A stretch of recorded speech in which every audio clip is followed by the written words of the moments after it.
Oh, look who it is. It's the man, the myth, the legend, everybody's favorite. How you living, pimp? Hello, I'm so depressed right now. I'm so close to any door. I'm so fucking depressed. Don't talk like that. I don't allow that kind of talk in this server. What's going on, big dog? I'm sorry.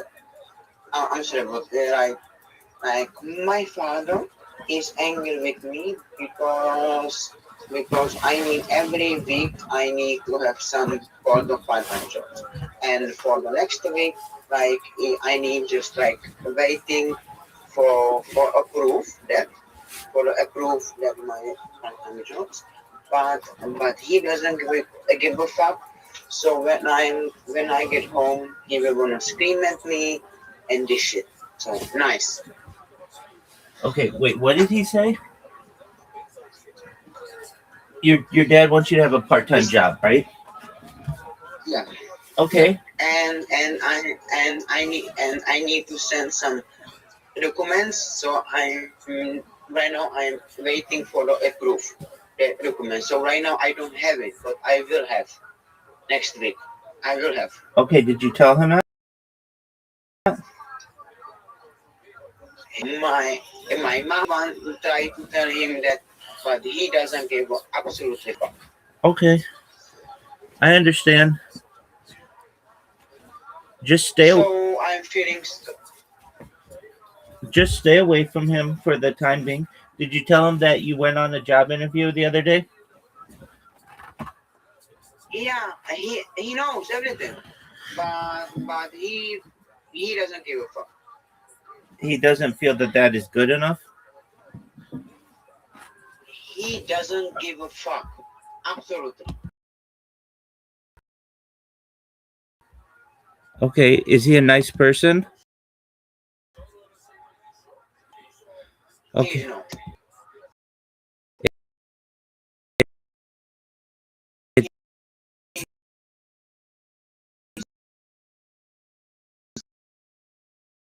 it's not ego. Like It's not egoistical. It's egotistical. yeah, yeah, they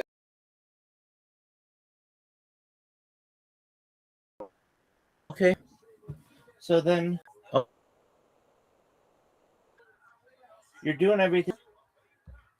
Okay. And just stay out of his way. Continue to apply. Get a part-time job if you can, and then he'll be out of your hair, right? yeah, but like they're gonna scream at me when I'm back. I'm stupid. I'm lazy, and this shit. I mean, there's only really anything you can say that, and it's a pretty good thing that I can. And when he says something else, say, "I'm doing everything that I can." He's not going to be able to yell at you that much if you just keep saying literally the same phrase. I'm doing everything that I can.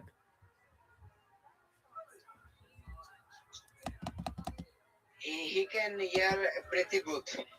I Okay, will tell you that. okay, and then just go in your room and close the door, and go applying for jobs. He's not going to be yelling at you if you're applying for jobs.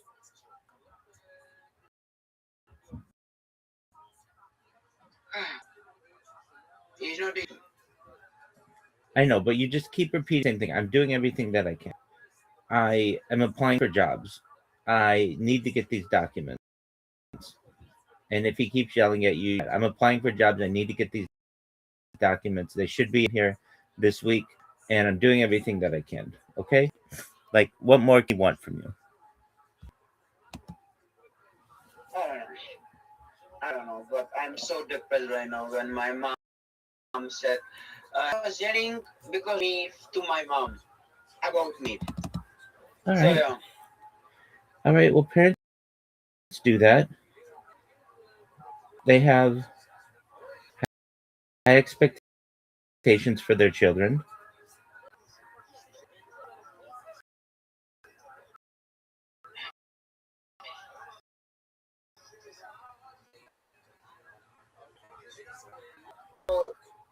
No.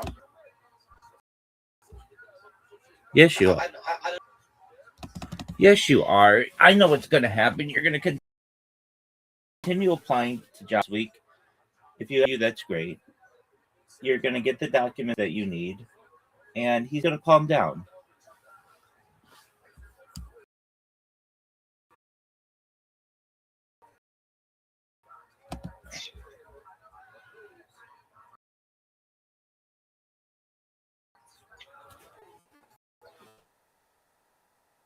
it's hard. I can take it worse and worse.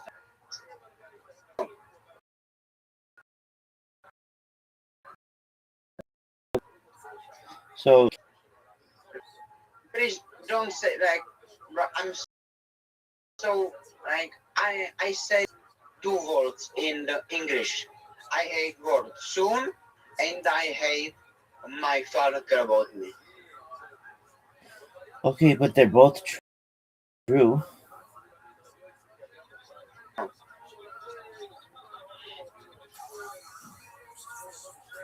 No.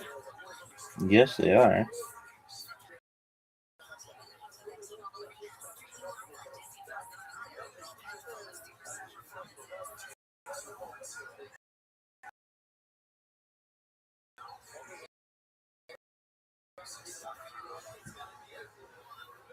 Uh, That's, Today. that's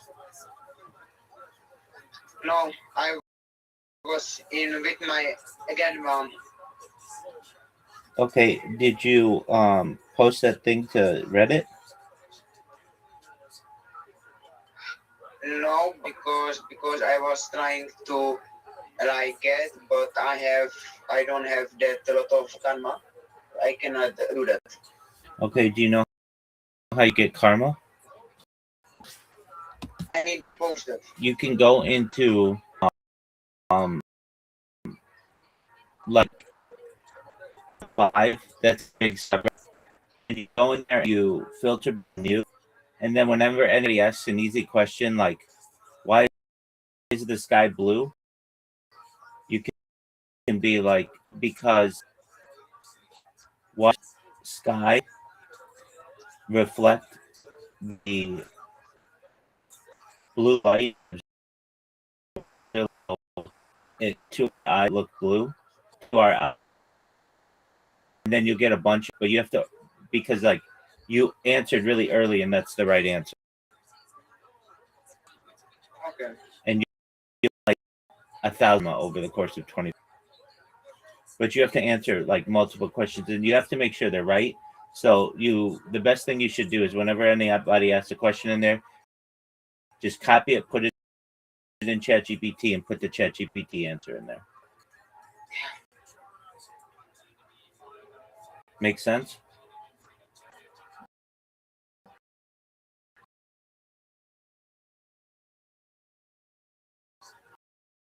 Yeah. Okay, you're gonna be okay.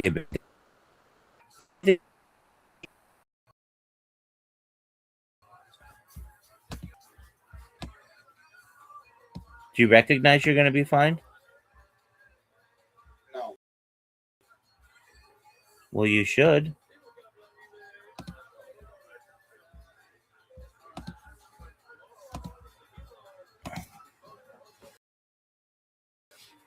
All right, big dog. What are you doing now? I am coming home. Okay, where were you?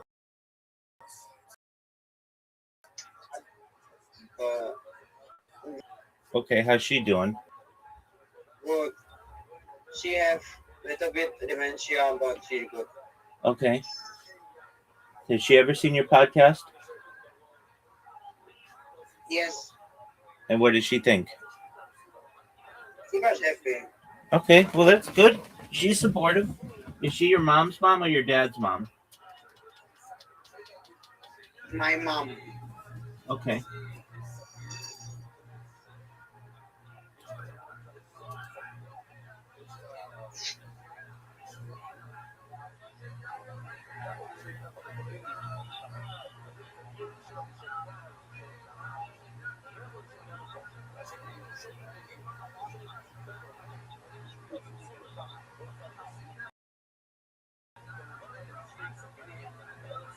father always talk me down, always say I'm stupid, I'm lazy, and they should. Okay. Are you lazy? I don't think so. Okay, that's an honest answer. So you just go home and avoid him and get your paperwork this week. It'll come. And if he wants to yell at you, you just keep telling him, I'm doing everything that I can. He's not going to hit you. He's not going to, he can't punish you. You're an adult man. You're fine. I I learned something. The mental damage is harder than physical damage. Just ignore him though. You know, everything he said that you have already heard.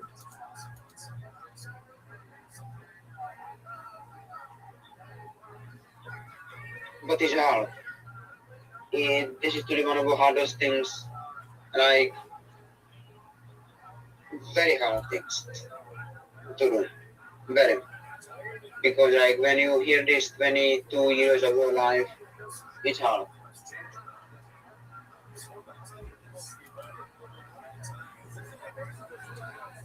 I'm not I'm not son of what he want to be. I'm not like he want to be. I am so yeah.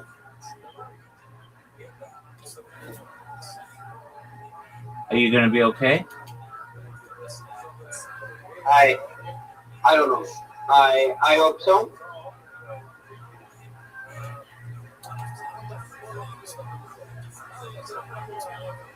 Maybe he will gonna kick me out. He's not going to do that. How can you know that? You didn't do anything to do that. Your mom will protect you. But my mom in our family have no fucking authority. Oh, Zero. she has some. She doesn't give a fuck about anybody. He thinks he is the best. He thinks his way is the best. And like so many times he said, if you don't like how I'm run things, you can get the fuck out.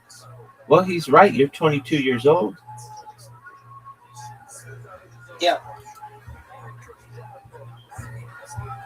And maybe you should, but you need to get a job first.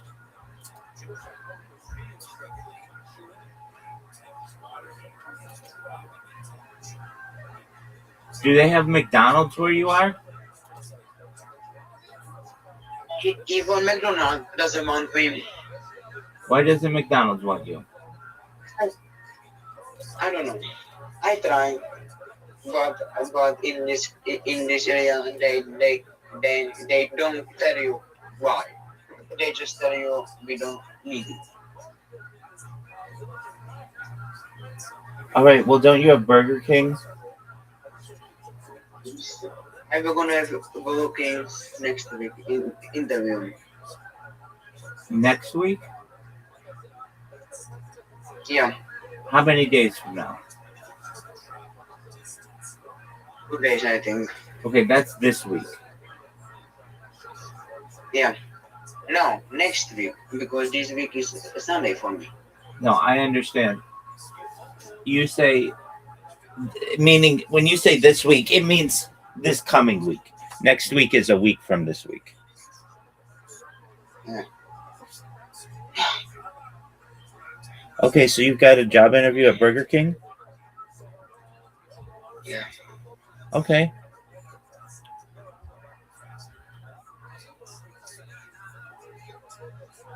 Are you excited for it? I feel so hopeless. I feel so hopeless. Dude, don't be so down on yourself. You're going to be fine.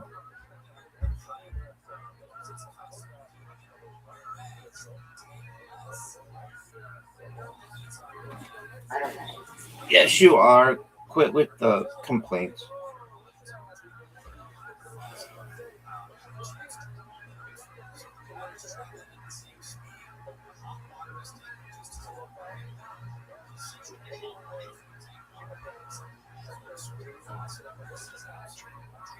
I don't know about that. I don't know. I don't, I don't know.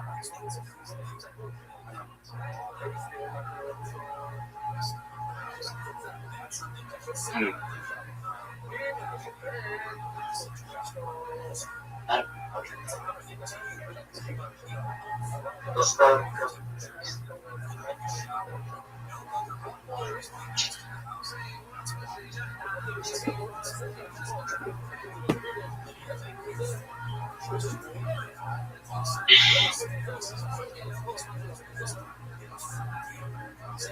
everything I do is wrong with my other, with my father eyes.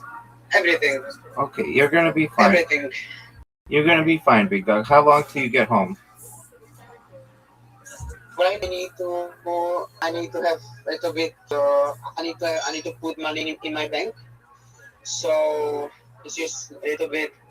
I have last peaceful time this day. Okay. Yeah, Your bank is open on Sunday? yeah.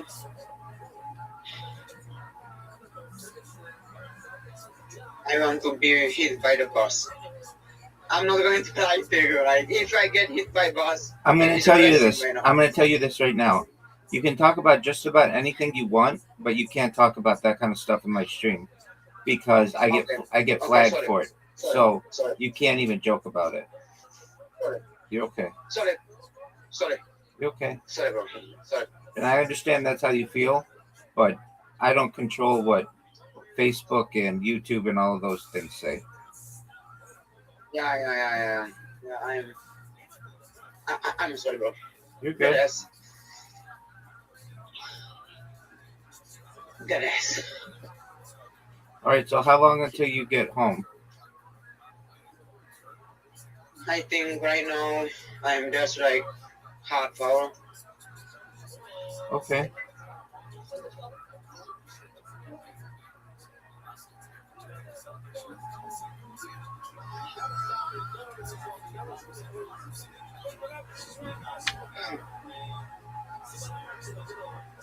I'm so sad.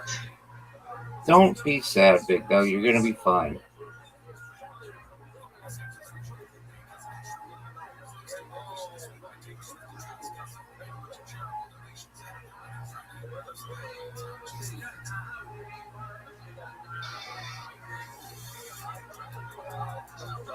Everybody just hate me.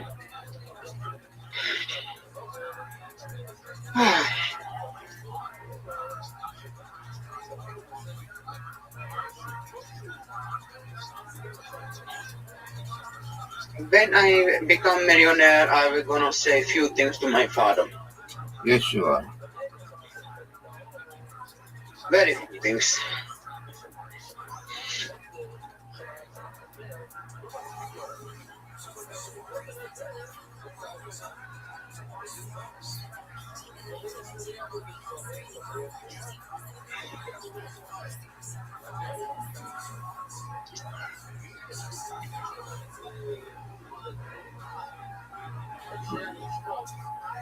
That I feel whatever. I don't feel good.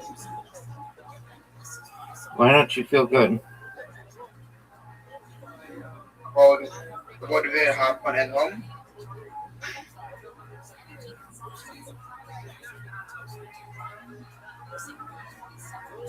What will happen at home? Like I will be hearing I'm lazy, I'm ungrateful.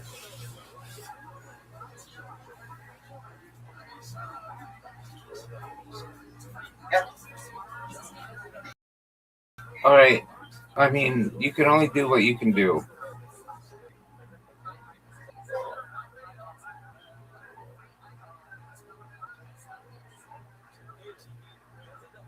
You know how mentally this is like hard. My man, everybody goes through it. You're not the first person to go through this.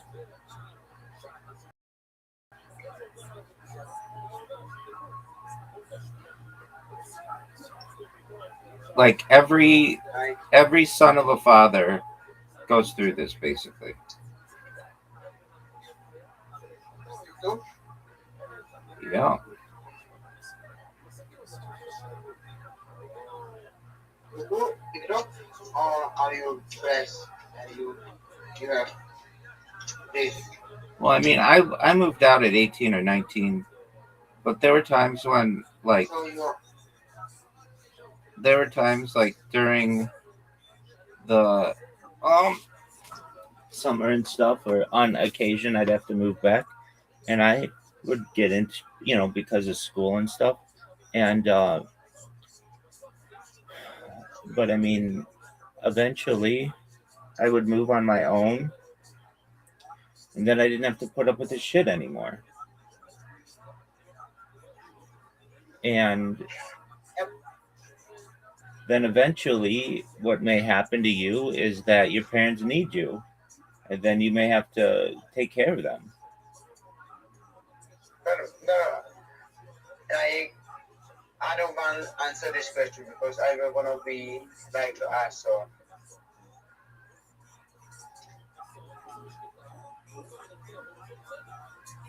I'm not going to answer that question. Okay, you don't have to, but I'm just saying, your parents may need you someday. I'm not saying that they will, but you never know. And you, this is a tough time, but you'll get through it. Okay, you graduated school how many years ago? I this like I was student to this year the first month, and after that I drop out because of something, some opportunity. Okay, so why don't you go finish your degree? So because because because one thing is too late for it because like when the application is made is like 1 month after, and I don't think at that time in that time I cannot be 100% focused because I'm not I cannot be like the right best again. Okay, so weren't your parents pissed off that you dropped out of school? No, They weren't?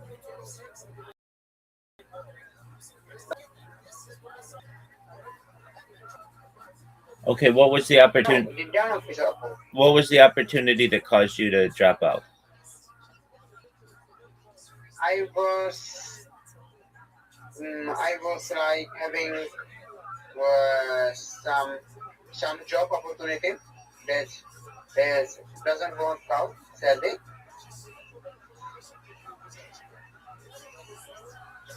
How long do you have to finish your degree? 4 or 2 years. 4 or 2 years. So how long did you go to school for as a college or whatever? Oh my god, 3 years. I finished that, and right now I just need 2 or 4 years. Okay, so did you get your degree? I have my degree, Okay. You have a university but degree. not the best one. Oh, but not the No, best. Okay. All right. Well, that's something. All right. Well, you'll be fine, my man. Are you at the bank yet? yes, I did everything what I need to do at the bank. Okay, so now you just got to get home and avoid your father, Yeah, apply for jobs, and if he says to you, "Why aren't you doing whatever?" you just say, "I'm doing the best that I can," and just keep saying that. And he can only say so much to you before he's going to get bored of yelling at you and recognize that you're saying, "I'm doing the best that I can." Right? I will do this. Tell me what. My my next grandpa, he he is dead. But basically, I cannot talk about this. He drink himself to end. Okay. I want to say like this because and like because now I understand. In my family, you cannot win. You can just give up, or you can drink yourself to end. Does your father drink? Yeah, but like he's not drinking anymore. Okay. Does he? He doesn't have a problem though. He doesn't have a drinking problem. Okay, that's good.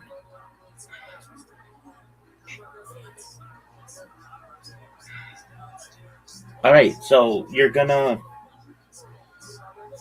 go home. You're gonna avoid your parents. You're gonna apply for jobs. You're gonna upload a podcast or do whatever. You're gonna go to bed. You're gonna wake up early in the morning. You're gonna continue to apply for jobs. When your dad gives you shit, you're gonna say, "I'm doing everything that I can. I should have more information for you this week," and that's it.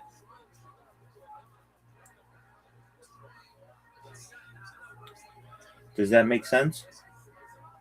I, yeah, it makes sense. I would like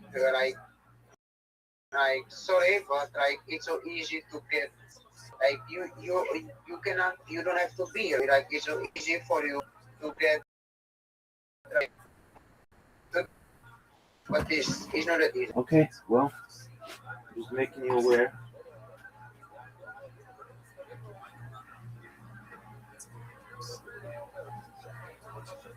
Everybody said I am doing good job. You are saying that everybody said. Um, I don't know if you're doing a good job. Only I don't know if you're. I'm not saying you're doing a good job. I'm saying you're trying. you want to help. In my opinion, if you want to, You want to help. if you want to hit my metrics for doing a good job, you would apply for jobs for an hour a day at least, maybe 2 hours a day. You would interview someone for your podcast. You would upload a podcast and you'd promote it. 5 hours a day of that. And you're not doing that. So I know you're trying, but that's what I feel like you should do. You really should be doing it from longer, maybe 8 to 10 hours.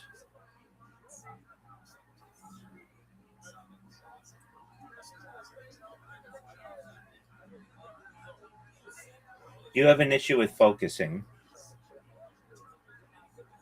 and I know you know that.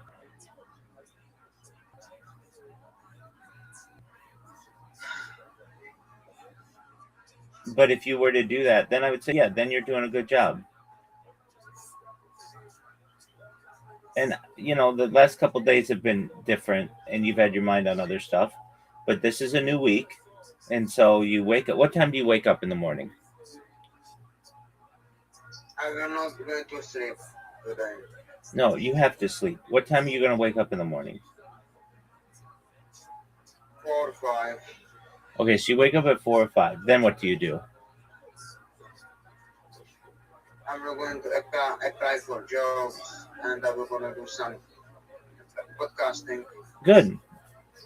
And you're going to upload, and you're going to share it, and you're going to post on Twitter. Anybody want to be on my podcast? And you're going to contact people on Reddit who want to be on a podcast. And you're going to get people lined up all week for your podcast. You're going to continue to apply for jobs.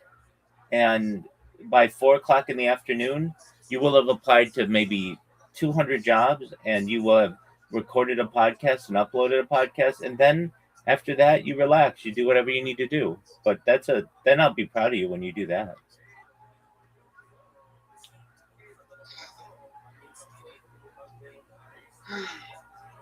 Wouldn't you be proud of yourself if you did that? Not right now. Okay, not right now. Well, my friend, I'll be right back. I'm going to make some coffee. I'll be right back. Okay. Okay.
Brian McDuffie. Here we go.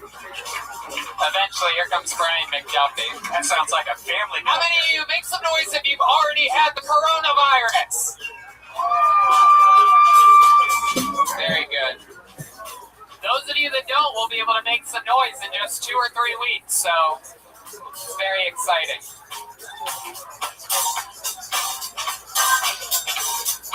Wow, look at this guy. It's Brian McDuffie, everybody. What up, y'all? How you doing? My name is Brian McDuffie. All this sexiness. My name is Brian McDuffie. There's only one way to spell Brian, with an I. You spell it with a Y, that's Ryan with the B. Get it for me, Red Man, get it. Right? If you put the A before an I, that's brain. Use your brain, you idiot. Come on, baby. Come on.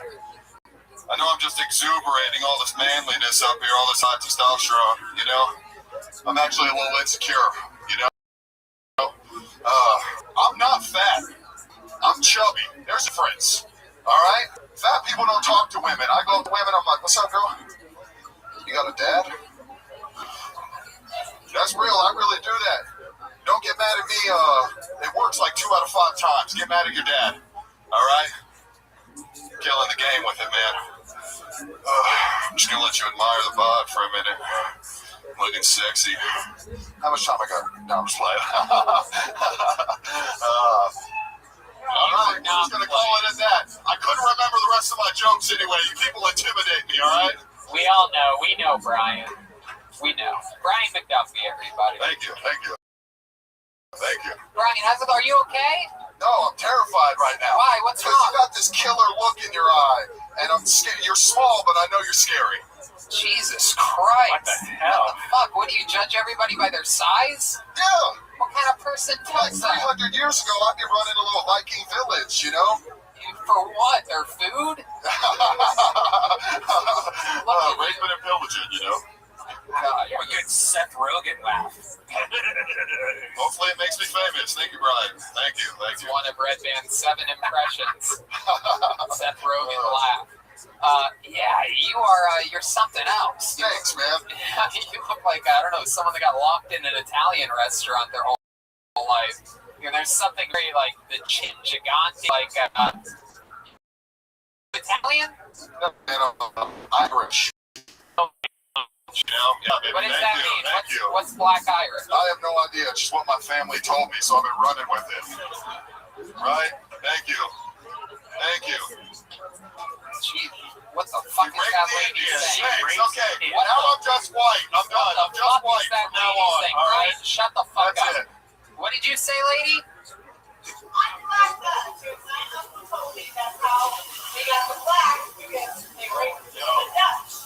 Jesus Christ, they are putting liquor in the drinks here tonight, everybody.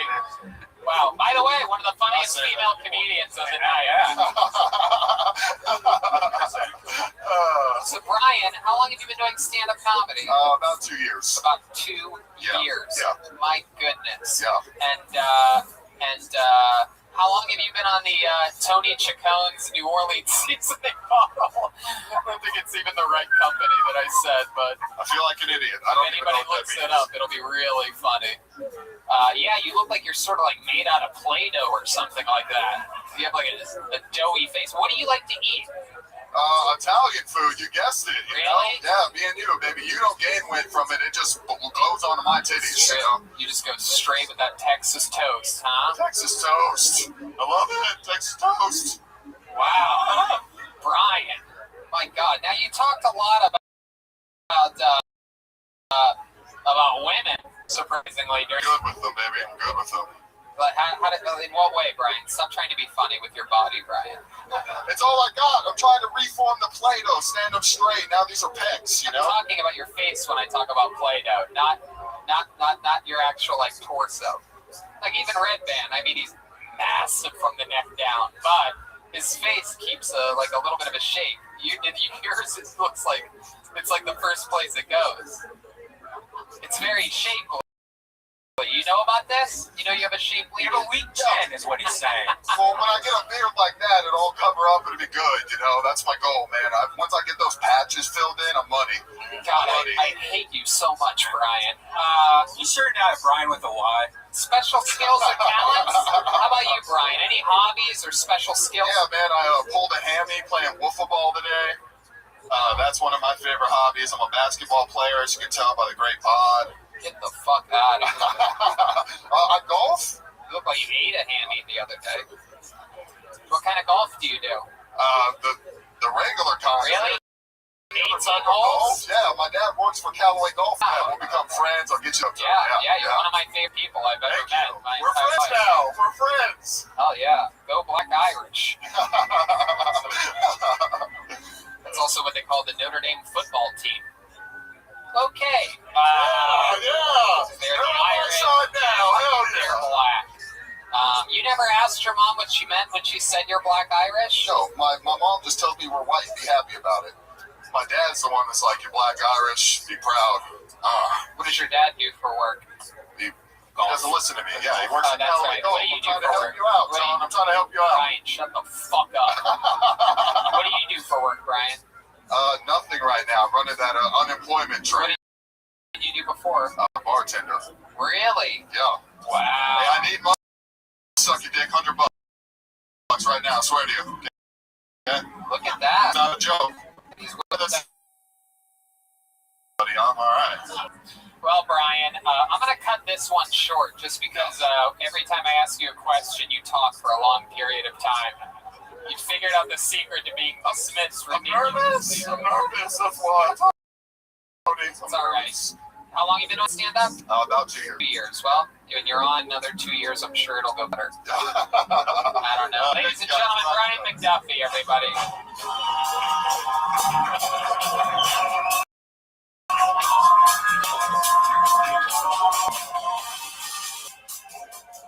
Wow, we're flying through it. We've already had 8 people up tonight. We're getting through it. Wow. I am excited for this one. Oh, wow. Look at that. Ladies and gentlemen, your next comedian goes by the name of Octavius Thunder. Wow. This sounds promising. Let's get Octavius Thunder up here.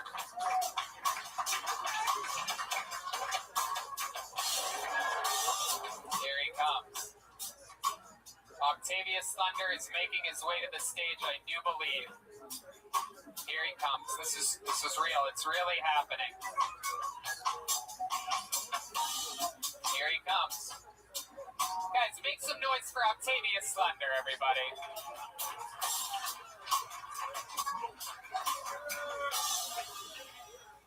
Hello, that's not my real name.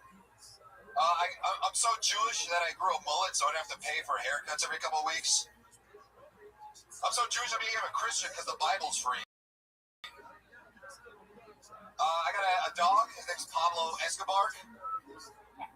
He's a service animal. His service is finding loopholes in federal regulations and exploiting them. And he's really fucking good at it. I don't want to impress me. I want to impress girls by telling me he's a rescue, so I beat the shit out of him every night. No, I'm just kidding. I used to live in Los Angeles, and I used to, when I'd go on walks with them, and people would try to start a conversation with me, which I hated, so I tried to freak them out. They'd be like, oh, is that a boy or girl? I'd be like, oh, he's transgender. And since I lived in LA, they'd be like, oh, no, wait, my cousin's cat is transgender. And they're like, God damn it, I need to get the fuck out of this city. And I did, and I'm here, and it's great. I met a girl on an online dating app for abusive relationships. It's called eHeartMe. And she's Christian and into bondage, so when we have sex, she likes to nail me to a cross and fuck me. There you go. That's the end of his set. Octavius Thunder. It went good. You want to give us your real name, or are you going to stick with Octavius? Eli Halpern. Eli Halpern. Octavius Thunder was cool. Eli, I know you, right? Yeah, I used to see you in LA all the time at the comedy store. Well, welcome, welcome. You look different. Yeah, I try to change up my look all the time because you know people are like, how do you look at yourself in the mirror after you do terrible things? I just shave and I'm like, oh, that wasn't me, that was some other guy. I like your style. Are you on a drug tonight? You have so much energy. I'm always on something. Adderall? I just have an energy drink though. Oh, okay. You have a bang? One of those. I don't remember. It's not worth noting. All right, guess not. Jesus. All right. My God. But I was trying to defensive, man. I just saw an energy drink at the store and I was like tired. Wow. Okay. All right. Last, Before? yeah. And what's been some highlights of your previous appearances? I did great last time. I told you that you looked like a pedophile who was also the victim of pedophilia. Yeah. This time I would like to tell you that you look like a bobblehead doll of yourself. These are all some of my favorite things that I've heard over my entire life, Eli. But you did it, absolutely. You look like something that Theo Vaughn would shit out of his butthole. There you go. I wasn't even gonna make fun of you, but I'd rather go in there. in where? In Theo Vaughn's butthole. Oh, are you gay? No, just a big fan. Oh, okay. There you go. It's incredible. Comedy fans nowadays, they'll do anything. Are you really so Jewish? You are, Eli. Eli's a Jewish name. Jewish enough. Jewish. That's like my victim card. You know, because I'm like a tall, in-shape white guy. No, I'm a Jew. Yeah. Like my ancestors. Oh, we feel bad for you. It's 2020. 21. Okay. Wow. Time flies. This is one energetic Jewish guy, huh? I'd say anxious. Okay, what do you do for work, Eli? How do you survive? You live here in Austin now? Yeah. I was doing Amazon, selling stuff on Amazon, like kitchenware and stuff. And right now I'm working on building a cricket protein bar company. A protein bar made out of actual crickets? Yeah. Oh, wow. Well, I heard a lot of them during your set, so...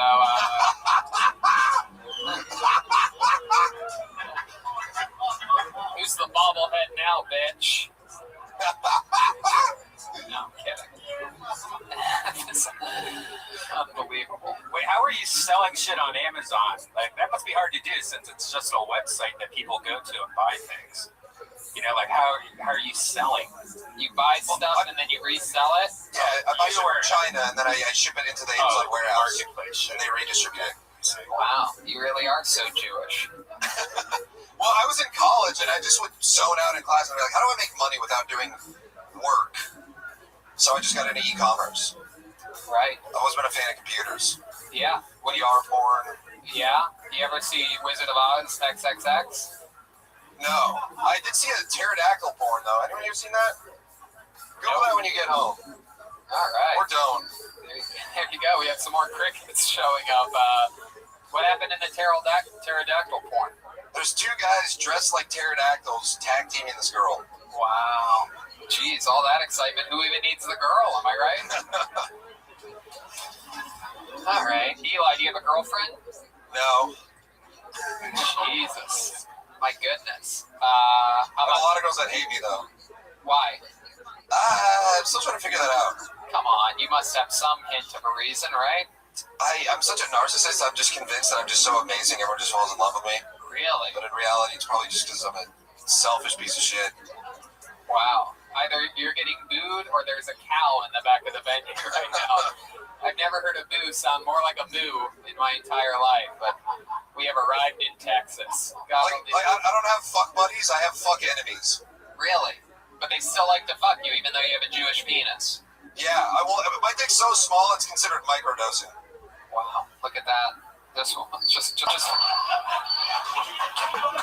So how are Rough crowd. how are you going to Cricket flour, crickets, and everyone's like, ew, gross, bugs. But like, you're not gonna take a bite out of a cat. You gotta prepare it right. It's environmentally friendly. I've had it before, but you know, a kind bar tastes good, awesome. You know, like I could just buy that instead of having a cricket bar. Yeah, but you should be eating bugs because you're gonna kill them anyways with agriculture. Why not fucking use them for something? Yeah. Wow, how many of you want to light Eli on fire right now? Seems like there's a Well, I hate myself more than any of you ever could. Prove it to us. Tell us how much you hate yourself, Eli. Well, I also hate the world. Like, I would kill myself, but I don't want to make the world a better place. No. My goodness. Have you gotten the coronavirus yet? I don't get tested. Have you gotten ridiculously sick for 5 to 8 days? No, I have a great immune system. Yeah. Fueled by rage, I think. Really? A Jewish guy with a great immune system? Are we sure about this? I take a lot of supplements. Yeah, like what? What type of supplements do you take? I heard cocaine. That's one of them. Zyrtec. A lot of Zyrtec. I'm allergic to my own dog. Is that true? Yeah. What's your dog's name? Pablo Escobar. Oh, that's right. You said that. I fell asleep for 60 seconds. All right, Eli. Well, we learned a lot about you. Welcome back to the show. You were in LA for a long time, right? Yeah, about 4 or 5 years. And how long have you lived here now? 3 months. 3 months. There it is. What made you want to move here 3 months ago? I like having a life. Yeah. I like doing stuff. What do you like to do in Texas? Going to bars, exercising, going to parks. Listen, buddy, it's not even cocaine anymore, by the way. By the way, shut down the borders. He's been heckling all night, but it took him heckling you for him to get his first laugh of Well, the he just night. said the same thing twice. Come up with a new heckle. Eli, fun times. There he goes. Eli Halpern, everybody.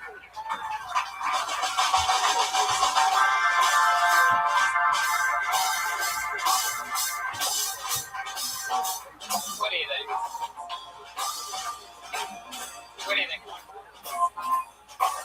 What do you guys think? We should go to the bucket one more time, huh?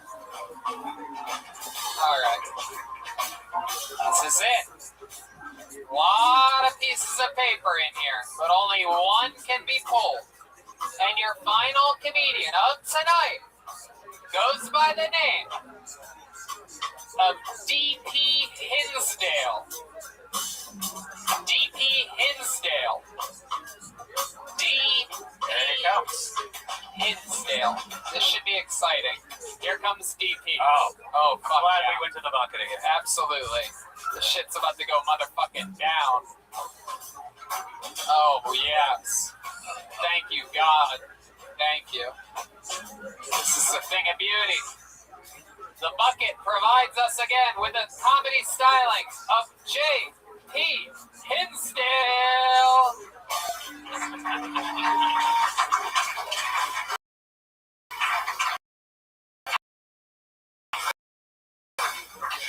So I've been reading the Bible a lot because is it true at conception like the biggest bluff in history? Seriously, I mean, were people just gullible back then? And even if it is true, I mean, does that make Joseph like the first cuck in history? I mean, seriously, it's awful. I mean, nobody wants to be the first. And then, yeah, I mean,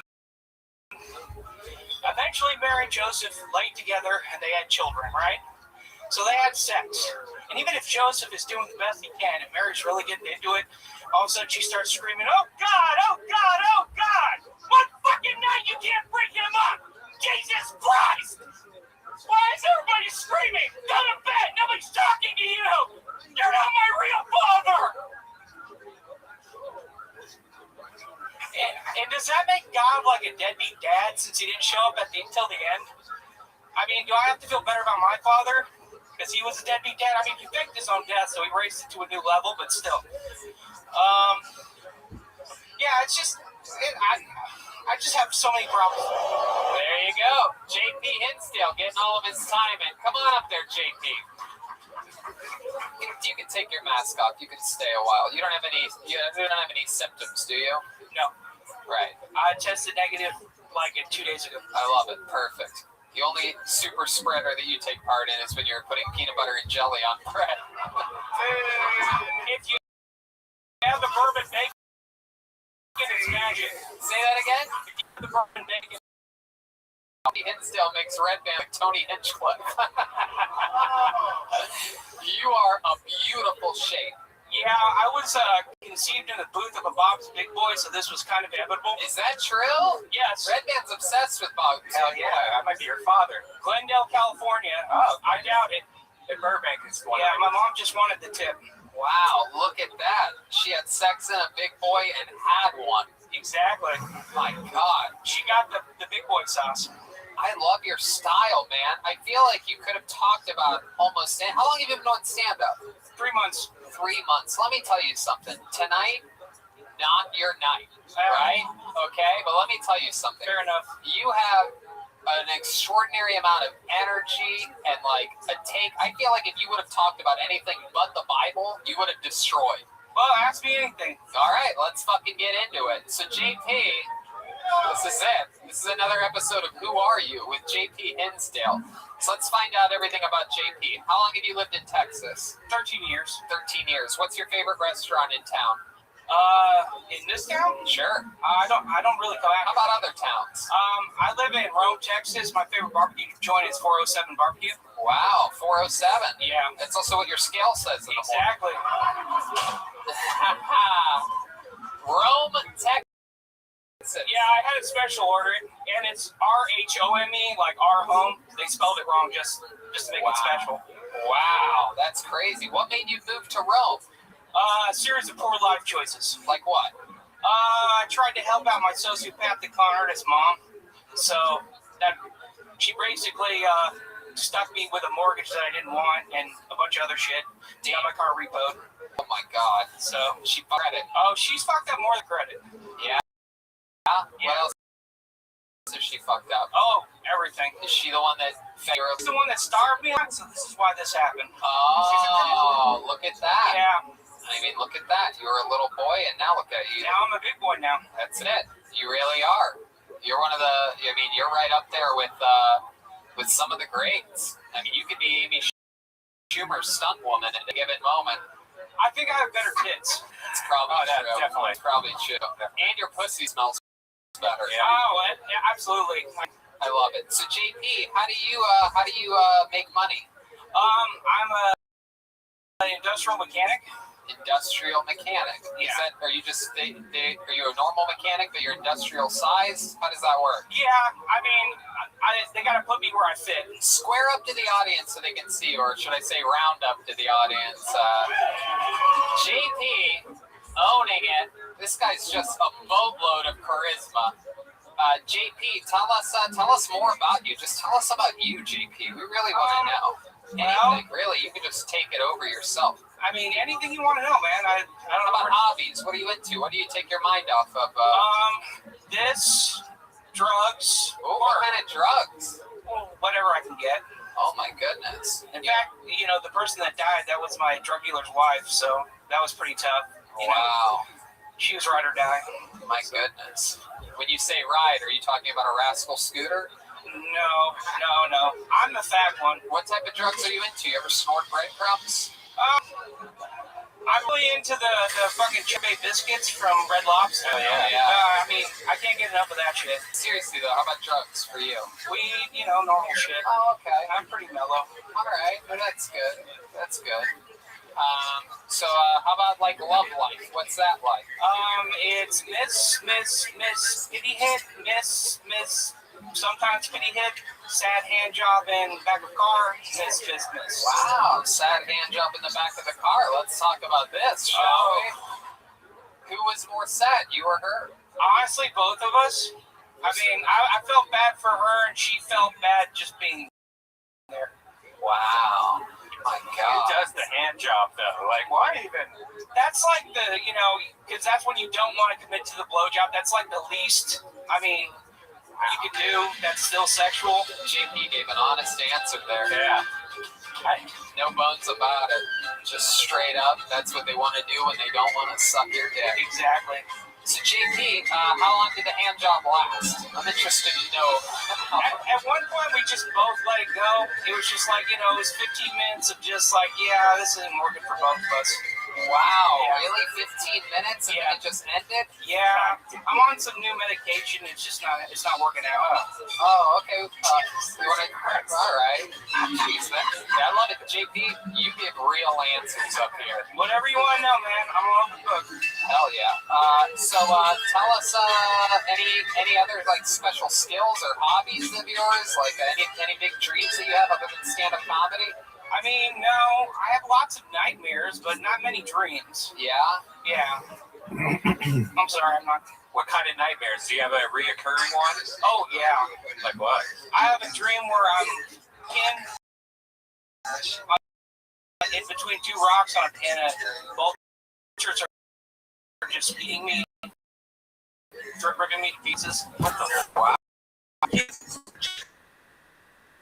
he left the plot was great because he had all of the stand-up stuff put in advance, but now you can see the tickets aren't selling. I don't have a huge podcast to promote my shows anymore, but I commented on my YouTube show. I would about relationships for my guy, and Akash responded, imagine being your son out for YouTube and only getting 200 views in the video. And then this guy was, you gotta do better, my guy, you're a comedian. But imagine pimping your son out for YouTube and only getting 200 views in the video. Imagine quitting your podcast so your wife can be an influencer and she only gets like 2,000 views per video on TikTok and on Instagram where you don't even get paid for doing that. So, like, Akash, you are in absolutely no position to talk. And way to take it out on just a random Akash, like, click on some random guy's YouTube account and go with the guy who did like 2 shorts or something and one of his son. Like, damn, he is so miserable. Look at him holding the dog on the leash as she just sits there, stands there, spending all of her Akash money. You know what I will look at how miserable he is. And here's the saddest thing. He doesn't even get to like hit that. That's the weirdest thing. She's doing IVF not because there's anything medically wrong with her. Simply because she does not want to have sex with her husband. That is the reason why, and that's what she said is the reason why. She didn't even make up a thing like, oh, we want to like change, can you do that about IVF? Like, make your kid have like I don't know, whatever she's gonna do. But she didn't use that as a reason. She does not want to be used with the Akash. She's openly flirting with other men online from reality TV shows. That Love Island show. That is so sad. Look at this simpy bastard sitting there holding a hot dog. The dachshund. Look how miserable his stupid face is. And then that little video as they're walking, that's been the first thing in Hawaii. He used to do it. She started yelling at him. How dare you interrupt the influencer's video, Akash? How dare you? What do you know about anything, Akash? You're a loser. She's the money maker in the family. Remember, you didn't sell out Radio City. Radio City. Quit your podcast. You quit your podcast. So, like, yeah, the hardest thing too. He's kind of needed over there, especially now more than ever since Andrew Schultz is like doing movies now, leaving to go shoot movies, and then there's no one there to do the podcast. Like, this is where Akash would actually like step up and become the main guy, but he quit. So his wife can make TikTok videos humiliating him for about 200 views. Like what he said to that guy. Imagine pimping your son out for YouTube and only getting 200 views a video. And I wonder what's going to happen when Akash falls that hard. Then when he starts getting 200 views a video, you gave up your career, you switched to management teams, and now you switched from William Morris to another other entertainment thing, but that one is focused on digital content. So he is going to come out with his own podcast. I guarantee it will be him and his wife. He's fully leaned into it at this point. He kind of has to. He gave up anything so she can make TikTok videos. Let me re-say that again. The reason why Akash Singh quit the Flagrant podcast was so that his wife can make TikTok videos. Because remember, she got quote unquote signed to an agency. God knows for what. Are they just signing people who get 1,000 views on their TikTok videos? No. But all the effort now is being pushed into her. It'll do it thing to try and get money on her lifestyle. So she can go shopping, and this is her content. She got him to actually try and get clicks. Sad, pathetic. But let me know your thoughts in the comments.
Folks, look at this. Look at this movie.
Hello.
Sparring.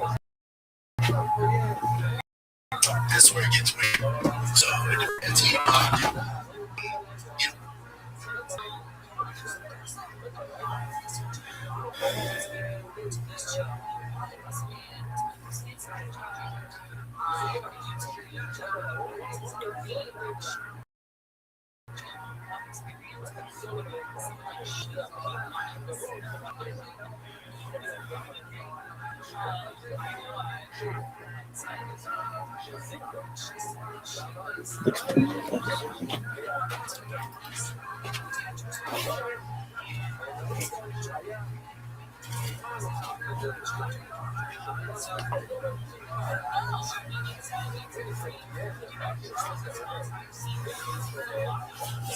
وكتابة رحم الله تعالى مشاكل شأن بنية الاتبان اللهم يوفقنا.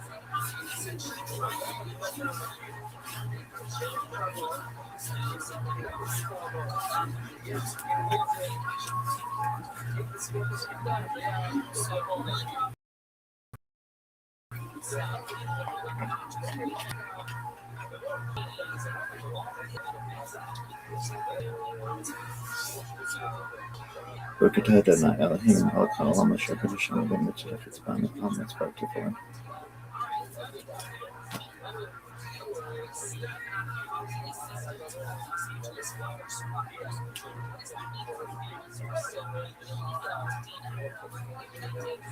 Bergsham Club. Bergsham Club.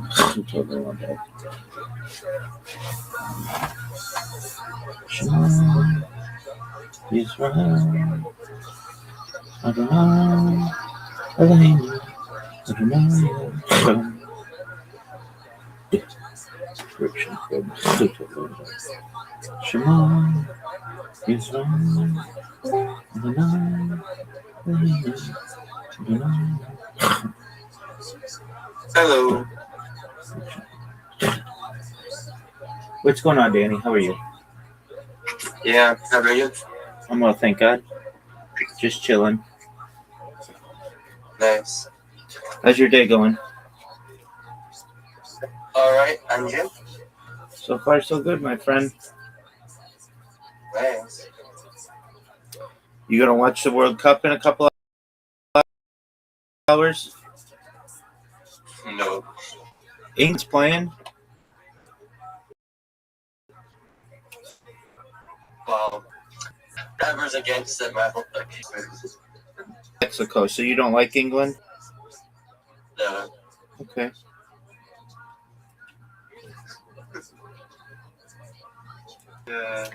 Oh dear, oh dear.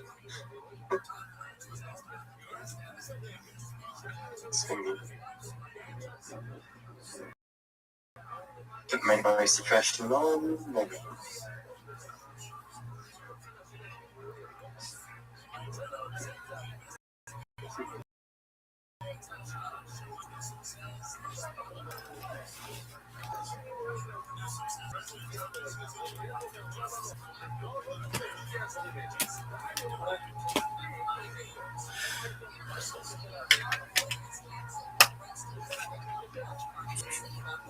Could I ask you a question about Judaism?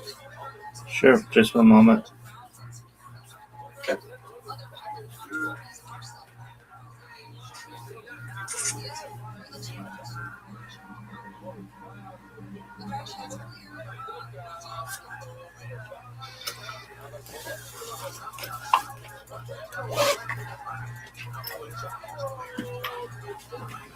Go ahead. Yeah, so I'm king kind of partially aware of what happens after death in terms of like the cleansing of the soul and stuff. But I'm not quite sure exactly what actually happens. Sure. So the honest question is for you is no one knows, okay? But I can just tell you what our tradition is.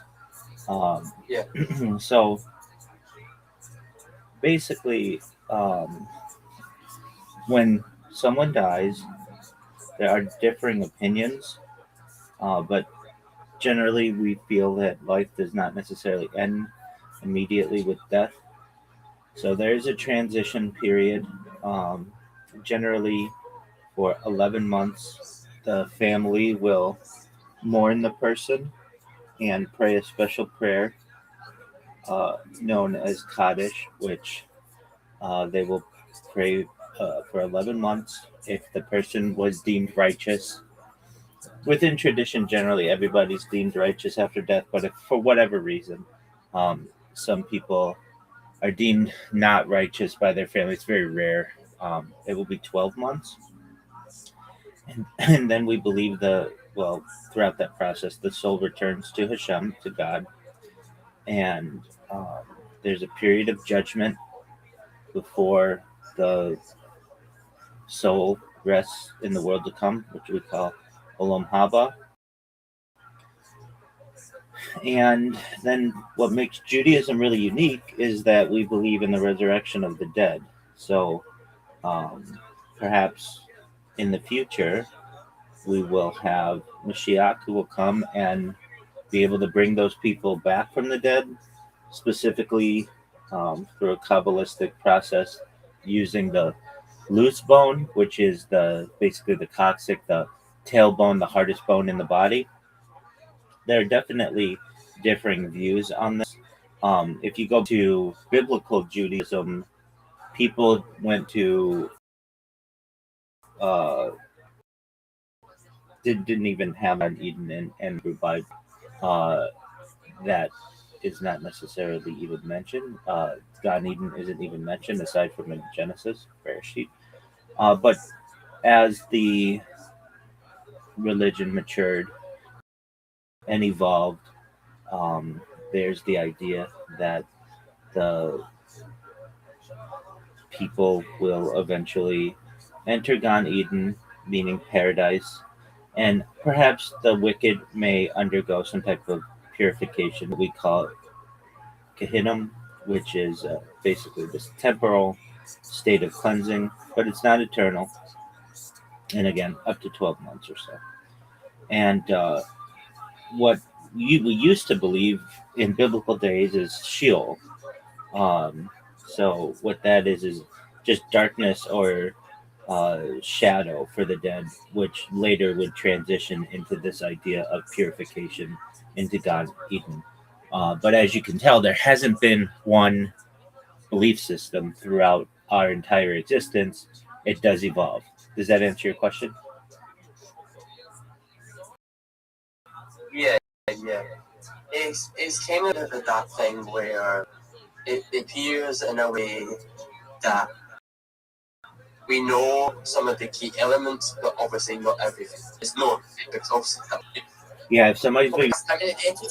It makes sense. It does make sense. So I just say because it's not like anyone. If someone, obviously, if you're resurrected as a human, maybe, but of course, if you're resurrected as a human, you could just be resurrected, just not knowing what you used to know. So no one could maybe no one could actually testify as to what actually 100% what happens. That's exactly right. But that's true with life. No one can 100% tell you anything. It's all their subjective interpretation of what they're observing. But yes, most certainly with any type of post-death, it's all subjective interpretation and has changed. So the people of the Bible believed in Sheol. That would change about 2,000 years ago, where this evolution of Gehinnom came about, and then eventually Gan Eden, and then more recently the resurrection of the dead.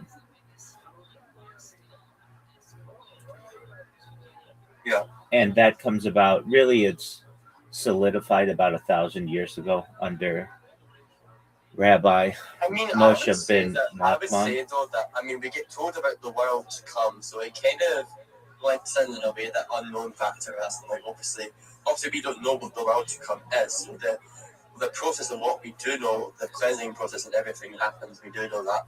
It kind of that adds up a little bit. Certainly, and there's the idea as well that perhaps when Mashiach comes, death will be eradicated, so we won't die anymore. Interesting. That's definitely a view. Do you have any other questions, Daniel or Danny? I don't think so. I'm just thinking of what my next steps are. I guess to read my Noahide book. I've emailed a synagogue and I've asked to visit. So yeah. What kind of synagogue? Orthodox synagogue. Yeah. Okay, excellent, good. Yeah. All right, well, I'm here if you need support. Okay, I provide support to both Jews and non-Jews, certainly Noahides, certainly people interested in the conversion process. So if you need anything from me, let me know, okay? Thank you. You're welcome, my friend. Take care, Danny. Yeah.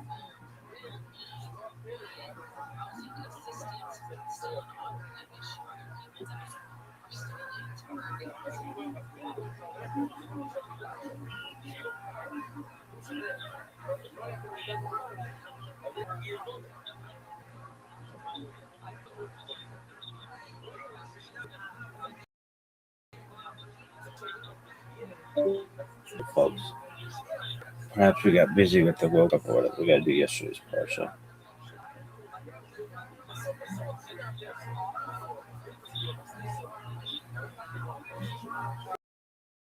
So it's Pinchas. Pinchas is the man. God grants us a covenant of peace by stopping a public act of idolatry and immorality.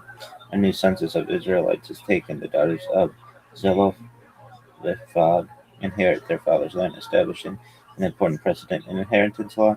Joshua is appointed as the successor to Moses. The Torah reviews the daily Shabbat and festival offerings. Pinchas is the man.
Alright, let's do this, bitch.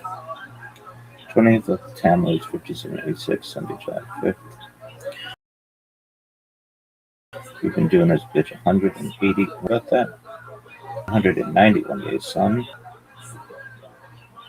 136 days before Guatemala.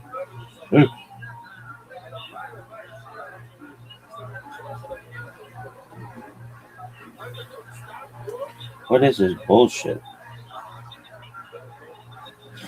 Boy.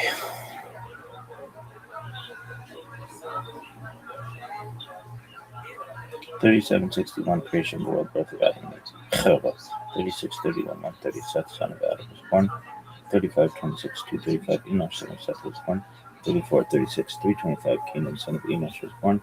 33:66 395 Mahala son of Kenan was born. 33:01 460 Yard son of Mahala was born. 31:39 622 Chanak son of Yard was born. 37:4 687 Methuselah son of Chanak was born. 28:87 874 Lamech 2 son of Methuselah was born. 28:31 930 Adam died. 27:05 1056 Noah son of Lamech 2 was born. 22:25 1536 Noah began construction of the ark.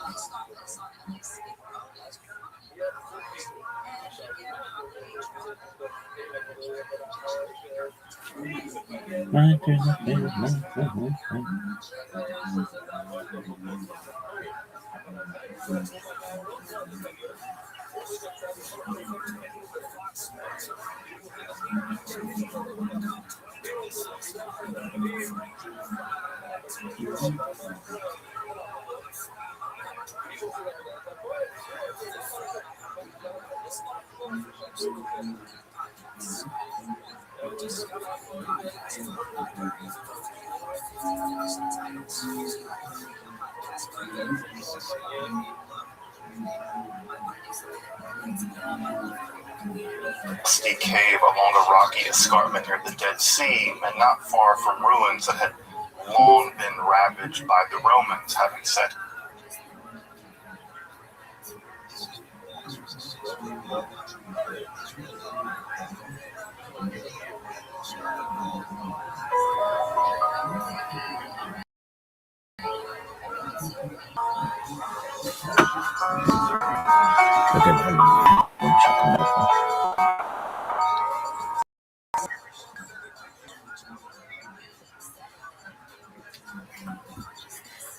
Hi everyone, I recently had the wonderful opportunity to sit down with the hosts of the new reboot project, The Golem Rescored. Here, the 1927 film, which is celebrating its 100th anniversary, has been broken into sections and rescored, accompanied by a range of interview commentaries with specialists. I was delighted to speak with the hosts about the history of the Golem and the Kabbalah, some common misconceptions about the Golem, especially the Golem frogs, and why the myth of the Golem has endured. I hope you check out this interview, and moreover, I hope you can watch the entire series. It's amazingly rescored with some fantastic musicians and some excellent scholarly commentary. You can find the first episode in the cards above, and links to the series in the description below.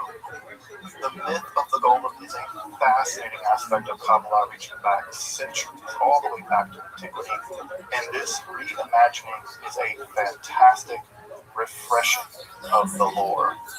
I hope you can check out the series, and thanks for watching. Justin Sledge, thanks so much for joining us. It's really exciting to talk to you about your work and absolutely. Thank you both for having me on, and really look forward to these conversations. Dr. Sledge, let's begin with talking a little bit about the Golem as an idea. sat down next to someone who really didn't have any idea about what the golem was, how would you begin to introduce the idea of the I would tell them that the golem is something like an artificially created person. So it's the same way that you might create a human being, the same way that God created the first human beings in the Garden of Eden. Now, that has a lot of dangers associated with it as well, and the golem always has sort of mystical, magical, dangerous aspects that come along with it. So, but simply put, it's an artificially created human being, although in many of the golem legends, especially some of the earlier golem legends, you could also be artificially created other creatures. So we have in the Babylonian Talmud a story of two rabbis creating an artificial calf and actually eating it. So you can have golem human beings, but you can also have golem animals, which is again, I think, an interesting extension of the story that not many people have ever heard of. And how has the golem evolved to the present day? How has the story evolved? It's a very complicated question, and the scholars have spent a lot of ink on this. So the earliest strata is probably in the ancient Near East, the idea that you can animate statues. There's a very, very ancient idea, for instance, both in ancient Egypt, but also in other places as well in the ancient Near East, where you could summon down gods and you can animate statues. If you've ever gone to an Egyptian museum, you'll see the little Shakti statues, which are sort of your helpers in the afterlife. Their name in Egyptian literally means. So you could animate these in the afterlife and they would serve you. So fast forward things a bit into the rabbinical period, and what you have are two distinct ideas. One idea is that God spoke the world into being, that speech was a divine act, and that the world was created through speech. The second thing, you have the idea that human beings are created from clay, or at least the first person, Adam, was made from clay. Adam made from dust. And there's an idea that emerges in the Babylonian Talmud. This text is redacted sometime in the 5th or 6th century of the Common Era. There's debate about when exactly the story was debate about when the story was first written, and there's debate about when the Talmud was redacted. But what we have are two Palestinian rabbis who are said to have studied a document called Hilchot Yetzirah, or Sefer Yetzirah, the Law of Creation, or the Book of Creation, or the Book of Formation. There's a couple ways of translating this. And they did this, and they created, as I mentioned a second ago, a third-born calf, or a third-grown calf, and also one of them created a human being. And he sent that human being to another one of his rabbi buddies, and the created human being, the golem, although it's never called a golem there, couldn't speak, and he knew that it was magically created or some created through some other things. So what you have early on is a combination of two theological ideas in Judaism: creation by language, specifically by Hebrew, and then creation of clay. And there's a line in the Talmud that says if the really righteous wanted to do it, they could create an entire world. And so we're not very righteous, because I'm not very righteous. Maybe they were more righteous back then. And the idea was, maybe you can't create an entire world because you're not that righteous. You might be able to create a cow, you might be able to create a human being, but they're never going to be quite perfect. And so that's the example of the one without speech. Now the golden story develops over the centuries. You get a lot of development of the golden story over time. The word golem itself doesn't appear until after that story in the Babylonian Talmud. In fact, the word golem only occurs once in the entire Hebrew Bible. It occurs once in Psalm 139. That's it. So it's a very unusual word, even in Hebrew. Like I said, only occurring once in the entire Bible. And so what ends up happening is this idea of the golem gets attached, and what ends up emerging is that there's a small book written sometime after the redaction of the Babylonian Talmud, but sometime before the European Middle Ages. Sometime scholars give a wide range, everything from the 2nd century to the 10th century. We know it had to have been written by at least the 10th century because people start writing commentaries on it in the 10th century, so they got to have something to write commentaries on. But this book, Sefer Yetzirah, is this tiny little enigmatic book. It's only about 2,000 words long. It's a very strange little book. And it's in commentaries on this book beginning in around the 13th century where we have the first instructions on how to make a golem. And It's there beginning in Germany, specifically in what is a circle of work called the Chaste Ashkenaz, the German Pietist movement, which are heavily associated with Jewish magic in the Middle Ages. It's in those commentaries, specifically a commentary by a rabbi named Eliezer Worms, where we first get the instruction for how to produce a golem. And there, the wire goes in all different directions. So we begin to get a set from Rabbi the film. The films that we have in the early 20th century. So this is a story that's, in many ways, a couple thousand years old, but certainly, at least in the Jewish world, it's just at least 1,500 years old. Not just like the film version is focused on this subject. Rabbi Lowe is astrologer, is mystic,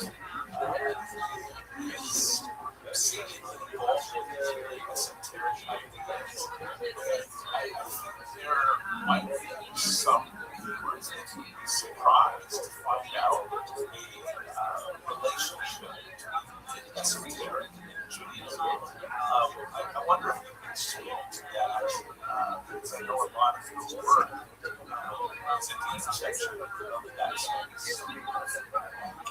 Yeah, people forget that virtually all people through all of time have developed esoteric, mystical, magical practices, despite that their text might say that they can't. I mean, even the fact that the text says don't do this only tells you that people were doing it, because you don't prohibit what people aren't doing, right? So even the prohibitions of the Bible indicate that the ancient Israelites were engaged in magic, because the text says don't do it. So again, the prohibitions always indicate activity. So we know that early on, from the very earliest time period, Judaism, Christianity, Islam, every religion has had esoteric, mystical, occult dimension in which there are practices that are going on probably at the fringes of society. But in Judaism, this is always a bit unusual because a lot of the mystical texts that we have are very literate. They're being composed by probably some of the people who are also saying, don't do this. Because the idea is, I can do it. I'm a learned guy. I've been through school, right? Whatever, I'm a part of a rabbinical academy. It says, I don't want you guys doing it because you're going to get yourself hurt.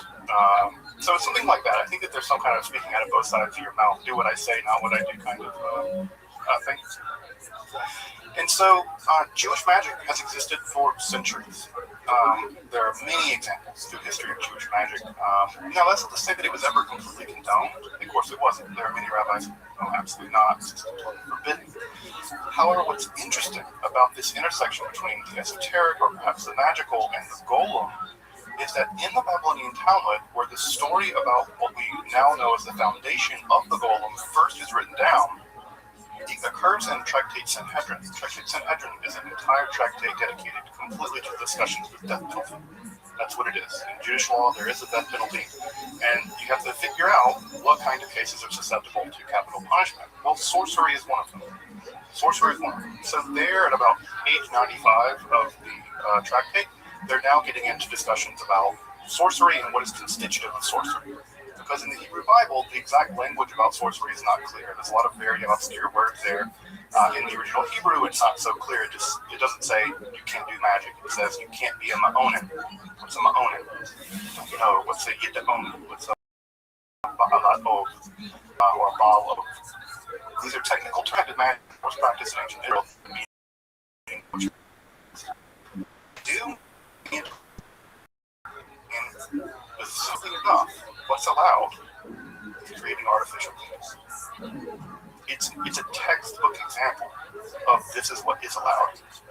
Now, if making magical people isn't magic, making artificial people come to life and walk around isn't magic. I don't know what is. And if it's not magic, it'll certainly do until the magic gets here. We'll have in that section of Talmud is basically opening the door to a kind of Jewish magic. Because now it says only the righteous can do it, etc., etc. So what's interesting there is that this esoteric dimension, this element of Jewish magic, this element of Jewish practices that are esoteric, and you mentioned astrology, which is interesting because astrology in some ways is the least of the esoteric practices. It was actually taught in universities in the Middle Ages. It would have been completely common for everyone to know some astrology. Now, whether or not it was completely allowed, again, that's a different story. Some rabbis don't like it, some do. But the intersection is very strong, and not just among Jews and Judaism, but even among Christians, there was an idea that the Jews had access to some kind of hidden powers. And people often forget that, for instance, the first printing of the Zohar, the foundational text of the Kabbalah, was not done because Jews wanted it, done because Christians wanted it. The Cremona edition of the behest of Christians. Because they wanted to have access to it. So it's a strange relationship between magic, Judaism, Christianity. And even Rabbi Loeb, the Maharal, who's associated in the movie, in the classical story that's about the golem, it's ironic that he would be attached to this story because he's in some ways the least likely of anyone you could have picked at the time.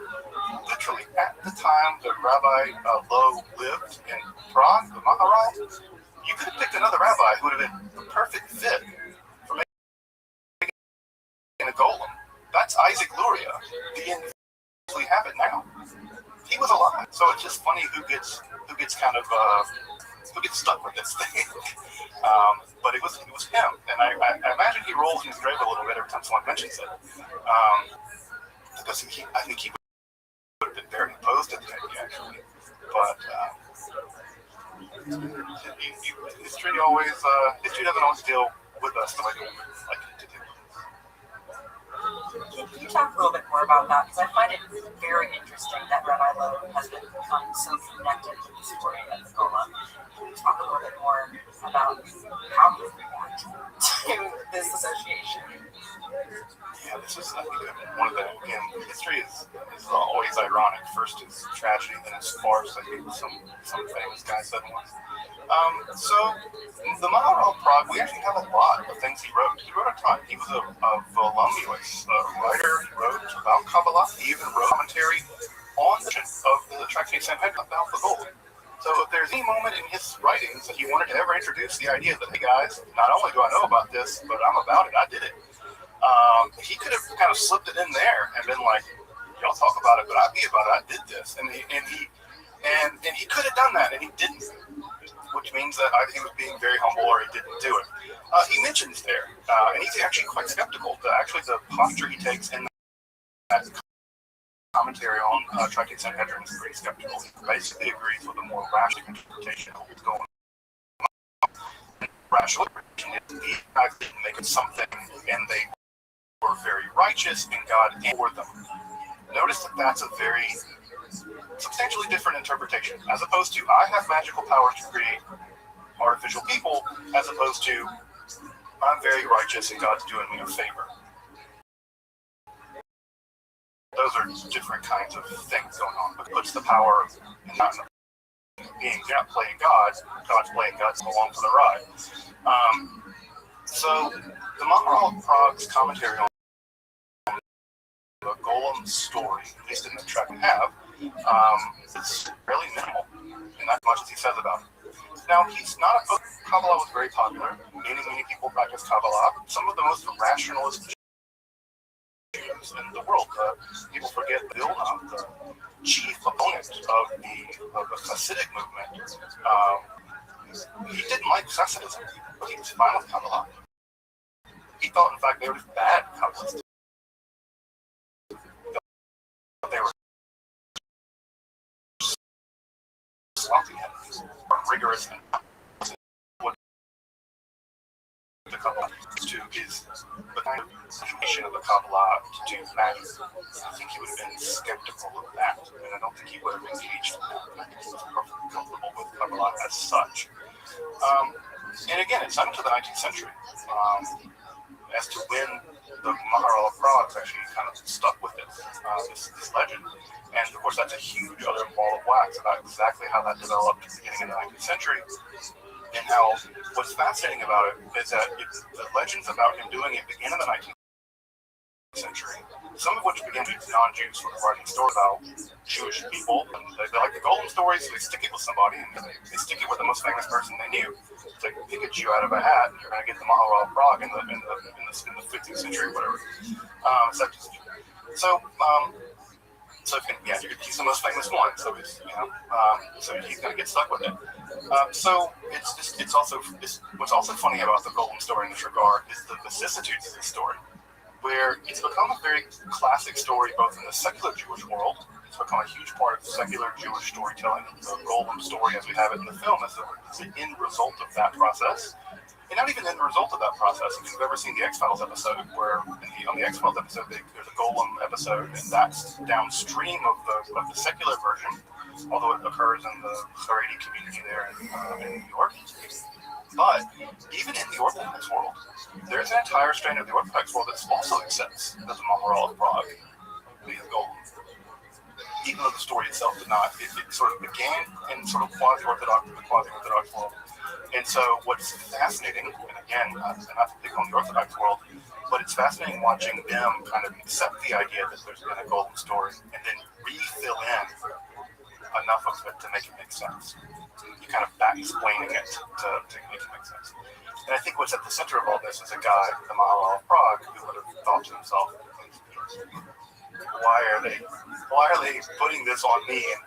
And I think he would have found it to be amusing, but I think he would have not been terribly happy. Of all the things that he was known for, if you ever see his complete work, I think he would think to myself, I wrote a bunch of stuff that I really wrote. Can you read a book I wrote and not retell the Prague legend? Now, don't tell the people in Prague that, because they're a pretty heavy part of their economy in that city based around the Golem. And I hear if you're one of the people out there ringing a bell, being like, "Hey, they just made all this stuff up." I heard the welcoming wagon might throw you out of the window. It's a long tradition, Prague. So be careful what myth you bust, because you might bust the wrong myth, and you might upset some of the people whose life is based on that legend, and out the window you go. It's so wonderfully articulated. Golem is a Jewish story that even if it's not Jewish, it really resonates with popularity of this story throughout history, as well as the popularity of film. It tells us that there's something perhaps archetypal going on that just speaks to humanity on a large level. However, being that this is a Jewish story, do you find that there are themes or symbols in the story that speak even more deeply to Jewish people, that people who are not Jewish might appreciate, but may not have a resonance with someone understands the story on a deeper level? So I think it cuts in two directions. I think that the reason why the story remains so powerful in the non-Jewish world is because of the danger of playing God. There's something about that anxiety that I think we still have, basically, with people who do engage in, for instance, in genetic manipulation. The anxiety is always, hey, you're playing God, you're crossing the line, using technology. What's up, Miss Aquarius? You may change something about nature that we can't control. I think that's a pretty pervasive fear that everybody has, whether it's the atomic bomb coming off in Trinity or just chilling. What are you doing? Genetically manipulate ourselves into something Just chilling, so I'm just chilling. Okay, doke. It's a very different thing that attracts people to the story of the Golem legend from the Jewish angle. And from the Jewish angle, it's a story about trauma, a story about fear, where yes, in a ma'am. moment of fear, it's Let a me moment say of anything. existential threat that What'd you say? Semites or Nazis or whatever, Jews face sort of constant threat that Crusaders might just come through, and it might just be the English community. And you could defend yourself because Jews weren't allowed to own swords. They weren't allowed to wear armor. They weren't allowed to organize themselves into militias. They weren't allowed to I've just been busy so the idea that you can defend yourself completely wasn't impossible. doing some other things. How was your Forget that the ghetto was built just as much It was good. It was good. I did some barbecuing. I came in here for a because the little local bit people in these cities that have these yesterday. Jewish ghettos, they needed Yeah, I was because the with my Jews were able to family. lend money and interest, but they also knew Today, and so the population makes a pasta balance. salad, grilled chicken, hamburger, hot dog, corn on the cob, baked beans. Yeah, all good. And in that moment, Yeah, I just didn't. fear I didn't anxiety, do ribs. there's nothing you want more than a defender, Yeah. than an avenger, than a supernatural being Okay, out sorry. of stock. I really Yeah, like some it. pork And will defend Okay. you, defend your people. And so the idea of the golem, I think, as it developed in the Jewish Middle Ages and Jewish modernity, essential threat the Jews face then, now, that's all too real. No, So, they got a lot of. on the He's Jewish got a side, lot of what bad. makes the golem story so powerful is the want of that defender. And I think that's a powerful.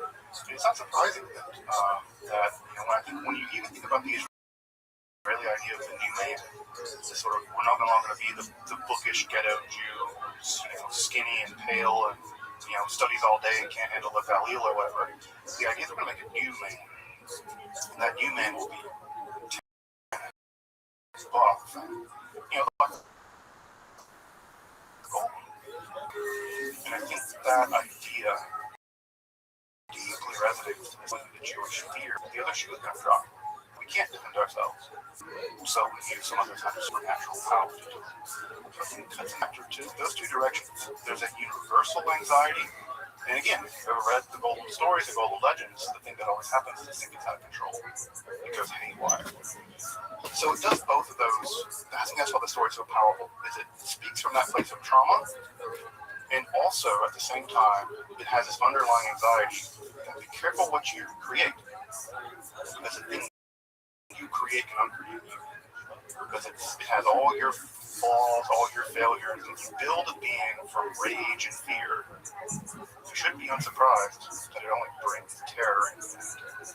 So I think that that's what's powerful about it. And you see this all the way, for instance, into the Frankenstein story, Mary Shelley's story, which is basically a golem story.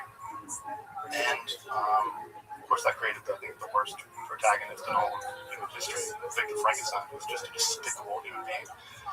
Just like a person who creates all kinds of havoc and takes zero responsibility for it. I think he's really, if you really think about who's the villain of that story, it's him, not that monster. The monster's a victim as much as anyone else is. But I think that's the worry, is that it's that role reversal.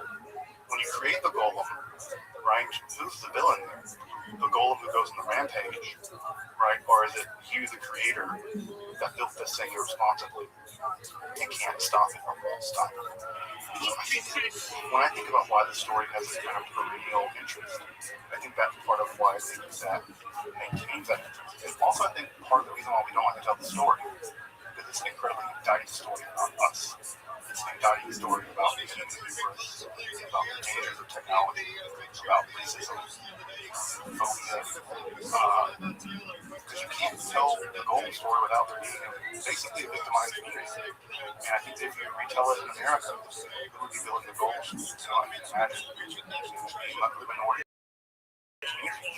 The idea is no one wants to make a movie and you're the bad guy.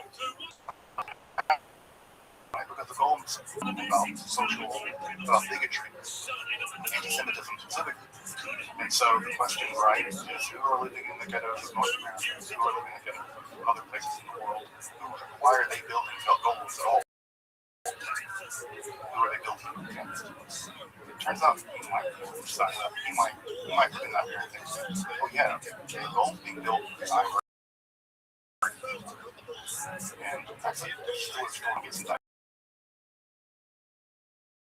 I think that's why it's so compelling. I think that's the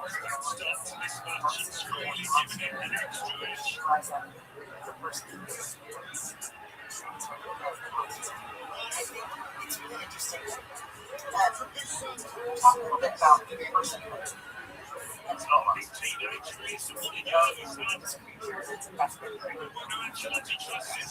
really fascinating thing. I think it's also part of what makes horror so effective is that horror works in the in between. Because human beings like things to be resolved, things that are in between. It gives us anxiety when something's not resolved. You know, a person using some of the Puppet Schoenberg, which is basically an hour and a half long symphony of things getting unresolved. It's just anxiety for an hour and a half, which is perfect for the 20th century. Man, it ruins your night. To have a bottle of wine after a Schoenberg symphony. The golem's in between, right? Even in the Talmud story, it's alive.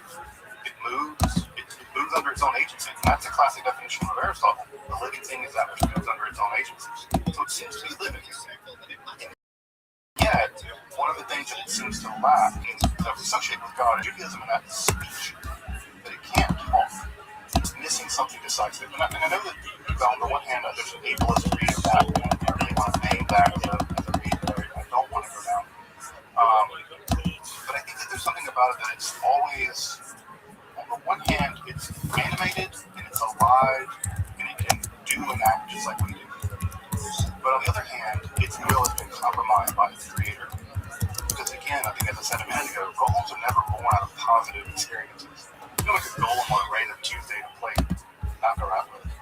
Right? You're not playing croquet with a golem. You're creating it because you just got hurt, because you've been traumatized, because your group is threatened. So the golem is a creature born out of the most horrifying emotions and experiences that one can imagine. It's a creature born out of trauma. And so the problem with the golem is that on the one hand it's free as a creature, it can go about and do what it wants, but its will has been so compromised by its creator that it wreaks havoc. And I think that when I imagine the golem, I imagine the golem being an entity that it's free in every way, but the most important way is it's free to do everything it's saying out. And again, the whole story is saying this golem on the rampage. One imagines that the golem is terrified of what it is. It doesn't want to exist like that either. And so again, everyone's victim. You have people being victimized, right? The community that builds a golem. The creator of the golem ultimately creates this terrifying monster. The golem has to commit these sins that it can't control, not committing to. And of course, the whole reason why this entire drama is playing itself out is bigotry. Someone else is victimizing that. And of course, the golem victimizes them. And again, when the golem attacks people, it doesn't attack, the Nazis in the black shirts and the brown shirts. It just attacks indiscriminately. And I think that that idea that the system is massive, being of trauma, born out of trauma, inflicted trauma.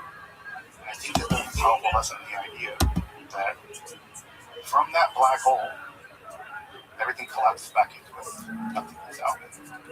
Again, when I talk about a story, a horror story, that's it.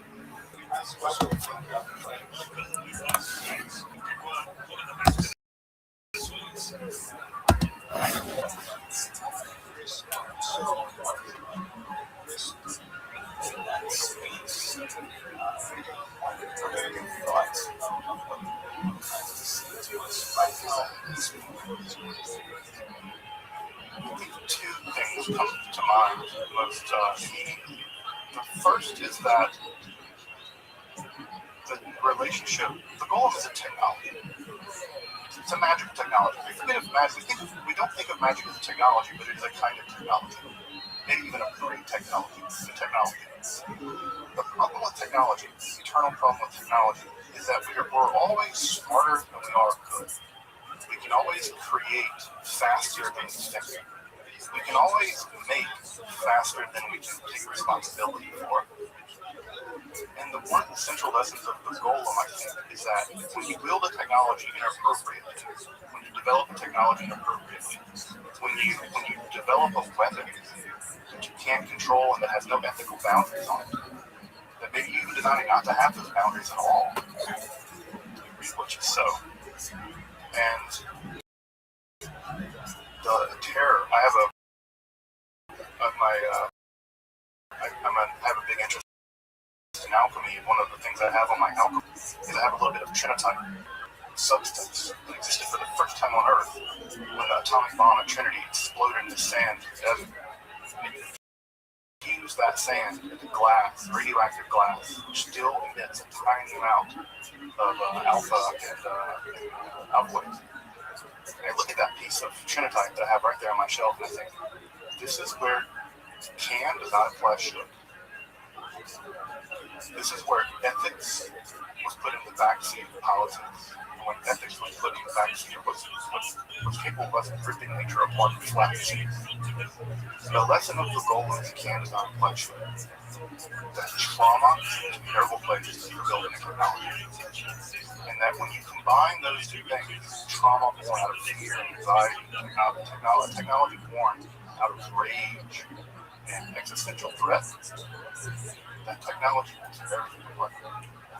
And we must always think to ourselves that can does not apply should. And when we develop technology, whether it's a magical technology like a Golem, or whether it's the ability to tear an atom apart, to release its fury, we must always ask ourselves, who's the monster? It's not the bomb. It's not the Golem.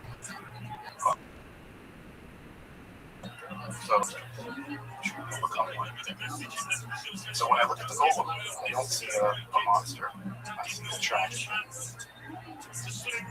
Golem's life is a tragedy. People even hurt them in tragedies. The people who've been hurt people, hurt things like Golem is the nexus of that. And at the end of the day, Golem is not the monster. It's the tragic character. It's the tragic character. They're the tragic character. Because they're ripped out of non-existence to do the bidding of someone else or do self-vengeance. What a tragedy it is. Golem never had a choice. People make them have a choice. Somebody's had a choice. The victim, even in their victims, had a choice. Golem. So, I think that the Golem sees us radically now, which is the Golem never has. And retelling that story in the age of hyper-technological development, these kids run away technology without any other concern. If that lesson is that they imparted to us in the 6th century, 15th century, or the 19th century, God, if we don't learn it now, prophecy to it. Golem, I think, is the goal is always a prophecy. Absolutely.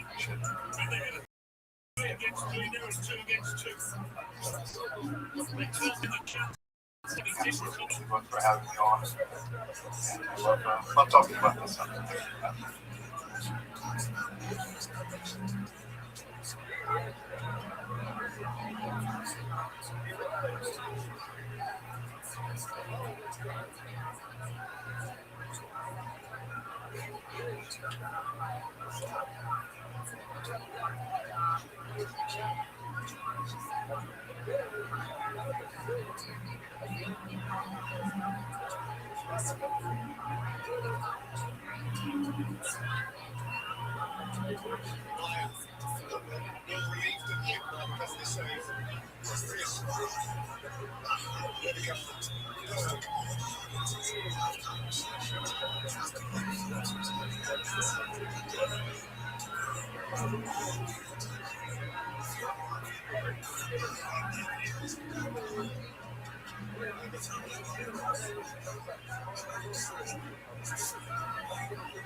The Israeli imagining for millennia thought of as the Axis Mundi, or the navel of the world as it appears on medieval maps. The site of the Beit HaMikdash was conceived by the ancient Israelites as being the very home of their God on earth. Built as a permanent dwelling following the mobile shrine or the Mishkan, first by King Solomon, then rebuilt by Zerubbabel before a final grand reconstruction by King Herod, the temple is even thought to herald the final apocalyptic days, where a third temple serves variously in the Abrahamic eschatologies. From the site of the Ark of the Covenant to the last earthly days of Jesus of Nazareth, the first direction of prayer for Muslims, the architecture of the Templars and the Freemasons, to the latter sacred buildings of the Latter-day Saints, the Jerusalem Temple has served both in theory and practice as a singular site of sanctity. But what do we actually know about the services or avodah performed in the temple? In this episode, I want to explore just that question by going into some detail about the elaborate rituals performed in the temple on Yom Kippur, the Day of Atonement, and the holiest day in the Israelite calendar. Indeed, Yom Kippur, as Steinsaltz has pointed out, is triply holy. It is the holiest time, Yom Kippur, performed by the holiest person, the Kohen Gadol, the high priest, by entering into the holiest place, the holies. What did this triply holy ritual look like during the days of the Jerusalem temple? Let's explore just that complex set of rituals. If you're interested in ancient rituals, mystery religions, or the history of the occult, make sure to subscribe and check out my other content on topics and esotericism. Also, my work providing accessible, scholarly, and free content on topics and esotericism here on YouTube. I hope that you consider supporting my work on or with a one-time donation. You can find those links below, and I really do appreciate your consideration of supporting the channel. Also, if you want to learn how Yom Kippur is practiced in modern times by Jews since the destruction of the temple, make sure to check out Religion for Breakfast episode on just that topic in the card above. I've been a huge fan of Andrew's work, and it actually is an inspiration that helped me to start this channel, Esoterica. So I really want to express my thanks to Religion for Breakfast for providing so much great religious studies content, and also for their great episode on Yom Kippur. Now, let's turn to the triply sacred avodah, or worship, in the ancient Jerusalem temple. I'm Dr. Justin Sledge, to Esoterica.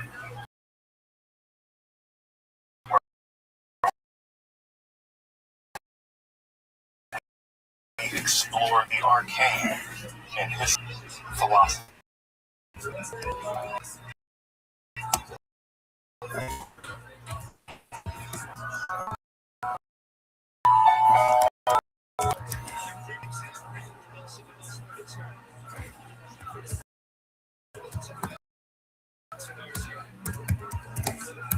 Of the Jerusalem temple, very little popular attention is paid to the daily avodah, or worship that occurred within its precincts. This isn't terribly surprising. It's an utterly foreign world to our modern sensibilities. Indeed, as a content warning, to frequently make mention of animal blood sacrifices from a historical and academic perspective.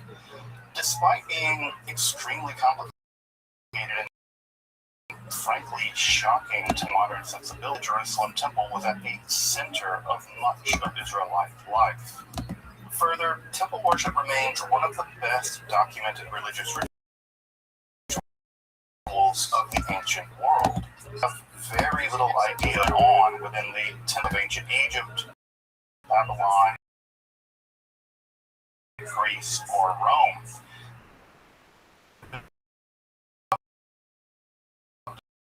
From priest to priest, heavily guarded secrets, and the mystery of Eleusis are even more obscure. The situation with the worship in the Jerusalem temple is oddly well spelled out, though by simple.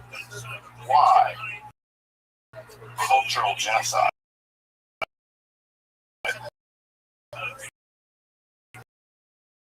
After a series of rebellions against Roman colonial population toward the time, felt that Judaism itself was facing an existential threat.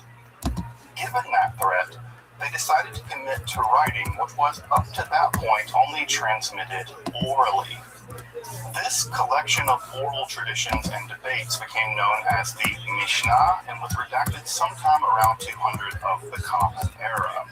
Two later series of commentaries on this text were also composed and are themselves the famed Jerusalem or Palestinian and Babylonian Talmuds. We're going to be turning primarily to Tractate Yoma in the Mishnah, which details the Yom Kippur ritual in the temple. Indeed, some of that text seems to have been composed by people with a before it was destroyed by the Romans.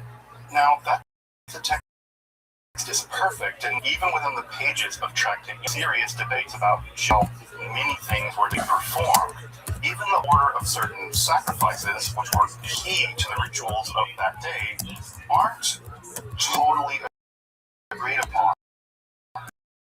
But we're going to go through the whole dead priest, given with what appears to be the most general shared consensus in pointing out at least some of these technical aspects of the debates about the performance of the Avodah. Yom Kippur itself has a very complex origin and is likely at least three different religious rituals combined. A purification ritual for the high priest for entering into the Holy of Holies to commune with the Israelite God, perhaps in an altered state of consciousness or shamanic trance. A general day of atonement for the sins of the collective nation of Israel, and a ritual whereby those sins are transferred to an animal, here a goat, as we'll see, and that animal is dispatched. All though, by the position of the Torah in the 5th century BCE, they seem to have been combined into one day of extreme sanctity and awe. Here we're going to be focusing in on how the Yom Kippur rituals would have been carried out sometime in the mid-1st century of the Common Era, around the time of the life and death of Jesus of Nazareth and the high priesthood of Hanan ben Hanan, the high priest on the eve of the Great Revolt. Again, while exact details may escape us, let's begin about a week before that holiest day of Yom Kippur. 7 days prior to Yom Kippur, the high priest, or the Kohen HaGadol, is sequestered to the temple chambers from his family in order to ensure his absolute ritual purity. A deputy high priest is also selected to serve in the actual high priest should die or somehow become otherwise ritually unfit. Even her wife is selected for the high priest in case his ex-wife should die. Why? He's commanded in the Torah to atone for his entire family and must have a wife to complete that. Thus, atonement. Third, he's sprinkled with the ashes of the sacrificial red heifer to remove any trace of ritual, any addicts required for the incense offerings in the Holy of Holies. And he also reviews the various ritual procedures expected of him of that day. One can't underestimate the stakes here. The higher fate the Israelites and their God at some level to on his rituals. No. He also inspects the various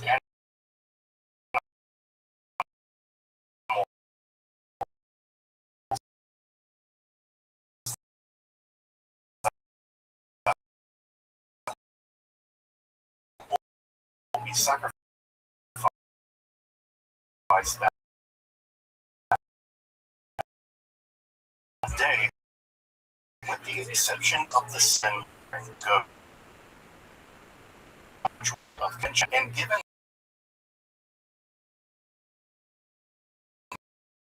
that it's literally how, in order to prevent the possibility of mutual nocturnal emission, the high priest's diet is restricted the night before the Yom Kippur fast. And he's kept awake all night long. Thus, all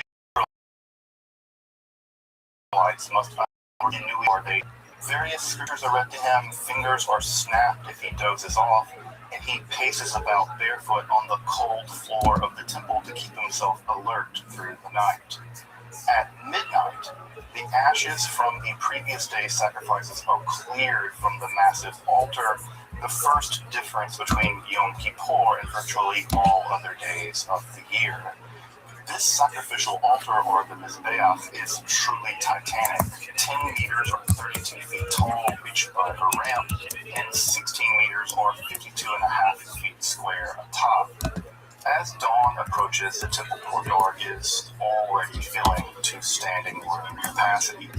From the roof of the temple, priests are looking east for dawn to break, and with the first major illumination, the spotter cries out, Barakai. And with the illumination of the dawn having reached as far as Hebron, the tomb of the patriarch had been built by Herod and architecturally similar to the temple. The day has come, and the first sacrifices begin. The high priest has over 40 distinct ritual tasks to complete before the sun sinks in the west and the clock has started ticking. The Kohen HaGadol undresses self and ritually immerses in the mikvah of 5 immersions, and then into the first of the golden garments, the first of the 5 garment changes for the day. The golden garments are the usual ritual attire of the high priest during the rest of the year and will be worn while he performs the first tamid, or continual sacrifice, commanded for every day of the year, Yom Kippur or not. Though usually performed by regular priests, today will be performed by the Kohen. This morning tamid sacrifice includes a lamb along with grain mixed with oil, a libation offering, and the first steps for preparing the enormous golden menorah, which will be lit at the conclusion of the day. Another identical tamid offering will occur later in the afternoon as well. This daily sacrifice completed, the high priest immerses in the mikvah again and changes into these special linen garments for Yom Kippur. Before and after each change of these garments, an additional hand and foot washing is required, thus resulting in 10 such washings throughout the day. These linen garments were extremely valuable, being procured as far away as Egypt and India. The Mishnah actually notes that both sets of these linen garments were worth as much as 18 maneh, or somewhere in the neighborhood of about 280 troy ounces of silver. That's roughly $7,000 in U.S. money in the fall of 2020.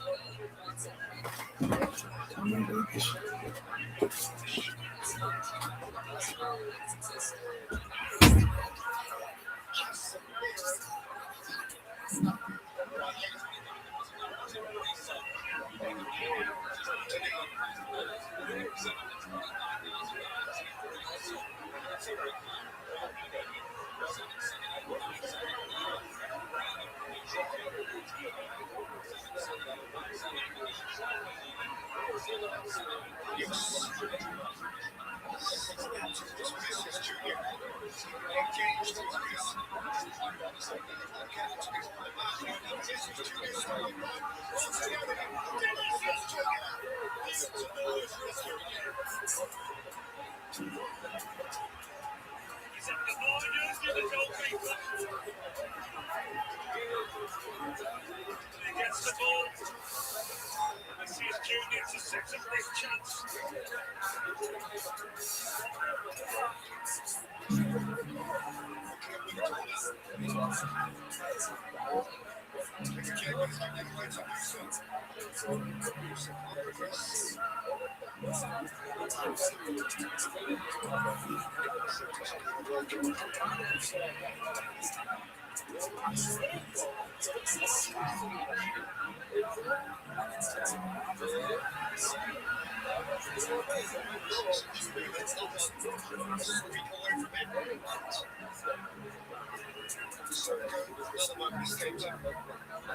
Bit of a toe poke in the end.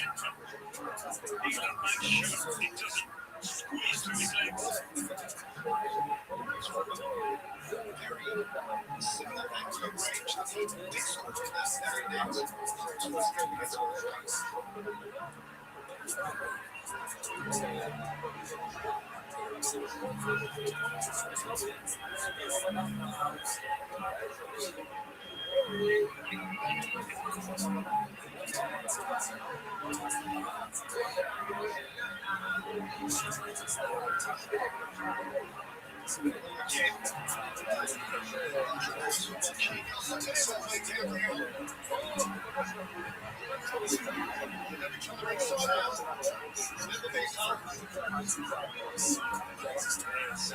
Super heavyweight contest in terms of stars as well as muscle.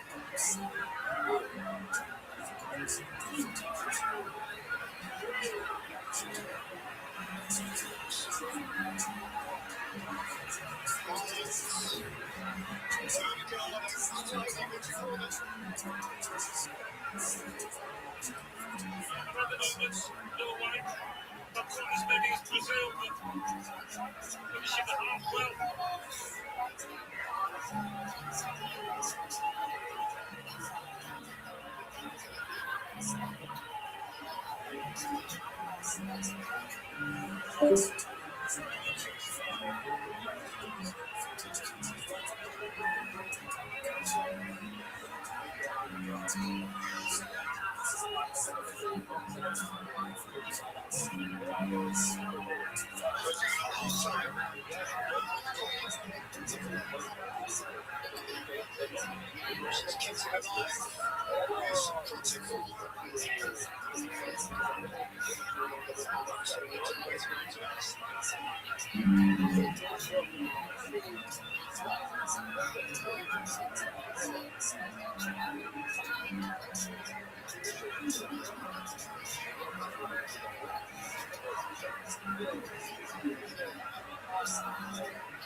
For two linen garments. Now in the linen garments, the high priest approaches the first major Yom Bull. He places both hands between the bull's eyes and confesses his sin and the sins of his. During this confession and the other two confessions of the day, he utters the bull cave of hay, first of three, and the only time where the ineffable four-letter name of the Israelite God is vocalized as it is written. This is also the first major recurring miracle of the day. Hearing the divine name pronounced, the entire population of the temple falls completely prostrate. Recall that it's standing room only. The Talmud relates how the temple itself stretched in all directions, miraculously warping space itself to accommodate the communal act of prostration at hearing the divine name. Fighting this confession, the high priest makes his way to the enormous central entrance to the Heichal, or the holy place, the east-facing Nicanor Gate. This gate is also an important landmark in the temple, given the miracle story attached to it. Nicanor had the giant two-door copper gate made in Alexandria, and taking them back by sea, a terrible storm is said to have befallen the ship. And the sailors threw one of the doors into the sea.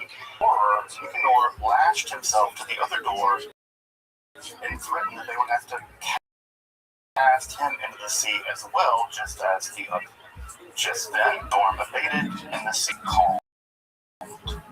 Arriving at the port of was despondent until the other enormous solid copper door was found to have washed up right beside the cargo ship, somehow floating along the ship the entire time. While the other gates of the temple were golden, the copper gates of the Nicanor Gate were never replaced, given the miracle of their survival. Here, the high priest is flanked by attendants and his deputy, and they stand in front of a golden box to draw one of two lots for two goats.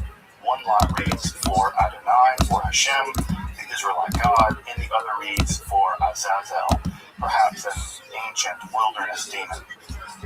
One goat will be sacrificed in the temple that day, and the other, the one for Azazel, bearing the sins of the entire people of Israel, the famed scapegoat, will be led a dozen or so miles into the Judean wilderness and cast down a mountain, tearing it to shreds. With the lot selected, and a second confession is made by the high priest on behalf of the priestly caste over the bull from earlier. Again, the ineffable name of God is pronounced, and the entire congregation falls to their face in worship as the bull is slaughtered and its blood captured in a basin. The goat for Azazel has a red string attached to its horns and is led away to be released later. The high priest now sends the giant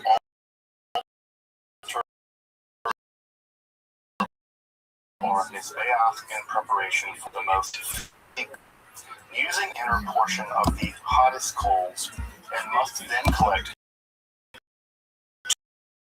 2 handfuls of incense. Tip of both incense, while a shovel of hot coals must be either held in the teeth or under the armpit, without any of the coals being dropped in the next crucial journey. With the incense and the hot coals collected, he now walks down the ramp and enters into the interior sanctuary, the Heichal, carrying incense and now coals as he performs the most dangerous duty of the day. And offering the incense within Kadosh Kadoshim, the thorniest debate of ancient Jews, where the incense is to be lit. The Sadducees held that it should be lit outside of the Holy of Holies and taken within, whereas the Pharisees held that it should be lit within the Holy of Holies, and depending on the high priest, either could be performed based on their interpretation of one line of the Torah in Levitical. Israel at some level depended on performing this task correctly, and any mistake could mean a deep spiritual failure and even the divine execution of the high priest. Regardless, let's assume a Pharisee interpretation for this high priest, unlike someone like Hanan ben Hanan, who we mentioned earlier, who was, in fact, a Sadducee. The great curtains or brochet separating the Heichal from the most holy place were pinned up, such that the high priest would enter on the left or south, he would turn right or north, and then pass into the Holy of Holies by turning left or west. The gap between the curtains being only a cubit or about 18 inches wide. Once within the Holy of Holies, now bereft of the Ark of the Covenant since the destruction of the temple by the Babylonians, The high priest Hashtiyah, or the foundation stone, which is about 3 fingers' breadths from the ground.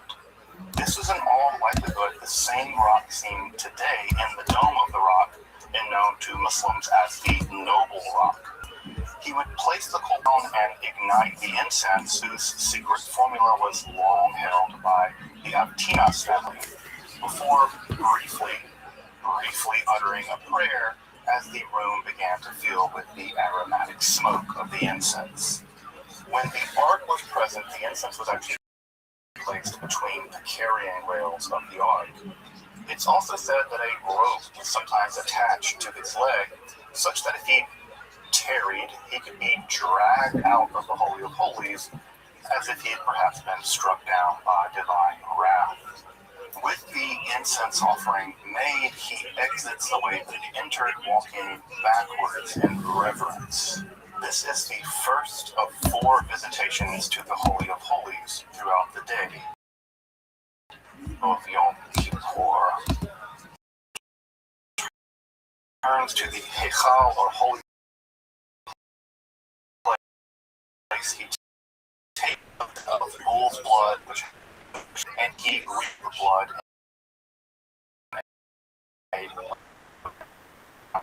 and down.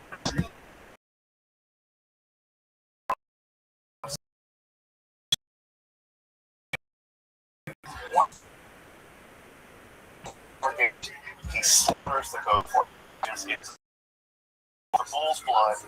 He exits, and then he proceeds to sprinkle the blood of the bull and then the blood of the goat in turn onto the outer curtain.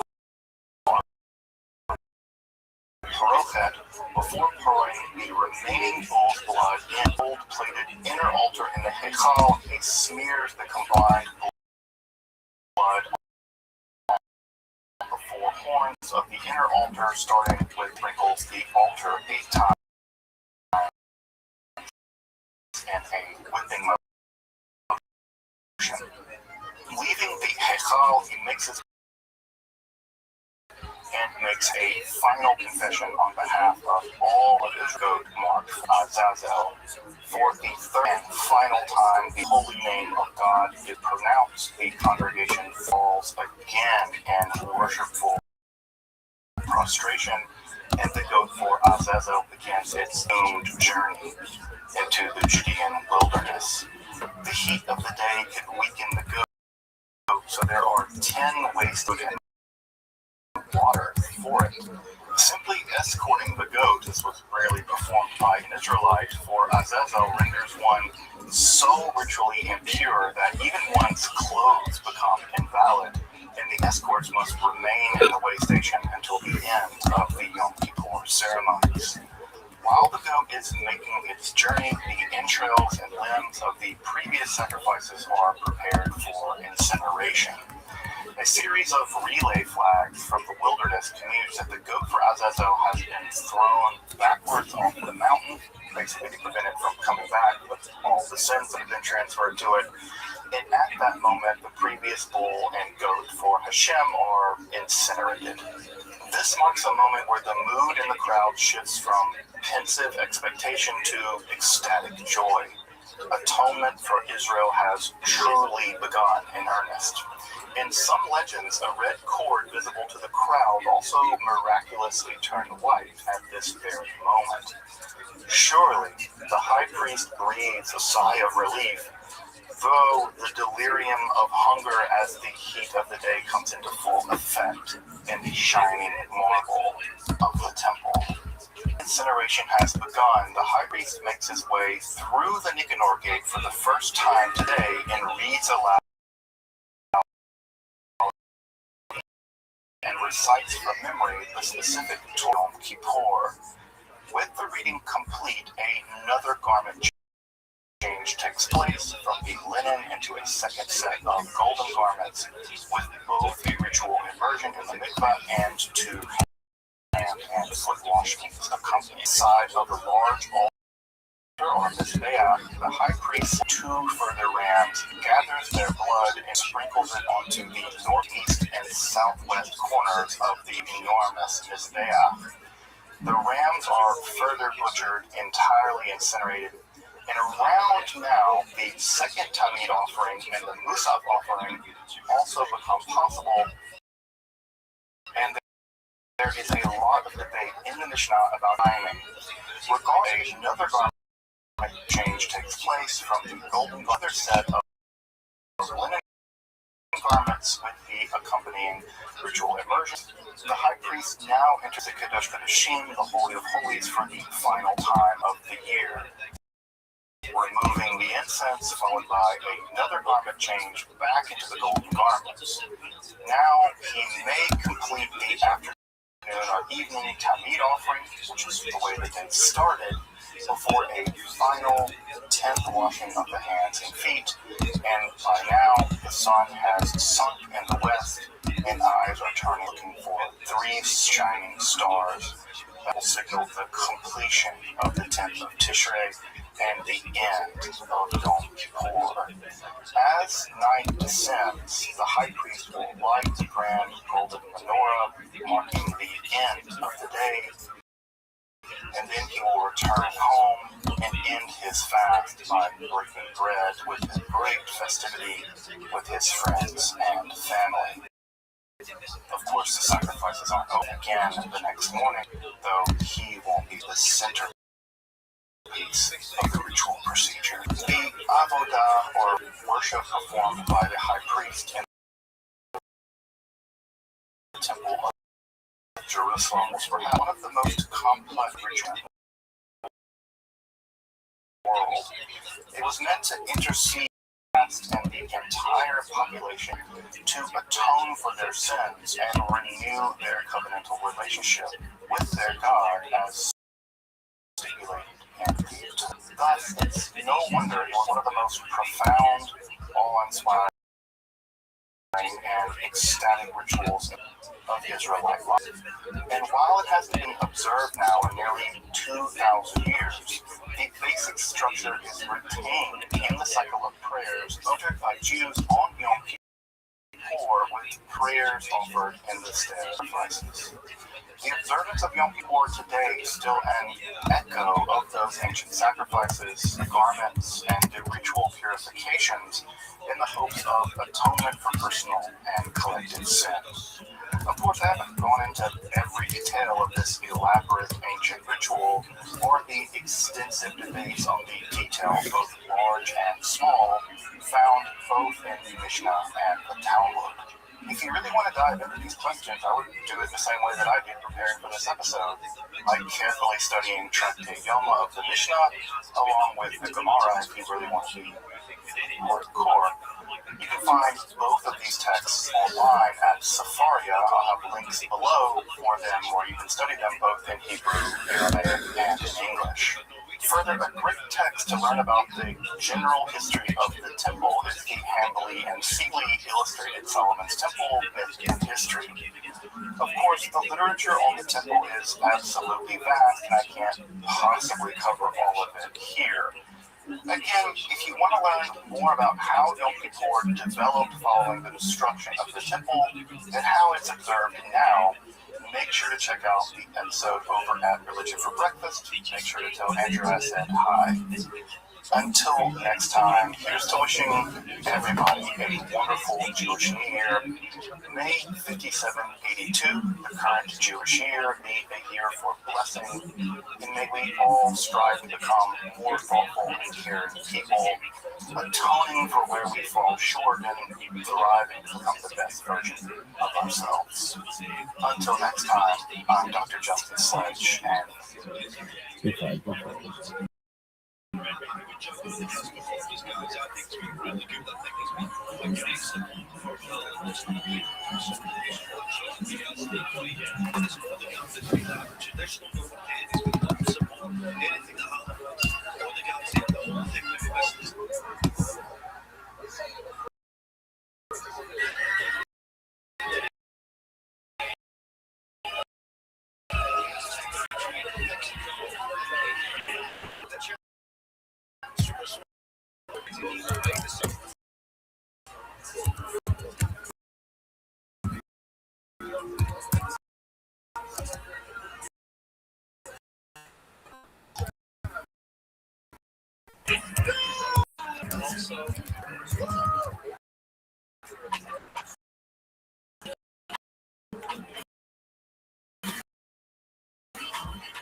Like a hot dog for every country where miso's done in Australia, Mexico.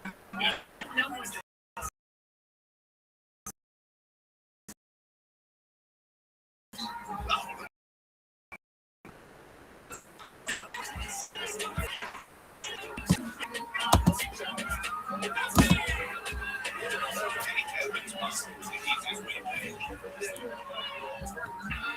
Crisp, refreshing, coarse slushy flavors, and cherry, grape, and orange. Coarse seltzer slushy flavors.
Facebook, eBay, Uber, Adobe, and Yahoo have leaked data such as passwords, credit card info, and driver's licenses belonging to millions of users. Look, if someone can hack Joe Biden, just imagine how easy it would be for them to hack you. That's why I use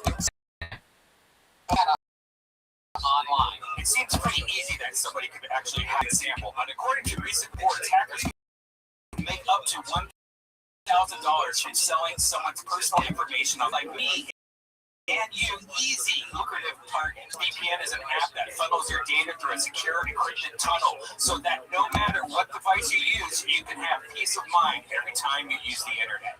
The app connects with just one click. It's lightning fast, and the best part is ExpressVPN works up to 5 devices simultaneously so you and your whole family can stay protected. If a breach can happen to powerful individuals, it can easily happen to you. Yes, it can. So protect yourself with ExpressVPN, the VPN rated #1 by CNET, Wired, and countless others. And if you visit ExpressVPN.com/KillTony right now, you can arm yourself with an extra 3 months of ExpressVPN for free. That's ExpressVPN.com/KillTony. Visit ExpressVPN.com/KillTony to learn more. Today's episode is brought to you by Sheath Underwear. Sheath makes the softest, most comfortable boxer briefs I have ever worn. I mean, I wear them all the time. Golf, right now, absolutely everywhere. If you're sick of boxers that are too loose or briefs that are too tight, Sheath is for you. Here's what makes Sheath unique. The stretchy fabric is made out of moisture-wicking technology. It feels silky and keeps everything cool, comfortable, and in place. It's the perfect underwear for working out. Plus, the unique thing about Sheath underwear is that they have 3 pouches that keep your man parts separated, which prevents them from sticking together. This is huge for working out and being in hot environments, or if you just want to make winter activities more enjoyable. Yeah! You know what will make pumpkin picking more fun? Making sure your balls aren't stuck to your thighs. Sheath underwear will make that happen. No more chafing, no more gross ball sweat, just comfort and support. Now, for some of you that might not be interested in separating your man parts, I'd still recommend Sheath. You can wear it like any other boxer brief, and it's crazy comfortable. And one more thing, these look good. Sheath makes it look like you're packing. Like you're really, really packing. So go to sheathunderwear.com, make your junk look giant, and get a pair of the most comfortable underwear you'll ever own. And it's off your order. That's sheath.com. Use the code TONY for 20% off. And we're back. Austin, Texas. Are you guys excited to be here or what?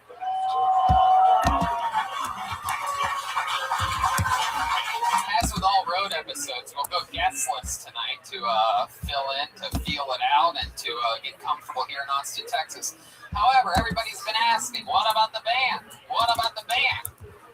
On top of a lot of special surprises that we have lined up for tonight's episode for you, the Kill Tony fan, and the people that were brought here by real Kill Tony fans because they had to buy a table. We're excited to announce that you're the first people to hear and see the stylings of our new Kill Tony band. Ladies and gentlemen, I present to you the best damn band in the land. John Dees, Michael Gonzalez, Michael Hale, and Ginny Blazer.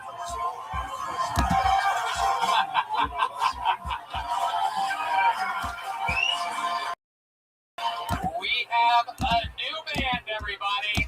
We are now racially diverse as ever. This is very exciting. Oh, wow, there you go. It's been said. That was my inner conscience yelling from the other side of the room. No, that we love Jeremiah. By the way, Jeremiah is going to be here at the Vulcan Gas Company this Thursday, headlining his own show. The little baby boy is all grown up doing his own show, but we're excited. I met John a couple weeks ago. He plays keyboards with the great Gary Clark Jr., and here he is now on the keys. Welcome to the show, John. He's on social media at John Keys. We're going to find out more about everybody a little bit later. We have a bucket for the first time in absolutely forever. whatever. I mean, we had a bucket in LA with 4 or 5 or whatever pre-selected people swirling around the bucket for 5 names isn't any fun. But we're excited to announce that here tonight for this very show, out on that sidewalk right now, waiting, and some of you in this room, over 80 people signed up for tonight's show here in Austin, Texas. A true scene where anything can happen. And when I call the name, someone out there is going to yell the name that I just called, and they're going to safely and briskly walk to this stage. So be on the lookout when someone's gonna fall. Just a reminder that Antones, Kill Tony, Golden Pony Productions, and Death Squad Productions are not responsible for any injuries that occur during the taping of this show. Shall we? Instead of reaching into this bucket while 80 people wait. Ladies and gentlemen, first, a regular on K, one of the longest standing regulars in the history of the show. To start tonight's show, ladies and gentlemen, I present to you one of our all-time favorites, the great, the powerful, Big Red Machine, William Montgomery, everybody, with a brand new 60 seconds.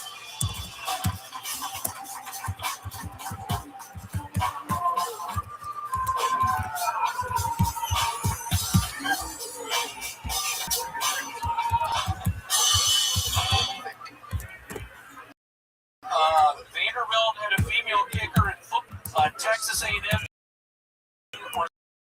responded by saying, female kickers, what's female cheerleaders? The Texas fans in here. I wish the opioid crisis would end so my girlfriend and I can start doing them again. You want big dick energy? Re-elect Nixon. Richard Nixon is so sexy, Frost couldn't cool him off. No history, people, that's a hell of a joke for people that know history. G. Gordon Liddy broke into the Watergate Hotel when he couldn't break into show business, so you tell me how life isn't fair. For Christmas this year, I'm going as Claus. Yeah, these jokes are working.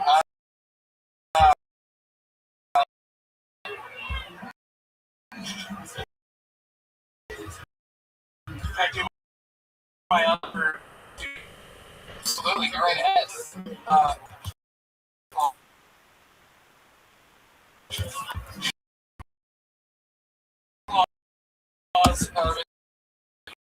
He's not Muslim. So be here. You're in front of live audience, William. How does that make you feel? It has been a coon's age.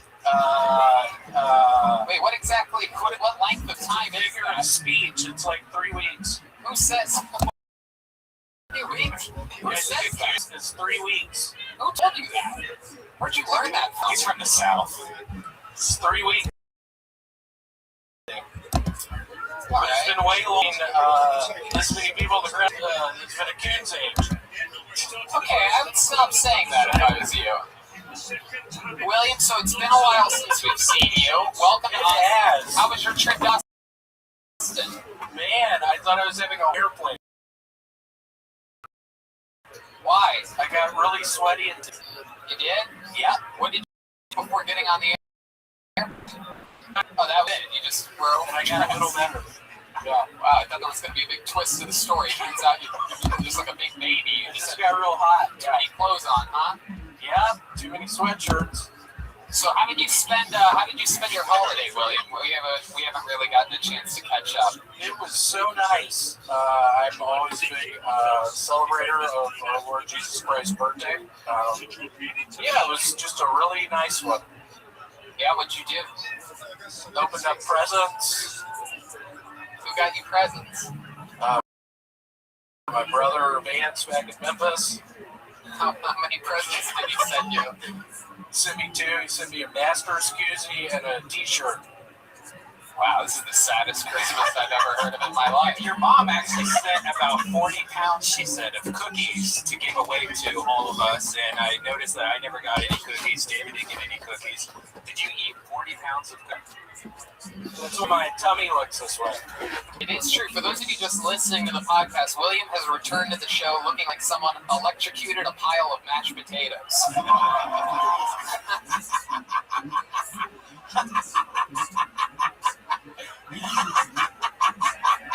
It's true.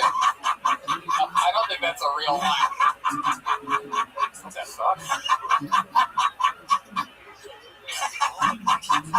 This is William Montgomery. No, it is true. For the This really hasn't gone well.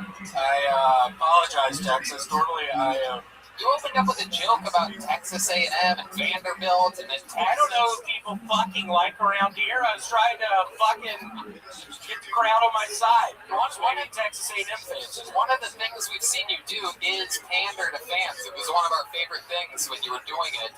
You want to give it another shot? You want to try to pander to these Texas people, see what gets them to go crazy? Let's do it. Here's William Montgomery pander. Hold on, here's someone from Texas. You doing crowd work right now? Yeah, hold on. Give me a name from Texas. What about George W. Bush, y'all? He's from Texas, isn't he? I love George W. Bush. What y'all think about George W.? He's from Connecticut. Shut the fuck up. Don't fuck this up for me. It was finally starting to go kind of all right. He's from Connecticut. Fucking bitch. Seriously, stop. Seriously, stop. Name someone else from Texas. Don't ask. Just go with your gut. Someone from Texas. Who is the, okay, here, ask me again. All right, who do you love from Texas, William? Let's give it up for Toucan Sam. Look at all these people are mad. You don't know these people from Texas. These people have a lot of pride here, William. I've really messed up. I was kidding with Toucan Sam. Now, William's originally from Tennessee. You guys are both considered the South to most Americans. What's different between Tennessee and Texas to you, William? Probably all the black people. Whoa! Jeez, all right. You told me to say that.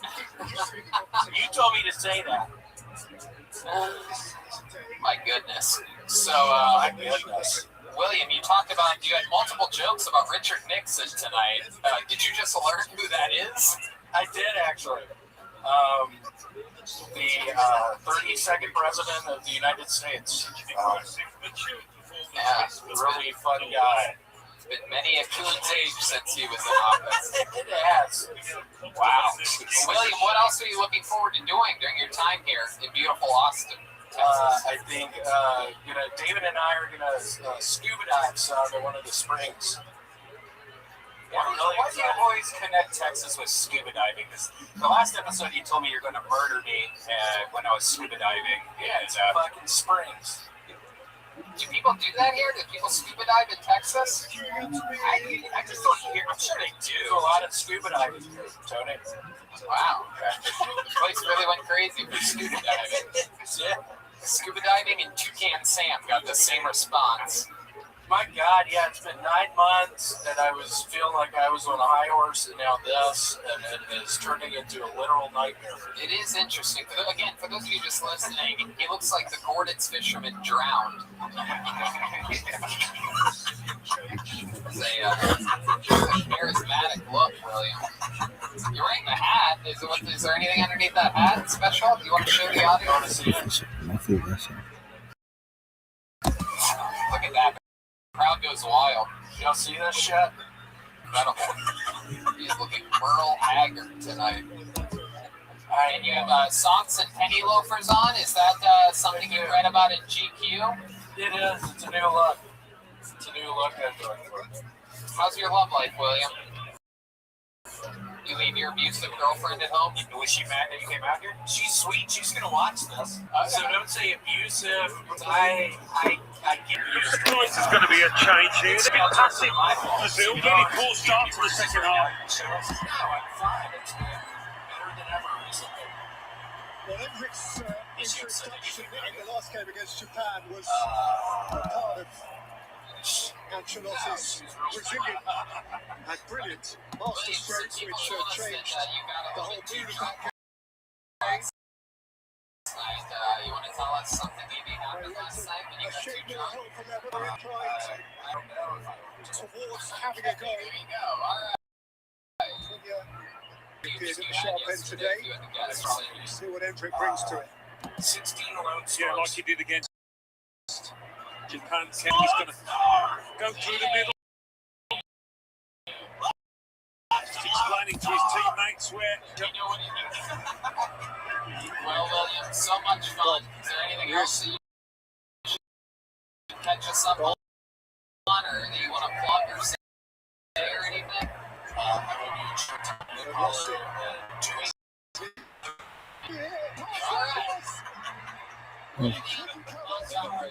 This is great.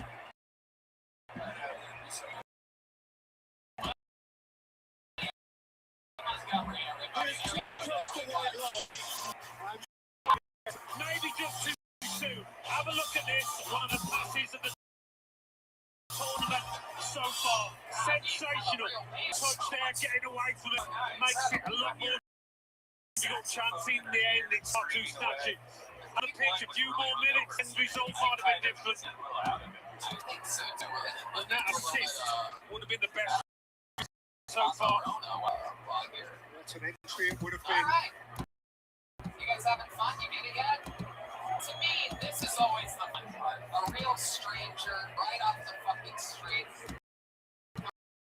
Completely anything can happen. And we haven't done this in 10 years. It's been a long time, so maybe roll the game out once they start talking in the microphone. They get 60 near the sound of a kick. And then if they run the light, they bring out the angry 6th Street Bear. And your first person of Austin, Texas. Wow, this is crazy. This young lady actually here all the way from Los Angeles. She's been made famous in a few months on this show. The psychic of the show. Ladies and gentlemen, it's Christy Bellich. That's incredible. Christy Bellich. First up. Should we find a way through? Yeah, the stairway's that way. Alright, there she goes. There we go. Here she comes. Lifted forward to Endrick again. Here she is, ladies and gentlemen, Christy Bellich. Endrick. So I have that ex-boyfriend Up in there, 10 is now fucking my now best friend, you guys. Certainly needing to lift I it. know, right? The thing is, as long as that motherfucker exists, it's not to change her over, you know? Like it was like cops inside, you know, Costco that shit, you know, they're Home Depot, and you know, anyway, I lost breath. The thing is, before I moved to LA, I donated my bed to his family, which means fucking on my old bed that has mine. And it's not like the nice, straight up the art store, goddess, pomegranate, bread flowing blood. It's like the chunky, brown, like, angelic, straight up on posture eating. Well, we've been showing some goalkeeping displays in this World Cup. We're witnessing another one. I feel like if Randy was a woman, he would have written a set like that. My very rich chunky. It's all come rolling forward again. I used to do that kind of crap. He's hard as a rock, but very hard. Gabriel. That's disturbing. Is this true that your ex is fucking, what was it, your former best friend? Yeah, this is a true story. I moved to Los Angeles with my ex, and then I kicked him out, kicked him straight to the curb. Because there's a lot of men out there, probably not my lovely musicians on stage, but there's a lot of men out there who make motherfucking shits. Wow. I mean, He can't believe it, denied twice now. The big fella between think the stick stealer will not have played better than this in his career, I would imagine. He would have been offside. So that'll make Guimaraes feel a little better, but even so, he'd love to have stuck this in offside or not. Neither didn't know. This is the previous save. Plenty behind this. A little nick off the defender as well makes him have to adjust. Brilliant stuff. So how was he? Game of his life. Was he fun in bed at least? I was thinking about his dick earlier today.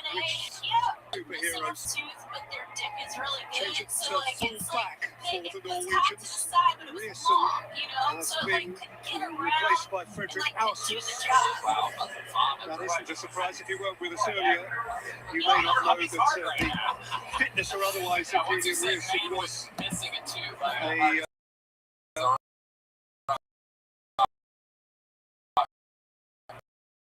a really significant I'm into that factor. wacky shit. That's why I moved to Texas.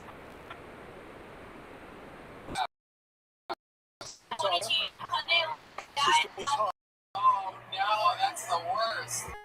El Paso. That's a lobster on my way here to El Paso. It hurts me to say this. Worst Red Lobster experience. Like, who would have guessed that a Red Lobster in El Paso wouldn't be they don't have that fresh seafood at the El Paso.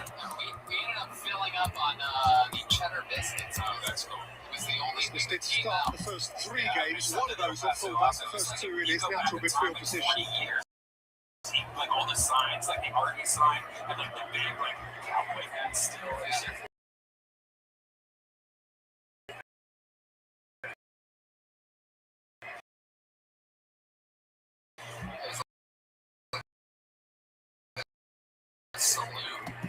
Salute Red Lobster.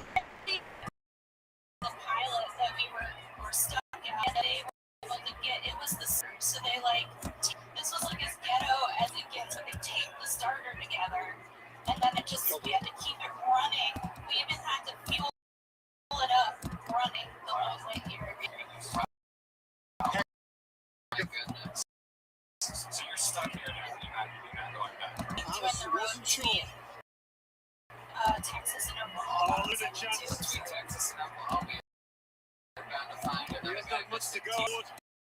But he thought it was heading his way. So It would have. Had it not been for this talked about the incredible intervention. storylines, but out of all the people that signed first tonight, and we've known you on this show, Fingertips you've and been help anyone. once a month regular. Those of you that Nevertheless, have the been Norwegian keeping coach up Martin with Ødegaard non-live will audience take. episodes, which I completely don't blame you for.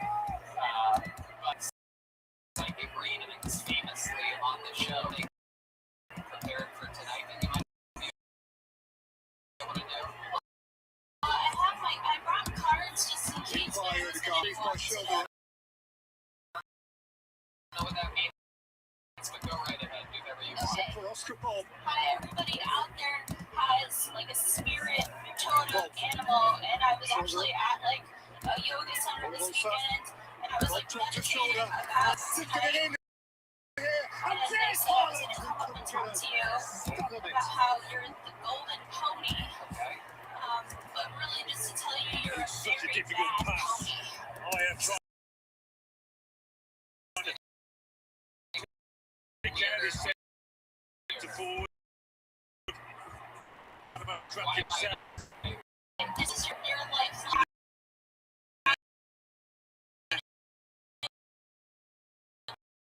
Be a better pony. That they use them get through some shit, you know? So my question for you guys is, what is your animal spirit totem to you? And I'll tell you what your animal spirit totem is. And so to play the code, of course, is Neymar. You know what we're talking about. We're confused, Chrissy. We're not that smart. We even just made friends with Joe Rogan, and the rest took off, right? Okay, well, what animal represents your spirit? What represents your heart? Why did you call yourself the golden pony? I call myself my friends gave me that nickname, and unfortunately it's stuck. I didn't really like it when it started. You kept it because you didn't like it? Didn't really, wasn't, the nicknames aren't really anybody's choice. You know what I mean? Like, I don't really like the Golden Pony. Red Band doesn't like it when I call him the human breadstick. You know what I mean? Like, Yo, how are you? you know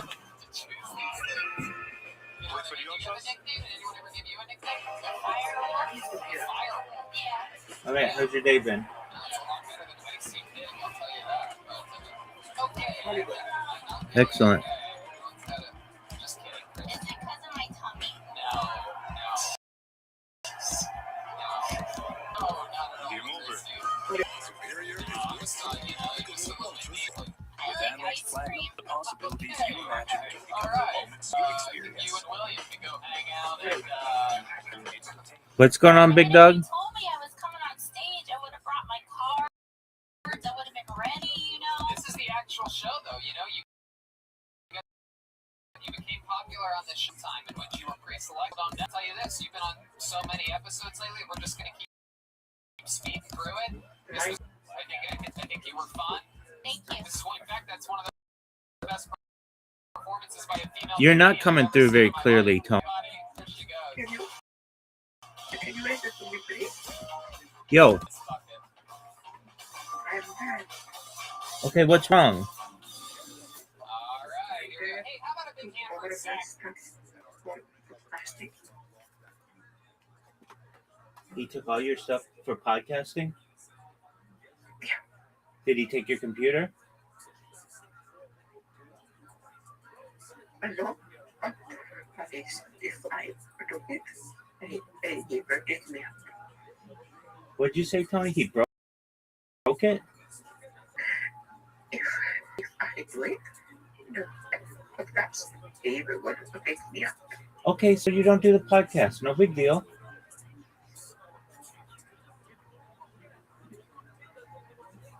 And you just need to focus on getting a job. That's all right. So you take a few weeks off of podcasting. It's no big deal.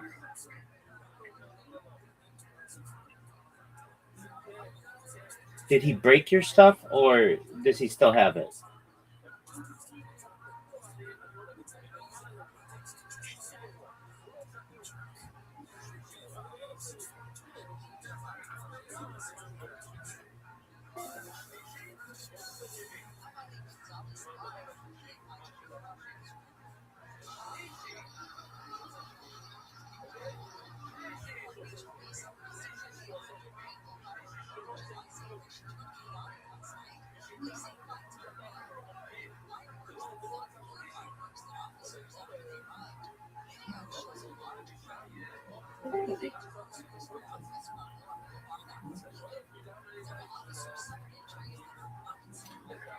Tony, can you hear me? Yes. Okay, so did he break your stuff or did he just take it from you? He take it. Okay, that's not that big of a deal. So you just have to find a job and then he'll give it to you back to you. Can I say something too? Go ahead. Please shut the fuck up. Tony, you need to be respectful to me or I'm not going to talk to you. Thank you.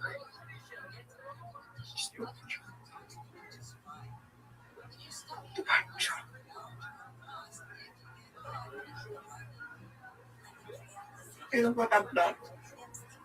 Tony, you don't have to be done. What did he say? Okay. You got home and what did he say?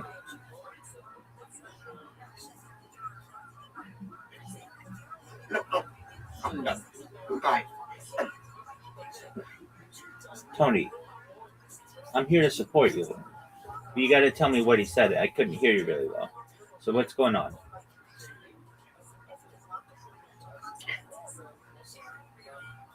You came home. Your dad was like, I will go remove when I have what time. I will. Okay. okay, sounds good, buddy. I'm here to help you. Oh, poor Tony.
Bogus up here.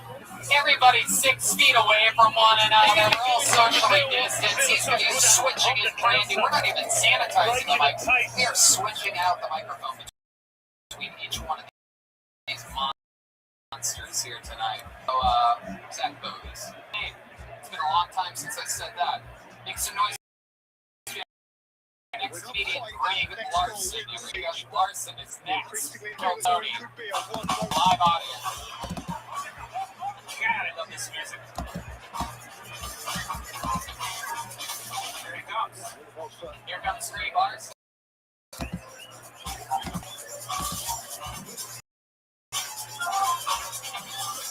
Come on, one more time for Greg Larson, everybody. There's a new COVID vaccine for puppies. The main side effect is, aww, it says,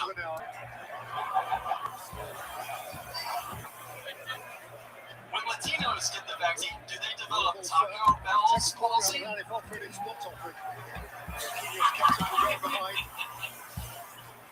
virus mutated. When we got a vaccine and stuff, like finally getting the balls to break up. His girlfriend, and she said, "You leave me. I'm gonna keep going here." And they asked, "I'm like, screw a vaccine to the closest stair." It's Moderna.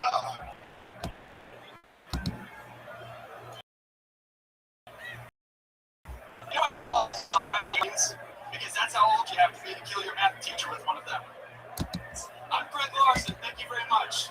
Wow, look at that. Signing out at 58 seconds. Greg Larson. Welcome to the show. It's exciting. It's like William Montgomery if he took vitamins. Welcome to the show, Greg. How long have you been on stand-up? Just over a year. Just over a year. All of it here in Austin, Texas? Almost all of it here, yes, sir. You born and raised here? No, I grew up in Elk River, Minnesota. Elk River, Minnesota.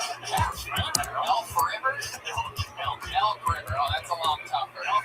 Yeah. Elk River. You like Alpinos with your elk?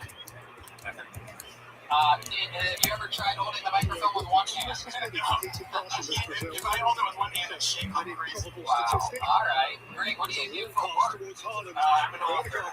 Really? What have you written? My last book was a memoir about college. My forthcoming book in April is a memoir. I spent was a clubhouse attendant for a minor league baseball team. Oh, look at that.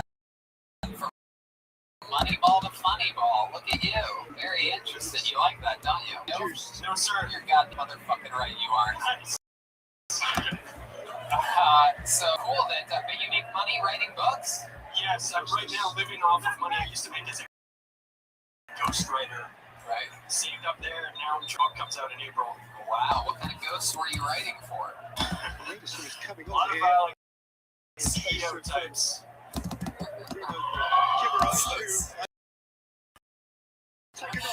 Wow, alright. So, I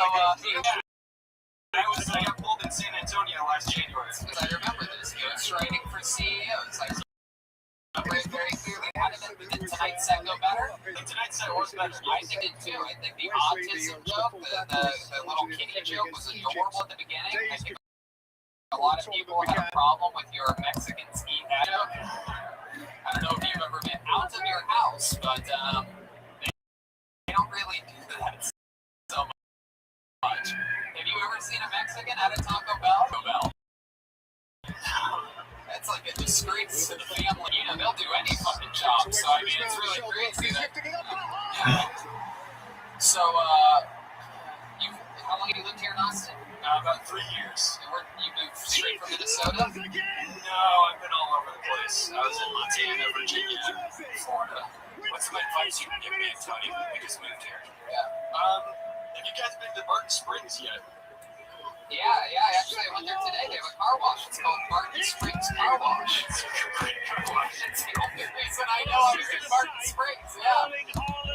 Barton Springs, the pool is, there's lots of those. Is that like that super long free pool that you can go to, and it's like, it's free right now, it'll be free, but then it'll cost money once spring comes, actually right about this. Yeah. So you thinking about going swimming in the super long pool? Yeah. It looked really cool. It's long, but is it wide? You know what I'm saying? So you go swimming in this public pool? Yeah, I go there. People ever dump you and splash you? You seem like you'd be easily pulled. I see you there. I'm going to jump right on top of you, pull one of your guys. Is that what we're finding out right now? Oh my god, I could be, but no. I guess technically I'm like an incel right now. Oh, wow. Wow. Greg doesn't even know he's gay, everybody. This is exciting. We're the first people to tell someone live on the show that you're gay. Cool. Have you ever messed around with a guy? Like, with your kid, use your friend's penis or anything like that? He's thinking about it. The only thing I've ever done is I'm watching a movie with my friends in the basement, and neither of us, we didn't want to change out the movie, so we're like, okay, whoever can jack off and come first has to change the movie. That's not real. It's real, dude. Are you serious? Yeah, ask my buddy Wade and Danny. The gayest part was you catching the cum in your mouth as it was coming out of them. Who won the competition, you remember? Nobody won the competition. You probably were. 20 seconds later, he's like, oh, a bunch of dudes are jerking off. Yeah. Oh, God. How old were you?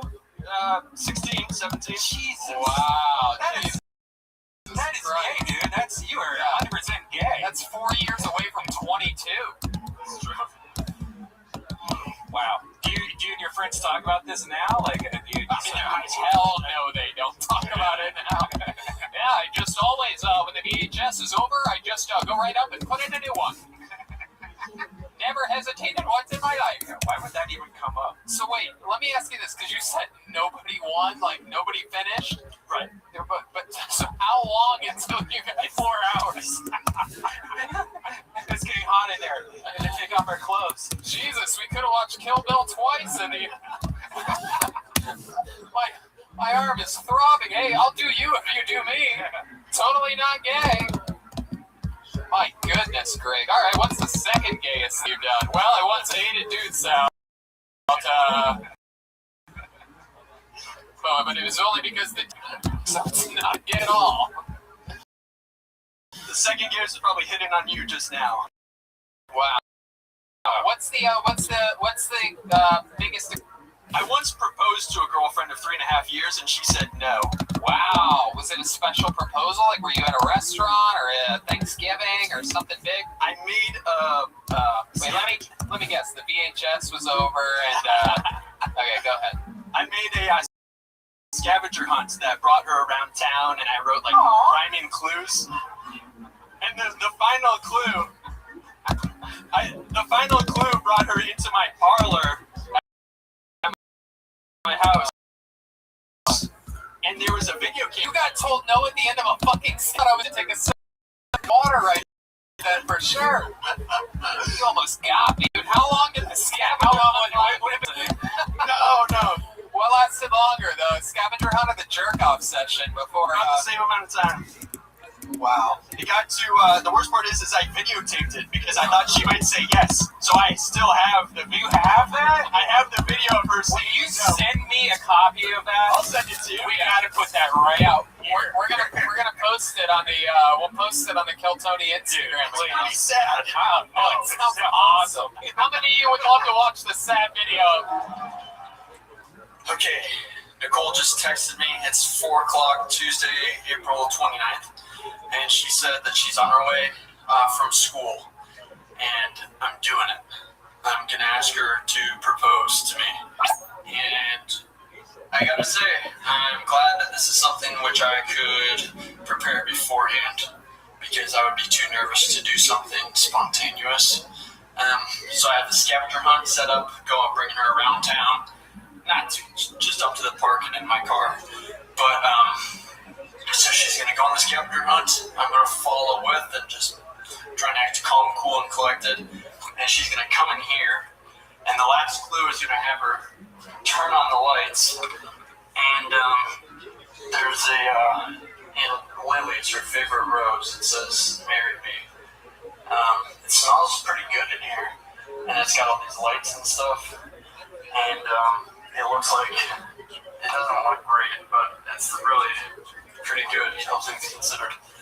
So I'm going to set up the camera here, and we're going to see how it goes. So this could be a video which nobody sees, or this could be a video which everybody sees. Either way, well, one way is good, the other way is bad. So we'll see.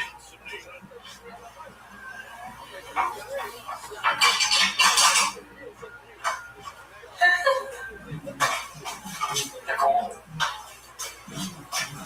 would you go on an adventure with me?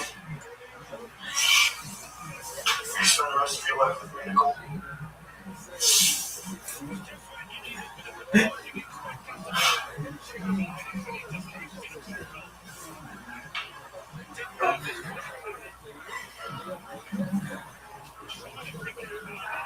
They're lilies.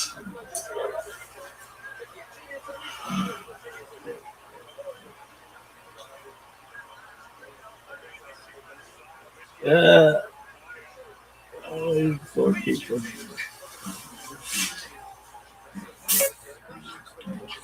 So it's now Wednesday, April 30th, I think. And this is the day after I proposed. And Nicole, as you saw in the video, she took a while. We embraced, and she didn't really have an answer there. So what she wound up doing is she took the list of 1,225 things that I loved about her, and she took the ring, and she took a picture of the flowers that said "Marry me" on the floor, and she went over to her mom's place by herself to mull things over. You're gonna read that whole thing? There's a lot of different things in there, just so you know. It's like 35 pages. I mean, sometimes these things just write themselves. Wow. Do you still talk to her? No, we have not talked. That's what she said. All right. He started with no, but did you guys break up immediately after that, or did you kind of like fizzle out after that? I was moving, and this is like my last ditch effort. Like, baby, come with me. And so we lived together for like 2 weeks after she said no. Wow. And then awkward. Yeah. Hey, I'm just gonna go to the bathroom. Totally not gonna be sad or anything. Are you ever gonna do that again? Propose to somebody? Yeah, I hope so. Oh God! Wow, look at that. Oh, look at the lonely women in the audience. Like, I'll go on a scavenger hunt. my God. Did you keep the ring? I was so poor I borrowed the ring from her mom who just got divorced. Oh, geez. I just gave it right back to her. My God. What a loser. You borrow the ring from her mom? No wonder she said no. She probably recognized the ring. Probably smelled like her dad. Yeah. All right, Greg. Well, this has been a fun interview. It's fun to have a new, even though you've been on this show once in San Antonio, it's fun to have a stranger on. You got us back to talking to someone we don't know that much about in front of a live audience. So thank you so much, Greg Larson, everybody. There he goes. He's on Twitter at the Greg Larson. Christy Bellich is Christy Bellich.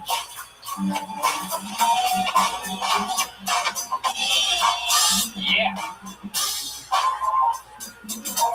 There's Zach Bogus. Zach, if you want to move that stool back a few feet, maybe towards the keyboard. Hey, Toe, can you give him my email address? Get Zach Bogus up here. Okay, send that video in. All right, ladies and gentlemen, it says it here, all the way from Sunbury, Ohio. Your next comedian goes by the name of Trevor Williams. Trevor Williams. Sunbury? I know Sunbury. Yeah, I know Sunbury too. My aunt and uncle live there. Oh, wow. Here he comes. You can almost hear his heart beating from here. The anticipation of knowing your name has been called. Here he is, Trevor Williams, everybody. Hello. A little bit about me. When I was 6 years old, I walked in on my parents having sex for the first time. My first time catching that.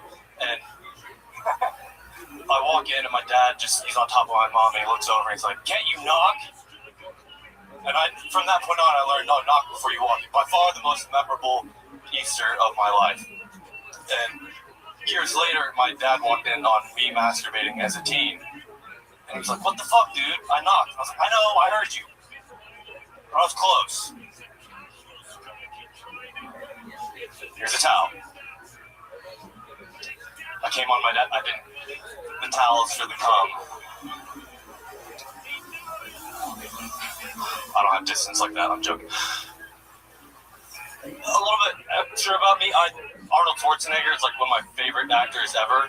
I think Total Recall's criminally underrated. My only gripe with the guy is that in all of his movies, no one ever brings up the goddamn accent. Not once, like in any of his films. And I'm not saying that he has to be like central to the plot line, but can't someone at some point be like, "Hey man, where are you from?" I could just use one scene in The Terminator where they're like building the robot and Whoa, Jesus, there it is. I almost forgot the bear was there. All the way from 6th Street. They love you, Trevor. Look at that. Either that or they're clapping for the bear. I don't know.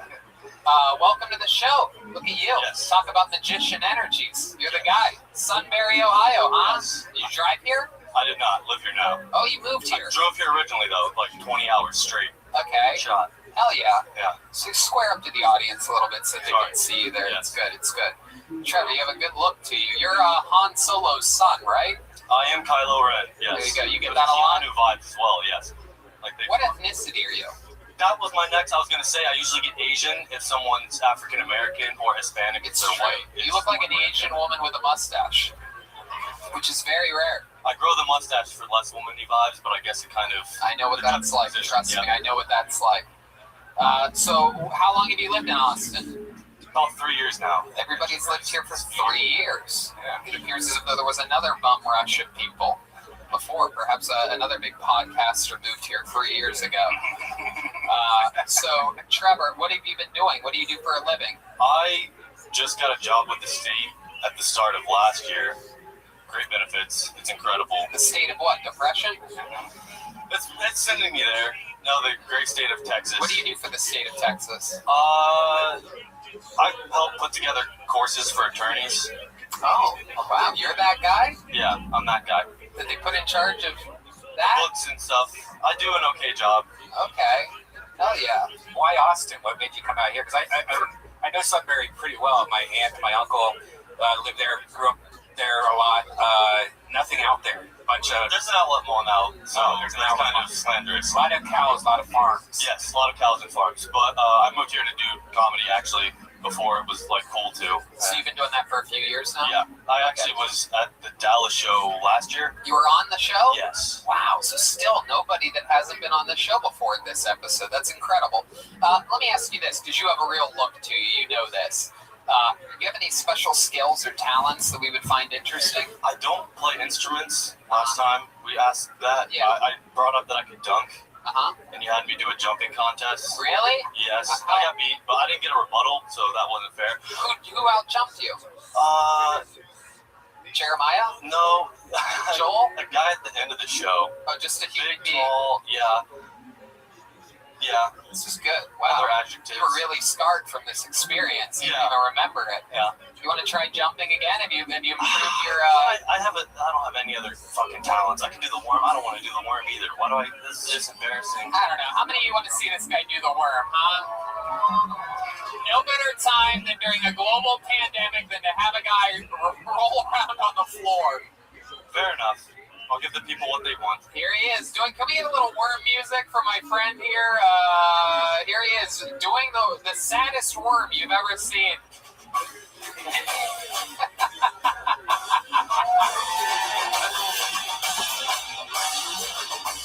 Wow, this is the dumbest show of all time. Incredible. That was a pretty good worm, though. John? I thought you said war music. I was like, give me some war drums.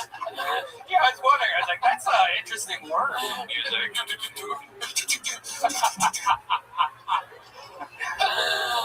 Oh my God! By the way, your Arnold Schwarzenegger joke, I love that. That's a good point. That's a great point. That's why I was trying to get. Okay, what's the ending to the Arnold joke? So the guy in charge of communications, he's putting Arnold together, and he's like, "Hey guys, you know what would be awesome if we gave this guy a Nazi accent? Ha ha ha ha ha ha ha. How about some big sexy muscles too? What? I don't know." So, whoa, an audible move for the first time tonight. That's incredible. You really built up the excitement of that punchline, and then it appears as though you never finished writing the joke. Rookie mistake. I love it. What would we be surprised to find out about you? Something we haven't covered on your other appearance here. How are you with the ladies? You seem like a ladies. I always assume people that look like the top half of a centaur do good with it works. Do good with the ladies. Adam Driver's super in right now. You're what? Adam Driver is super in. Looking like people like that. Like Adam Driver, except you're more like Uber driver. Last time we did this, actually, that was my profession. But how about now? So people are into Adam Driver, so what's happening with you? Actually, most of the time I've been here, but what is she? She works for Favor. What's that? It's like Uber Eats, Austin, Texas specifically. Wow, you can get more that shit, Redman is hard again. Redman's hard as a rock. Wow, incredible. Well, Trevor, this has been a fun interview. I guess I'm trying to figure out if there's anything that I'm missing here. I just don't know. Do you have any special sexual moves in the bedroom on your girlfriend that you do? I pride myself on like not using my fingers when I go down. I think that's kind of like tacky. When you go down on your girlfriend? Yeah. What do you mean not use your fingers? Like what do you do with your hands? Keep them to the side, like you're crucified or something like that? How do you get in there? Do you just blow real hard, real fast? My position is, but I mean, you know what I mean? Like hands, other stuff. You think that's how? I mean, if you gotta spread it apart, like what do you do? Just blow real hard into it until it opens up and. Is she ever impressed? Is she ever like, I can't believe no hands like that? I guess I could be more specific, like fingering. Yeah. That's not that crazy. It's not that crazy. You just asked me for a unique skill. The first thing that came to Is mind. there anything else? I mean, is there anything else that comes to your mind? Is there anything that anything that you have? Are you interested? I don't know. What's the noise that you make when you have an orgasm? Okay, I'm done, Tony. What? Okay, I'm done, Tony. Oh, you son of a bitch! You son of a bitch! Who says that? All right. Well, Trevor, fun to have you on. Congratulations, Trevor Williams, everybody. There he goes. All right. My work is done here. Here we go. It's that part of the show where, if one's available, I'm going to bring up another regular. How about that, huh, guys? All right. Ladies and gentlemen, this guy, famously, a great roaster, unbelievable comedian. Here he is. Ladies and gentlemen, David Lucas, everybody. Here he is.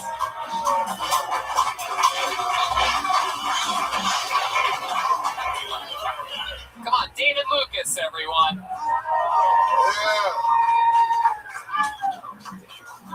Yeah, what's up, y'all? I had COVID like a month ago. I lost my smell and taste. I actually got my taste back eating pussy. I knew I got my taste back when I started tasting pennies. That's how you know you eat pussy, when it tastes like spare change. But I actually lost my smell and taste during the worst week possible. I lost that shit during Thanksgiving. As a fat guy, I damn near had a heart attack. I was like, for Thanksgiving, I finally got to experience my white day. I couldn't taste the fucking thing. I was like, oh, okay. This is what it tastes like in the suburbs on Turkey Day. Thank y'all. There he is, David Lucas. Welcome back. Yeah, Lost man. his smell and his taste and gained 80 pounds. Spent his lockdown locked in the refrigerator. Hey, Tony, I actually heard you was laying naked at the bottom of a chimney waiting for Santa to come down. Okay, why would I do that? You know why you was doing it. Why would I lay naked waiting for Santa Claus? You was trying to give him a candy cane. My God. Jesus. Look at David Lucas, everyone. Everything really is bigger in Texas. Look at it. It's incredible. Yeah, you got COVID right before we just recorded our last 4 episodes. So like he just disappeared off the show for like 2 months. It looked like I wasn't on that motherfucker. Yeah. Hell yeah. So what's been going on, David? How are you? Shit. Trying to meet some women out here. Yeah, how's that going? It sucks, bro. Tinder is out here, bro. Is it? Why? I paid $30 for the like, cause like I don't know how to meet kind of liberal, but they also like voted for Trump and shit. You know what I'm saying? Yeah. So it's like I like, you know, in LA, you know how to approach a white girl. Like, hey, you want to go to Whole Foods to get a smoothie? But So you're here at Antone's. This is the home of the blues. Hell yeah, our buddy owns this, right? Yeah. Yeah, damn right. My boy Keys on the keys. Yeah. This band is fire, dog. God bless. David got excited when he found out it was the home of the blues until he found out it wasn't the Cheats. Hey,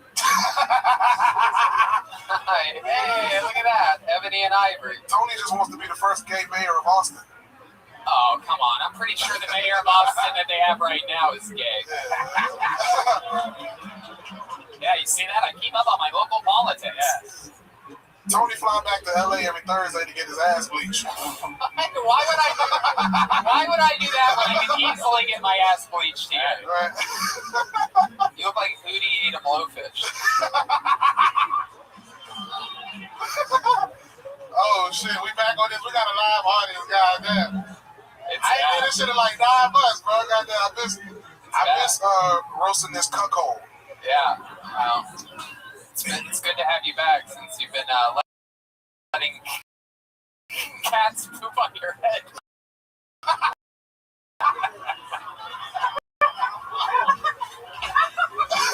jumps on you before you came on stage. Hey, Tony only played T-ball so he could do the ass pats at the end of a game.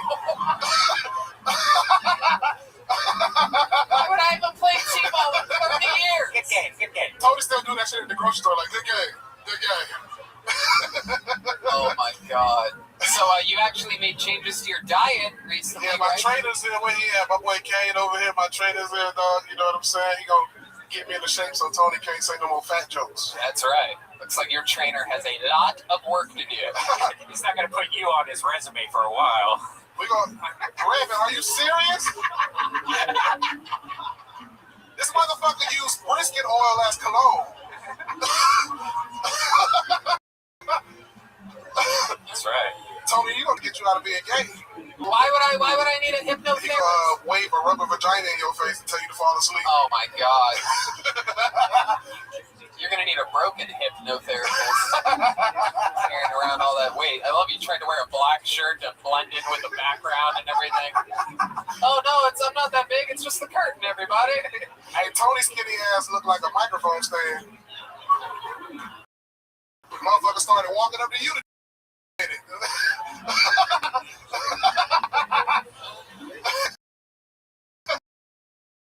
Son of a bitch. Changes that you made. Shit, that nigga cut out carbs. I'm sad as a motherfucker. All my favorite shit got carbs in it. Yes, it does. But now you're like eating chicken, right? Like you Yeah, I eat meat now. Yeah, I eat meat now. How can I be in Texas and not eat meat? You know what I'm saying? Yeah. I ate beef for the first time the other day in 4 years. Yeah, when they told David that Kenny Rogers has performed here, he started sweating. His stomach started growling. They called Tony at the barbecue restaurant smuggling sausages in his ass. The jalapeno kind. Why the fuck would you say that? They're like, sir, you don't need a to-go box? He was like, no, I got it. You're saying what? I put it in my butt? Yeah, you just sat on it. God damn it. How'd you know that I did that? It's fun, David. So what else? What else in Texas? What else excites you about being here? Shit, I'm about to try to wrestle the Longhorn. Yeah? I want to wrestle the Longhorn, dog. Y'all know I like wrestling. Has anyone walked up to you and tried to tip you when you're standing outside? Why? Because you look like a cow. Has anyone tried to milk you?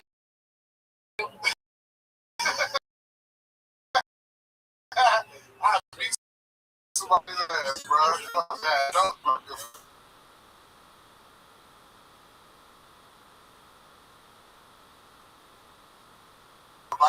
to catch what you want, we need a different kind of bait. Tony got a shit-scented air freshener in his car. What the fuck? To remind you of your bedroom. What? Why would he say these things about me? I give you an opportunity to be a star. All I do is lift you up, and that's not easy to do. This motherfucker. What else, David? What have you eaten today? Let's go through a day in the life of. Shit, early I had a bone-in beef rib. Me and William shared that motherfucker. Wow, bone in. Yeah. My goodness, sounds amazing. I almost put that bitch back when I saw the price. I was like, God. How much was it? $30 for a piece of meat. Wow, look at that. That's how much you spend on extra swipes. Wow. That's a swipe's worth of beef. So shit, I had a bone-in, bone-in rib, a beef sausage, some smoked turkey, and what about lunch? Some brisket. That was lunch. It wasn't even smoked turkey until the papers and yeah, and then had some queue upstairs. Have you tried burger or some shit like that? Yeah? Have you done it since being here? I had Auschwitz before. Auschwitz? Auschwitz. Come on, man. I got I was to the suburbs, but I'm like on the. Red, man. Oh my god. I can't say some words, dog. Auschwitz? If I didn't grow up saying that shit, I can't really say it like that. Who the fuck eats Auschwitz? Ostrich. I have to say ostrich. Wow. What did that taste like? Gamey. Yeah?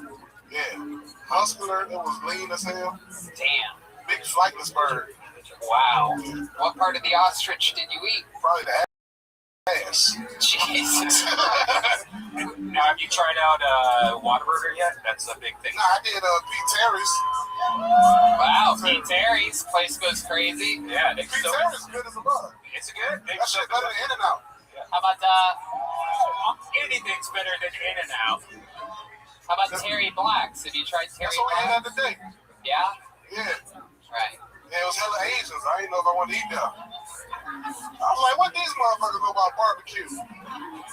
Oh, Asians know about I know. Have you ever had chicken? That's not barbecue. Yeah, it is. Oh, there it is. Man put barbecue sauce on a mattress and this is barbecue. Oh my god. What else, David? What else has been happening? Another solid set. It's great to see you in front of an audience again. You know, we kept the show going during the pandemic to maybe keep some people sane, keep ourselves sane, whoever wanted it, whoever it was something for people that hate us to love, to hate, to enjoy. It just made us crazy. Yeah, you know, and it definitely, you know, you're a real stand-up comedian. It affected, without a doubt, your timing and beats, not having an audience and doing things over video and with no audience in the room. And here you are right back. And it's been 10 minutes. The crowd's been enjoying themselves. And you're right back at it. Yeah, but thank y'all. So for everybody who follow us, we're recording another Brothers and Curses this week, Austin edition. So y'all have that. What else? The Patreon. For the what are you doing? Just plugging shit? Yeah, you said what I've been doing. I got my new YouTube show called The Fat Pessimist. Oh, okay. So it's basically me being pessimistic about all type of and fat. Don't forget about fat. Yeah, that's the motherfucker. Jesus Christ. Don't fight me. Yeah, Jesus. Exactly. Shut the fuck up. It's the same guy that hates Jeremiah. Yeah, but I beat his ass. Who would guess? A lot of anger. Did you sign up, sir, that keeps yelling things? Yeah, I hope you don't get up, bitch. Oh, I hope he does. Alright. Oh, man. I hate it when white guys say things sort of black. To, like, connect. You want to say, I fuck with you, my dude.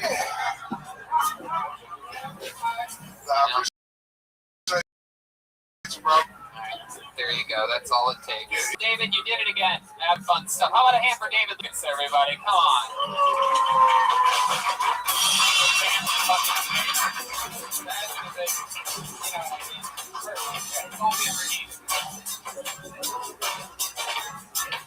There's Zach Bogus. Let's get back to this bucket, shall we? All right. I'm positive it's this person's first time on the show. I would remember this name if I saw it before. Put your hands together for Nakia Marrero. Nacia. For Nakia Marrero. Oh, do we have a female? Is this a female? I do believe so. Yeah. Here she comes, everybody. She's going to go that way. Here it is, our first lady of the night.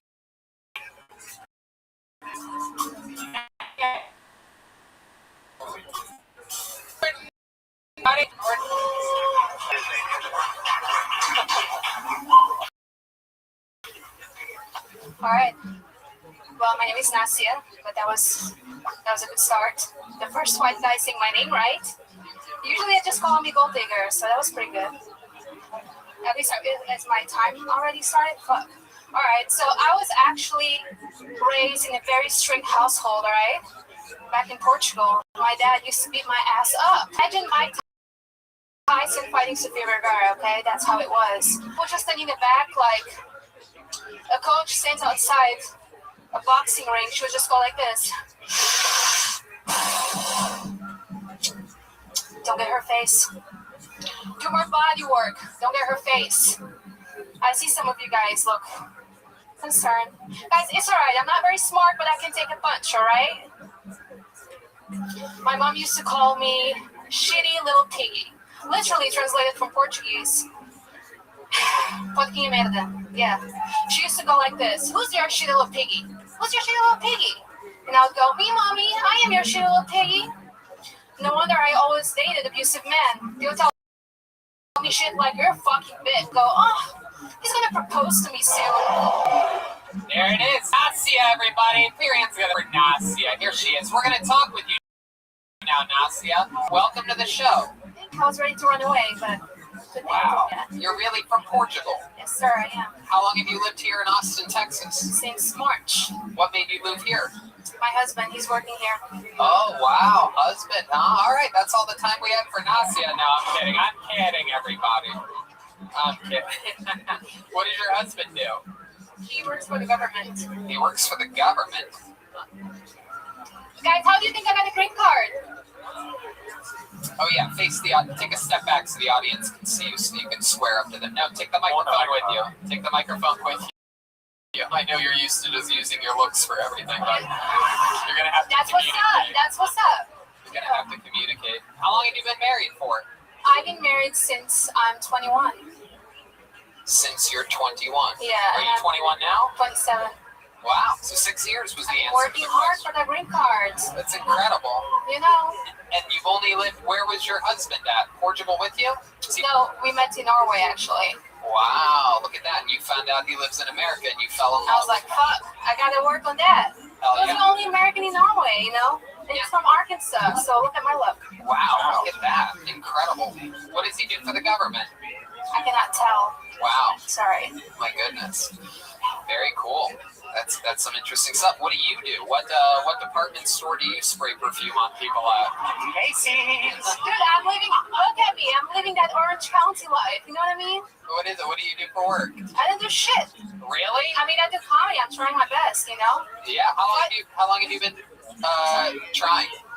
I've been trying actually. I started when I was 21 in Norway, and then I had a break for 3 years. This is the first time in 3 years. Wow! Congratulations. Welcome back. Thank you. Did your husband tell you that you're funny? He has to. Yeah, he has to. Right. You guys still like sexually active, or what do you do? You No, it's been a few years. Is that true? Yeah, that's what happens when you get married, dude. That's what happens. Wait, but hold on a second. You guys haven't had sex in years? Or are you joking? Is this one of those wacky Portuguese jokes? Next question. Next question. Next question. Wow. Well, that's fun. So when's the last time you did have a job? In Portugal? What'd you do, like pick No, I apples was or a flight something? attendant. I was a flight attendant. You were a flight attendant? Yeah. Wow. What airline? I know it wasn't Virgin. Definitely not. What airline did you work for? At least I don't look like a virgin. What airline did you work for? Etihad.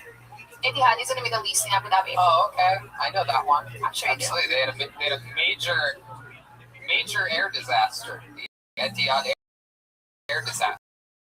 It's a 5-star airline, but yeah.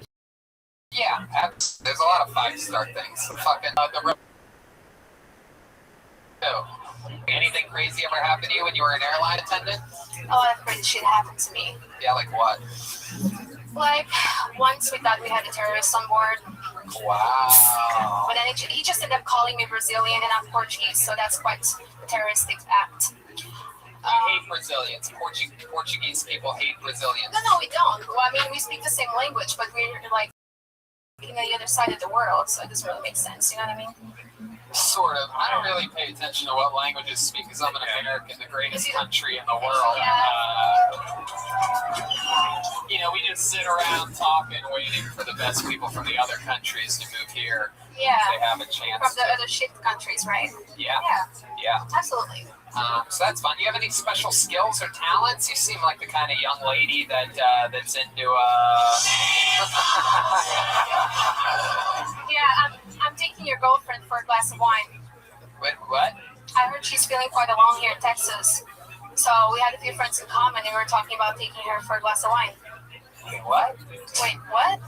I'm so confused. Say that again. You don't have a girlfriend? Yeah, I do. Go ahead. Okay. She's not feeling alone here in Texas? No. No? Why would she feel alone? Because she's with you. Oh, it was a roast joke. Sorry. The setup was longer than flight from Portugal. Puppets, perhaps, or Jesus fucking Christ. Oh my God. Alright. I was like, here. I'm going to take your girl for a glass of wine because she alone. She's been. What? That is a racist accent. We have mutual friend. Yeah, that's a racist accent, dude. That sounds like a Mexican guy. That's not a racist accent. What's your least favorite race? I don't have one. You don't have one? Be careful because there's some blacks around you. I don't have one. Okay. What's your favorite race? White people. Anybody who gets me a fucking green card. How do you not have a green card yet? What's happening? I do have one. Oh, Here. oh, okay. It's been 10 years, dude. If I didn't have the green card in 10 years, it'll be very sad. Very interesting. How long do you have to wait until you can divorce the guy and keep your green card? It's a good question. That's a good question that I would like to know. Anybody? Interesting. How about special skills or talents? Anything you like? You have like a champion of something. You trained in something when you were younger. You have a trophy for anything. You ever win anything? A competition? Yeah, I'm very good tricking white guys into marrying my ass. Okay, well then let's one of these. Let's just tell the truth. Special skills or talents. Can you perhaps do the worm or something I like can cook. I'll make you a meal. Really? What can you cook? Anything. I used to be a chef. How are you at cleaning? Well, so I guess good. Red band? I guess She's good. great at cleaning. Are you kidding me? Some Portuguese housewife. I see you clearly need some help. I see that. Yeah, Maybe okay, take a shower good. first. She talked to some mutual friend. I love it. Well, Nasia, so this is your return to doing stand-up in 3 years, right? Yeah. Yes. You took 3 years off. You did it for what? 3 years before that? Yes, sir. Yeah. Awesome. You mean you're going to do it again? Yeah, of course. Oh, perfect. Well, I'll tell you this. This is one of the funniest performances by a female comedian I've ever seen in my life. Yeah. What's your OnlyFans? Oh, come on, Red Band. Sorry. Red Band. You guys want to all do it together? 1, 2, 3. Red Band. All right, Nasia Marrero, everybody. There she goes. Nasia. She's at Nasia_Marrero. And then a study came out that when whales have sex, they usually have threesomes. I hear you. I hear your girlfriend very alone. That kind of freaked me out for a second. Yeah, I know. I was like, Yeah, That's the best. All right. Anything happens. These people, they drive, they come from all around. Who knows? Make some noise for Chris Buchanan, your next comedian here, live from Ancho's nightclub. Almost a comedy club. There it goes. Here comes Chris Buchanan. Nice long stride, working his way to the stage. Here he is, Chris Buchanan, everybody. Come on, make some noise for Chris. Everybody, what's up? I'm 21 years old. Was homeschooled, and I'm a single dad. Like, probably, I don't know, maybe. Yeah. Not that I am single though. My ex-girlfriend posted on her story about 9 months ago after the breakup. A picture of a trash can, and she titled it #MyEx. Hurtful, you know. But problem is, then she kept on sleeping with me after the breakup, and I feel like at that point I'm no longer trash. You know, I'm compost. That's one step up. Yeah, she threw me in the yard.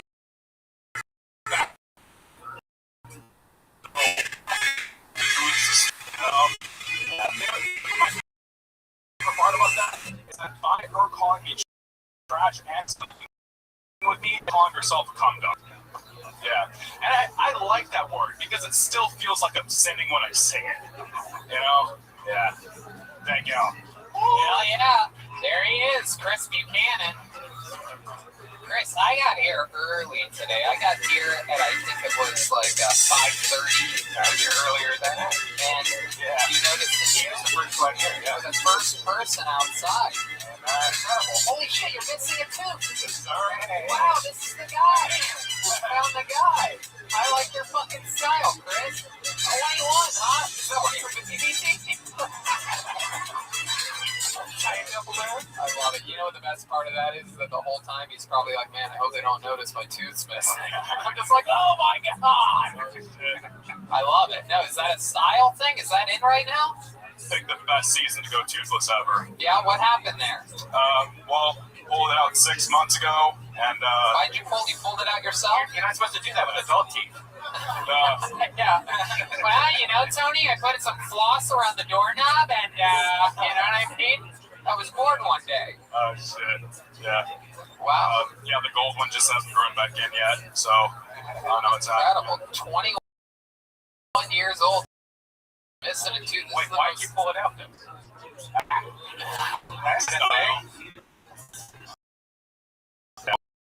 Gold. Wow. Okay. You're a funny guy. I knocked over Ryan J. out there. Wow, incredible. So you're not really going to tell us what happened to the tooth, huh? No, it's just like never. We have a better chance of finding out what a Nazi has special skills and talents.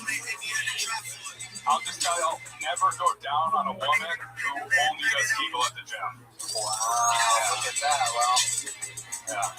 My goodness. Let me ask you this. When you go down on girls, do you ever use your hands? I just right to the tooth with them. Oh, wow. Yeah. That might actually work. I can see how that might actually work. So you're 21 years old. Sir. From Texas? I lived all over. How? How did you live all over? Well, my dad was a pilot, and that's why I was always like get new jobs and shit. Look at that. Yeah. How long have you been here?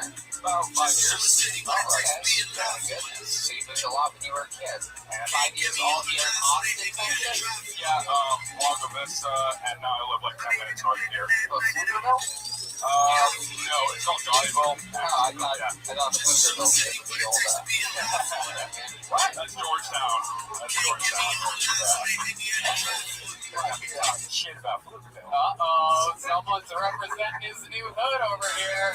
Every time I've gone to the Pflugerville skate park, somebody's offered me hard drugs. Really? Every time. Yeah. You go to skate parks a lot? Yeah. Oh my goodness. What do you have, rollerblades? That's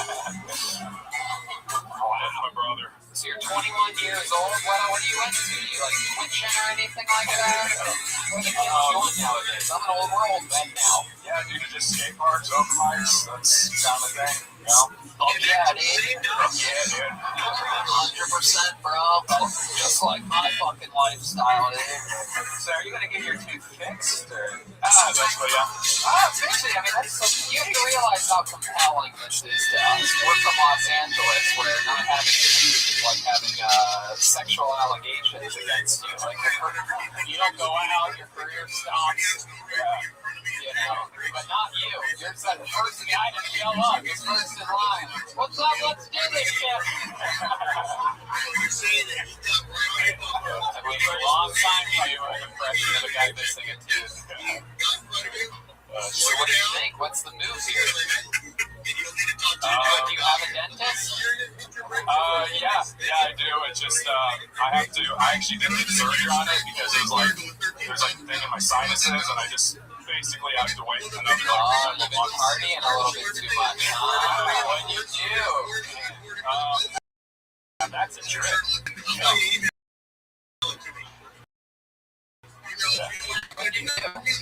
do you like the tooth, like it actually broke skateboarding like a long time ago, and then I broke it again skateboarding. Oh, look at that. I'd be bragging about that if I was a skateboarder. Instead, it took us 10 minutes to get it out of you. Jesus Christ. So why do you have to wait now, or is this just you just gotta get an implant? Yeah, one of those screw right still worse. Yeah. Wow. What else about you? Well, what else would you be interested interested to know. Fun fact about Chris Buchanan. Well, you did my show at Shakespeare's on. Oh, that was your show? Yeah. Oh, I had no idea. That's so cool. Oh, I did meet you there. Yeah. I could swear you had all your teeth then. Pretty sure I had my mask on. Oh, that's what it was. He has a mask. He has a mask. He has a smiling face with all the teeth. Right? Yeah. It's true. That's incredible.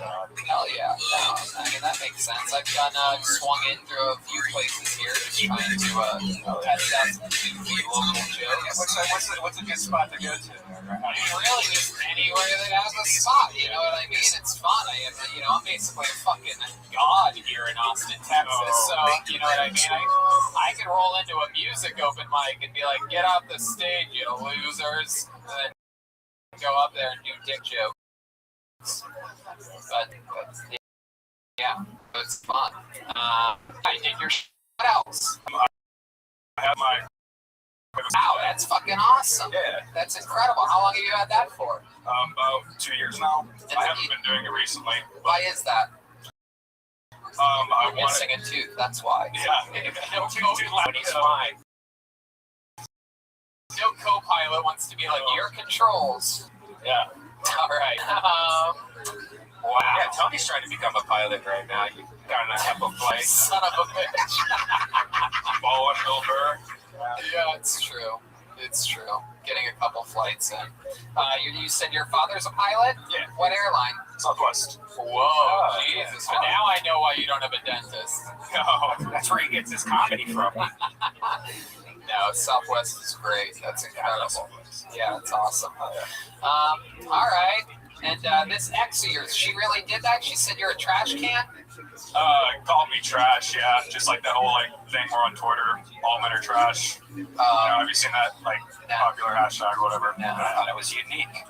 Yeah. Yeah, no, that's incredible. My goodness. Has anyone ever told you you look like Justin Timberlake if you got hit in the head by a shovel? That's a new one. Some people say I look like knockoff Blake Griffin. Yeah, I could see that. I can see that. Blake Griffin, if he had an injury that he would. My tooth's what? Okay. Chris Buchanan, you were the first one here, and the bucket of destiny has a wild way of working, and you got up tonight, Chris Buchanan. Let's get back to the bucket again. This is fun. Isn't it fun? Yeah, I miss this. You just have a ton of pieces of paper in here. We're back. Okay. Oh, yeah. A lot of fun here tonight with the female comedians, and there's another one coming at you right now. Austin, Texas, put your hands together for Brittany Ledesma. Brittany Ledesma. Hey, here she is. She's coming from the audience. From the audience. It is the comedy stylings of Brittany Ledesma. One more time for Brittany, everyone. Oh, thank y'all. I'm half gay, I'm half Mexican, but I do prefer to only be identified as a dumb bitch. That's my favorite gender-neutral pronoun. My sister is a cunt. She was born that way. Yeah. But yeah, I'm bisexual, but I don't know if I can say that often because I swear I've tasted my own pussy more than other bitches. It's just because I'm better tasting than most, though. Like, I'm more like women, while others tend to be sloppy. It's just there and affordable. I had the most mature relationship this year, though. He worked for IBM, and I have IBS, so I thought it was meant to be. Turns out, me shitting myself and him working for a tech company have nothing in common. You can't take a girl anywhere at that point. But he's on to better titties, and I thought, how can I improve my life this year? So I stopped having sex with Republicans. It's nothing against them. It's just for people who don't believe in global warming or climate change, they sure turn my womp into a dom. Thank you. Brittany Ledesma. Welcome to the show, Brittany. Thank you. How long have you been doing stand-up comedy? Almost 2 years. Almost 2 years. All of it here in Austin, Texas? Yep. This is where you're from? Yeah, I'm from Austin. Born and raised? Born and raised, buddy. Wow. Look at that. You can tell she's got that Austin, like, I'm going to change my shirt up. I'm going to just roll it in. I actually, Ali Makovsky's live about how to do this. Oh, really? Yeah. Does she also do the thing where you tuck the shirt in through here and make it like a bikini? Remember that shit? No, I don't know what you're talking about. No, I'm not white trash. I'm sorry. Wow, what are you? What ethnicity are you? I'm Mexican. Just straight Mexican? Half Mexican. Oh, that's right. Half gay. Half white. Yeah, half Okay, Mexican, half half gay. Mexican. Are you a Mexican father and a white mother? Yes. Right. How did they meet? Do you know? Blind date and a loving marriage. Wow. How about that? Do you have a boyfriend? No, I'm single. Okay. Whoa, there's a very horny man there. I might have one now. Wow. My goodness. How long have you been single for? Almost 2 years as well. Wow. Do you like it like that? Stop it, Brian. You know I'm serious when I call you Brian. I like being single to an extent, but then I always get to the point where I'm like, well, I want a relationship. Then someone gets too close to me and actually wants something, and that terrifies me. And you said you're bisexual, so like during these single years that you've been having, what do you prefer? Like, what did you? I feel like it goes in waves. It's like with food. Sometimes I'm into entrees. Sometimes I'm just a big appetizer girl. Wow. So like, how about your most recent hookup? Is it a boy or a girl? It was a boy. Okay. How did that happen? We're friends, but he had a giant dick, and so I keep him around. Wow. How'd you find out he had a giant dick? Did the VHS It run was out? just very, the BS ran out. We both, neither came. Right. How did you find out he had a giant dick? It was one of those things where you just hope for the best. Wow. Look at that. I seem like a good spinner. Red Band, stop it. He's really misbehaving. He has a lot of pent-up energy. He's playing a character. He's like the Harvey Weinstein of the show. I love it. How about you? What do you do for work? I just graduated college, so now I'm just unemployed. What'd you get your degree in? Psychology. Okay. What do you get? Do you plan on doing something with that? Literally nothing. No. No, I wanted to go into psychiatry, but my family's a basket case, and so I just realized that I don't have the empathy for people. I'm afraid, I'll listen to their problems. Well, they'll tell me their problems, and I won't listen, and I don't want someone killing themselves because of me. So, yeah. So what are you going to get into, like Uber Eats or something? Or? Pretty much that's it. I work for my dad. He's an oil and gas engineer, and I'm not a fan of oil and gas, but I like that it pays my bills. So. Oh wow. Red Band works with gas as well all the time. Right now. Yep. Little Zantac. I just got it. It goes right away. You can't. All right. So, Brittany, any special skills or talents that you have? Oh God, put me on the spot. Do magic or rap or sing or anything? Anything that you can show off to this audience? It's like show and tell. I mean, when you're bi, do you go to guy porn or girl porn? Good question. I'm not really into porn. I wish I was. I try. The only porn I've seen was Wizard of Oz XXX. Well, that's probably why you're not into porn. What the fuck is wrong with you? Okay, but those little people, I think that's the correct thing to say. I saw a woman. The Wizard of Oz XXX. Okay. She had a dick inside of her the size of her torso. Yeah.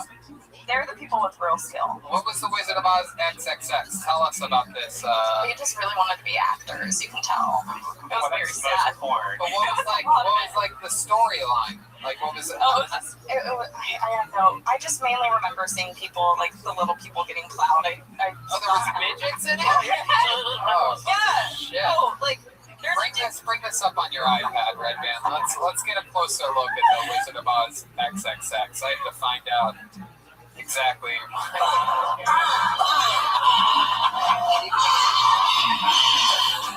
That's actually, fun fact, that's actually Tom Segura after he broke his knee and arm.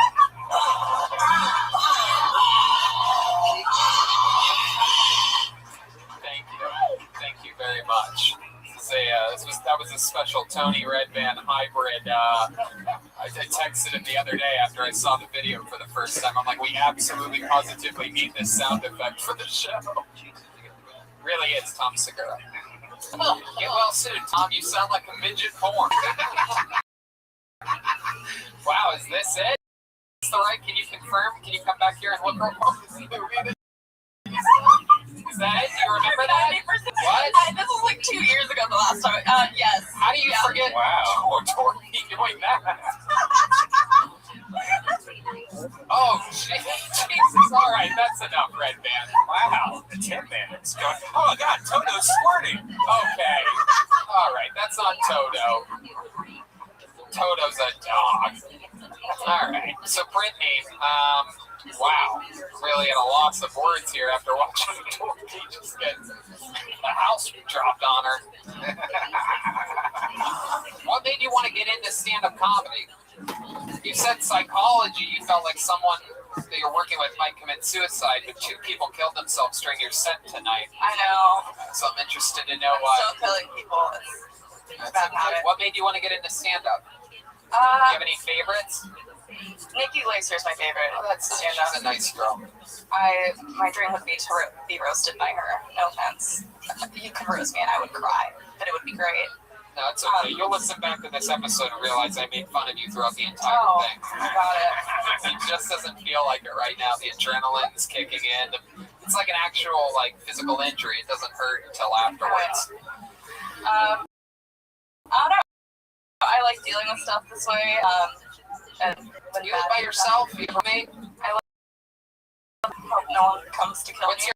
I feel like you live in a dirty apartment. No, I live in a really... You think there's a bunch of empty glasses around your bed right now. I get that vibe. John Reese in there. He knows, too. He knows. I'm surprisingly clean, but my bed is now in my living room, which is not ideal. Oh, that's great. That's how I do. I like that. I mean, like if you eat in bed and you get messy, you just clean the sheet. Red Band actually recently moved his bed into his kitchen. Yeah. Shorter walk to the fridge. Yeah. It's all right. So, all right, Brittany. Well, nice to meet you. You know what? I'm going to tell you this. I made fun of you a lot, but I will say this. This is one of the funniest performances by a female comedian I've ever seen. How about a big hand for Brittany Ledesma, everybody? How you guys doing back here, huh? Look at this table. My butt cracked the whole time. Let's pour some. Fuck yeah. How about another hand for Zach Bogus up here? If anyone's catching the coronavirus, it's him.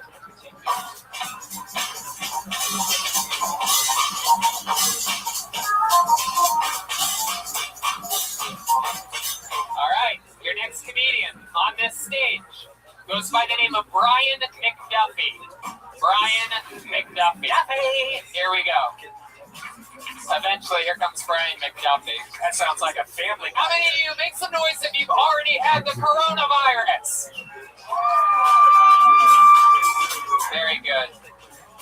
Those of you that don't will be able to make some noise in just 2 or 3 weeks, so it's very exciting.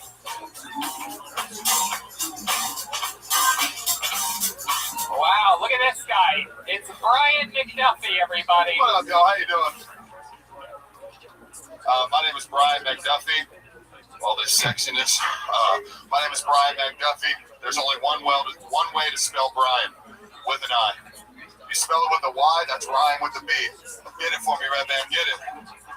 Right? If you put the A before an I, that's brain. Use your brain, you idiot. Come on, baby. Come on.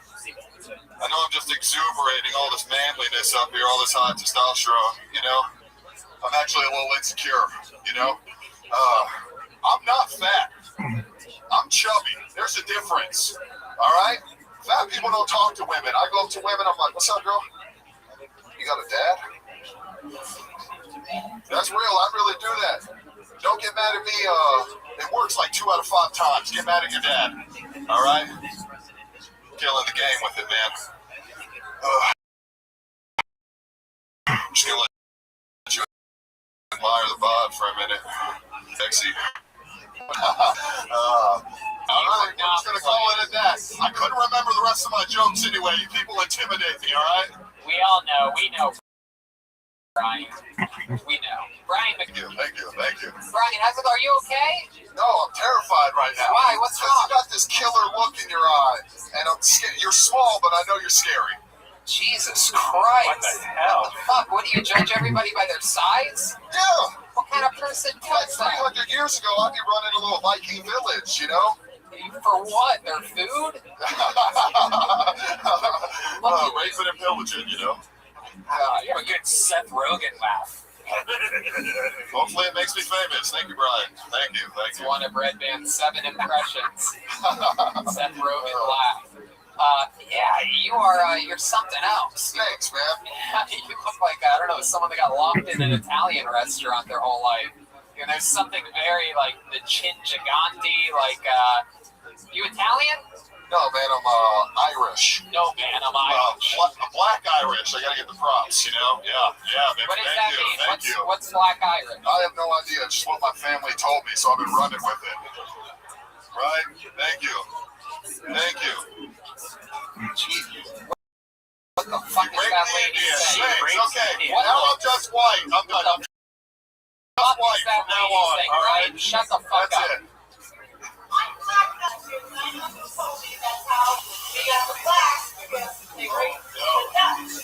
Jesus Christ. They are putting liquor in the drinks here tonight, everybody. By the way, one of the funniest female comedians of the night. So, Brian, how long have you been doing stand-up comedy? About 2 years. About 2 years. Yeah. My goodness. Yeah. And how long have you been on the Tony Chacone's New Orleans seasoning bottle? I don't think it's even the right company that I said, but I feel like an idiot. I don't anybody even know look really funny. Yeah, you look like you're sort of like made out of Play-Doh or something like that. You have like a doughy face. What do you like to eat? Italian food, you guessed it. You Really? know? Yeah, me and you, baby. You don't gain weight from it. It just goes onto my titties, you know? You just go straight with that Texas toast, huh? Texas toast. I love it. Texas toast. Wow. Brian. My God. Now, you talked a lot about women, surprisingly, during your set. Yeah. Are you good with the ladies? I'm good with them, baby. I'm good with them. Like, in what way, Brian? Stop trying to be funny with your body, Brian. It's all I got. I'm trying to reform the Play-Doh, stand up straight. Now these are pecs, you know? I'm talking about your face when I talk about Play-Doh, not your actual, like, torso. Like, even Red Band, I mean, he's massive from the neck down, but his face keeps, looks like it's like the first place it goes. It's very shapely. You know about this? You know you have a shape. You have a weak chin, is what he's saying. Well, when I get a beard like that, it'll all cover up and it'll be good, you know? That's my goal, man. Once I get those patches filled in, I'm money. God, I hate you so much, Brian. You sure not Brian with a Y? Special skills and talents? How about you, Brian? Any hobbies or special skills? Yeah, man, I pulled a hammy playing wiffle ball today. That's one of my favorite hobbies. I'm a basketball player, as you can tell by the great bod. Get the fuck out of here. I golf? You look like you ate a hammy the other day. What kind of golf do you do?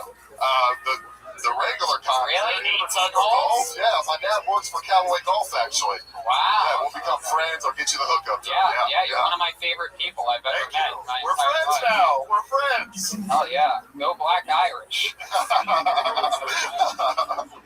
That's also what they call the Notre Dame football team. Okay. Yeah. They're You're the on my Irish. side now. Hell yeah. They're black. You never asked your mom what she meant when she said you're Black Irish? No, my mom just told me we're white. Be happy about it. My dad's the one that's like, you're Black Irish. Be proud. What does your dad do for work? He doesn't listen to me. Yeah, he That's right. go. What do you I'm do trying to for help work? you out. I'm trying to help you out. Brian, shut the fuck up. What do you do for work, Brian? Nothing right now. I'm running that unemployment What train. did you do before? Bartender. Really? Yeah. Wow. Yeah, I need money, dude. I'll suck your dick $100 right now. I swear to you. Okay? Look at that. It's not a joke. Look at that. He's willing to By suck the that. sound of your voice, it sounds like you need it, buddy. I'm all right. All right. All right. All right. Well, Brian, I'm going to cut this this one short, just because every time I ask you a question, you talk for a long period of time. You figured out the secret to being dismissed. I'm nervous. That's why, Tony. It's all right. How long have you been doing stand-up? About 2 years. 2 years. Well, when you're on in another 2 years, I'm sure it'll go better. I don't know. Ladies and gentlemen, Brian McDuffie, everybody.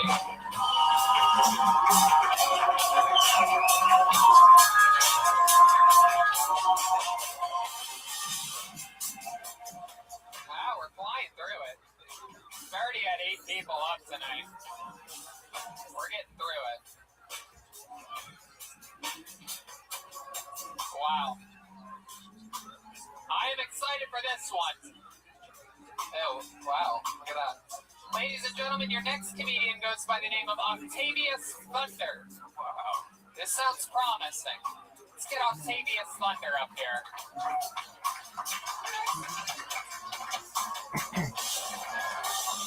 Here he comes. Octavius Thunder is making his way to the stage, I do believe. Here he comes. This is real. It's really happening. Here he comes. Guys, make some noise for Octavius Thunder, everybody.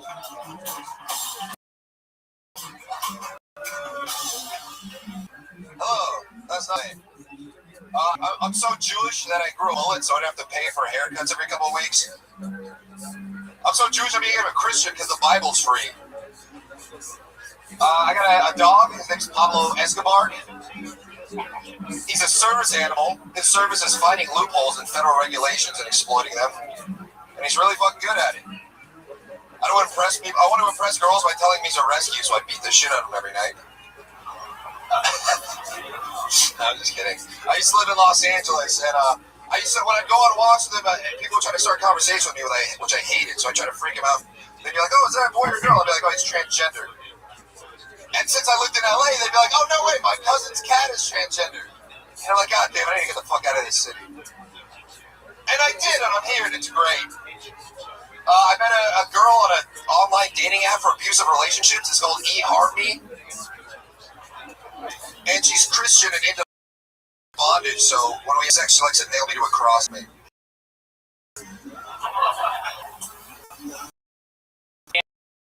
that, Octavius Thunder, you want to give us your real name or just stick with Octavius? Eli Halpern. Eli Halpern. Octavius Thunder was cool. Eli, I know you, right? Yeah, I all the time at the Comedy Store. Well, welcome. You look different. Yeah, I try to change up my look.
It's a real live audience. Brian Redban's here. Hey, everybody.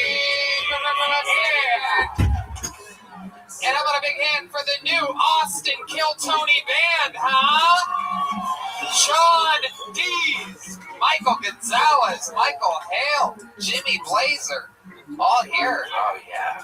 Red Band, it feels like shades of home. This feels like normal now. It almost feels normal, yeah. It's our second week here at Antone's. Red Band and I are now residents of Austin, Texas. Yes. Real Texans. In fact, I've been hiding my new accent the whole time. This is actually how I talk. Oh, damn. I just go on down the Buc-ee's to make some return burger.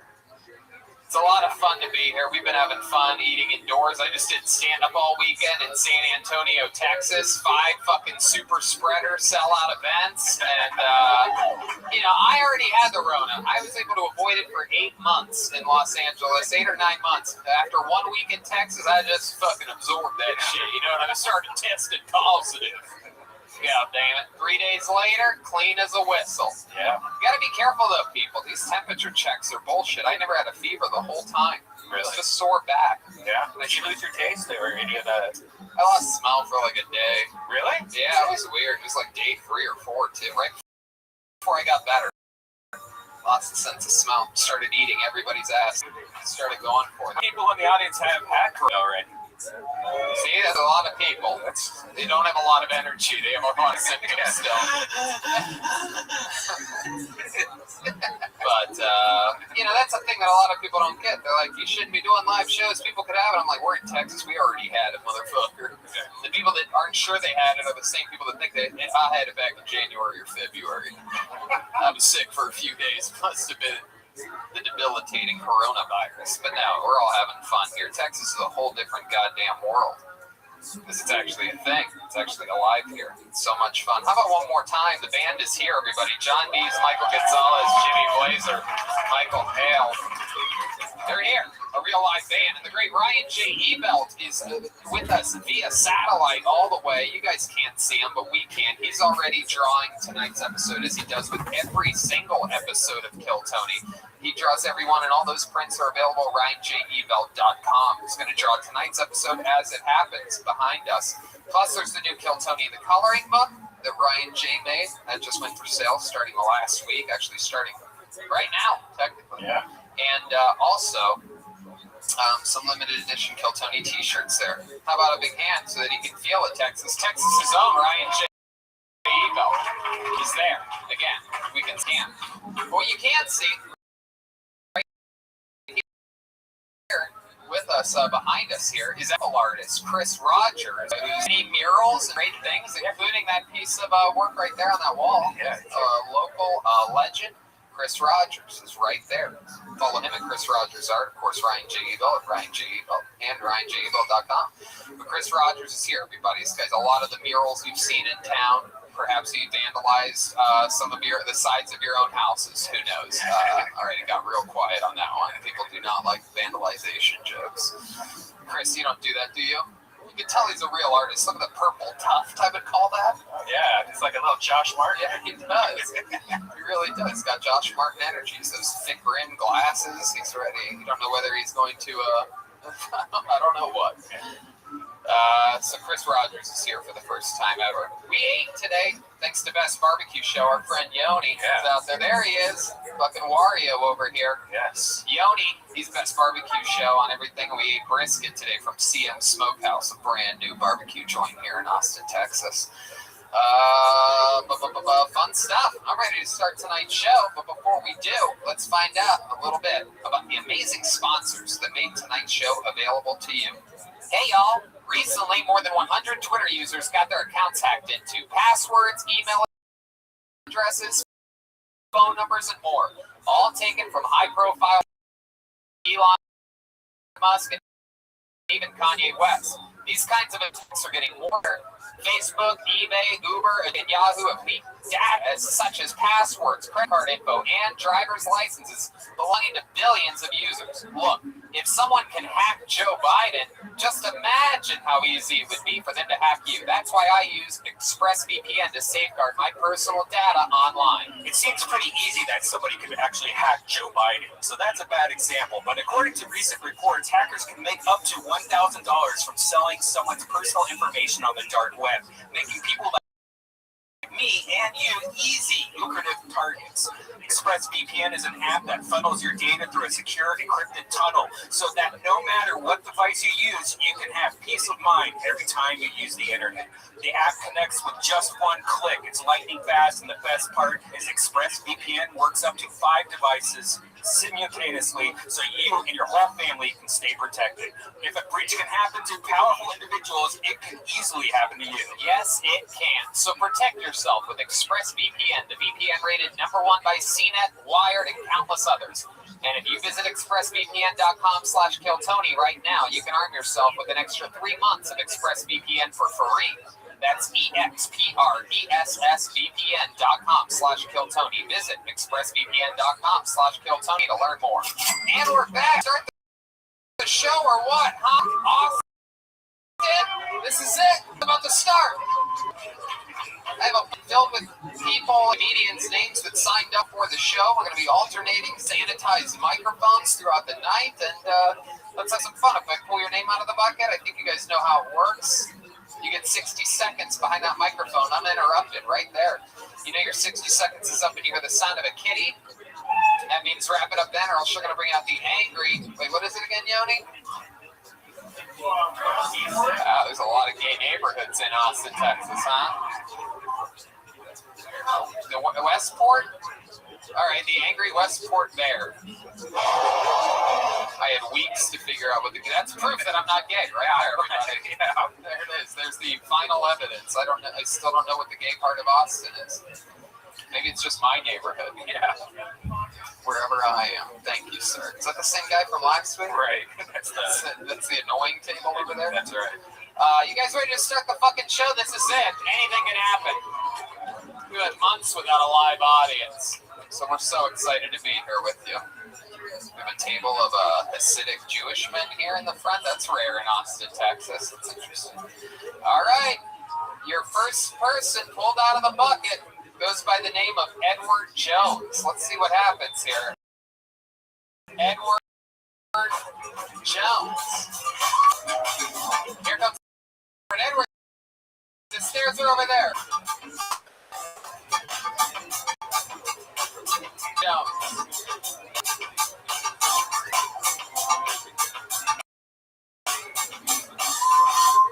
Time, 60 seconds. It's uninterrupted for Edward Jones. Edward Jones, the guy who's trying to be jack of all trades. I'm kind of nervous in front of a lot of people. I'm like that scrub. I'm like that guy that scroll off Madagascar, just trying to find his way. You know, that new movie about that little dinosaur that was always looking for somebody to help him.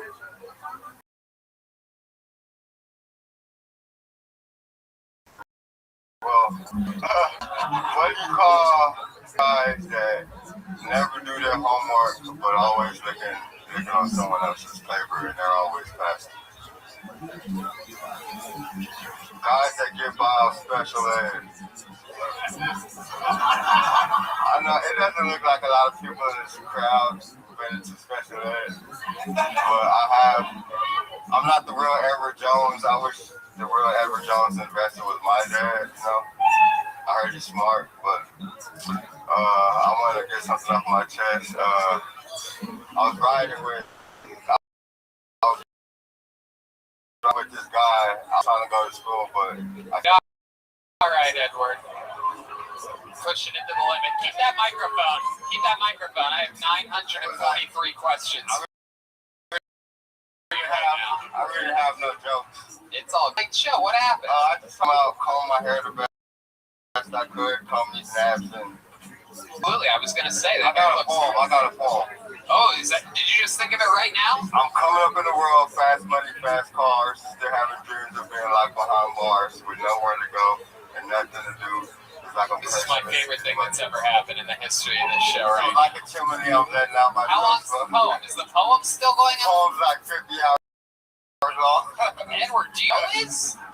Do you know what you just did? Do you know where you're at right now? I'm in Austin, Texas. I'm the only black guy here, so I'm kind of nervous. Wow, how dare you? I thought I would be the first person to deeply offend the band tonight, and you stole that from me. He's more like brown. He's brown. He's not purple. Oh my goodness. By the way, your mask. Hold on, wait a second. John Dees, what do you think about this? Hi. John Dees, ladies and gentlemen. What's up, Brad? Watch your thing Caucasian, right? Watch your thing Caucasian. Oh, you brother. Oh, bullet head. Edward, let's switch energies back over here. There's too many people over there for you right now. I noticed noticed you got something red on the front of us. Is that a maxi pad you're using as a back? Oh, jeez, a red band already. We're 3 minutes into the show. I better not be on TV. I'm on TV. Yes, you are on TV.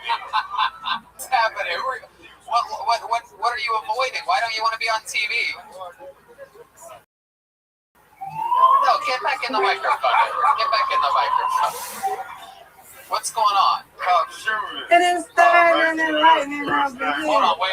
All right, Mr. Aquarius. It is thunder and lightning and raining over here. All right, Mr. Aquarius. Well, we'll keep you company.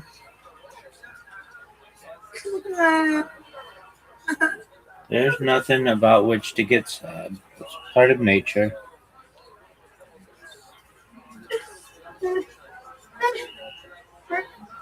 And that's not happening. I'm gonna be okay, right? I'll be fine. Yes, ma'am.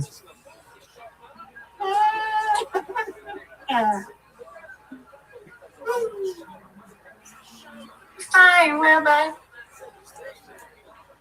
What'd you say? The license. I'm gonna be fine. The license outside to go out. I was downstairs, now I'm up. Okie dokie. What are you doing? Watching the World Cup. Okay. And that's the cup. Yep. England plays Mexico. Brazil just lost to Norway, which is a big game. I don't know.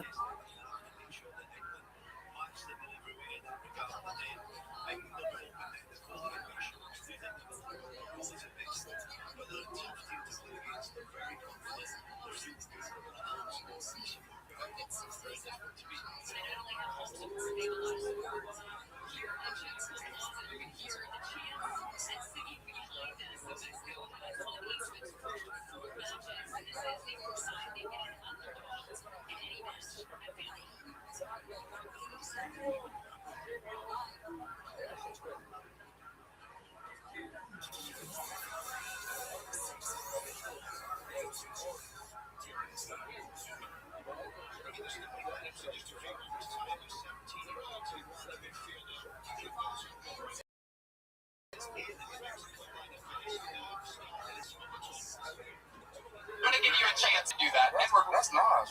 What'd you say? What'd you say, John? I know that wasn't me. I got a little thing.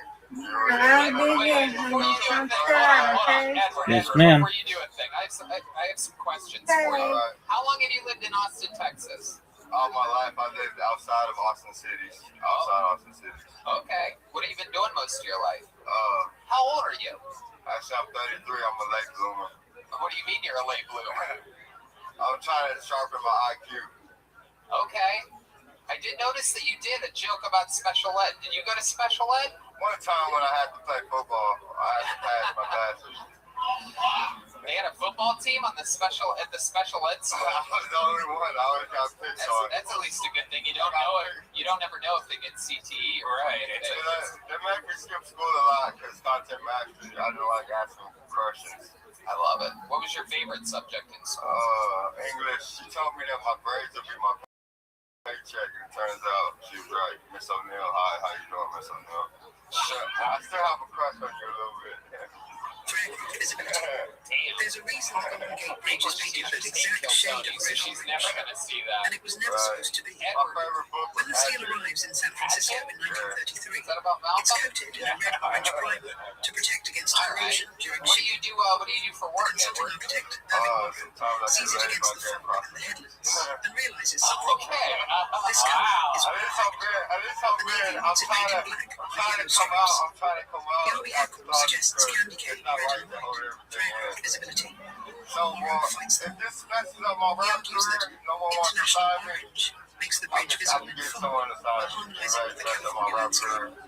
He wins. Wow. I mean, I just have so much I want to ask and say at once. I'm so compelled by your story. So you can make money by doing what? My stripper Joseph Strauss gets the film. You Irving gives the bridge. strip for gay guys and they give you money. How long have you been doing that for? Man, I don't want to talk about it. Irving knows the name of the man who made it beautiful. What you're doing There's a reason. Long story to do about Long story to do about touching shit and stuff black on like What's your going rate? Like, how much do you charge? It's a good question. How much for the jacket? How much for just the jacket? If they want me to make one cheek move at a time, yeah, you can do that that. might be expensive. Yeah, I do backflip squats, so I You can can do backflips and I squats. can make a cheek move like. Wow! How much do they charge for that? Well, they can't touch. They can't touch, right? How much to touch, though? I want to touch. I want to get in there.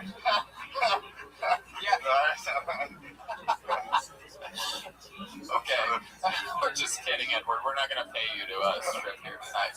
What's the most money you've ever made stripping for gay men? Probably $100.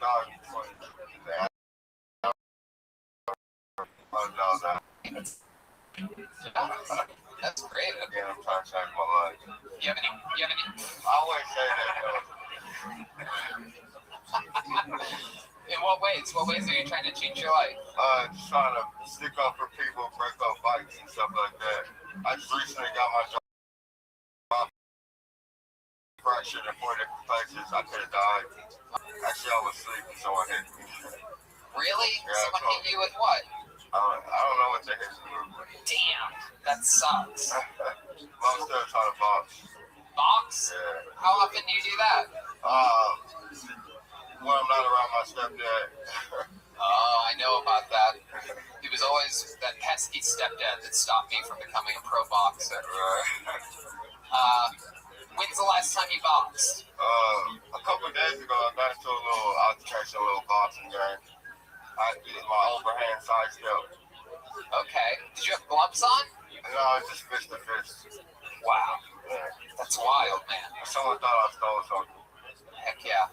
What did they think that you stole? Some headphones. Did you steal the headphones? No. Come on, if you can tell what's here, no one will ever I find didn't out. steal the headphones. Do you have any headphones? Yeah, I have headphones. They're not getting them. What kind of headphones did they thought that you Cheap headphones that goes to cell phone. So I'm having a good time looking up Milf Hunter. Milf Hunter is one of my favorite things to look up. You have a good style. You seem much more comfortable on stage now than you did 8 minutes ago. Right. You ever do stand-up comedy before? No, but I go to Milf Hunter twice a day to keep the doctor away. Wait, what? I go to Milf Hunter twice a day to keep the doctor away. Got a milk bone twice a day that'll keep the doctor away. Milf Hunter. Milk bone? Milf Hunter. Milk hunter. Jill Hunter. Yeah, that mask is way up in the game tonight. All right, Edward. Well, I mean, what I think you're the newest regular here on. I think there's only one thing to do. No, I'm kidding. Edward, it was so nice to meet you. Thank you so Jill much. Hunter, grandma's I like to smash. Edward Jones, everybody. That way, over there. There he goes, everyone. Proof that absolutely anything can happen here on Kill Tony. You might want to spray that extra down. Oh yeah. We found this poor immigrant girl to help us out here tonight. It is pretty wild. This is what our budget is nowadays. We figured if Apple and Nike use those types of people, we should too. Yeah, she's used to it. Her ancestors did it for years. Wow. All right, you guys ready to see another name get pulled out of this bucket, huh? We'll see if anyone can match the incredible comedic abilities of Edward Jones. How about one more time for Edward, everybody, huh?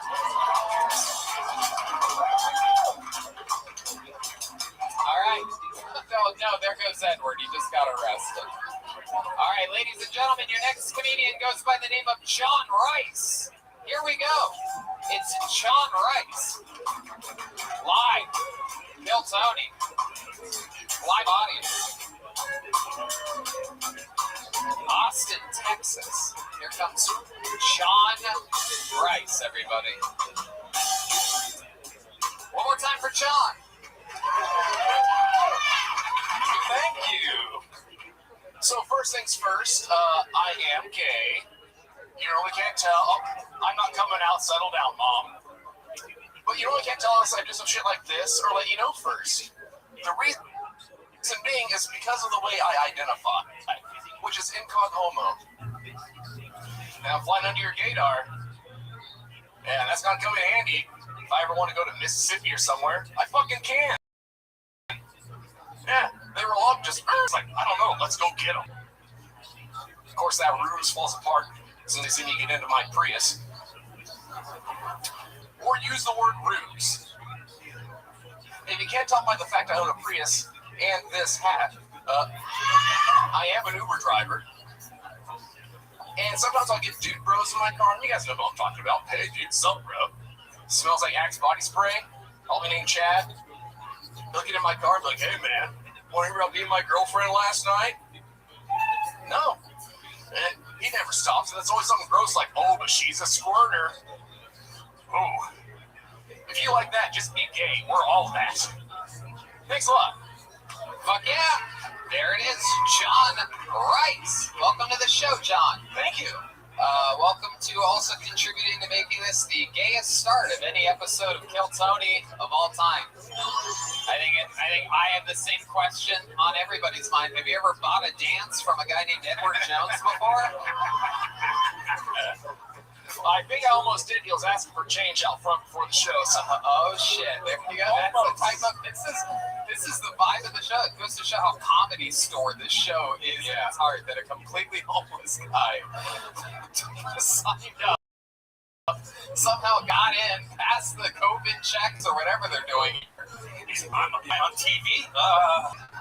I guess it's a contest would be the only pass right now. Oh, I knew. I go the whole time nice to the guy, and then afterwards I just light him up. How about that bump from earlier, huh? No, I'm kidding. We can laugh about it. There can't possibly be another homeless man in the room. We can laugh about them now. All right. Anyway, we're here with John Rice. How's it going, John? Has anyone ever told you you look like David Tell with AIDS? If not, I think Dave told me that once. Let me ask you this: is Edward Jones your type? What type of guy are you into? How does that work over there? Like, let's say, so it's weird because I am a bottom, so that's not a surprise to me. Yeah, wow. She likes the dick too. She gets it. I love that you thought that we were surprised that you're a bottom. It's like, you guys are gonna be shocked to find this one out. I take dicks in my butt. We knew. Oh, we knew. Why did you settle for a bottom? It seems like top's the way to go. Yeah, it sounds like just throwing stuff shoved up your ass doesn't mean our new friend John here. All right, what was your answer to that? You don't have a choice in it, right? So my type is I am a bottom, but I do like a more feminine top. Oh, yeah, not like shitting rainbows and season clear, but just like hi, just a little touch of that. Yeah. All right. You have a boy? No. I just moved here from Seattle right before Christmas. Okay. It's for comedy and stuff. About 4.5, 5 years. Okay, 4.5, 5 years, all there. And how long have you been here? Since Christmas. Oh wow, so you're fresh. Oh yeah. My first show was at the Shakespeare, and I think Tony did a drop in on that one actually. Yeah, I was at the Shakespeare. Indeed. Fun's fun. It's fun getting to pop in on shows. If I'm in the mood to do stand-up, when the sun goes down, it's like, hey, I can just go do something. The complete opposite of California. Where were you born and raised? Born in West Virginia, but raised in Alaska. Wow. My goodness. Yeah. Born in Virginia. So was your first gay experience with a male goat? A cousin, actually. Your cousin? Was he on top? He was. He really was your cousin? No. Oh, okay. I was gonna say I was making a joke about how Virginians fuck goats, and then I remembered they also fuck their cousins. From West Virginia. West Virginia. So you're from regular Virginia. No, West Virginia. That's near Raymond. Morgantown? Point Pleasant. It's where the Mothman's from, if you ever seen the Mothman prophecies. Okay. What are your parents? Do your parents know that you're gay? Actually, they found out through watching one of my sets on YouTube. Really? Yeah. So you were in a secret for how many years? 30. Well, I gave 4, I think. So, but I didn't be like, all right, yeah, dig is way better. Yeah, it was until I was like maybe 25, 26. Really? So what happened before 25, 26? I just had a lot of testosterone. I was fucking whatever moved. Oh, I see. Yeah. Okay. He gets it. Does he? I don't think he does. I don't think that's the look of getting it. Yeah, all of our jaws were dropped at the same time. Do you ever have that much testosterone from Red Band? Red Band's one of the horniest guys I know. I've never seen him just tackle a dude before, though. No. So you had so much pussy, like, were you fucking both guys and girls? Oh, yeah. Yeah, women are easy. Were you like, when you were fucking girls, were you like pretending that their vagina was a butthole? Like, were you picturing gay stuff when you were with women? I was thinking about it. Yeah. It's just like the butt doesn't do it. It's the dick that does it for me. Right? It's the dick. John's shocked over there. I never get a chance to ask questions like this. And I'm interested to know what it's like. Aren't you guys a little bit curious of what it's like fucking a girl while you're actually gay? Yeah, were you like, this pussy's gross, I need dick. Right. It was weird. Really? What do you like the feeling of a nice juicy pussy? You wanted like a tight butthole? Like what? Wait, well, first off, absolutely. Secondly, they're not always moving there, drowns it out. Yeah, not in your butthole, Red No, that's all I know, Tony. That's all I know. The only one that's ends up in. Alright, so what else about you? You have any special skills or talents? You seem like some guy that juggles something. I was a hitchhiking Dildo juggler? I can't. I can juggle pizza bags. I used to deliver pizza for like a decade. So big old pizza bags, I can actually. Yeah. Pizza bag? It's a stupid thing, but I can do it. Wow. Does anybody have 3 pizza bags out there?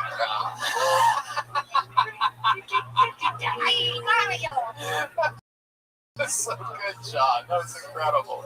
Oh, pizza bags. Other than that, I was a hitchhiking hippie for 2.5 years. I drove a tour bus for a band for a year. Been to 48 out of 50 states. You gotta be careful with this hitchhiking. I heard a lot of those guys are gay guys that just want to blow you. Was it a well-known band? Like which band? Was it the County Crows or something? Some kids I grew up with, I was like, I got a CDL. If you guys get a band, I'll come and drive the tour bus, kind of like a Forrest Gump, Lieutenant Dan thing. And they got a bus. So I was like, I'll come drive the fucking thing. So that was it? Yeah. Just drove a band around? Yeah, like. But they're not worth mentioning. The band, they never. Anything else? An excess population and no control, spelled K-A-W, because they were conspiracy. They're also bottoms. Yeah, guitar. Wow. Anything else crazy we should know about you, John Rice, before we let you go? Nothing too crazy. Just gay ex hippie. That's it, huh? What's the gayest, hippiest thing you've ever done? Like, what's a perfect night in the life of John Rice?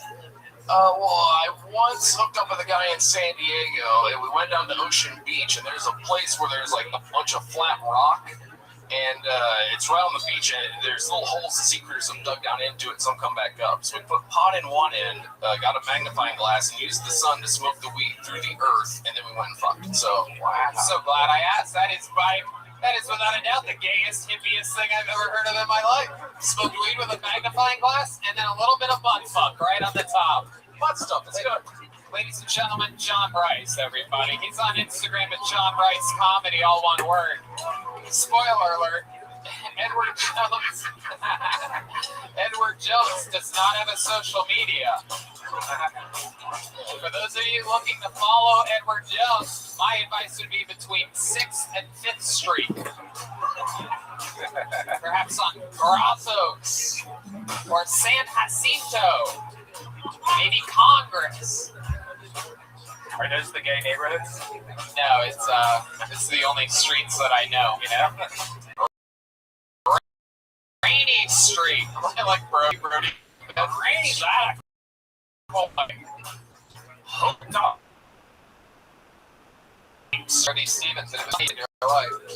By the way, a shout out to the late great, we lost a real Comedy Store legend this weekend, Jeff Scott, house piano player for 30 years. Yeah. Good guy, man. Everyone loved him. A real legend. I mean, this guy played up all the greats. Richard Pryor, Jim Carrey, Robin Williams, Tony Hinchcliffe, everybody. That's crazy. Pull another name out of the bucket. Put your hands together for Ivan Garcia. Ivan Garcia.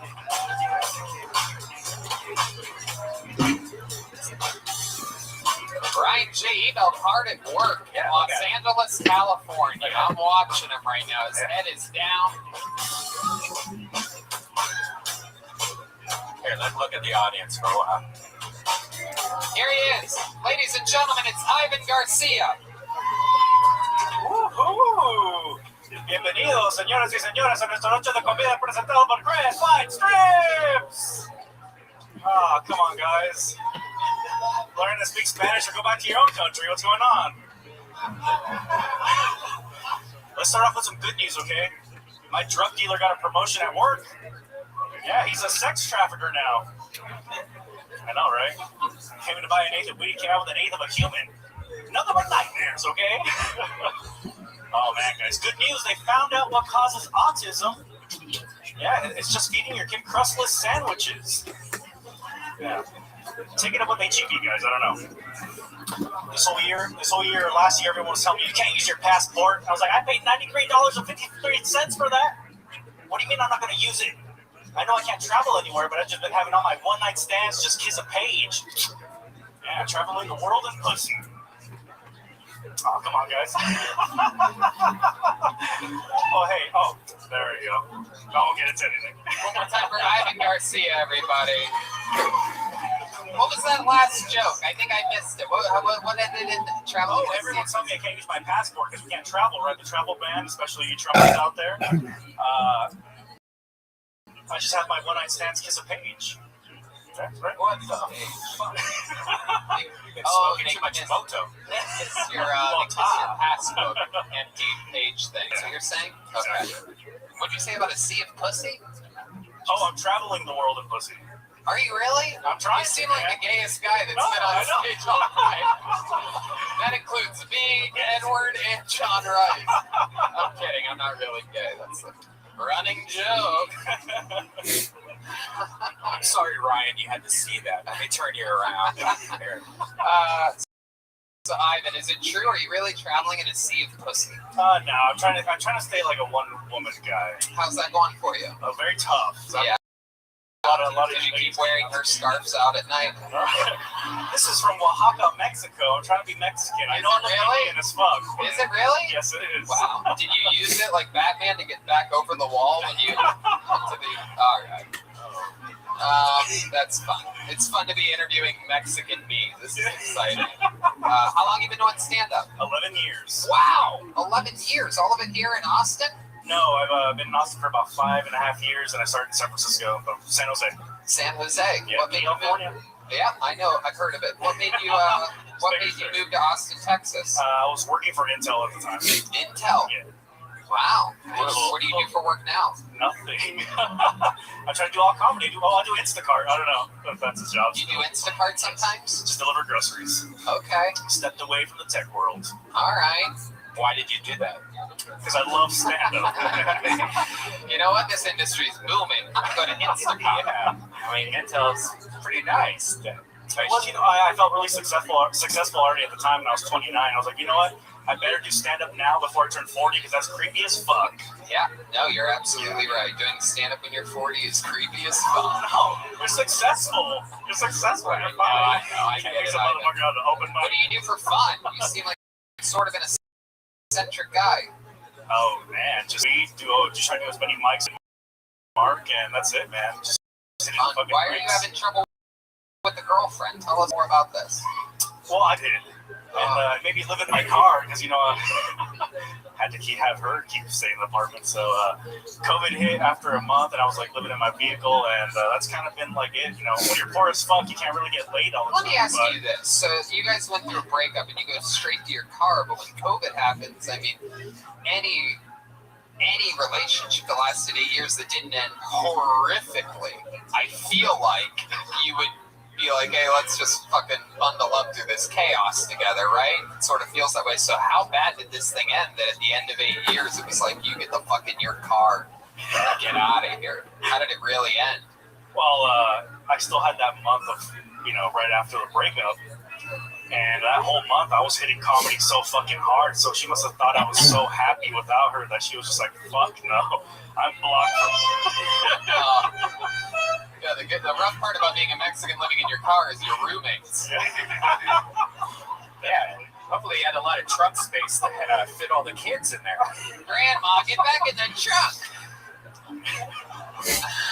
It's rough when you're spreading it into your family in your car. I would think though, after an 8-year relationship, how bad COVID was, especially at the beginning, you'd be like, come on, man, let's just live together. Did she start banging somebody else immediately? No. Really? How do you know that? I mean, because I know I did. I don't know, I wasn't checking. You weren't checking? No, I mean, I went out. Were you getting laid, or were you hitting comedy so hard? Fuck my friends, I took my passenger seat out just so I could have more sex in that car. Is that true? That is true. Wow. So you were taking girls to your car. They didn't care. And then didn't care.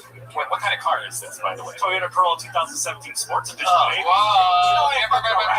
You know what? Pull that passenger side out. Someone's gonna fuck you right now. So you were only fucking tens. What do you mean? No, he's making a joke. How horrible were these women that were having sex with you? Awesome. Really? Yeah. I know they were awesome, but what did they look like? I'm sure they had killer personalities. No, it's weird, man. This is the only time in my life I'm 33, and now I'm fucking from the ages of 20 to 40. It's amazing. Wow, what's the 40-year-old like? Amazing. Just they know what they want. Where'd you meet the 40-year-old? Instacart? Really? Inside of the grocery store? Coffee shops, Instacart, HEB, yeah. Oh, HEB, absolutely. Can we just call it heat?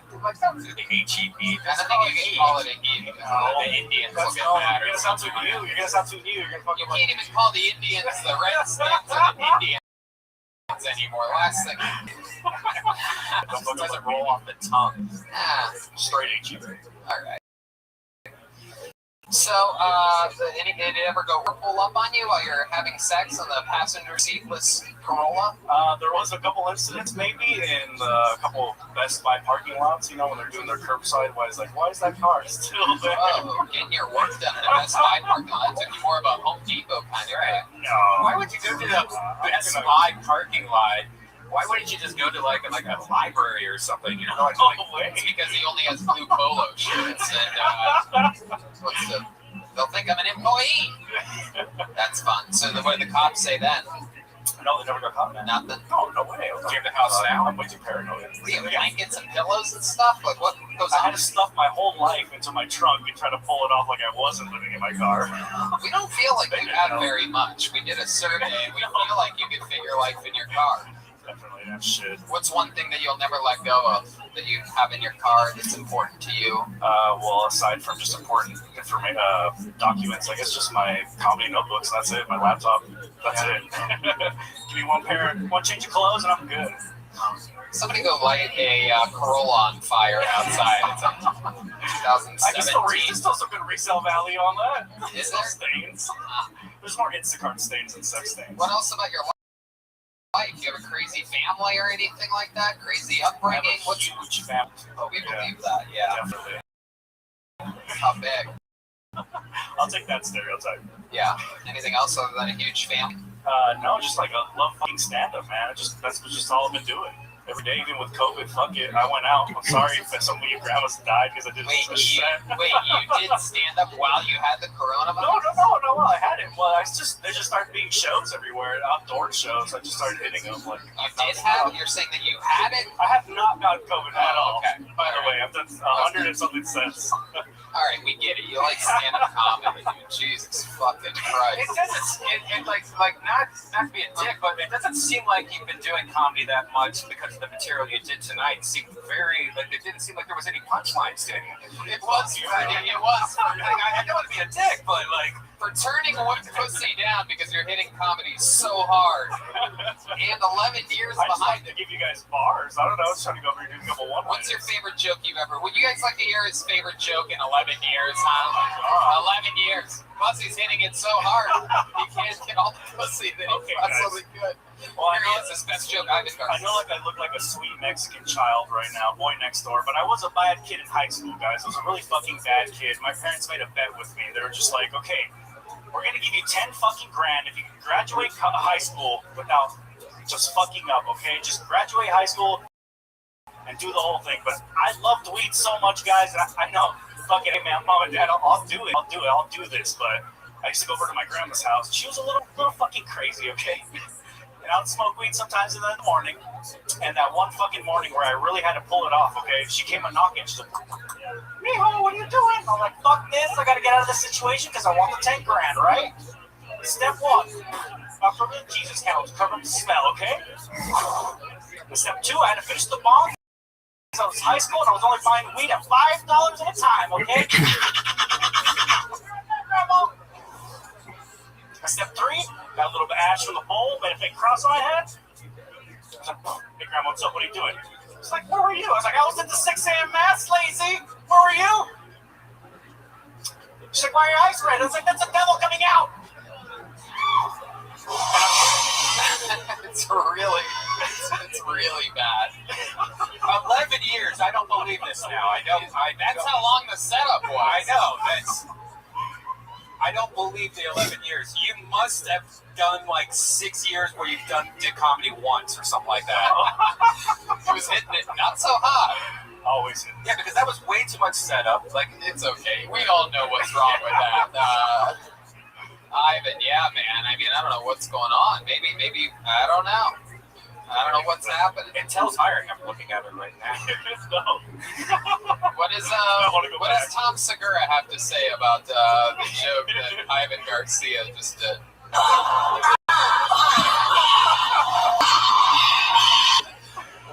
Again, that's Tom after breaking his knee on our basketball court. My favorite sound effect of all time. I love it. Ladies and gentlemen, there he goes. Feel free to break a bottle over his head on his way out. It's Ivan Garcia, everybody. Better luck next time, Ivan.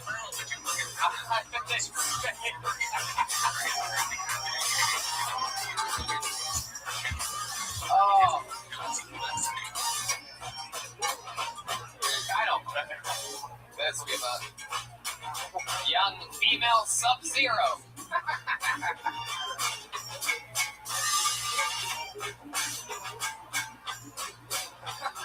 All the way from Wuhan, everybody. Some amazing helpers here tonight.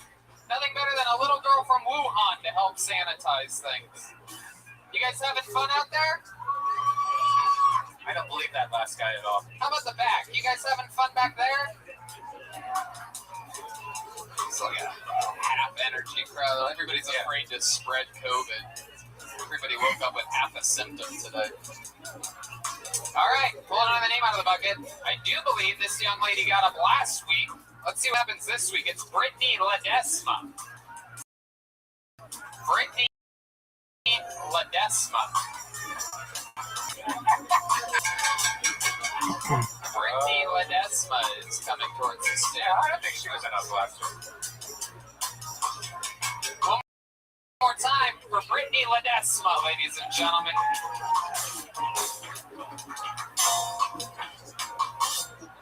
I've been compared a lot to a classic car recently.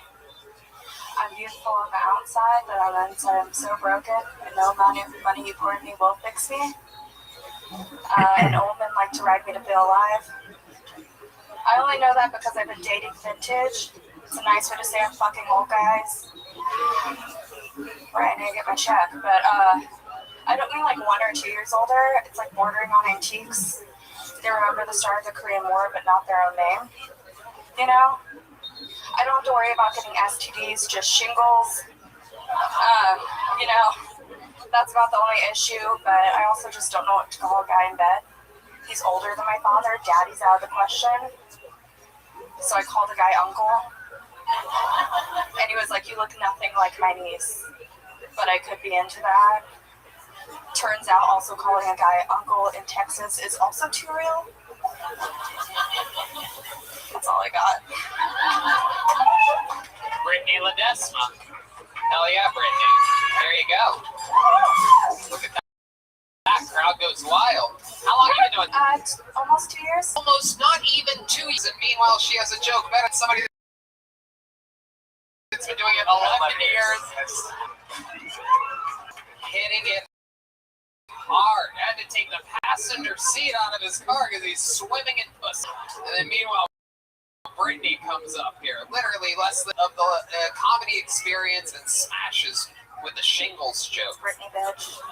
Welcome back, Brittany. You were here last week, right? You changed your hair. I did. You did. Mental illness.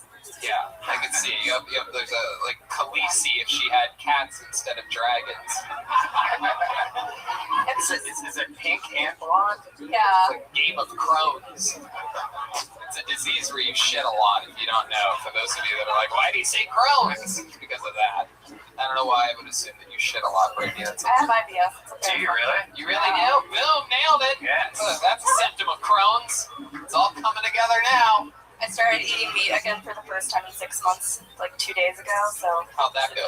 Not great. Yeah, what? Oh no, Rick, put the fart board away. What happened when you ate meat for the first time in 6 months? You can describe to us. This is a real comedy crowd. Oh my Everybody likes you. god. Well, first of all, I went for brisket, obviously.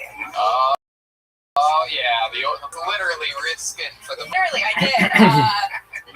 I was in the bathroom for the next like 3 hours, but it was worth it. Oh. I had my iPad set up there and everything to watch TV. Wow, really comfortable. I didn't move much. Doesn't it just like squirt out though? No, it's like what? Red? Well, I thought when you had IBS, not everybody has an asshole like here. I mean, it doesn't fall out.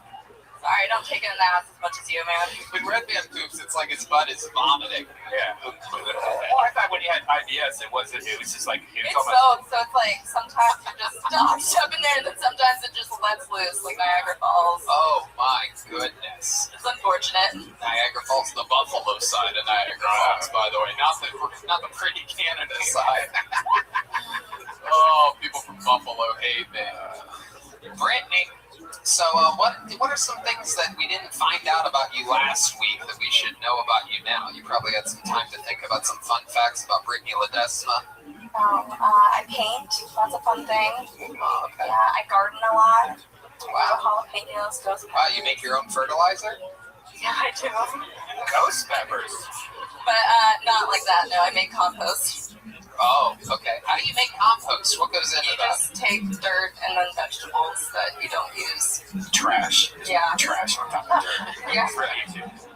But what do you do with all the ghost peppers? You make a salsa or anything? I honestly wish I used them, but I just started growing them because I thought, and then they grew, and now I have too many. That's exactly how I see it feel. They're children. So that's fun. What's your love life like? Did we talk about that last week? We did. Yeah? What do we find out? I've been having a lot of accidental friend sex. Oh, that's right. In a 2017 Toyota Corolla Sport. Yeah. Really? Have you looked? Oh, okay. I was gonna say. No, I was gonna say next time you fuck Ivan, you should give him some jokes. Yeah. Leave your notebook out. Yeah. Just a little piece of paper. He's like, "Oh, is this your number?" You're like, "Nah." I'll put it on the passport. Yeah. That's fun, Brittany. My goodness, what do you do for fun to pass the time? Like, what's like a thing that you like other than painting and stand-up comedy? Like for actual like fun. You drink or? I did. I haven't had a drink in a week. Oh, okay. Not too wild. Are you trying to like stay away? Is that like a big deal for you not drinking for a week? Yeah, that's huge. Wow. Sadly. What do you normally? Tequila. Yeah. Oh, do you see that one? Are you an angry drunk or physical drunk? No, I'm just like way too fun. And then. Oh, you want to drink?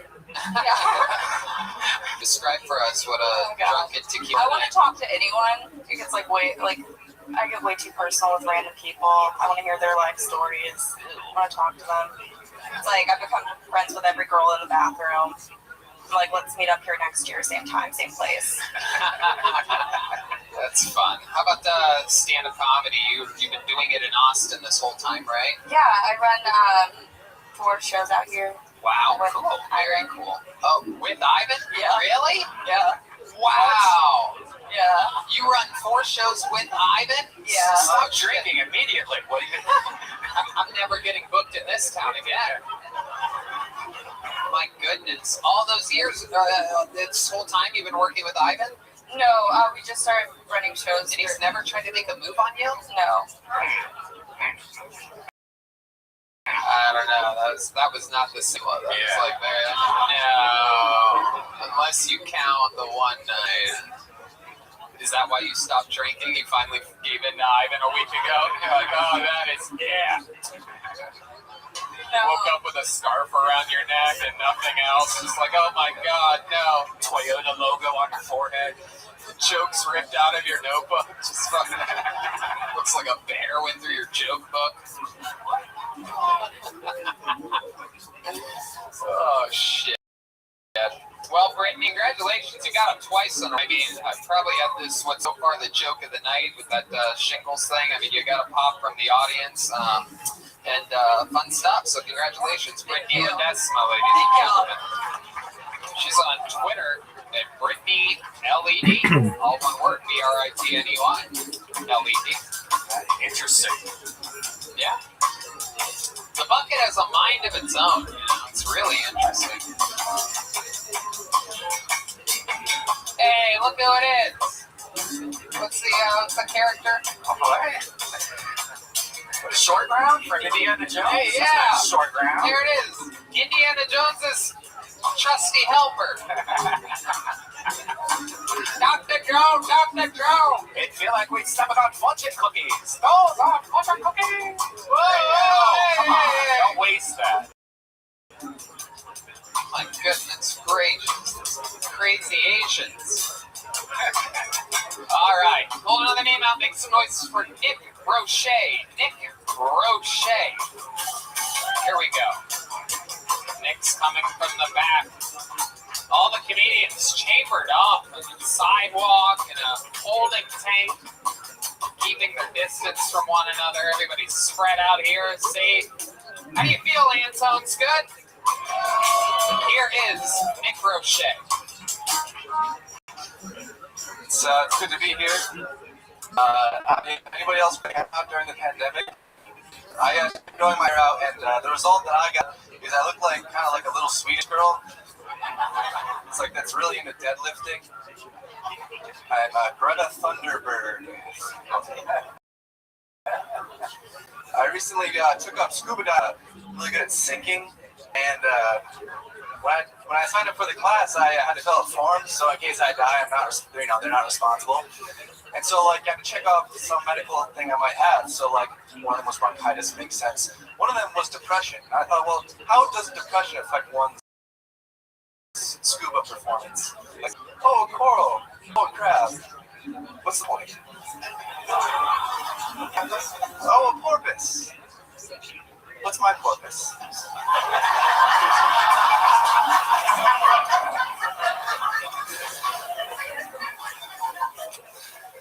That's all I planned for. Fuck yeah, nailed it. Nick Roche. Awesome performance, Nick. Very, very fucking good. Joke. Who would have guessed that would work? Yeah. We got to find out, how many years have you been doing comedy? 3. Wow, very good. All here in Austin? No, I'm from Connecticut. I just moved here in September. Oh, congratulations. Welcome. How's it been going for you since the big move? Great, yeah, I've been doing mics in town. I try to do a mic every night. They have basically every night in Austin now, besides Saturday. Yep. I host San Jack Saloon just on the road there every Sunday at 7 p.m. Awesome, there you go. Absolutely. It's going to be packed to the walls now that you said that. What made you want to move here in September? Well, I went to UConn, and I grew up in Connecticut, and I thought... You are a true Husky. So. Yep. And so I thought, I want to live somewhere else, and I just graduated from, and I was like, I know Austin is the biggest, it's booming with comedy, and I really like comedy, so I thought I'd strike while the iron's hot, so to speak. Absolutely. How old are you now, Nick? 22. 22. Has anyone ever told you you look like Peyton Manning never had a dad? I got the Peyton Manning part, but not the second half. That's the important part, I'm telling you right now. Whoever told you the Peyton Manning part was just lying to you.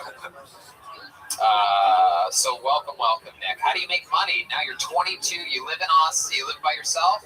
I have roommates, actually, and I make money. I work for an engineering services company.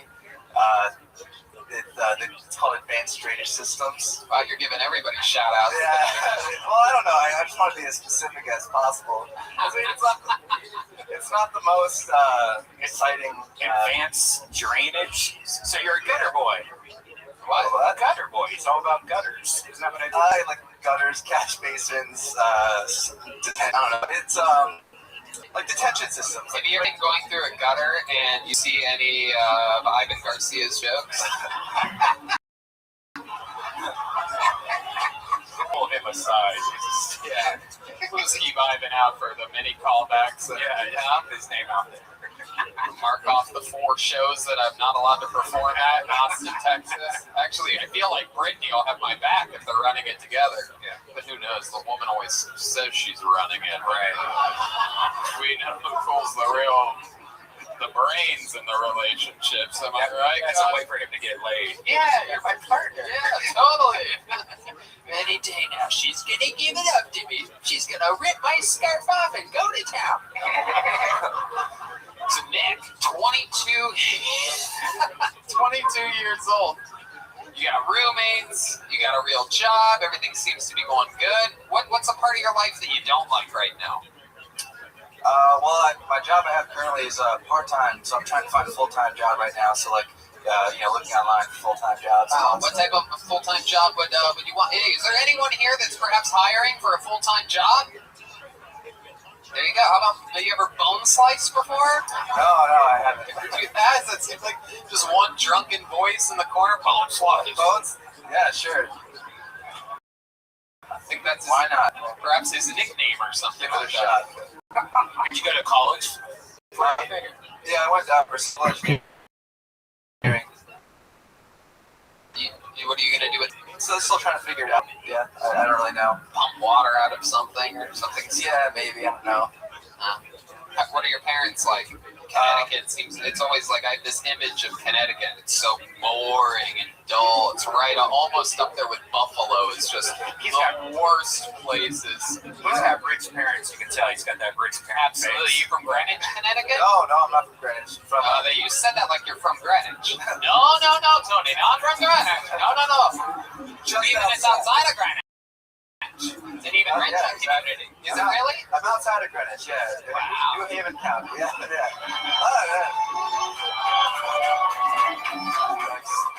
You're goddamn fucking right you are. So, welcome to another episode of How Rich Are Your Parents? I mean, not just middle class. That's what they all say. Now we know they're super rich. No, the thing about Connecticut is like nobody really cares if you talk shit about it because nobody in Connecticut really likes it that much. It's just a boring kind of. It's fine. I like it a little bit. It's fine. What do you like about it? I don't know. It's just it's kind of a peaceful state generally. I don't know. Nothing really crazy happens. You don't have any of the band members in Connecticut. You know what I mean?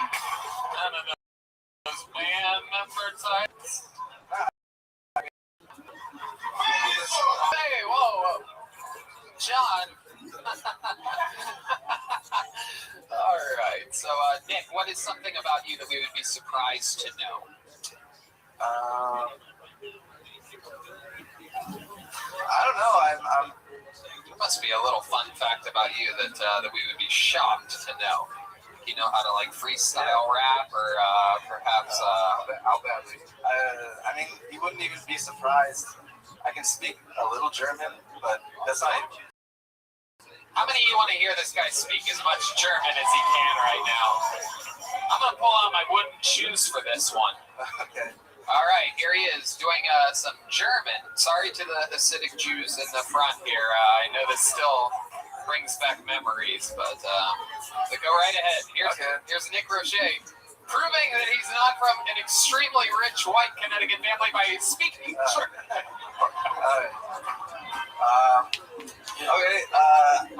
Hallo, ich heiße Nick. Herzlich willkommen zu Kill Tony. It's right. Wait, what the fuck are you saying about my show? I was just saying I was saying nice things. I was saying it. Welcome to the show. Welcome to Kill Tony. Okay, go ahead. Talk some more. Let's hear some. Genießen Sie etwas zu essen. What did you just say? The showers are right this way? I said enjoy something to eat. I don't know if they sell food here, but yeah. What is it? Rat poison? You pesky German. I was outside the whole night. I have no idea what they planned here. Love it. All right. All right, Nick. Well, we love it when rich white kids speak German. Yeah, it's great. Just like home. Yeah. All right. What do your parents do for a living? My mom works for what is it? CEO of. No.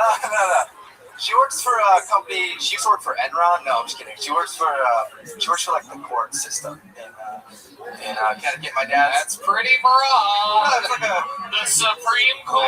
No, she's like a clerk. She's like a clerk. Like she does like the scheduling for the court dates. Doesn't sound like a cook to me. How about your dad? And my dad's he's a sales account manager for a company called ABB.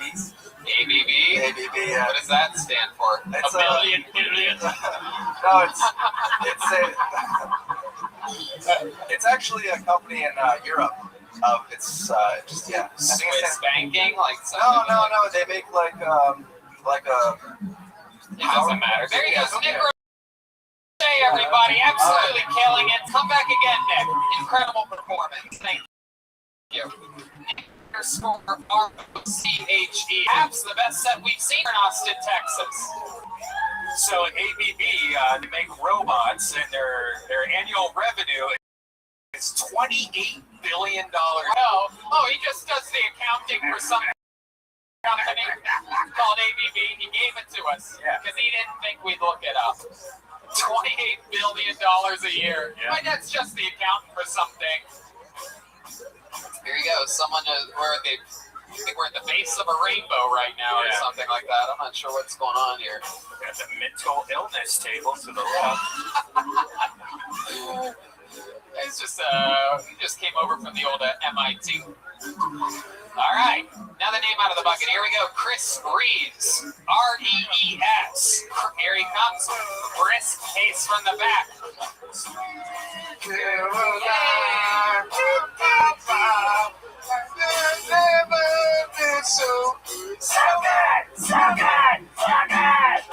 I don't know the words. That's all I know. Here he is, Chris Reeves. Sweet Caroline. So when I was 8 years old, a 13-year-old boy took me into the woods and forced me off. Not my favorite. Not my either, to be honest. I cried more when I was I can only get one candy bar at the grocery store. Like I had to choose between a Twix and a Kit Kat. You sadistic bitch. You're gonna feel bad for anybody. Feel bad for the 13-year-old. His first hand job was from a sad 8-year-old covered in snot and tears. I didn't know anything about making my penis feel good. I pretended it was a Power Ranger toy for 8 minutes. It's more for time. What the fuck, Kyle? You shot hot glue all over my face, you dick. You know how embarrassing it is having to clean yourself off with leaves before you go home for supper? If I had a time machine, I would go back to that exact moment and give that 13-year-old the hand job he deserves. Chris Reeves. Am I saying that right? R-E-E-S? Yeah, Reese. Reese? Reese, yes, sir. Okay. All right. Well, welcome. So there you go. You were 8. and a 13-year-old forced you to give him a hand job. Yes, sir. My goodness. It's that's so bothersome because 8-year-olds, their hands are so tiny. I know. Just seems like it would be the lamest hand job ever. Man, I mean, like, you use both, Chris. Playing doctor or something. Has anything ever happened to you like that before? Like, you ever just play doctor really fast and hard? Doctor, examine me harder and faster. With your tiny hands. No, nothing, no. I love that. You're like a human version of Eric Cartman. This is exciting. Square up to the audience a little bit so they can get a good look at you here. This is great. Somehow you're the most homeless dressed guy that we've had on stage, and we had an actual homeless guy who was asking for change that was better dressed than you, Chris. do you know who this 13-year-old is now? Like, have you tried to find him on Facebook or Handbook? Yeah, he was a family friend, and he ended up joining, like, some weird cult. No. Yes. Of course. This guy got molested by an 8-year-old. It's like a reverse pedophilia. Yeah, I feel guilty for ruining his life, I feel. Imagine if a parent would have walked by and he's just like, no, stop, Chris! You would have been the real asshole then. 8-year-old rapist. All right. Did he really come? Did he squirt all over you? Finished this 13-8. That could have been landed right on your glasses. Yeah. It was like a weird, I don't know, like 13-year-old clear cum. All right. It wasn't strong. Oh, wow. Look at that. We remember that. It comes out like a Sprite. Yeah. And then eventually it's like squirting, and then eventually just straight fucking eggnog over root beer. Just comes out like some root beer. Disgusting picturing you coming eggnog right now. Oh, I'm gonna throw up. Thick gravy. I love it. So, wow, Chris, do you think that messed with you at all as a kid or anything like that? Yeah. It affected your childhood? Sure. You really did? Yes. Wow, in what way? I was just sad all the time. Oh, okay. This is going, I feel like I just got molested. This is so sad right now. Really? At 8, you were sad. Like, it really affected you. I mean, it wasn't like an old man or anything. It was just another kid. Yeah, it was almost just like, it was just like testing the waters a bit. Yeah, it's just like the dick on it. You seem pretty sensitive about it. Kind of gross. That's right, man. What's going on? I'm going to jerk you off right now, see how it feels. Me and my friend, like, we used to go, well, we had a bunch of girls that lived in the neighborhood that were in our grade. Sure. And this is like, did you take out the passenger seat on your power wheels? No. This is like 3rd, 4th grade. But we used to all play doctor. We have like parties underneath this ping pong table. All the girls would pull down their pants, would stick pencils in them and smell them. It was great. But I never thought, like, this is fucked up. I'm just having fun on my kid. It was like last week. I mean, sounds like a great childhood. She's been cleaning the microphones all night.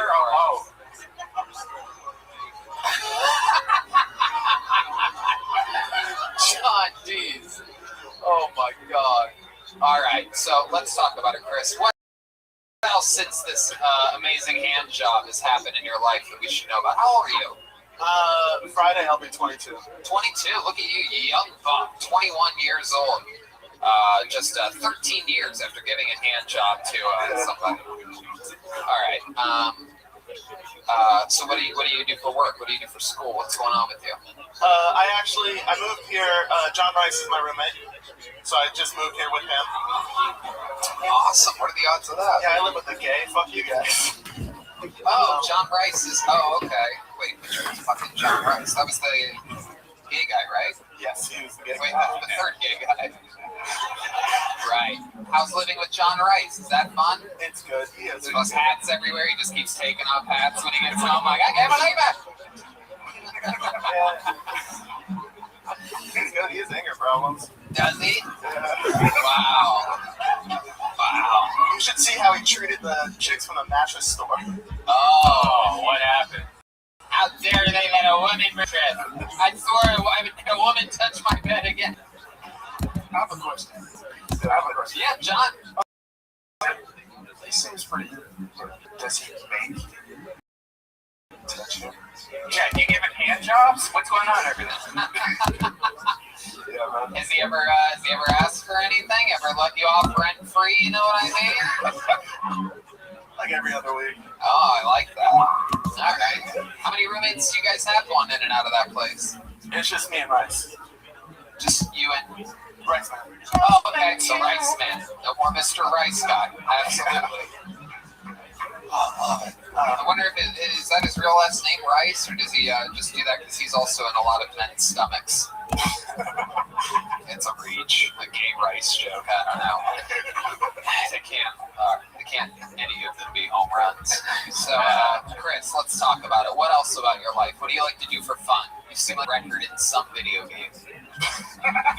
You're top score somewhere for sure. Something, right? And I like movies. I just got a job. My first day was this morning. I sort through women's clothing. Whoa, look at that. Do what you love, never work a day in your life. My goodness. Chris, we said sort, not sniff.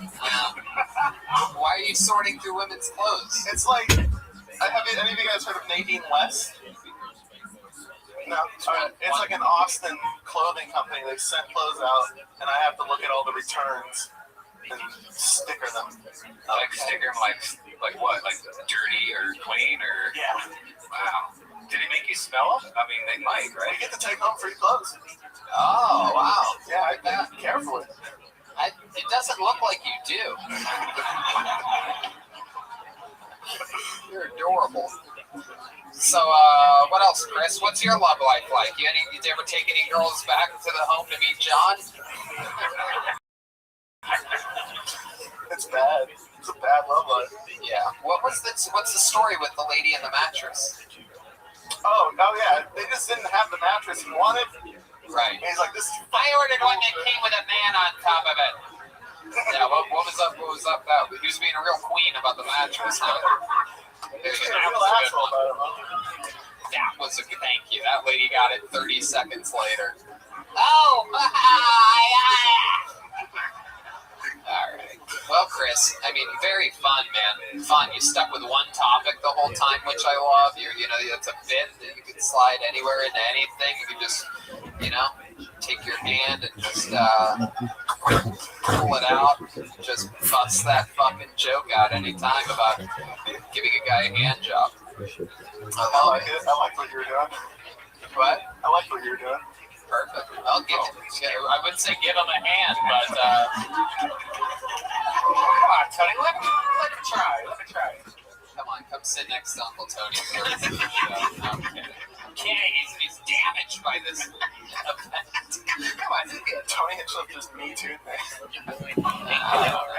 quickly, if it's how good he was in the last game. I'm on the ML train. All right, Chris, fun stuff, man. You're a young buck. You're not even 22 yet. You have a head start on so many people. That's a huge advantage in this industry. So congratulations to you. Where he was Chris Reese, everybody. There he goes. He's on Instagram at Crease Comedy.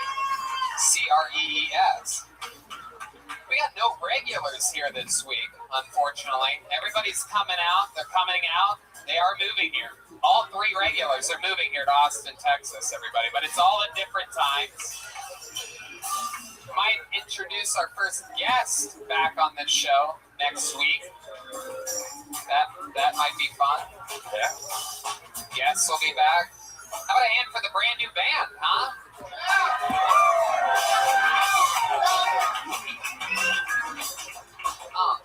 You never know, Tony. We might find a new regular out here in Austin, Texas. Could happen. We could have placeholders until the boys come out here. Fun stuff. All right, here we go. Your next comedian goes by the name of Christina Michelle. Christina Michelle.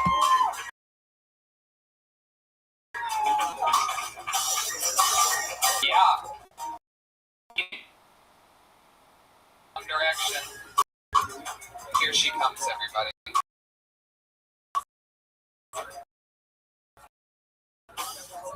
What's happening? Christina Michelle. In Washington, D.C., with everything that's gone on. I'm from Washington, D.C., Maryland. And I used to be an intern for the United States Senate. Instead of taking down Congress with like bike hats and shitting on their mail and stuff. So I was in the back near a Senate, like there's a chef that came in the dining room, walked into the bathroom, and against girl code, because there's girl code in bathrooms, she took a steaming, just dropped her load. She had IVF in her, and she was doing platelets in the toilet, you know? And then I was like kind of disgusted and like flabbergasted. She got up. She left without washing her hands. And she served senators spaghetti right before they went to the floor to vote. And that is how you fuck over Congress, one dirty shit at a time. There you go. Christine, everybody. That's fun. Hello. How are you boys doing today? Good. It's 2 weeks in a row for you because stage name tonight than last week. Yeah, I signed up with my given name. Why is that? Because you told me I could only come in once a month as a regular. Well, not really as a regular, but to do this reading thing that you became famous for last week. So then what do you think's going to happen here? Well, I mean, I'm Christina Belich. Christy Belich, the comedian. Did you sign up under this motherfucker at Baker Street Pub? I looked him in the eye and I said, "Can I have my regular spot?" And he said, "Don't you want to sign up like every week?" And you said no. You said I'd rather have the once a month spot, and I looked you back in your eyes and I called your bullshit bluff. And I said, you can pick one or the other. And you said, I'd rather have a regular spot then. And I go, okay, then you can't sign up. So you signed up under a different, are you listening? I'm listening. So then you signed up under a different name tonight, and you think you can abuse the system. Am I right? I'm not using the system. I'm saying the system's fucking broken, bruh. I don't know. It seems to be working completely fine all the time. Damn. Do we have to do a banning? I don't know. We might need to get a fucking restraining order on this one. She's got the googly eyes tonight, saying our system's broken. I said the system's broken. You said in the back. I heard you say it before I got up. You didn't have any other regulars here in Austin. And I said you, when I looked at you in the eye, I looked at you. I looked you in the eye, and you said, okay, keep this spot. But the thing is, Christy, the psychic, keeps the spot. Christina Michelle, the comedian who goes on. That's not at all. I got bad news for you. You wrote your own. You wrote your own story there. That's not even a thing. That's not exactly. We talked about this. It doesn't exist, folks. Thank you. It's the president of the United States. Well, how about Okay. We're not going to negotiate this now. There's a live comedy show going on, but I'm going to tell you immediately. I asked you, are my jokes good enough like the boys? I asked you, are my jokes good enough like the boys? And you said you're doing a great job on the show. You're not a regular on the show. We thought that the psychic thing that happened on the Comedy Store a couple months ago was funny. We were able to get through 1 month of you doing that. Then you got lucky last week. You understand? You got pulled out of the bucket last week. Remember first. To you guys, are my jokes not as good as Williams or David? Absolutely not. No, not even close. Nowhere even remotely close. How many of you think William, David, and Michael's jokes are better than Christina Michelle's? And the other people don't know what the fuck they're talking about. Anybody who didn't just make a lot of noise. Are the people that made noise seen my sets on the show?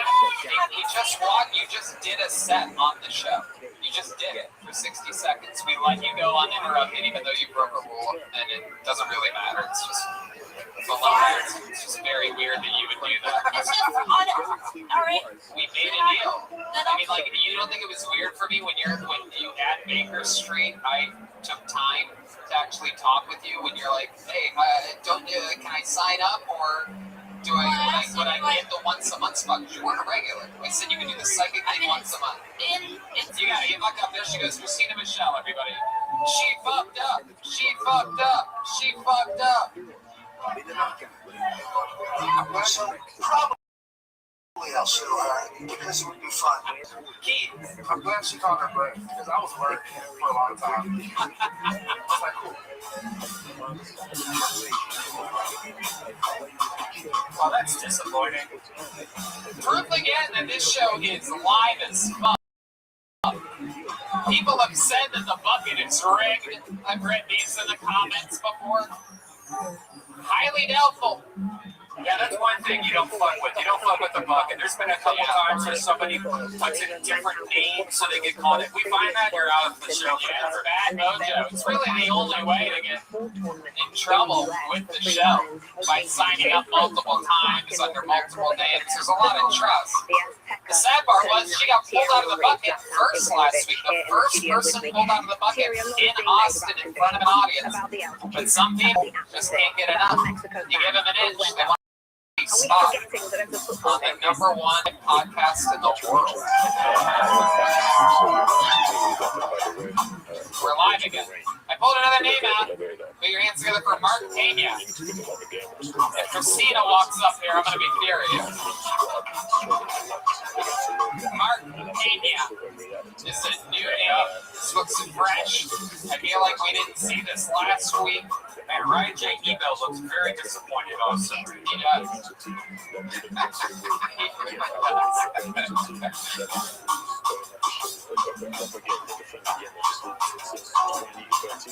Guys, put your hands together for Mark Pena, everybody. We're here.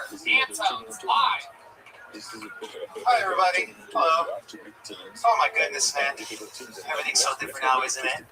Everything's changing. There's all these new social rules and all that stuff now, man. I've been holding this cough for like 2 hours now. I wish you could cough again.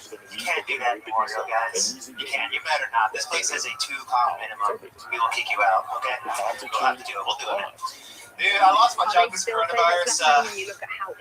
Sorry, I ran up here. And then you look at how Mexico has played, would you still say I got 30 England have seconds played? left right now. I lost my job because of coronavirus, though, man. And now I'm selling my plasma for money.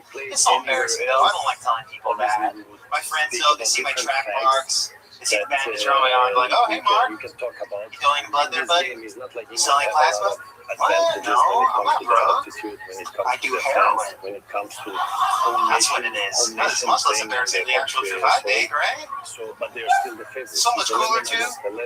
That makes me interesting, I think. This is the World Cup. My folks are being proud. All right, that's what hell yeah, Mark Pena. Very likable. Very likable. And somehow more ladylike than Christina Michelle was up here. Welcome to Folks. It's the banks, isn't it? How old are you? Turn 28. Okay, how long have you been on stand-up? It's been about 9 years. 9 years? Just about. Awesome. Did you start after they removed the scissors from your hands?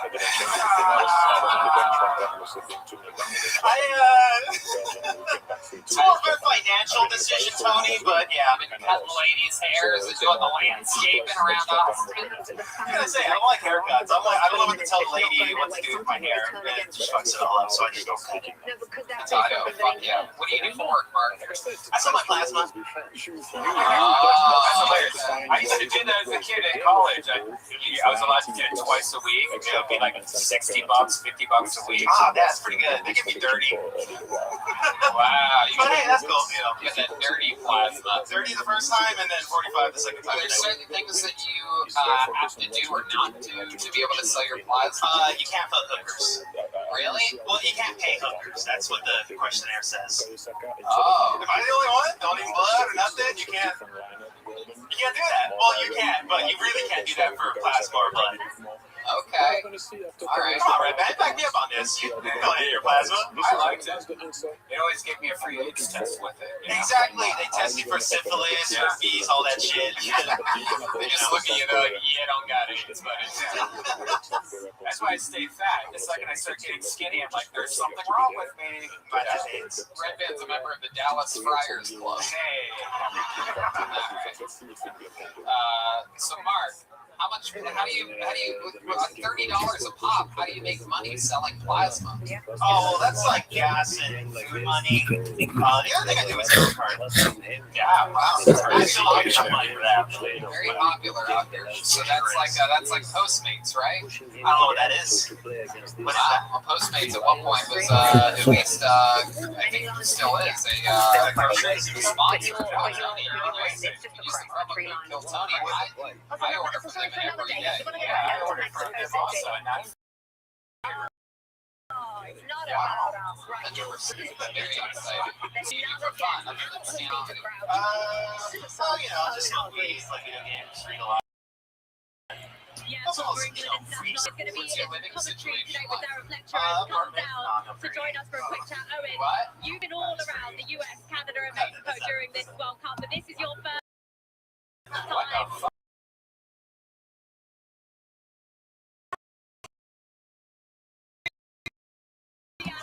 You think that you were on?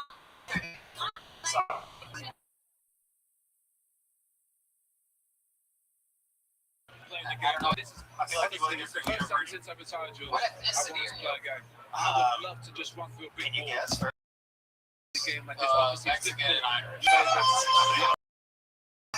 But forget all that. Just get out there. This is business, and you got to Go ahead, Mark. Mexican, not Irish though. That's interesting. I don't want to be just a little bit of Pocahontas in here. But it is. I guess the Native American, I suppose. These games that you work so hard for, you train every day, and you have skills. My parents are pretty normal. My dad's a cafeteria guy. My mom's a kindergarten teacher. There's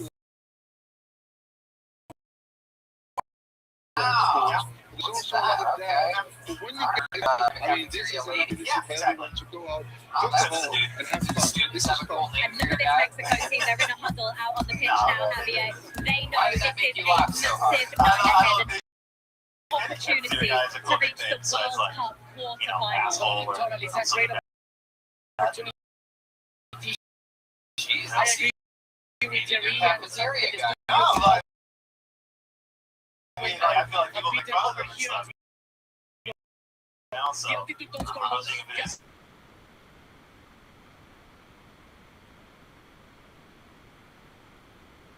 The situation changes when Teresa What can I say right now? I don't know, man. I just thinking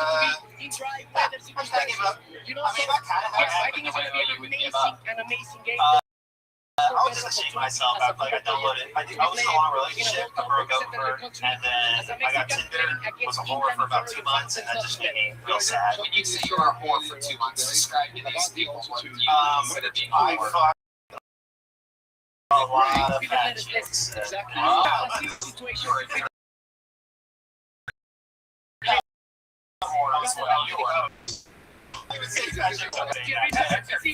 Once I fucked for that.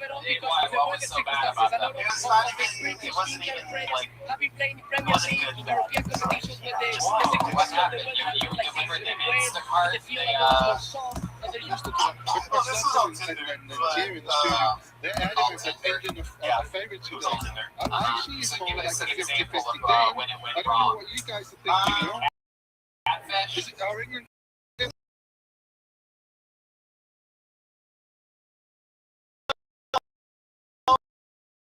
I knew what they looked like at the end of the day. It was disgusting. I know.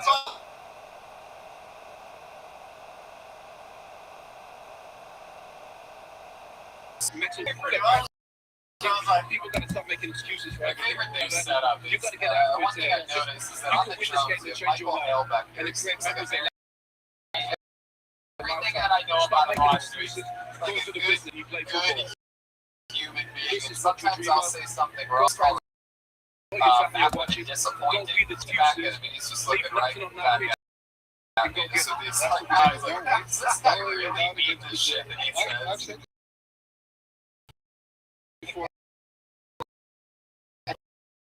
I love the Michael Hell. I can't for Michael Hell. just on the keys. Going after fat chicks, though. It's crazy. Ones that get out. Careful fucking fat chicks, by the way. I heard the mattress ladies around here are awful. They were the bigger team today. Go break and go looking up. What were you saying, Red Man? There's something interesting about it, like he was in his mom, just term relationship, and then right when he got out, he went crazy, just fucking shit on the fat chicks in like 2 months. I wasn't chasing after it though. It kind of just, but yeah, it's pretty, you don't have to really chase fat chick, right? How will that be received back in England?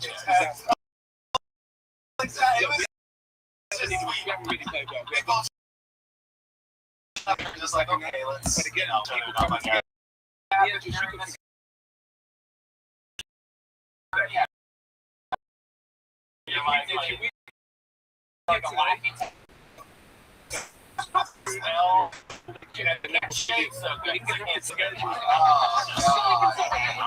about for Mexico? Win or lose, how will that be received? It's very difficult because this national team made us believe, something. Yeah, it was a solitude.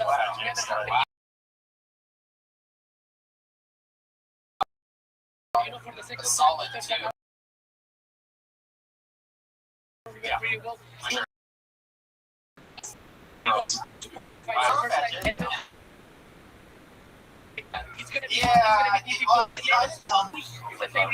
Broken up with, like the girl that from the 8 years that he didn't want to get, that's why. England has a better players, I know those are long term, so I lost a year and a half ago. Where I got to keep saying long. Because long distance, was it? No, I was looking for a while, a long time. About 8 years, I think. Okay, what's crazy, any crazy special skills and talents that we should know you have? Is that it's going to be an amazing day. What I take the best out of it is like, it's the first time ever that the Mexicans like feeling the huge. No, I can't sing. I don't play instruments. Are your parents proud of you? I don't ask them, so I don't have to hear it. There's a secret about this guy. About the shirt. Like, you know what? I think he was the 13th. Yeah, 5 years older than the last one.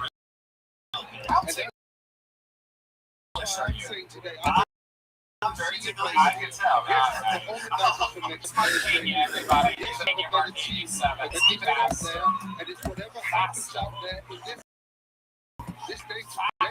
This game. How about Joey Bueno? Let's get Joey Bueno. Of course, I go fast. It's the one guy next to the stage. Wow, look at this little fucking meatball. These guys here, Joey Bueno, everybody. How well there was an hours and a half occasion, which probably benefited the Mexican team.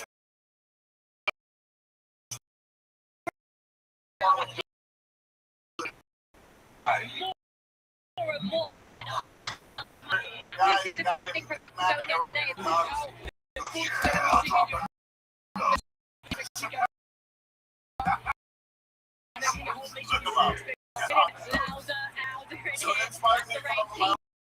Yo, she loves that guy. Thank you very much. It's dry. It is down here. Thank you very much, Owen. Rebecca, this place will continue to be loud, and I've got a feeling that when this comes to kick off, he will be here. Guys, thank you so much. Looks incredible. England forced to contend with this man, Raul Jimenez, the 35-year-old, was amongst these out against Ecuador for Mexico. He is up to 47 goals now in his international career. Mexico will have a massive crowd behind them as they look towards the just a little, victorious earlier. just a little speech for the bad people out there in the end. I think she was on too, Joey Boy. Another hand for Joey Bueno, everyone. Today, we're going to the funniest French bulldogs we've ever had on the show. What was the joke after 10? I don't get it. What is that? What is a year after 10? Oh, yeah. Taco Cabana. Taco Cabana. What's Taco Cabana? Oh,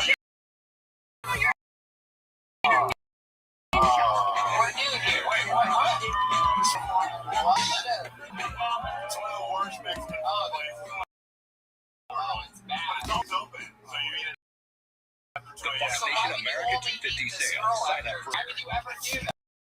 That sounds like the worst time to eat her pussy. She's had a long day.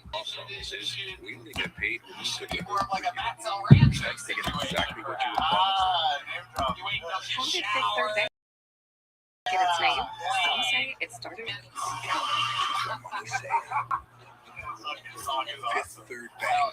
Good cat. Joey One Bueno, of the events, tell people, us and places in the about, story are fictional. tell us Fifth Third's about commitment to you. better I know banking is for 100% real. How did Fifth Third Bank get its name? Some say it was scribbled on a napkin. A bank that keeps your money safe. He's been doing comedy longer than anyone that's been on stage. Fifth Third Bank. One of the events, people, and places in the story are fictional. Fifth Third's commitment to better banking is 100%. rebate. Check out our That's this. Your teaching speech? Speech therapist, man. Wow, for who? How did they have to talk for you to get in there? I've been for like more than going close to 20 years now. I work with kids, mainly all sorts of age ranges. Wow, my God, can you help Red Man with his ad reads? Hey, I got hurt in a car accident, and the insurance company was so pushy. They wanted to sign something. And I said, stop. All right, And I Joey, called what's after your car accident, like, what's your greatest don't accomplishment say in that anything field? and don't Do you sign think anything anything until good you anyone talk ever to go on us to give, like, first. the I didn't sign speech? anything from the insurance company. The car from law, they got me $2.25 million. We're the Law Brothers.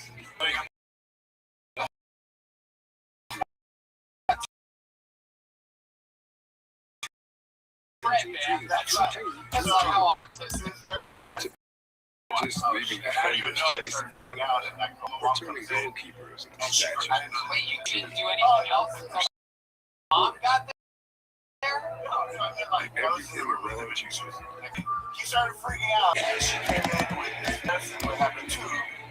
And she like, Years to be a racist. put down his pants, put the medicine up his ass. Oh, I swear.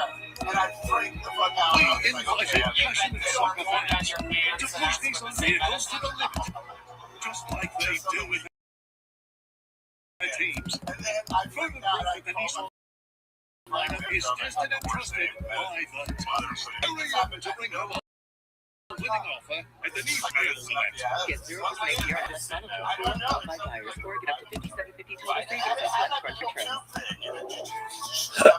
Life doesn't stop just because you're injured. It wasn't a shot in his thigh. Like, were you watching closely? You're like, Managing all the controls that keep you left. no, you really hurt. You had a good ending. Others promise. How close were you to this? I feel like you were sniffing the whole situation. The World Cup Where I tournament was is presented by Red Man. Red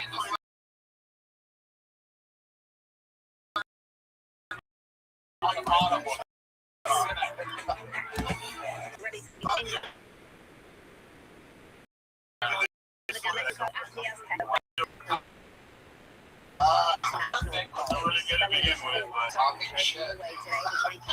Tell us, Joey Boy, tell us more about you. You seem like the guy that has a lot of hobbies and fun stuff.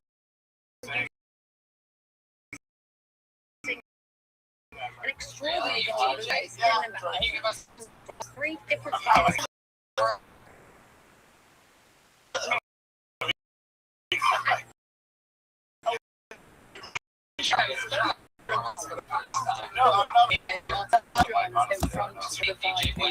Just explain. Thank you to Martin for doing that. DJ Bueno? You don't ever say you don't have any drops or anything like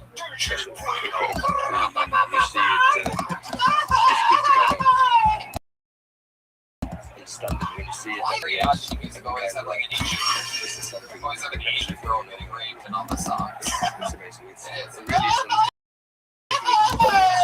Even the whole Right. The timing and beats are a little bit off tonight, but Joey Bueno, look at you.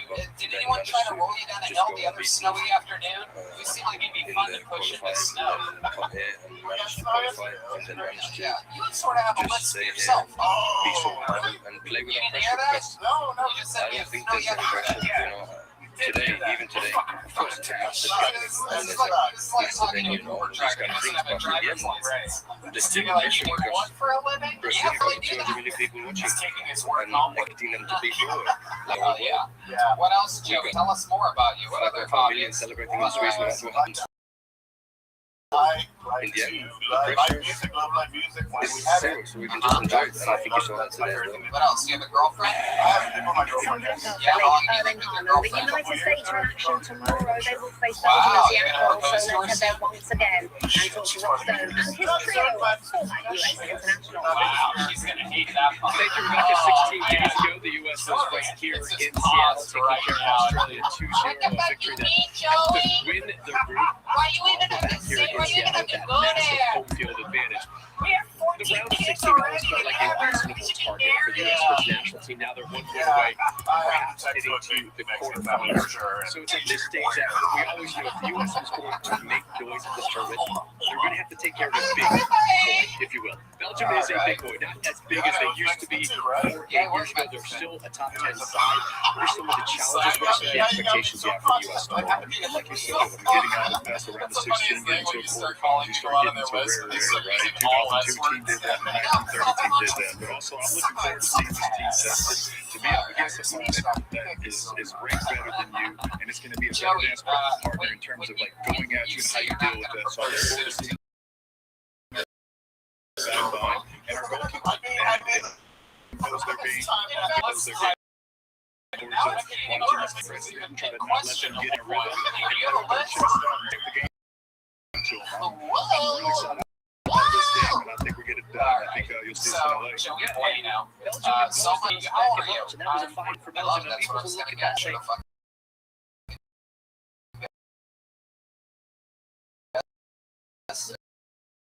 better Belgian team.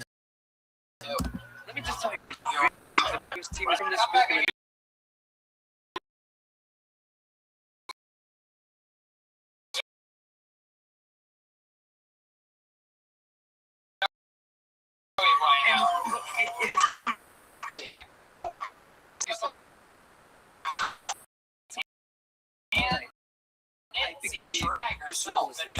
I think it could be a game open, and he will have a chance to go 1v1, to be dynamic and create things. If he has a big night, he will spend the market. Yeah, traditionally, this is where the U.S. Everybody. It's a real human being. The game tonight that's going to be played behind us here in Seattle, tomorrow. This is the reason why Mauricio Pochettino was hired, to get this team through a game like this. Yes, it's not a Belgium of board, but this is a team where a lot of people feel it's not only on our level. Maybe that underdog role again. And tomorrow you'll be in a better position than on soil with that underdog back here next time. And this is the reason, and in particular with this team,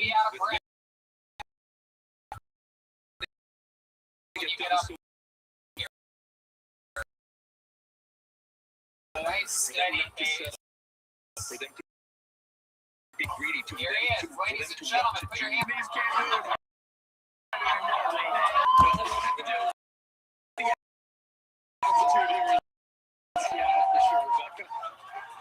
Gentlemen, thank you so much for next night at 5. They face England in a round of 16 showdown at the Azteca. Let's head back to Mexico City now and head to Jeff Shreves. Our relationship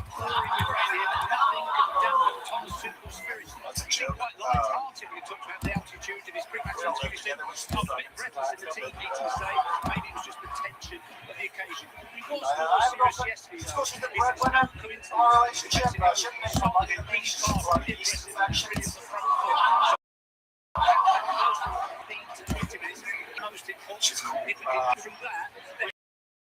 He's not in the bedroom. Everybody gave her a copy. That's what I'm doing. Fuck yes, Adam Malaki. Boom. That's how it's done. Yeah. Everything to your advantage. No,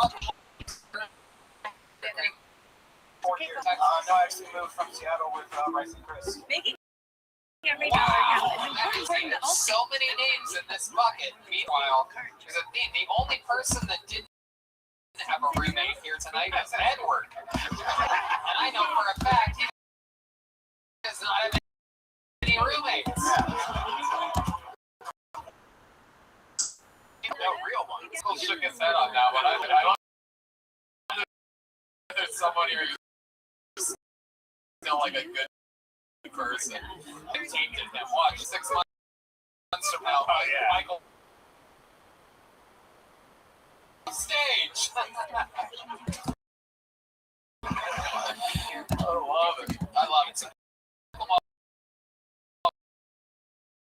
to the show. 4 years, just a real timing beats, real jokes. Great. Absolutely incredible. Thank you. How do you explain yourself being this good?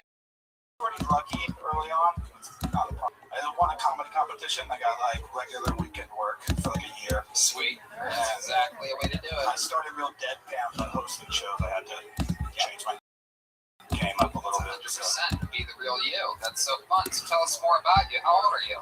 I am 28. 28. Do you really live with a girlfriend? My fiance, actually. Oh, okay. That's fun. When are you getting married? It was going to be this year, but we pushed it back to next year just because of COVID. So. Right. That makes sense. And you originally from Seattle? No, originally from all over. I was in a military family, but okay. We lived in Texas for most of the time. Okay. Very cool. How about your girl? What does she do? She actually worked at a comedy club in Washington. So perfect. She lost that and we had to leave. Right. Is that what? The Parlor Live? Tacoma Comedy Club. Oh, I love Tacoma Comedy Club. Yeah. God damn it. We were actually, I think that was like the last place we were supposed to be. Yeah. They did not want to cancel that show. The last one. So it was like the week of, and everything in the country was closed. And for some reason, they didn't want to give everybody their money back on the tickets. It was so bizarre. Sorry, Tacoma Comedy Club, but you did that. Are they even open anymore? Yeah, they're a burger restaurant. They're selling burgers. Yeah, they almost tried to fuck over all the Kill Tony. Very bizarre. They almost had to freak out. Yeah, I had tickets to that actually. Did you ever get your money back? Actually, I did. Yeah. Fun you love about Austin, Texas. Rattle off that you love about this place. Comedy seems pretty good. Honestly, all the shitty comics aren't doing comedy right now because of COVID. That's nice. You ever go to Cabana? Yeah. It's bad. That's a good Del Taco of Texas, right? Is that what it is? I think so. It's the vibe I'm getting. Some people were very interested there. Tell us more about Austin. Comedy scene, sure, but what else? What I are two of the newest residents? Have you guys been to Styles Barbecue yet? That's fun. Good. It's the best barbecue here, in my opinion. Well, I've barely been. I'd like places. That's my favorite. So you can't say that. You can't say that either. I don't want to have a barbecue conversation with a black.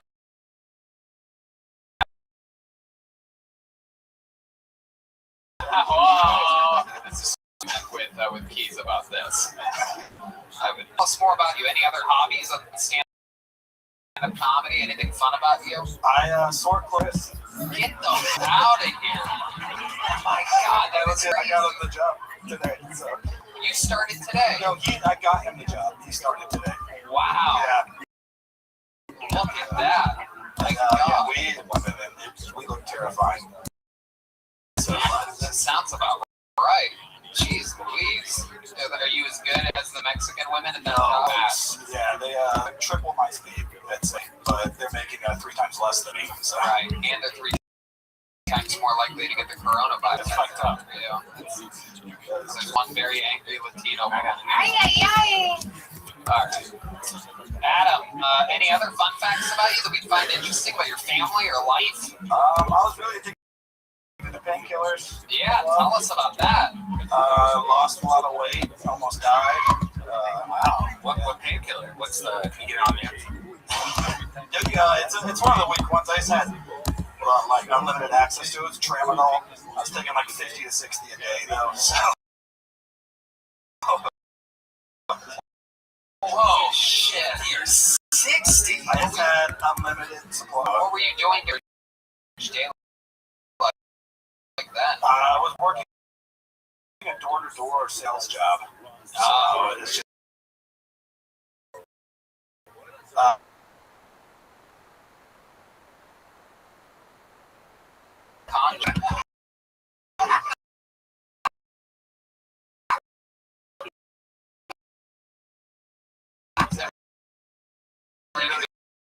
really need.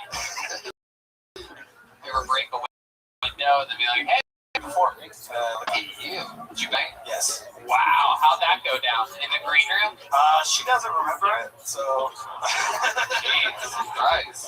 Adam, you know what, man? I really like your set tonight. I got a show. I got a show Friday at the Vulcan. I would love to have you do a quick spot if you would like it. Yeah, I would love Whoa, look at that.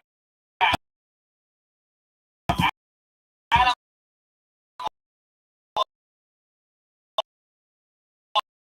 Lucky. Hitting a good spot at the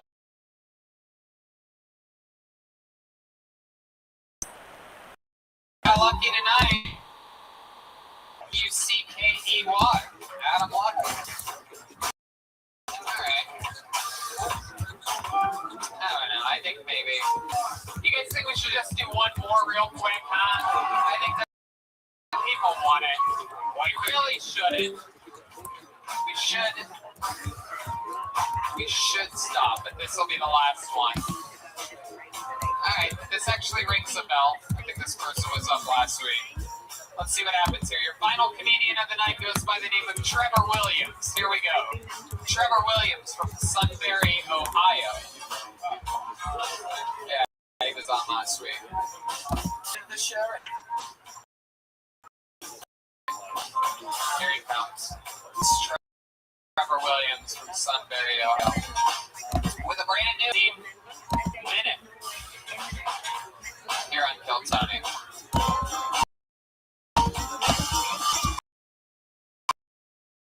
Present your final comedian of the night, Trevor Williams, everybody. Fantastic. I'm a big fan of the show My Strange Addiction, TLC, The Learning. I don't know what they're trying to teach me, but watching them exploit the criminally insane and handicap brings a lot of joy to my life.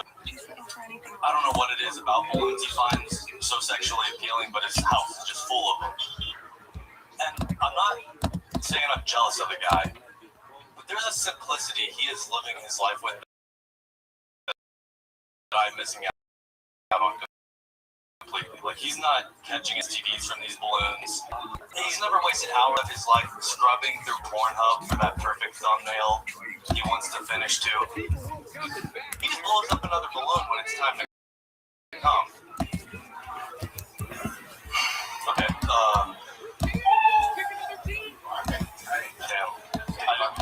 Alright, Trevor Williams, everybody. Trevor Williams, Chris D'Elia's new alter ego. He's trying to make a return as a rapist in disguise. Okay, alright. There you go. I don't know about that. Dance. You know what, Trevor? I'm going to be honest with you. You got on last week. We're trying to put a big ribbon on the end of this show, and I just don't know if that's going to do it for us. Since we interviewed you last week, maybe we'll just wait. What's the look in your eyes? Well, I was going to say I had more to the joke. No, we don't need more of that joke, guys. That's fair. Go ahead, finish it. No, now. Okay, perfect, great. No, I didn't want to. Perfect.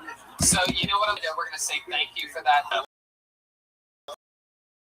Pull one more name out of the bucket before we get out of here. Because Trevor with everybody. What's Janice? He's squirting everywhere. Red man. All right, here we are. To end tonight's show, ladies and gentlemen, let's get good and loud for one last person who's been waiting in the cold all night. Julian Madrid. Here we go. Julian Madrid. Oh, he hasn't been in the cold. He's been in the audience. Waiting, hoping. This is his moment. One more time, everybody. The last time I you clap tonight. Julian Madrid. All right. My good cue. Who's in the inside? Yeah, right. So Somebody's in it, right? Every other video. Brother fucks step. Brother fucks sister. Mom watches. Just brother. Yeah, look, here's the thing. I don't get the appeal though. I can never fuck my own family. I can never fuck my own family simply because I'm already such a disappointment to them. And I'm not about to add sexually inadequate to the list. Right? In fact, one of my biggest fears is committing incest on accident. And I'll explain. See, I've never met my biological father or any of that side of the family, which means theoretically I can be related to any stranger I run into. Right? So it's terrifying. I play that scenario over and over in my head, right? Like I'm out drinking one night, talking to girls. It's time to wrap up the night. And I just end up fucking my dad. All right, thanks. All right, Julian Madrid. There you go. He's worried about that. No, I'm kidding. Just relax. What the fuck? What's the problem? You were good, right? You have a very serious. Yeah. I don't. Jesus, my God. Jesus, this guy. My God. I'll smile more, Tony. I'm sorry. Open the door. That's you. You play that, right? Every day is Halloween when you look at that face in the mirror.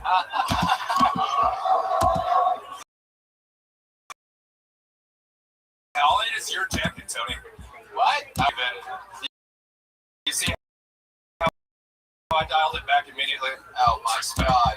It is a face only a single mother could love. I never met my biological father. Where? Alright, so Julian, you're afraid to fuck your family. I'm gonna go off on a wild guess here. You just started stand-up comedy right now. No, Tony, I started before the pandemic, but that was like a 9-month off period. That makes sense, yeah. I'll give you that. So you just started stand-up comedy right now, basically. You've been doing open mics around town? That makes me feel better. Yeah, I have been doing that. Yes, sir. Yeah. Have you ever performed in front of an actual audience of this size? No. How did it feel? Counting the viewers at home, it felt quick. It felt like I was blacked out, drunk. No, it was enough time.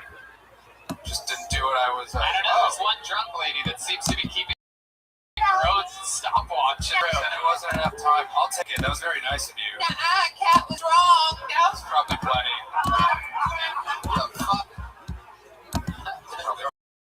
Regulation timekeeper in the middle. You know what? He has one of those faces like when you go to like a carnival and there's a guy that draws you and it like exaggerates your face. He looks like a caricature of me.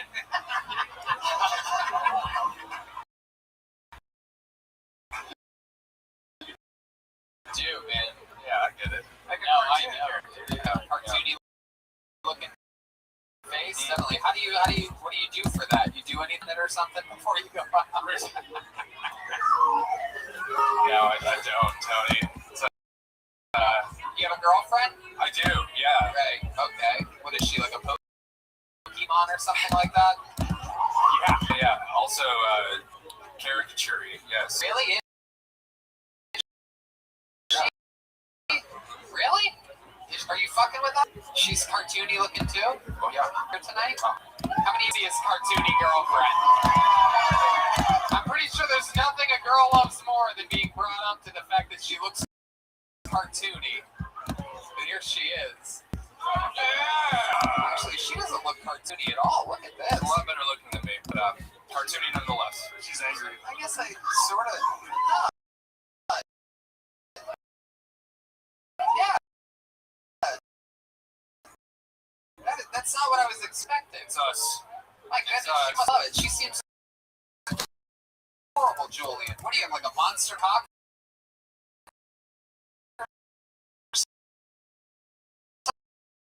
Something like that? Yeah. Just What's your girlfriend? Oh, Oh, it's okay. We don't let her. Really? That. You okay? What's your favorite thing about Julian? Yeah, what's your favorite thing about Julian? wow, that's a. Well, he wakes up every morning very happy, and it's weird. Gets up and he kind of down, and then he just stays naked for like an hour or two, like every day. Look at that. That is very weird. Mike, you want to guess her name? It's Jillian. Wow. Yeah, Julian and Jillian. Oh, Julian and Jillian. Mm-hmm. Wow. Yep. My goodness. Julian and Jillian. And my goodness. Look like you're on a commercial for Living Spaces or something like that. Moving in together next month. So shout out Living Spaces. You guys really are? You're moving in with one another? Yeah, we are. We've been together for a while, and now after the pandemic and being forced to cohabitate, we're like, fuck it, let's get a bigger apartment and move in. So, Wow, you're gonna get her pregnant, aren't you? I'm gonna get her so pregnant. I'm gonna get her so pregnant. Yeah, not in the apartment though, in the woods somewhere.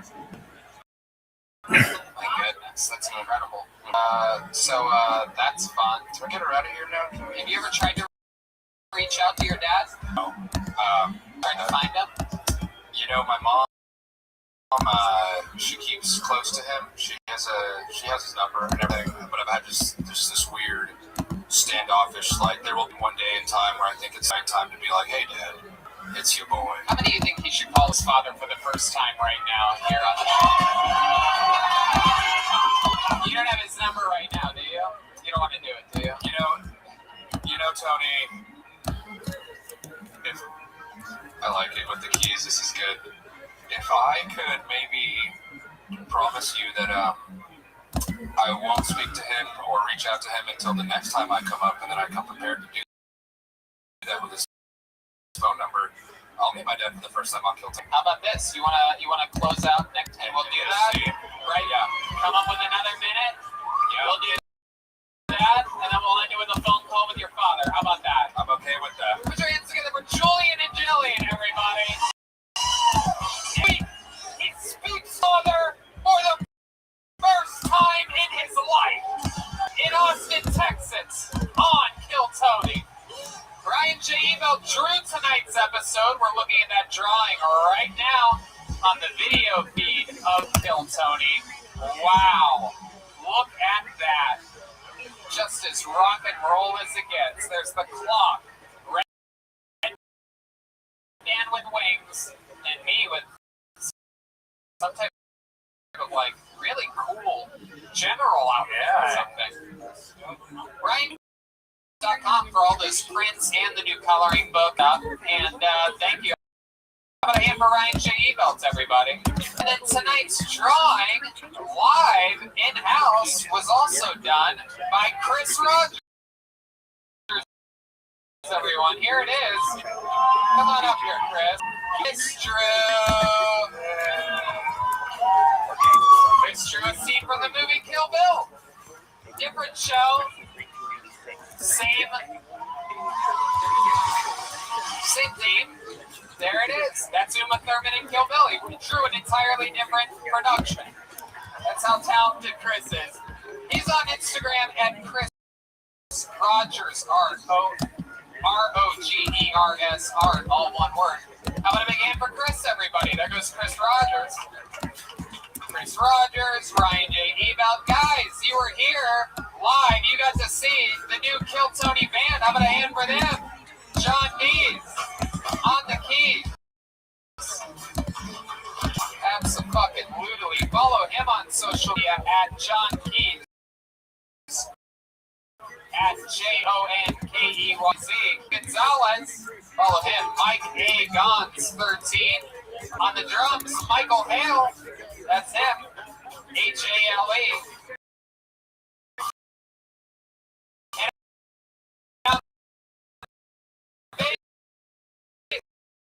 Jimmy Glazer. Follow him at Jimmy Glazer.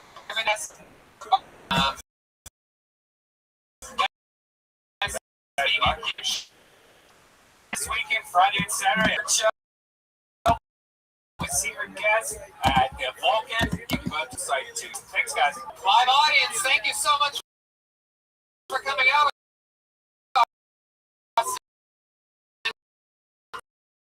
Texas, we'll see you again next week. Thank you.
Sam Shepard.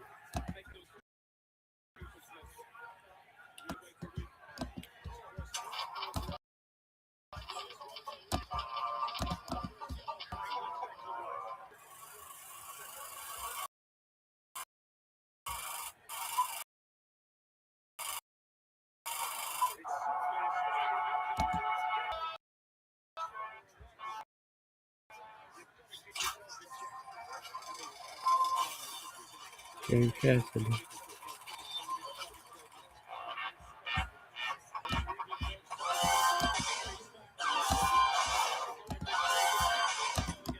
Those talk out real hard. Yeah. No other bitch.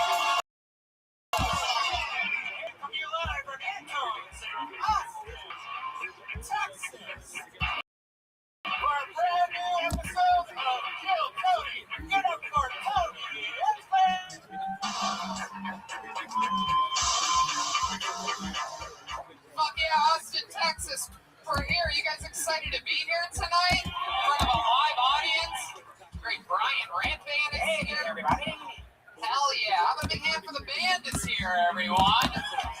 I'm a Austin artist, John Dees, Michael Gonzalez, D Madness on the bass tonight. And Matt Gillen on guitar.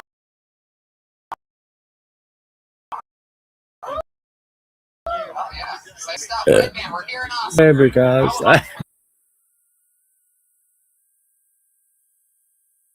I'm sure John will be nice enough to let one up. We have a what is it, a saxophone player, a trumpet player, and a Mexican drummer, believe it or not to be confused with Gonzalez here. But yeah, we'll be here sometime. By the way,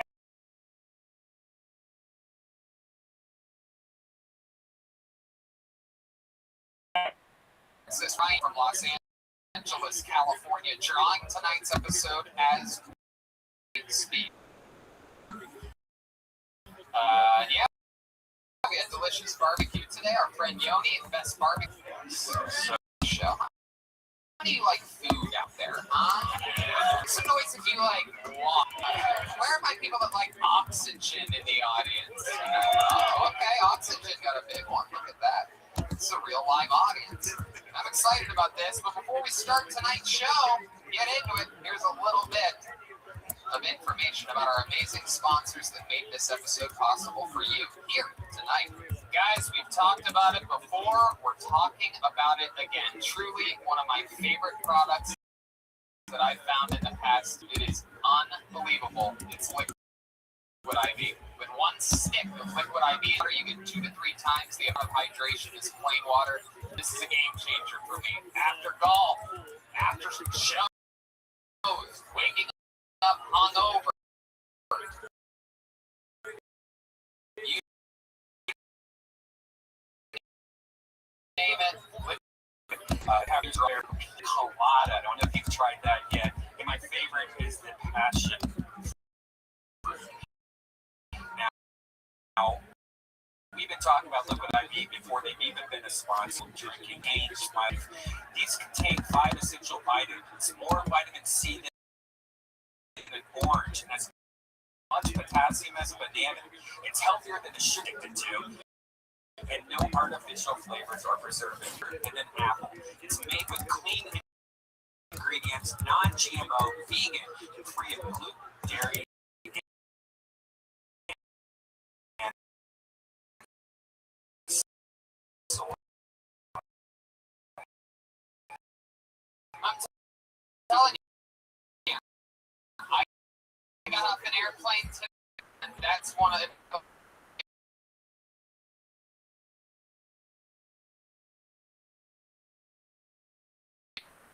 bonds in the active military, and they've donated over 6.7 million servings globally.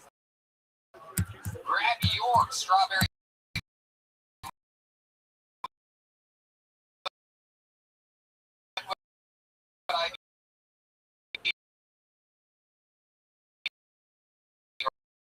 or any one of their other flavors.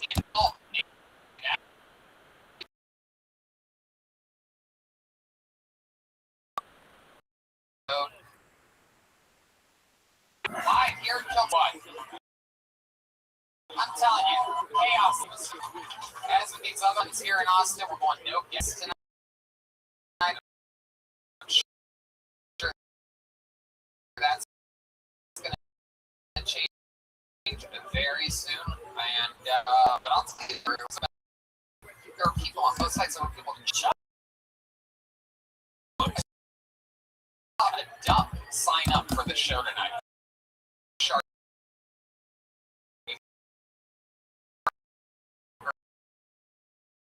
All right, we're gonna see what happens here.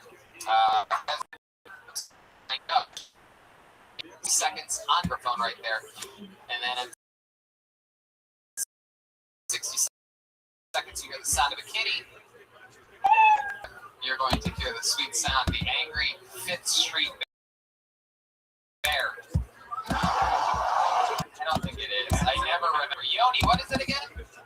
The Angry Warehouse District Bear. Oh, fuck, man. Jesus, fuck you. That just sounds like a gay part of town, the Warehouse District. Well, there you go. You don't want to get caught there, so respect your time. And then afterwards, we talk to you about your life, find out some interesting stuff about you and your life. Shout out to whoever made this clowny-ass bucket for us tonight. Someone actually made us an Austin bucket. The bucket of Ichabod's Bucket of Destiny stayed in Los Angeles. I gotta get that thing. That looks great. I love it.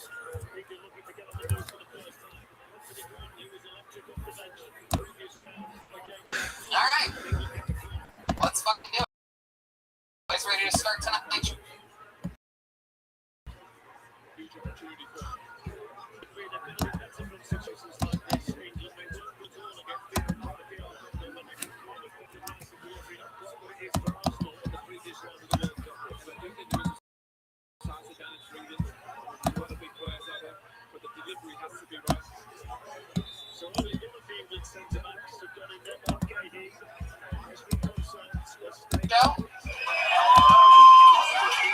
Austin, guys, if you're gonna get COVID tonight, you're gonna get it whether you make some noise or not. That's what I like to hear. It's beautiful, what appears to be beautiful Persian people right in the front row tonight. Very good looking. Looks like they have no idea what they've come to tonight at all. They were expecting to see some smooth jazz or something. And they look furious, to be honest. 60 seconds. Joyce. Let it begin. All right. I don't see any. The stairs are on that side. So if you're coming up, it's on that side. If anyone signed up, no. We're getting a wave off here. Wait a second. Hold on. It's been waved off, guys. I gotta pull another name off. Chris Reese, here he comes. The momentum has begun. Through the doorway, everybody's socially distancing outside here tonight. Very few people from the audience, I'm guessing, signed up. A slew of it stacked on the side. Here he comes.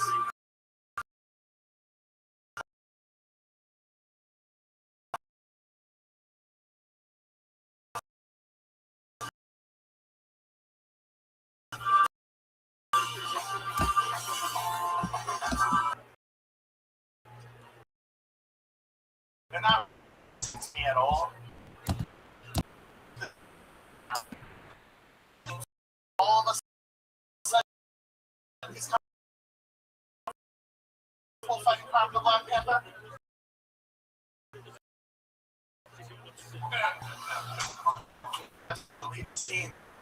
You just Captain yeah.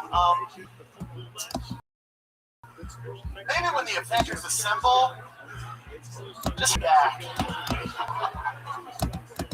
Yeah, there's no room up front. Yeah, Rocket's up there. Why? Because he's a different kind of coon.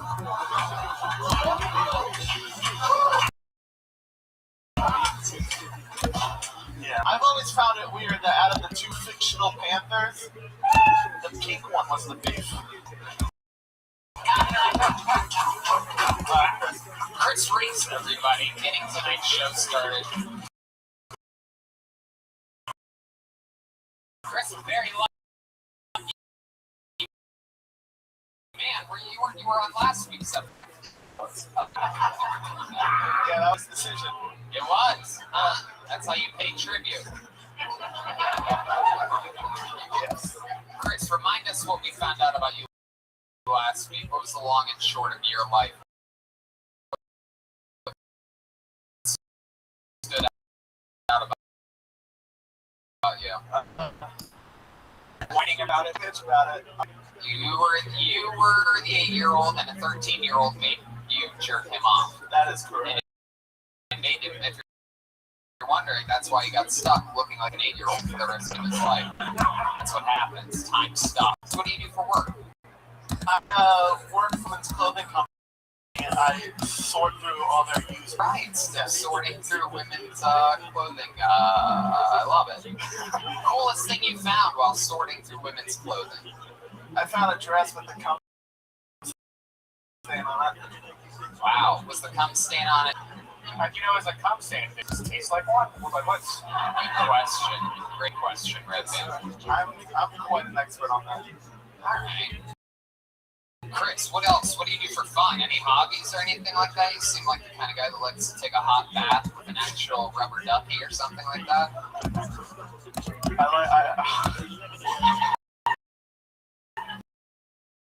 That does sound really good. I mean, it's the paddle with the string attached to it. Wow. Look, I'm very autistic about it. How often do you do that? Oh, man. Do you have one on you right now? No, but I just got a new one. My dad just sent me a new one from Washington. I break them sometimes. Your dad the one that originally got you into this? This old-timey hobby? No. I mean, when I was young, I got very used to doing this. Oh, I see what you did there, you son of a bitch. Right back in jerking off 13-year-olds. That's, by the way, not a way to win over the angry Italian couple in the front. I think there's some switching them from Persian to Italian, making a hard switch here. Okay. There they are. There it is. Also, the bad guy from the hit movie King. I don't know if you guys remember that. It's this girl gets friend in the other room. Do you know who we're talking about, sir? Oh, wow, I'm about to get the shit beat out of me. Here I am playing the game like we're still doing a show in Los Angeles. I forgot, people have guns here. You think I'm Italian? I'll show you fucking all the bullets are gonna bounce right up at Chris Reese up here. Use him as the middleman. Whose fucking Heyo is that? So you, whoever's doing the Heyo, please either stop or hang yourself immediately. You're too close. We can hear you up here. Did you like that, Chris? Who's that guy? The big guy with the crazy about you that would shock us. Jesus. That is hard. Last week was pretty shocking.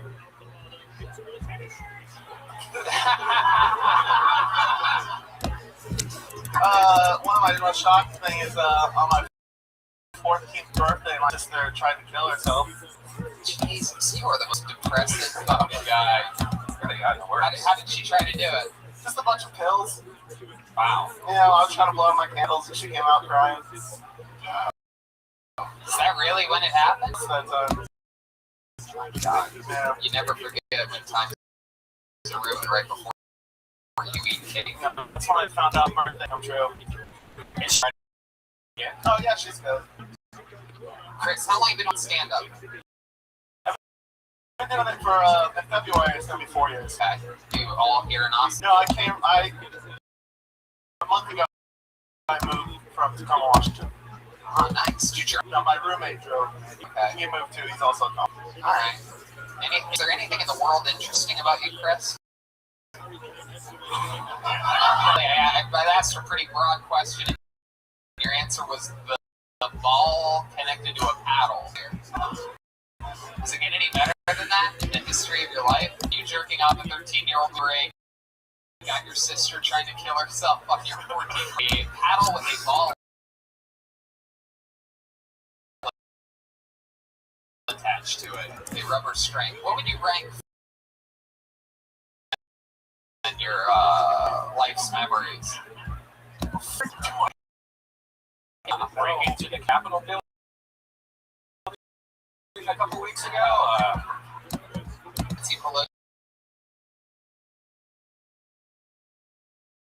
I'm 22. Alright, heck yeah. I guess so. Come back when you're 34. I will. Alright, Chris. Fun times. Way to take chances, I guess. Chris Reese, everyone. Talking about Black Panther. Things like that. Just being racist. Yeah, That's a big race. straight up racism. The band refusing to play them off. I like that. I like that. I love it.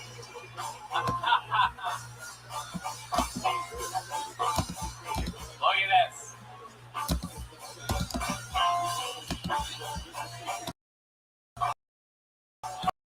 There she is, straight from Wuhan.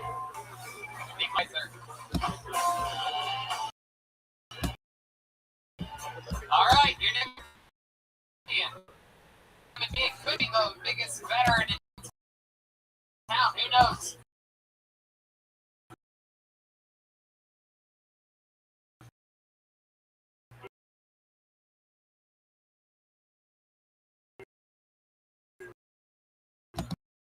Goes by the name of Chad Rousseau.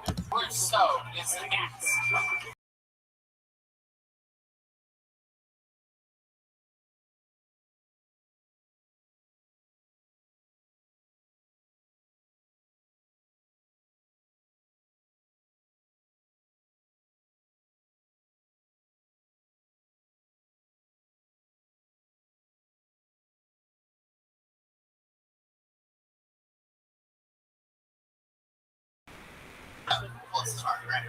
Talk to the mic. I'm so sorry about that, guys.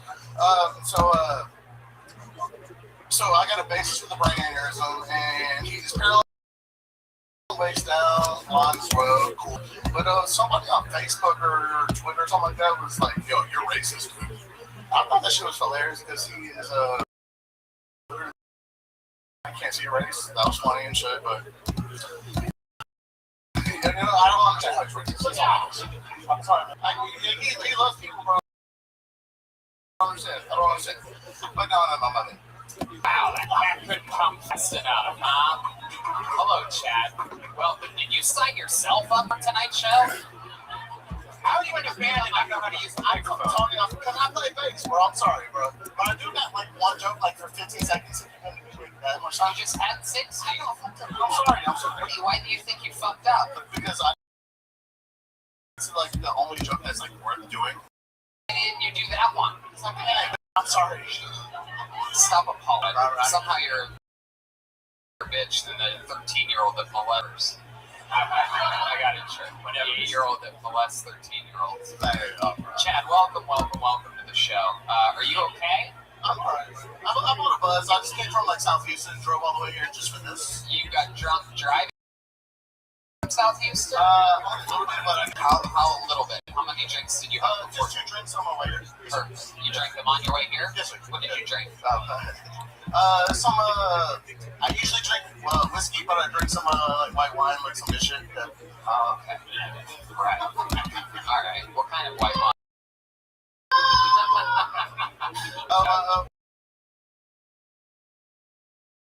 White Zinfandel, which is actually blessed with money. I'm done from Houston. Being hard in his metal, man. All right, so let's talk about it, Chad. What did you drive here from South Houston? What kind of vehicle? It's a 1500 Chevrolet. It's an old beat up Chevy. Okay. What do you do for a living? I'm artist. Okay. What's the name of your band that you're? I really wish I finished that joke because I'm really bad. How many do you want to get in second joke? It's worth it. It's worth it. It's worth it, guys. There he is. He's doing a 15-second joke. Go ahead, Chad. Alright, so the clock has started. I did live in Little Rock for about a year, guys, and when I did, I would drive past the school every day. One day I noticed the actual let's go to school was the Def Leppard. And to recant on my drummer being deaf and blind and stuff, the school was named the Def Leppard. Their mascot was the Def Leppard, bro. Was that the joke?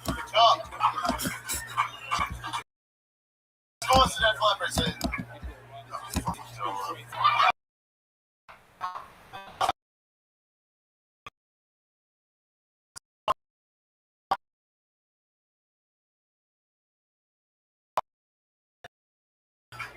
I'm so sorry, Tom.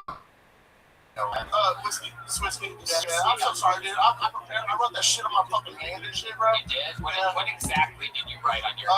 Scott in Little Rock. Scott is the name of the drummer of my band, and Little Rock was the joke, and I really just fucked it up. You said that he plays the bass. No, sorry. I play bass. He's blind and paralyzed from the waist down. You know that the joke you said bass. Oh, did I? I really fucked it up. Yeah. Well, I did. Well, I just really should have that, guys. I'm so sorry for anyone else that wanted something to. Do you want to know how many times you've apologized since being I here? probably did, Tony. I probably did. Chad, do you want to know how many times you've apologized since being up here? If I have to guess, I say 6. You're close. 7. It's like, oh. 7 in 4 minutes and 27 seconds. This is a new record. I was not.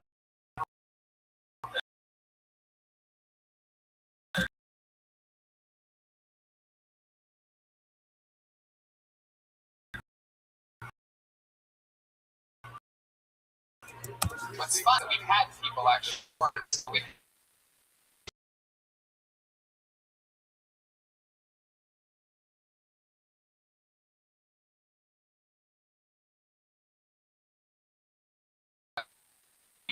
since Eric is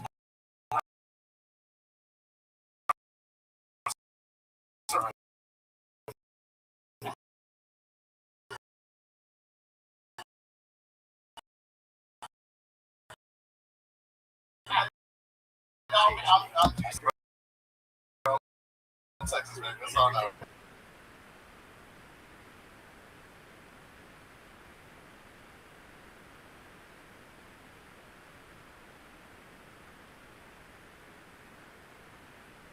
Is there any cool about you? Any redeeming qualities?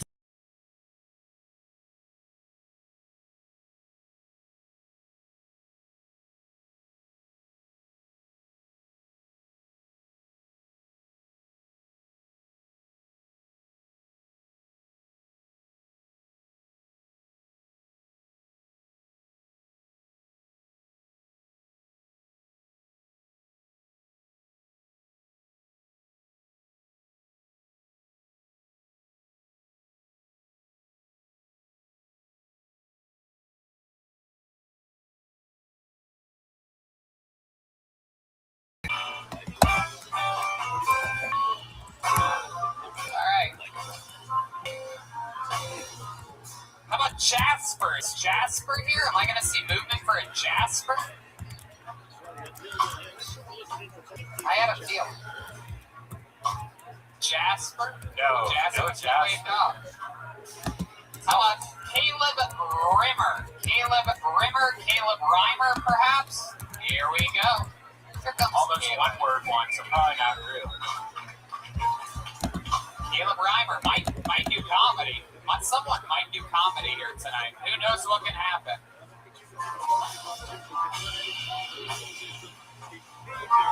So far, no comedy, guys.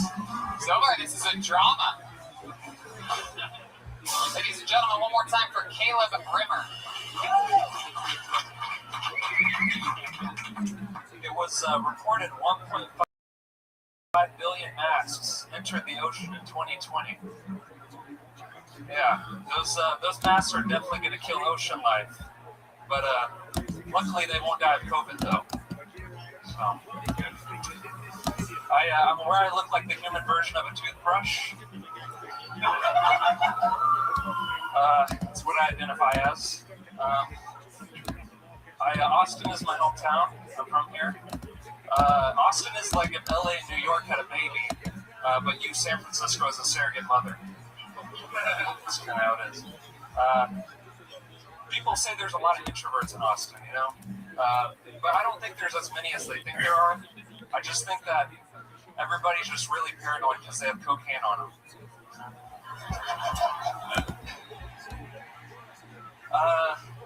Man, what else do I have? Absolutely good enough. Caleb coming in, doing jokes. In a stunning turn, doing jokes. Doing good, man. How are you? Great. How long have you been doing stand-up comedy? 7 years now. Oh, 7 years, all here in Austin. Okay, is that where you're originally from? No, I'm from Austin originally, but I started in Dallas. All right. Yeah. Hell yeah. What do you do for work here? I'm a Lyft driver. Oh, okay. Why not Uber? Well, I do Uber sometimes, but Lyft pays better. So. Oh, look at that. Did you know that? Yes, I did. I give more to the drivers. Definitely, yeah. Wow. And better customers sometimes. So. Do you have a girlfriend? No, I do not. How long have you been single for? Boyfriend? For probably like a year now. Oh, okay. Yeah, since my last relationship. You've been dating? Here and there. Yeah, sporadically. Yeah. Yeah. Did anything go good for you? No. The last girl I was seeing wanted like tech right now, and you know, so. You ever, did you give her Julie's? Damn, I should have thought it. You ever meet a girl while driving her around and date her, anything crazy happen? Like, yeah, she happened. What happened? Yeah, sometimes. Come back to my place. Type shit. Sometimes I cut that out though. Why? Why did you cut it out? I mean, it's just too risky in today's climate, you know. It's just like, well, taking people, like, even if they take you to their place or you take them to their, you know, I don't know. It's not. because sometimes they're drunk, you know, especially in Austin, everybody's always drunk. Oh, you mean like Me Too shit? Yeah. You can just keep your phone on, like voice recorder, keep in your pocket, go. So you want me to put my dick in you, right? Sure. Wow, look at this, Redman figured it out. He's like, I'm not getting Me Too. I'll be as creepy as I want. Yeah. I'll show you how not creepy I am. I'm gonna record our entire evening. Voice recorder. It's a great app. I'm not one of these creeps that'll rape you and not record it.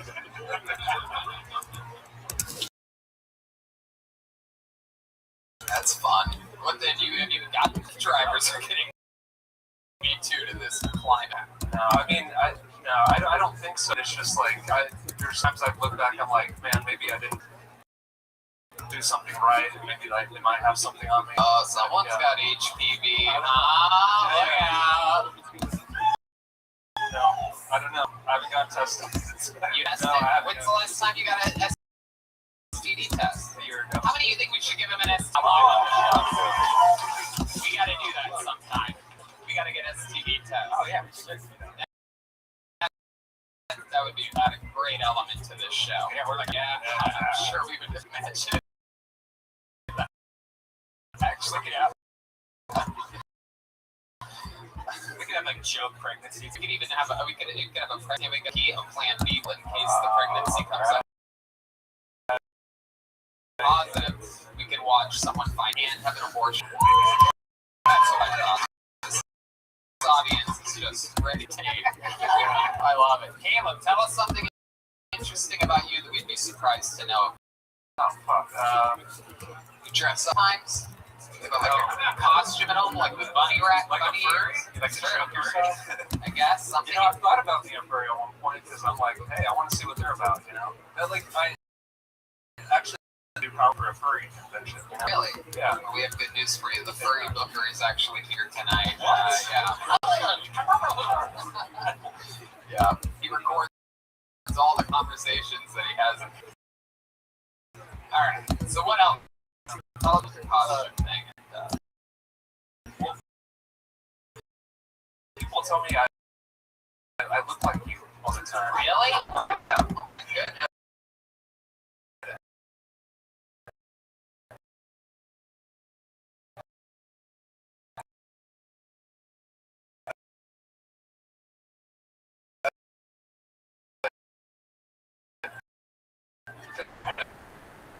Right, I'm like more done.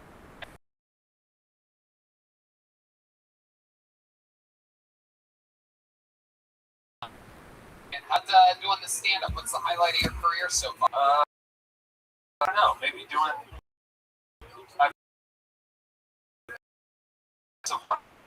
Back in there. Get that. It was just random. I mean, it wasn't a pain, but it was like in Dallas and just did a drive-through or something like that. Yeah, it was all outdoors, but it was random. Like people just showed up because they'd been in lockdown for a long time. What are your parents like? My dad's a financial advisor, and my mom is a health coach. And they've always been together.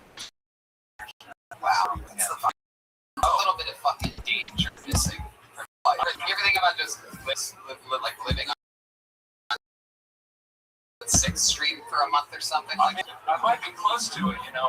It's out here in these streets, you know. You are the whitest sounding guy in the streets. I'll tell you, I have to admit, it's a very difficult these vicinities. You know what I mean? In this area. My goodness. How it's super white. What's the most like ethnic things to know? What's the least sweet thing about you? I'm 10% Shay and Cherry. Okay, Elizabeth Warren. That was my car. Heard it before. What are you running from? Scholarship. What else? Tell us something. Nobody believes that you have any Native American. That's their problem. Yeah, tell us something else. Do you listen to rap music? Do you get pulled over a lot? What's something about you that people... Oh yeah, all the time. People think I'm a drug dealer. So you? Yeah. Vitamin D, C, all the essential oils. Yeah, you name it. I don't know. Have you only been with white women your whole life? No. Oh, look at that. That was it. I was looking for the breath. Tell us about this magical one-night stand for sure. No. I mean, I've dated Asian, black. What are we talking about? You seem like black.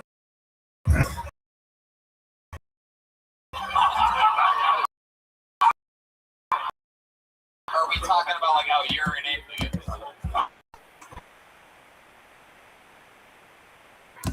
What do you mean with a black woman? What's something that you noticed in a black woman that was different than being with a white woman? Fucking is a lot faster. Faster? What the fuck? And it's like a workout. Yeah, it's like a good workout. You really held on to that last word there. I was wondering where you were going. I thought you were going to say better, but instead you went faster. Really stereotyping them on their pace of sex. Hey, I think it's a comment. How fast are we talking about? Can you give us an example? Can you pelvic thrust as fast as the black woman fucked you? I mean, how many of you would love to see that right now? Listen to these people. Look out there. This is the biggest audience you've ever had. Show us. How did she fuck you? How fast was it? It was, I can't remember because like conduct like was it like a or was it like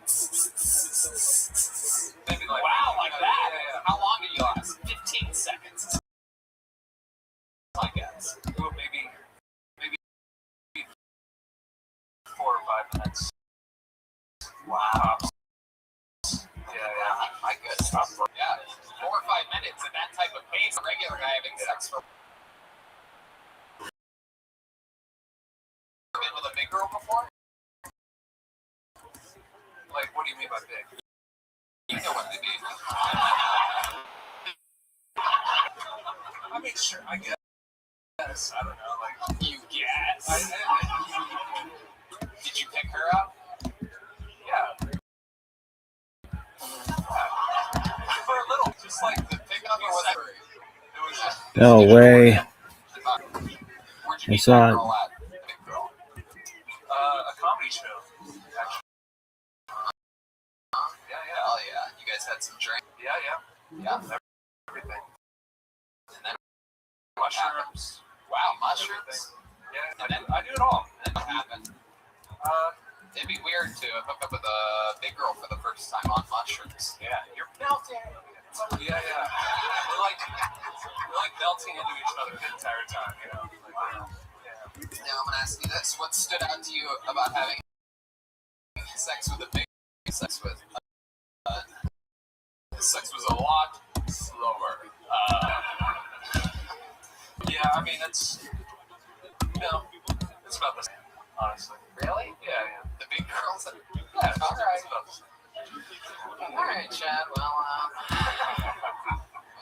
Well, He's so cautious about your answers. he really is. He thinks his financial advisor father is going to listen to this or something like that. Well, you're out of the will, Chadwick. Yeah, they're definitely not going to listen to it. Yeah, I called you by your full name. Is that your full name, Chadwick? Chadwick? No. What's Chad short for? Chad? That's not my name. Oh, that's the other guy. Oh, I got the names. Drop my name. That's right. I have it written down. Kilo. Yeah. All right. There it is. Absolutely. Breeze up there. There is, like, they have the air conditioning It's turned good. on. I like it. Blow the COVID right away from us. So yeah, close with your father? Yeah. Oh, another one. Say to him right now, he's watching. It's over Mexico. Nice run, folks. Caleb, thank you so much. Performance of the Really? night so far, no This doubt. bitch is done, no doubt.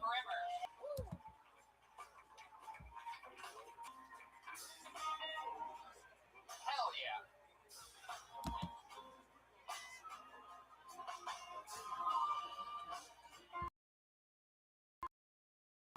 Are you sure? Here she is. It's done. Microphone sanitizer.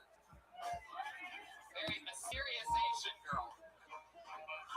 checked her ID before the show. She's 7 years older. Yeah. We have a 7-year-old Asian girl cleaning tonight's microphones. For those of you that are fans of 7-year-olds. Hold another name out. Here we go. It's Nick Roche. Nick Roche. That sounds familiar. Nick Roche. Nick Roche. Here he comes.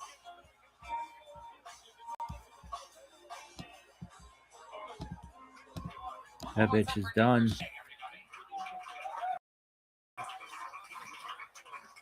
Dylan, no, I am not the little girl from Hereditary. And yes, I like to start out on an obscure movie reference. You ever heard the expression, you win some, you lose some? People really only ever say that when they lose some. No one's ever been like, I won the lottery. You win some, you lose some. I was thinking this the other day, so I'm 198 pounds, and Well, I'm 1,000% pimp, baby. I would be 2 pounds of 1% milk. I would be 1% milk. To put it this way, I'd be more milk than most people are Cherokee. You're like, I'm Native American. Well, I'm 1% milk. I don't know what to tell you. Burning witches at the stake. That used to be something that we did. We burned witches at the stake. I mean, that must have been the worst punishment ever, because I'm on stage right now. I couldn't imagine doing it on fire. Because they have an audience. That sounds terrible. I mean, I'd be so self-conscious to be like, oh, is my skin melting weird? That's my tactic. Fuck yeah, Nick Roche. Great. Yeah, man, I loved that Hereditary joke right from the top. And even though it's an indie reference, it's absolutely 100% spot on. Yeah. It's great that you know that. Yeah. And it worked. Yeah, my friend out there said he almost didn't want to be friends with me because I looked like that girl. He's scared to keep them out. You know? It really is. It is pretty scary. Do you ever try to scare people? Do you ever like have sleepovers with your like you? Yeah, no. Lean over them in the middle of the night? Yeah. No door, a window while I'm driving. Right. I love your set. How long you been on stand-up? 3 years. All in Austin? No, I was actually here last week. I'm from. Okay, Connecticut. Yeah, remember we found out his dad works for a $1 billion company. It's full of fathers on tonight's show, except for the guy that drank and drove from Houston. Everybody has a father. Imagine getting pulled over for D and you throw your eye and yeah, the cops are just laughing at you. Get out of here. We're gonna have to get a lady officer to come to the White Cinnamon. Alright. Have you ever been arrested? You ever been in trouble, Nick? Yes. No, I call it crime. Yes, definitely. Never? No, I mean, I've never been pulled over or anything like that, yeah. Oh, wow. Again, someone's billionaire father might be listening. No, totally, Dad. I mean, everyone, I've never been pulled over. I love it. What is the thing that you've gotten away with then? What's something that you haven't gotten in trouble for that you did? Nothing really. I don't know. Yeah. I wish I could say I did something crazy, but I'm pretty. Now we really think it's something crazy. Absolutely. Like everyone has stolen candy as a kid. Like that would be what you fall back on. But instead, you're saying nothing. I steal from Target sometimes. Wow. Look at that. What do you do? The self-checkout? Yeah, in the back of Target, there's something they have like candy or something. I'll just take it out. They don't have candy in the Target. Yeah, why? They put the paper towels and whatnot. Well, no, actually, the one I was at, they had like some stuff in the back. I just took something I hated. I don't know. Do you remember what it was? Yeah, it was in like the water bottle section. They were selling like these waffles, like these Stroop waffle things. I just street waffles? It's called a Stroop waffle. It's like a little Is that those like the airplane cookies? Yeah, exactly. You ate of all the things you could steal at Target. Yeah. You went with the plain biscuits? Well, it was weird because it was the only thing in the area. That's how you know he's rich. He's walking through a Target. He's like, oh, a strudel waffle. They give me first class. I'll check it out. It's a shame they don't have any white zin for me to drink this with. What do you like to drink when you're drinking? I really like beer. Yeah. I don't believe it. Seems like he's lying. Oh, just a good old brewski. Not a double barrel scotch or something like that. No, yeah, it's beer. I like an IPA. I don't know. Oh, you know that one, huh? You remember that one from hearing somebody order it before? How often do you drink? Probably 2 to 3 times a week. Okay. What's the thing that you love to do? What's like a release for you of comedy? Well, this is like my most, like, this is the biggest release for me is stand-up. Like, I love stand-up. And then during the day, I like to run. I don't know. I'm not most Run like for what? Student council? yeah. Yeah, I don't know. Occasionally, I'll golf. Like I golf today. Nothing better than links and some strudel, folks. That's his alarm clock when he wakes up in the morning. It's just time to wake up.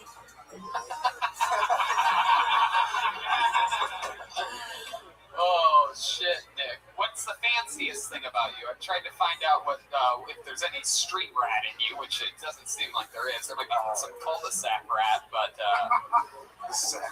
what's the fanciest thing about you? What's something other than Strudel that fanciest thing about me? I don't know.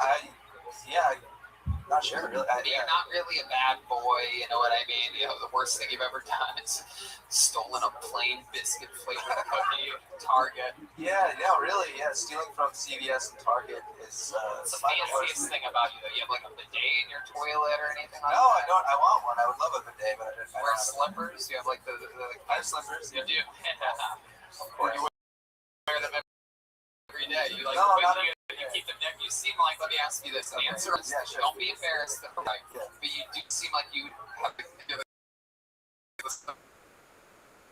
put your feet right into them. No, not so I can put my feet right into them, but they are next to my bed. I don't just like you take a step first and then I had him as a I don't even let my feet touch my bedroom floor. No, I mean no. I think you might be lying. What kind of car do you drive? I drive a Chevy Traverse. Yeah, just trying to blend in with the normal folk out here. Alright. How about your mom? What's your mom like? She's a clerk for the court system in Connecticut. She does like the scheduling for the court times. And so. Okay. Sounds like one horny bitch, if you ask me. You think your mom's horny all the time? I don't know. I don't know how to answer that. Have you ever? It's the first time I've asked it in the history of the show. So congratulations. Have you ever heard your mom and your dad having sex? No. Never? So they're real quiet when they do it.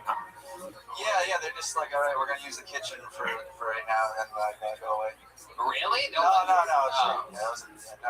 just never. Yeah, never was really an issue. All right.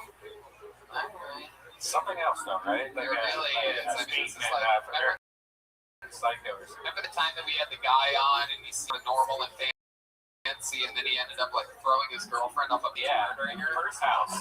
I'm getting the same sort of. How many of you guys think this guy murdered someone one day? That's everybody. Everybody's got your take as a rare murder. I mean, I don't know what to say. I don't know. I wouldn't put it. I mean, maybe I'll kill someone. Let me ask you this: if you were gonna murder someone, how would you do it? I guess it depends. It depends on what's happening. Like if they're, I don't know. I just imagine like using a golf club or something. Very good. Let me ask you this: if you killed someone, right, and then you had to get rid of their body, how would you do it? I liked watching Dexter, so I'd probably do what he did, like throw him in a river or something. All right. What would you do? How would you do it, Tony? I would probably, I'd probably just go. Well, I think the Italian way of doing it, and my Italian friends over here might agree with me. I think the Italian way of doing it is going deep into the deepest woods you could find and just dragging it out there. You know, you bury it a little bit, but you just got to go in the woods. I've seen The Sopranos. They drive to South Jersey. I would chop it up, blend it, feed it to a pig, then eat that pig. Look at that. That's the only thing I couldn't do. Actually, I don't think I could chop up the body. Red Man would kill somebody just for the excuse of eating in the bed. I totally didn't. All right, Nick. Well, this was fun. Great set. Funny to show, you know. It's better to do jokes, and even you called it out in being an indie reference, but it's so much more important to do jokes that you're not playing towards everyone, but instead playing towards the people that know the reference. You got a great laugh, including from us, and I think you're on the path to either stardom or being a convicted murderer. So there you go, Nick Roche, everybody. There he is. He's on social media, Nick_Roche, ROCHE. Chaos here tonight, just meeting people. No regulars. They're on their way, though. Regulars are coming. Some technical things we got to figure out. All these old rock clubs are. They never use Wi-Fi for anything. Okay, this is going to be interesting. Make some noise for Tim Airwalker. Airwalker. Tim Airwalker. Is Tim Airwalker out there? Here we go. No? Because that's on Tim Airwalker. We got no on Tim Airwalker. No? Nope. No. Tim, this is so...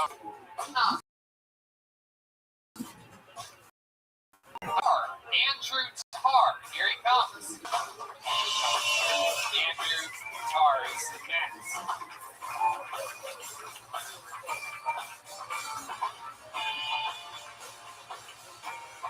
There's an ambulance outside. That's exciting. Here he is, Andrew Tarr, everybody. All right. Hey, everybody. Or not. Sorry, my bad. I learned of a weird side effect that certain drugs cause. It's called retrograde ejaculation.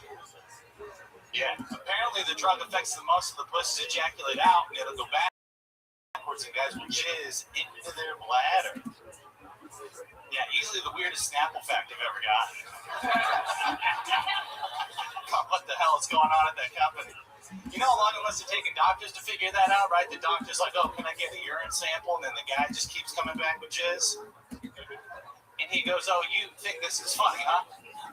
Like this is just some big joke to you? Now, life is beautiful, man. I wake up every morning with a smile on my face knowing that can happen. Somewhere out there, there's a girl that's like, oh my God, did you just come inside me? And the guy's like, nah, babe, I came inside myself. Because I'm a gentleman. And this one's on me. Getting it done. Never thought we'd get to have Stewie for shows. So excited. Oh, yeah. Andrew Tarr. So welcome. How long have you been on stand-up? It'll be 6 years in June. 6 years in June. Here you are. Doing it all here in Texas? No, I moved here from San Diego. Oh, what made you move here? Probably half of the same reasons that you moved over here. Couldn't do anything, couldn't have a job. When did you move? Got here January 4th. Cool. So you were in San Diego doing the Magic Palace, the La Jolla store. Yeah, La Jolla Comedy Store. The American Comedy Company was waiting for that Laugh Factory to open up the Gaslamp, but that's never gonna happen. Right. Yeah. So that's cool. So what do you think about Texas? What stands out to you about Texas since the big move? Since the big move, just being able to work again, have my own place, and do comedy. Have you eaten any good food since you've been here? Just P.F. Chang's. What? Jesus Christ. Wow. Are you serious? That's where I work. You don't have a favorite restaurant yet? No, I've been too busy trying to find more furniture so I'm not sleeping on the floor. Yeah, that's been a pain in the ass. If you don't know, so many furniture stores are so backlogged because people have moved here. Like a kitchen table was like 2 months. Yeah, like even on on it up off. So what you've literally just been sleeping on a bare floor or an air mattress? No, I managed to fit my mattress into my car on the drive here. So what kind of car is it? Corolla. You fit? How did you? You got a bunk bed or something? What is it? How did you do that? So they actually sell like giant Ziploc bags, and you can vacuum seal the mattress, roll it up, fit that back into the car. Oh, okay. Yeah. I love it. You ever gotten laid on your mattress in your Corolla? Not in the Corolla, but on that mattress. Yes. Okay. Yeah, that's once. You seem like sort of a ladies' man, right? I would be an awkward, fat emo kid growing up, and now I'm attractive, and I don't know how to use it. Really? That makes sense. Wow. My goodness. That's the best kind, though, honestly. A girl will control you for the rest of her life. Probably. I actually got my first girlfriend during the shutdown. Okay. Yeah. Oh, yeah. You literally got that pussy on lockdown. Yeah. Wow, that's the one you guys wanted? All right. I guess so. I guess I was smart.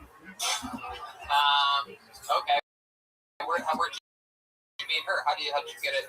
I closed down all the gyms. I was just doing home workout in the community pool area in our neighborhood. With a roommate in La Jolla. Okay. Yeah. I was like doing like push-ups and like pull-ups on the awning and shit.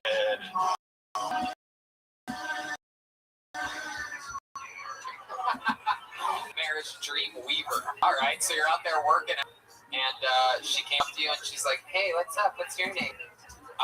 No, her roommate waved me over, and then I heard her whisper to her, you bitch." And then we just talked for a little bit. We drank mimosas, and then we set up a date. Wow, mimosas, by the way, a more masculine drink than White Zin. For those of you keeping track. Yeah. Thanks not to drink. A mimosa at least has vitamins in it.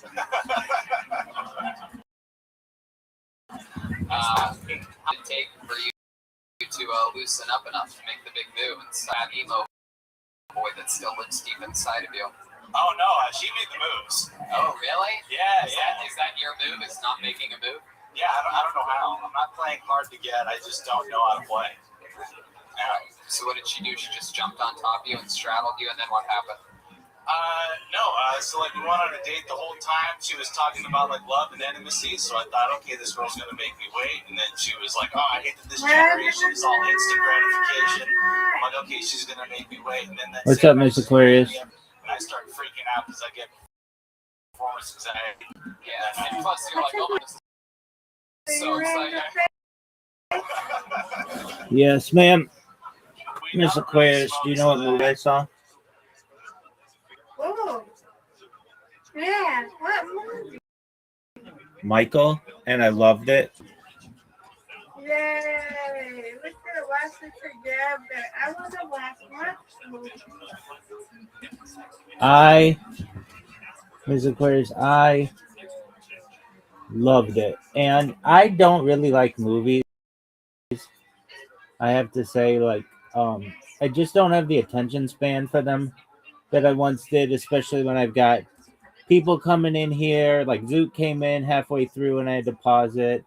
And I just don't, I'm sorry. you're good. And I just don't have the same attention span that I once did for movies. And I'm not seeing it in the theater, so it's not like it's the big screen or anything like that. But I said to myself, frankly, Zoot's been talking about this movie for like 2 years. He's the first person I knew who was really excited for it. And he hasn't seen it yet. And even though he talked about it, and I said, you know what? I'm gonna finally watch this movie and see. Miss Aquarius, they're making it into 2 parts. It could easily be.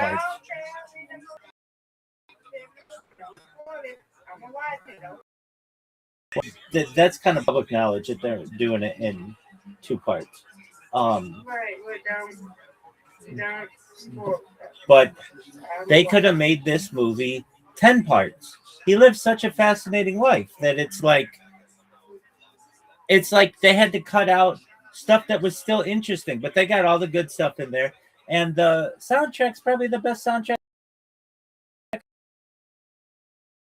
of any movie ever. It's literally just Michael Jackson's early work. It's Yeah, and watch it. Because I told you my friend son is in it. She plays his nephew. Whoever he is. So what's his name? Marvin? Yeah. Yeah, he plays him. Yeah. Wait, wouldn't that be Michael Jackson's brother? My brother, one of something like that. Well, whatever it is, he plays. Well, He plays. it Yeah, was that's what she told me. it was really good. Do you know who Nia Long is? She was on Fresh Prince, and she's. What about it? I thought she did such a good job as Catherine Jackson, and got. I know my friend. Definitely. I don't know. It was just, it's grossing. Get it. It's the highest grossing biopic of all time, and it's about to make $1 billion. And I'm telling you, Miss Aquarius, they could have made this movie into at least 5 parts. I mean, I know they want to make it into just 2, but I even thought they could make it into 3. There's just so much. Like, oh no. Every scene is like a big known event. Whether it's a song or whatever. It's just like, and I'm even thinking to myself like, oh, you know what? They didn't have time. It's not like they forgot. It's just you can't make this man's life into a 10-part movie, though. I definitely would watch it. But the music was just so good. And I just thought Michael Jackson, I think, would have really loved it. Jafar Jackson, I feel, looks much like the. I think so. I think so too. If I had to, if I had to say, there's any one thing, and I can say this, that like, I don't even want to say I didn't like about it. I thought it was all very, very good. You know, he has that monkey Bubbles, the chimpanzee. He had a. But let me tell you something. Can we talk about? Pardon me? You look like you give it up. Yeah, but you about to. I don't want you to give up for the movie. Well, I haven't watched it yet. Have I? You know Michael Jackson had a monkey, don't you? No, I don't know. But don't spoil the damn movie, please. I'm not spoiling anything. These are parts of his life that are publicly known. I know, I don't get it right now because I'm trying. I want to watch it. Okay, I won't say anything more about it. I will say that I just very much enjoyed it. I do remember him having a monkey. Yeah. All right. I watched the documentary and everything. Yeah. Yeah. Dude, when he died, I cried. Like I was hurt.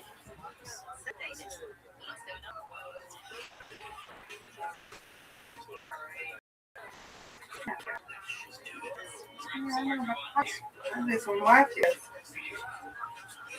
Friends and sons in it. So I'm going to watch it. Well, I think you'll really like it. Yeah, I know. I read.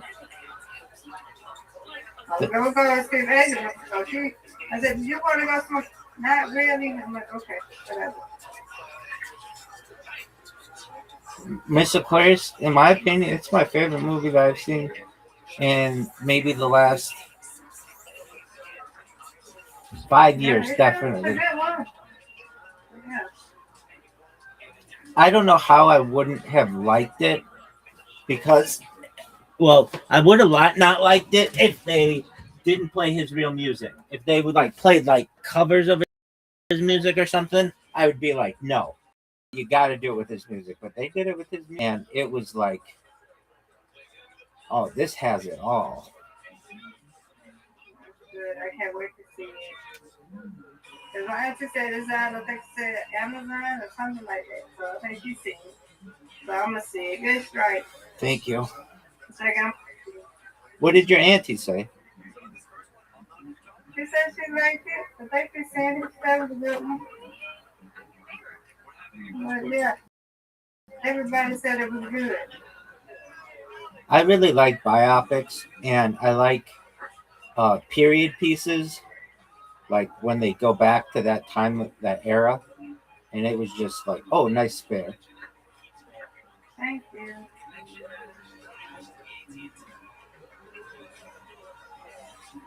Oh, come on.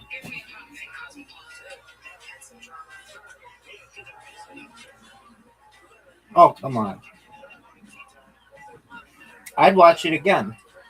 Let me know if you want to watch it again, or if you want to watch it, and I'll send you the link to it. Okay. We can watch it together. Most certainly. Oh, yeah. Somebody else said they always watch it together. I said, yeah. Hey, I love Michael Jackson. Y'all don't understand. I love him. I guess they're going to do this every year, huh? I think they're going to do this every year. They might as well make a Prince movie. Yeah, that's already in the works. Okay. Yeah, they might as well do the Michael Jackson every year, because that's what they're doing, right? Well, they said that originally it was going to be one movie, but then there was just too much. And I get that. Yeah. They did it last year, or was it the year before that? They had a Michael Jackson movie. So this should have been the second, this should have been part 2. Well, no, this is his biopic. This is the big one that the family got behind. And yeah, but they did it. They did a movie. They did one. Right, it came out in April. They did one last year, the year before last. I seen it at the movie. They did a Michael Jackson. Yeah, they did one, but apparently they wanted to do another one. I don't know if that was a biopic, but it was a Michael Jackson movie. Okay. Oh, nice spare. Look at that. Look at you. You've gotten 4 spares in a row. I know I'm stupid. I'm gonna Google. I know they did one because I know I seen it.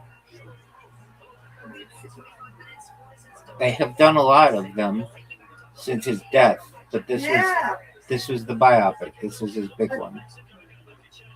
No, this was a movie he did. They did one when he died. They did one.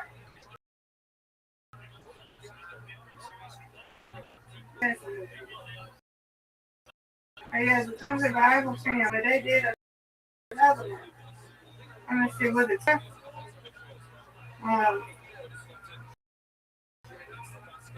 You win, I win, I win, you win. Next. Undefeated and bold. Undefeated.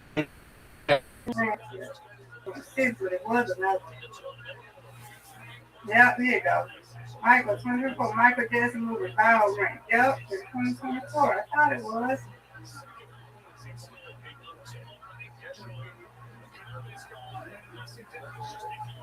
They did one. I know I went crazy. I know they did. Let me see. Let's see something. Let's see.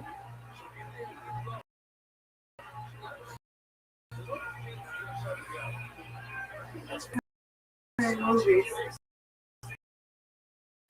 have their job.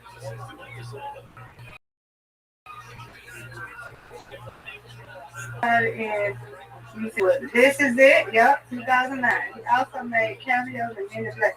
I knew it. This Is It, 2009. That's the one that I saw. Okay, but I mean, that was 17 years ago.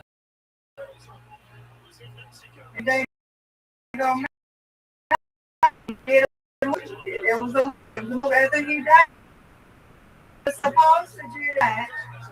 You know what I'm saying? I guess they waited, and then now they did. I don't care if they waited. It was a movie. So my thing is, they should have made that into like the first part, and then made this one second part. But it is what it is. This Is It was Should have made another bit. about his touring and used real footage, I believe. Oh, okay. Yeah, I don't know what this one. I think this is the Spirit by Move Off in 1980. Okay, it's a documentary. Okay.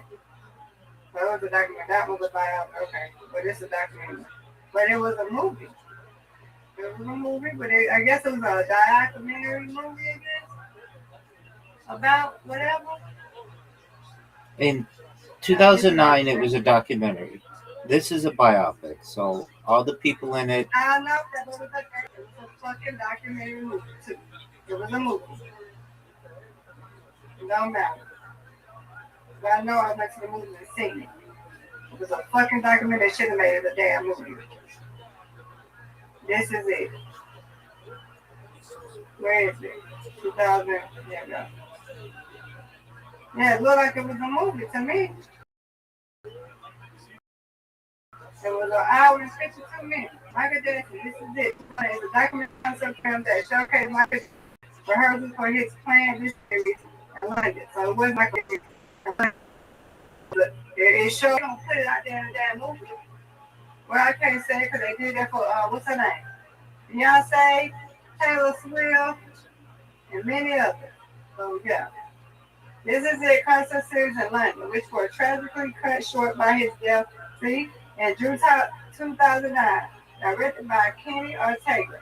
The film uses over 100 hours of behind-the-scenes footage to capture Jackson. Yep, because they were supposed to did it when he was on trouble. When he died, they didn't finish it for his story. So I guess they made it as a documentary. So hey, so this is a biopic movie they did. That's cool. You got a documentary and then a biopic movie. Here's what it is. I know I seen this is it though. I know I seen that one. Yep, the first episode that was December 25th, 2013. So when did he die? Let's see when he died. When did he die? Summer 2009. Yep, see, 2009, right? It was supposed to do that when he was living. So when he died, I guess they stopped it. You know what I'm saying? And they finished it. And they released it in 2013. Because of his death. So yeah. That's good. It's a documentary. And this is a biopic movie. So it is what it is. It is what it is. But it was you never seen you never seen This Is It, the documentary movie? I think I may have seen it years ago. Yeah. But I'm just saying why they didn't. I guess it's a documentary of his, his tour. So I guess they had to make a biopic movie about, Yes, the documentary uses real footage of him. The biopic uses actors. What? Actors. Yeah, and the documentary uses Footage of him. Yeah.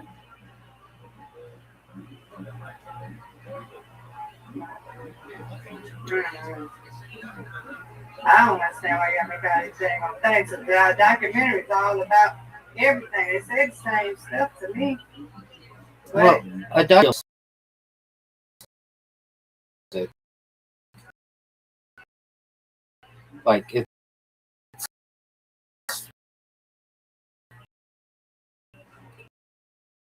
it's footage of him.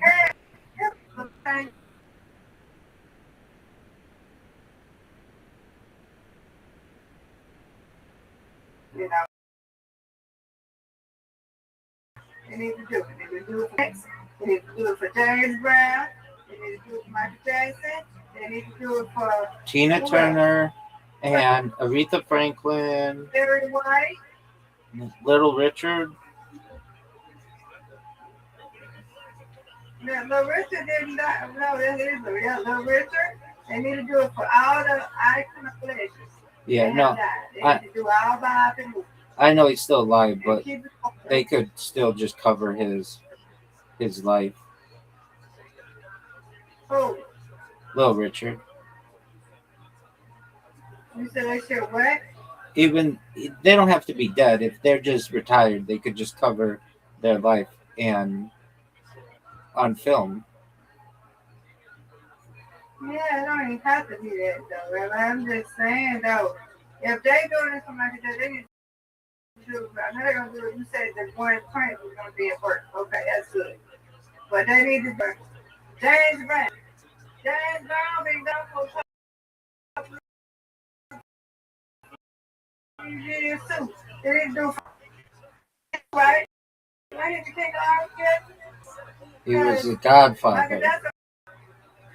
He was the Godfather of soul, but he was really just the Godfather. They need to do a movie on him. They need to do it on Tina Marie. They need to do one on Rick James. They need to do one. They need to do it. I don't care if they're dead, alive, whatever. They need to do it. Do one on. I already did one on Beyonce. They need to do one on Janet Jackson. Now they got one on Janet Jackson. They need to do one on her. They need to do one on Tina Turner.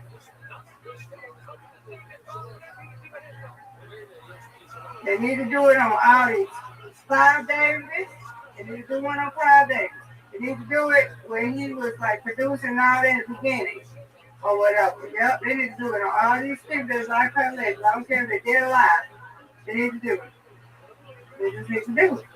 They just need to do start doing survival movies. That'll be cool. But some people don't really know about. I know about Clive Davis, but I don't know everything about him. So people that really want to know him, they need to do them. They need to do some biography movies. What you think? Yeah, I'm down for it. They're my favorite. Yeah, they should.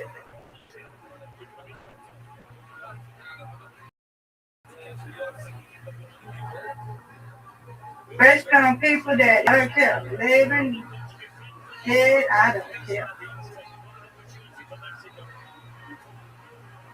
I don't know if they want to get friends. People want to get one, but I'm talking about I. Yes, I need to do it.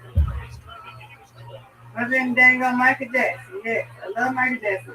They need to do one every year. And when you get to an anniversary one, they need to do an anniversary one on him. They need to buy the movies on other people. And then when they turn that anniversary, they need to do anniversary movies on them.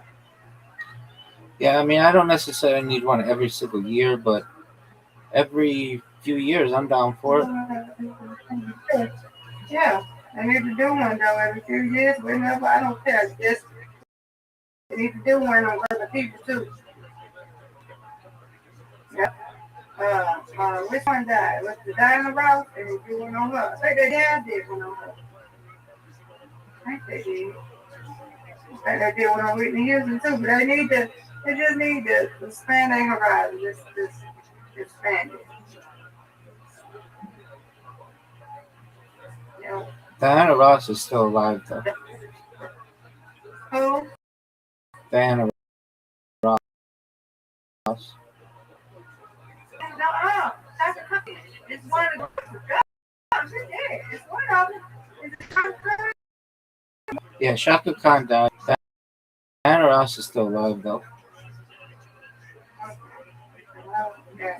Oh yeah, that is right. Cause that girl said she seen her get pulled over. I think that was a few weeks ago. She told me that she seen her. She said, "I said, you sure?" She said, "I know how she looked."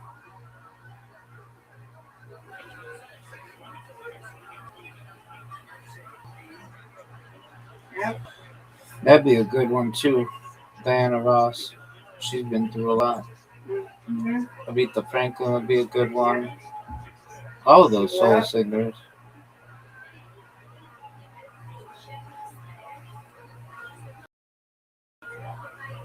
Well, with the success of Michael, I'm sure that they'll at least start doing them because it seems like people really like him.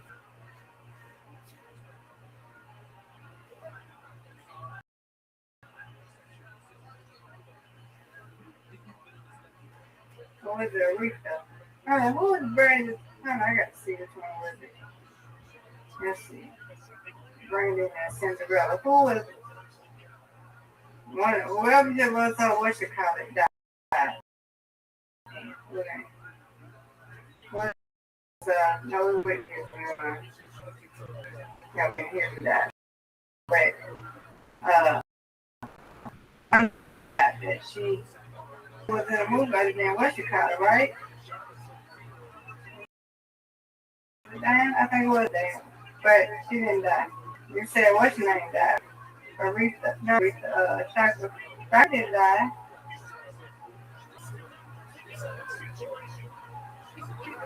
Let's see. Aretha Franklin died. Yeah, oh, definitely. Yeah, Shaka's still here. Diana's still here. Okay.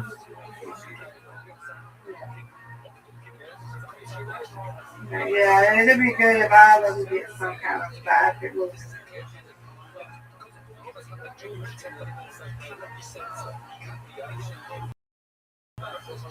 I don't know. I see you, Rabbi. Michael. I love you so much. They should have made a Michael Jackson doll, like they did MC Hammer. I had got an MC Hammer doll. They made a Michael Jackson. I would have collected that. Why is Patty trending? What is she doing? Why is she trending? Ruby kind of.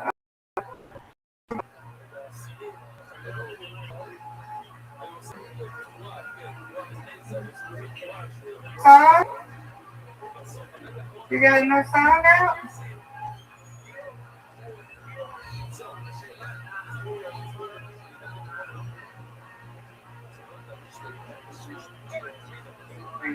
She said, I forgot Brandy and Monica did. I forgot about that. Sometimes it's end of last night. Have a bad back group. Brandy and Monica did. Yeah, they already did that little thing.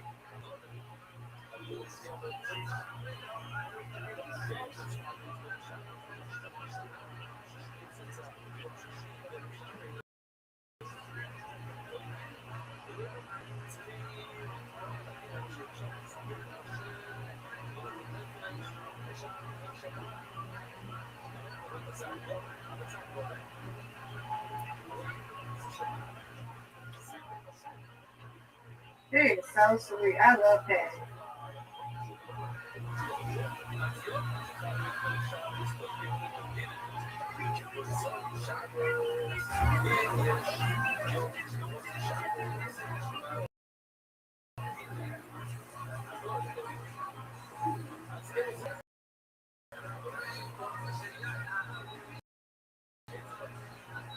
Like that, I'm finna go sleep.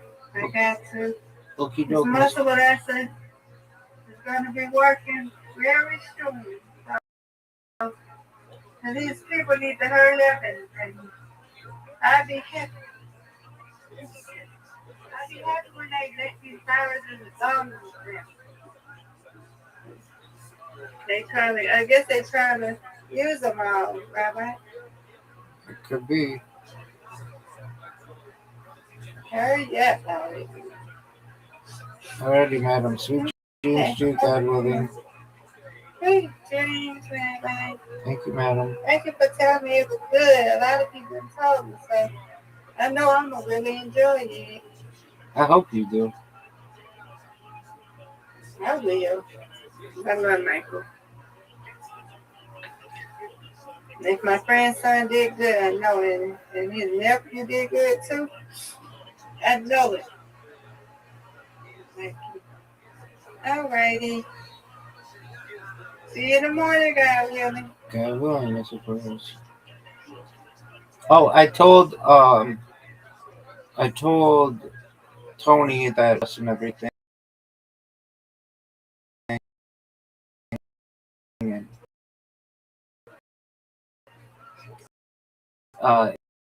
He had a COVID. So I said to him, it is what it is. His dad's concerned. Oh, so he can't do no podcast till he get a job. Yeah, but he's had some bites, so it's one of those things. He's 22. You know how it is. You need experience to get experience, and you need experience to get a job. Well, how am I supposed to get a job if I don't have any experience? Yeah.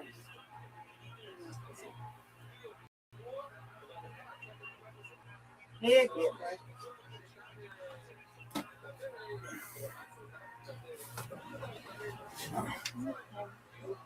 I keep it in my prayers, okay? Okie dokie. Okay. See you in the morning. God's willing. God willing.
Huh.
Good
job, Mexico.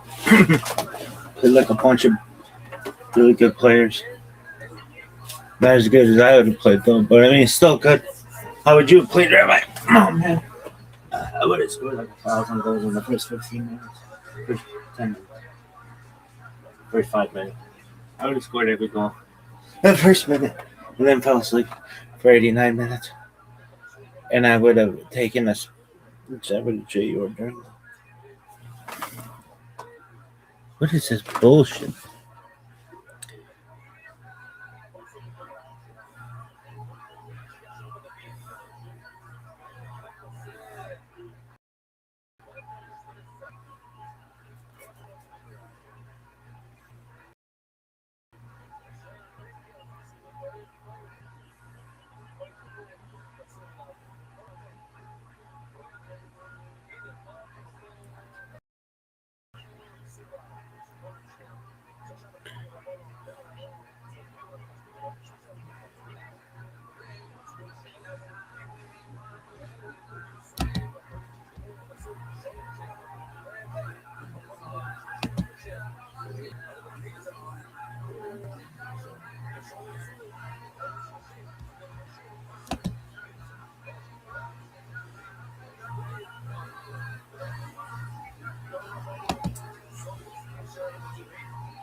Shout out Electric Frontier Foundation.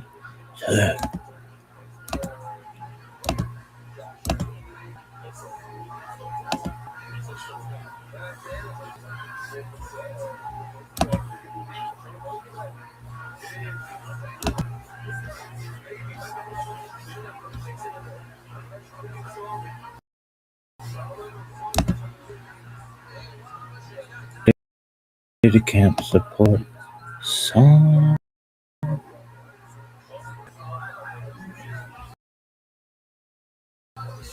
Jake on.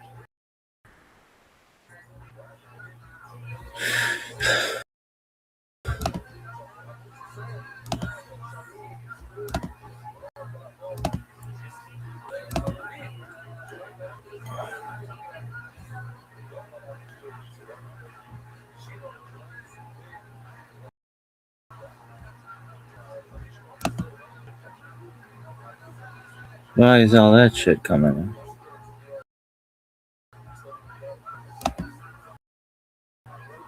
No.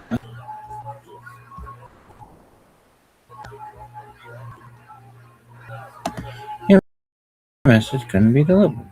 Oh, okay. Send it again.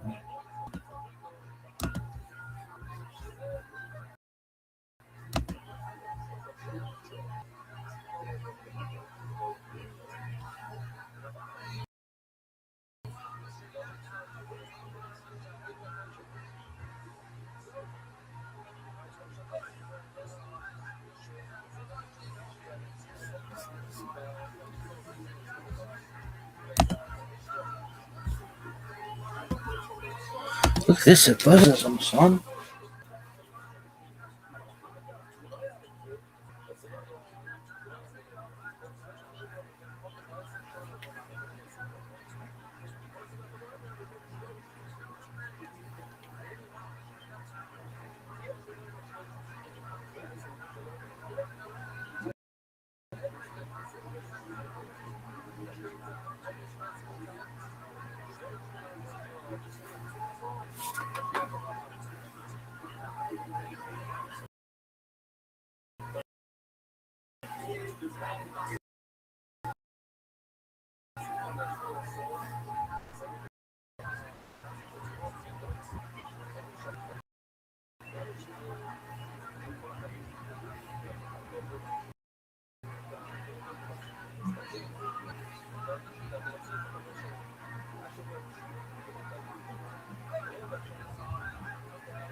Are you proud of the way that Mexico played? Yeah, I'm sad for him, but I would have been sad for England as well. You proud of England? England? Yeah, they're tight. Just that shit's over. Okay, win the games tomorrow. Son, got 2 of them. U.S. versus Belgium. And they're both at the same time. That can't be right. This app. This is the worst.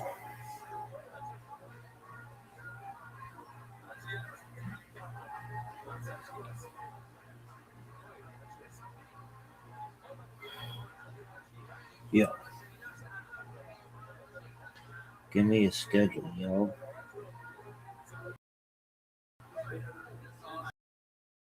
Schedule now. 12 and 5.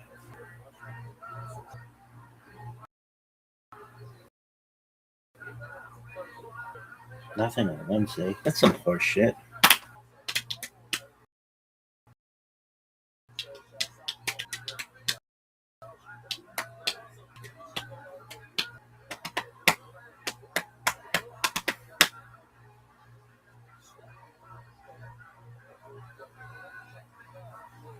I told her that, and I guess she thought I got like high once a week, and not like this would be the 7th time I ever got high. So then she got me way too high. Oh no! Like the whole world was shaking. I went on Facebook to see if people would be like, earthquake. But nobody did. I was like, oh, this is just me. She said, just put it in, and I was like, without a condom, and she said, yeah. And then I said, the last time I did that, I got a fungal infection. Oh, you said that before putting it in? I didn't put it in. Christ, look at you. Fucking pussy dryer over here. I was just trying to get out of that situation. I was so uncomfortable. Oh my God. Yeah. So what did she say after you said, oh, the last time I did that, I got a fungal infection? I don't know about putting my wiener right in there. I don't even remember. I said, I gotta go, and she said, no, stay. And I was like, really? You Even said after you got that, I wanted to go back home. In me, and you said, I gotta go? Well, no, I texted the thing, and then I said, I just gotta leave. This is too fast. I'm not ready for this. Get the fuck out of here. I love you. Look at the honesty on this fucking guy. See, isn't that entertaining when people answer the fucking questions? Yeah.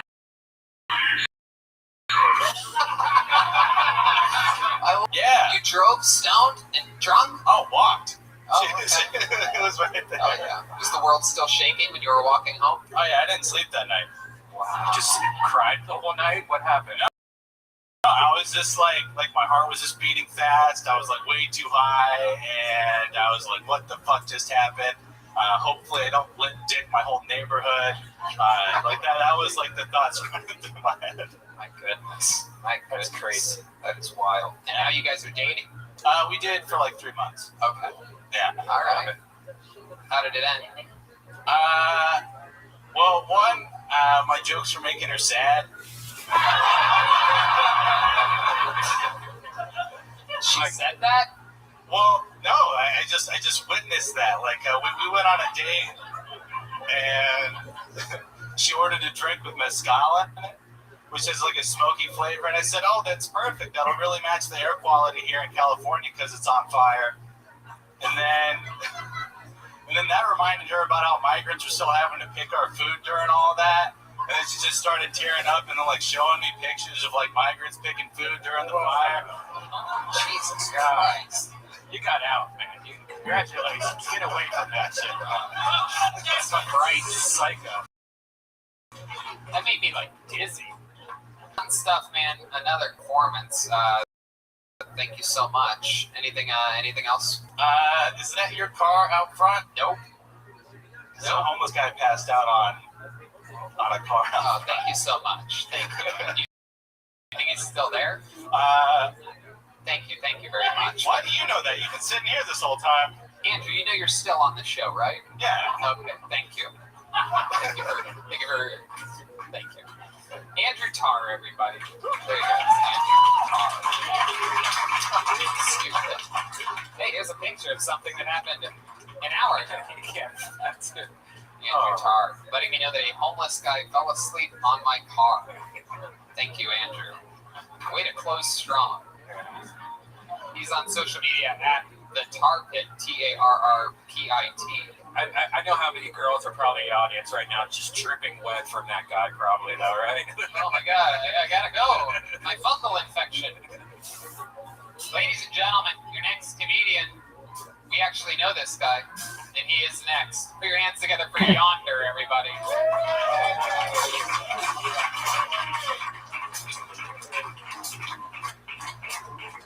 Yeah, we know this guy very well. He's been on the show before. Coming from North Carolina, I believe. South Carolina. Guys, here's your 60 seconds from Yonder. So I never understood rape whistle attention to myself before I rape someone. Knock, knock. Help!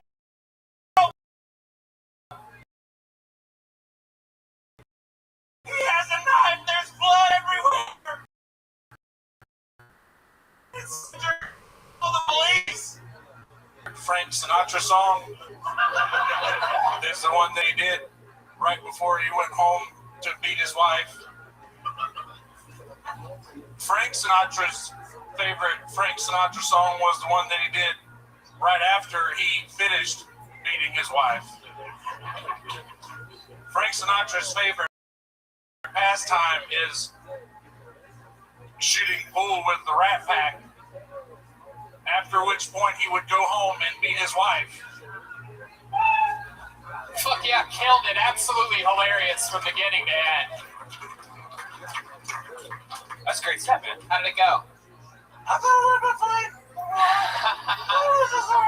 Look at you. What a fucking thing you are. Different in person, right? I don't know what you, yeah, it's really, really incredibly, I don't know whether it's just straight charisma. You look like fix this audience so they can see.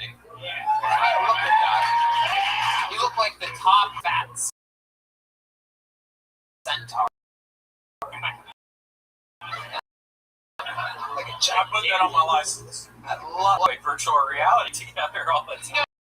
No way, you two play rugby together? Of course. Oh my goodness. Yes, and he has sent me a bunch of saltwater taffy by request out there. Something else you didn't see coming. Yeah, you guys love saltwater taffy to you? Just finest. This is like an ad for virtual reality. This is what you end up looking like. I love it. You guys, even though you have the opportunity in virtual reality to do more physical video games, I'm guessing you guys don't. lot of seated play. Yeah. What do you guys like to do out there? I don't know what it's like. Yeah, we do. We literally just go and bother people in their natural habitats and cause ruckus. And sometimes we do stand-up comedy, a lot of trolling, a lot of drugs and alcohol and songs. Wow. Oh yeah, we have a fake band in virtual reality. Yeah. That's right. Yonder, where are you from again? Myrtle Beach, South Carolina. That's right, Myrtle Beach. Absolutely. And have you ever been on the show? Yeah. Just once during the quarantine, but not IRL. That's right. That's right. And here you are. Have you performed in front of a live audience before? Yeah, a couple times. I do the music thing, so I still do the jokes in between songs and shit. But yeah, what kind of music do you play? A lot of Floyd. A lot of. Oh, that's right. I've actually seen you play the guitar solo from Time. Yeah. David Gilmour's guitar solo. I'm sloppily. Yeah. Well, I'm guessing. But it's not. Nobody's gonna be David. Of course. Gilmour. You ever play in a band or anything like that? Oh yeah, I've got a couple of bands in Myrtle Beach. That's actually my day job. What's the name of your band? Square up to the audience so they can see your beautiful face. I don't want you staring directly at me. Okay, yeah. I got a band called Cornbread and a band called The American Sound. Are you thinking of moving here? I'm thinking of splitting my summers and winters here. I'm thinking of doing my winters here and my summers in Myrtle because I got a really steady gig there during the summertime. It's hard to walk away from. Playing with Cornbread. Yep. So that's what you do for a living. Yep. That is so fucking cool. Yep. 10 years now. My goodness. What are the other band members like in Cornbread? All of them have day jobs except for me in both of the bands. Like they're a little bit older than me. What's the other band name? The American Sound. That's the electric band that I did the Floyd stuff with that you saw. And Cornbread Yeah. is, do you ever sing in any of these bands? Oh yeah, I'm the singer in both bands. Oh wow, will you sing? How many of you want to hear him sing a song? Yeah, you gotta do it. Why? All right, Red been doing one of their inside virtual reality jokes. That's our band. People on the internet just shit themselves. Yonder, really belt something out for us right here. Thank you for being a friend. Travel down the road and back again. Lord, your heart is true. You're a pal and a confidant. We'll lift you through a party and invited everyone you knew. You would see the baby skip would be from me, and the car attached free. Thank you for being a friend. Wow. Someone with a talent or a special skill. How exciting. That was awesome. Everybody jumping right in there. It's Jeremiah 9. What's wrong with that? We love Jeremiah. I just want you to move here and just be on the show now, don't you? Wouldn't that be a great regular? He's new to comedy. Jesus Christ. Just because he sang Golden Girls, you don't want to talk to this fucking guy every week. My God, no. Yeah, that's absolutely true. What else, Yonder? You know, there's something interesting about you that you think would be good for me to talk about. My uncle, my mom's side of the family is a bunch of fuck ups, and like my uncle has Tourette's, and also he has Tourette's, I think, because he used to huff gas as a kid. He used to put gas in a 5-gallon bucket, put his head in the bucket, lay a towel over his head, and just pass the fuck out. So he's been in and out of prison ever since he was 13, and in my entire life he's been in prison, and he pretty much just has Tourette's and is in chow line, and he'll be like, "Puss fuck," and somebody will fuck him up in chow line, and he spends most of his time in solitary. Yeah. So I've been telling that story a lot in gigs lately. People respond to it well, it seems. Yeah, if they're there for music, yeah, they would respond to that in a comedic way. But if they're shooting for comedy, it's more like a serious talk. You ever go and visit them? Never. Things get interesting. That's what there's. So there's a lot of jokes that you can pump into that story. Man, he fucked the bitch from IGA on my bed. Left a big old wet spot and didn't tell me about it. My brother told me about it a lot later and like fucked up my sheets and shit. He found a girl at the IGA grocery store. Yeah. Brought the girl to your place and left us. Oh my goodness. How is South Carolina somehow more? I don't mean this in a negative way, Texas, but I believe Texas is the West, South Carolina is the South. Whoa, shit, dude. Sorry, I love y'all. Promise I do. Oh shit, there's about to be an arrow that just goes right through his chest right now.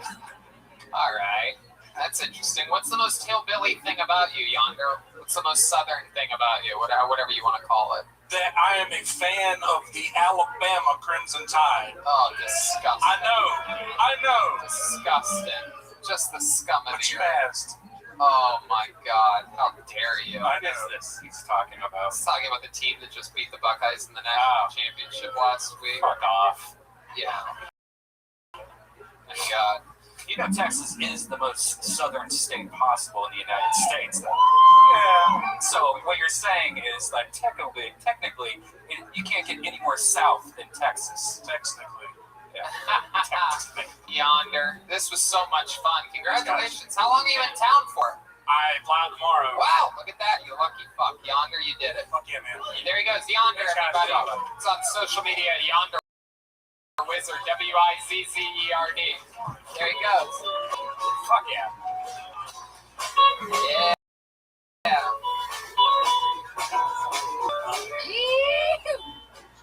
All right. E. Lopez. That's a letter E and the last name Lopez. There he is from the audience. A steady pace coming from the audience. That's pretty exciting. That means this could be a first time. It could be somebody that's always wanted to do this. He might be coming. This is their moment to shine. Make some noise for E. Lopez, everybody. What up, Boston?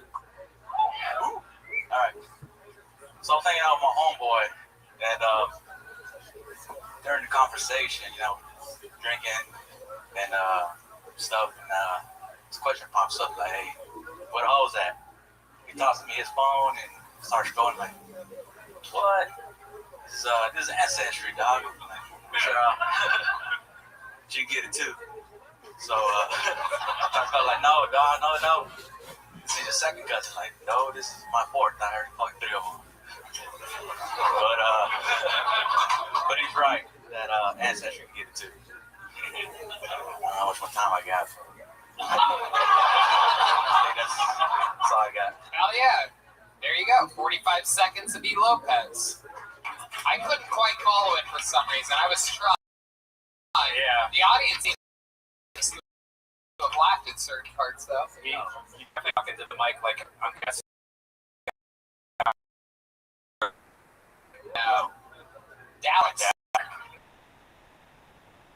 Is this your first time doing second time? How about a hand for E. Lopez, everybody? How'd your first time go? I went to a local mic with like 10 people out there. They liked it. That's cool. How long did you do there? 32 seconds. And I went out for a little bit. Yeah, that's good. That's cool. You're good. Do another one. How many you want to hear? I couldn't quite follow that. I missed the beginning and then got lost. Do one more short one. Yeah. So I used to talk to these old school guys, and they used to give me advice like, "Hey, talk to chicks," but these are like my G-Star guys, and they're like, "Yo, whenever I took a girl out, if she didn't put out, I'll kick her out." So I tried to do the same approach. One time I took a girl to the club, went out, and when I was driving her home, I told her, "Hey, it's no free rides. Either cash, gas, or ass." So she bends over a little bit, lifts up her skirt, she farts.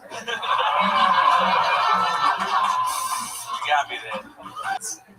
Killing it. You don't need any of that setup. You know that?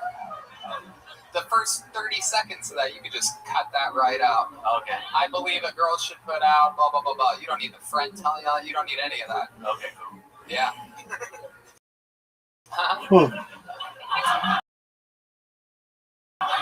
And then you just stuck with all the funny part.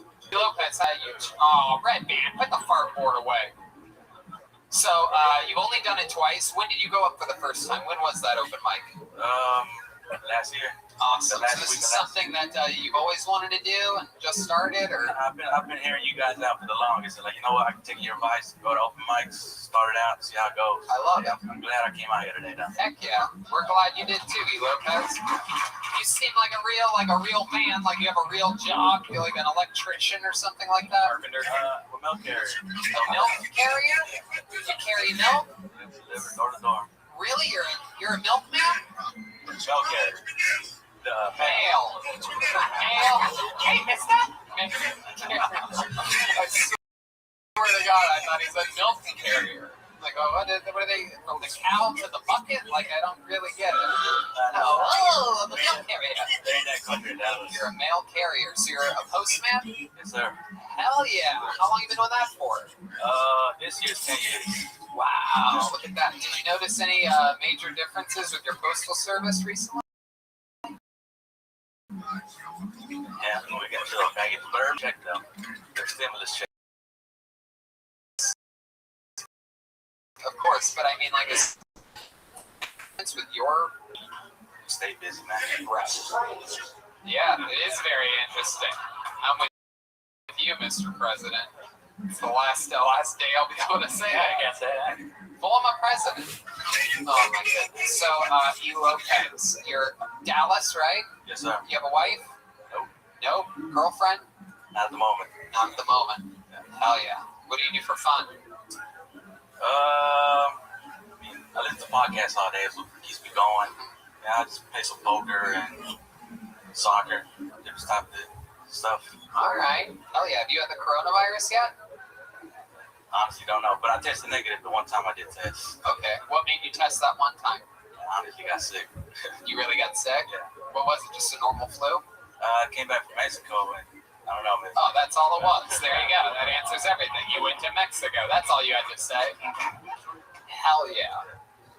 So what was it? You think it was just the water or something down there? It's like Sex in the City. Gastroenteritis, is that what they called it? No, but it was bad. What were your symptoms? Same thing, headache, high fever for a couple of days. And it took like 3 days. I was good after that. But I just stayed away just for precautions. When did you get tested? Right when you got back, or a few days after? No, I was sick when I got a few days after. I mean, so you probably did have it.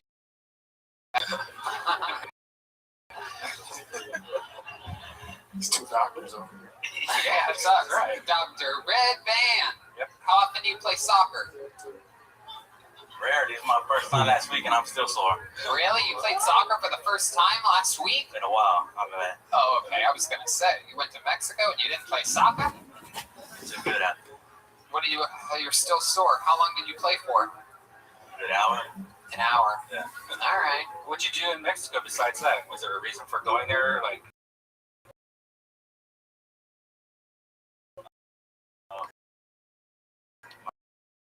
my dad stays out there.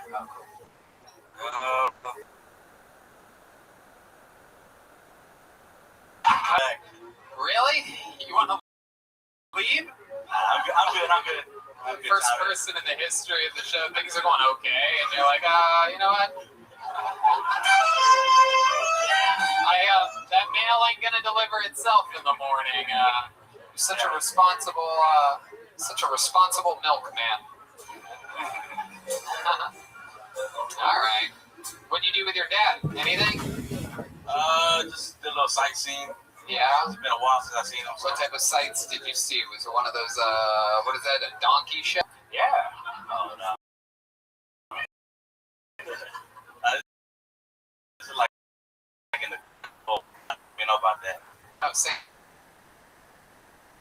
Michoa, something like that. Michoacan, yeah. I only know how it reads on a map. I've never heard it actually pronounced. It's Mexico country. That's all it is. Yeah, like what's out there. We don't know. I ran into Antifa out there. Antifa? Yeah. That's where they are?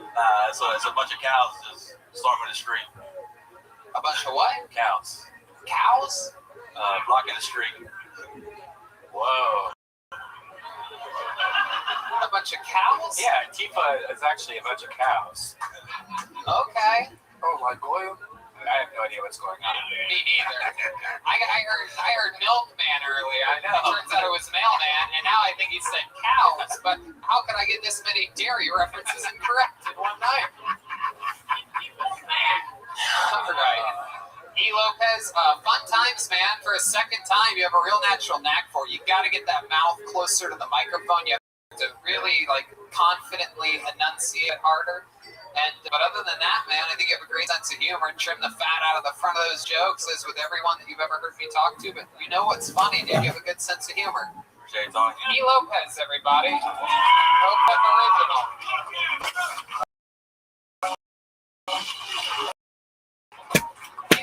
He's a drug mule. Drug mule. Mailman. I don't believe it.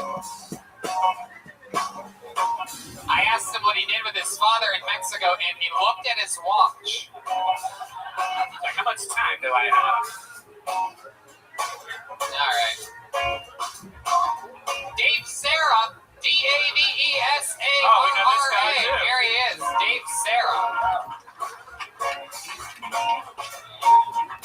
You guys having fun out there tonight? All right. Anything can happen. Here's Dave Sarah. Fuck yeah, baby. Dude, let's celebrate today, Martin Luther King Day, with some dark-ass fucking jokes, dude. I like to fuck with my mom. I told my mom, I have jungle fever. She's like, she gasped. She said, you want to marry a Jew? I said, I fucking love Austin, dude. A lot of, music festivals out here. I got fucked up at a music festival. I'm fucked up right now. But I got fucked up at a music festival, and I thought to myself, yeah, fuck yeah. If Albert Einstein went to a music festival and took ecstasy, I still think you would believe that E equals MC squared. That one's for the people at home, right? I'm sorry. Here we go. Sorry, guys. I suffer from minor-philia.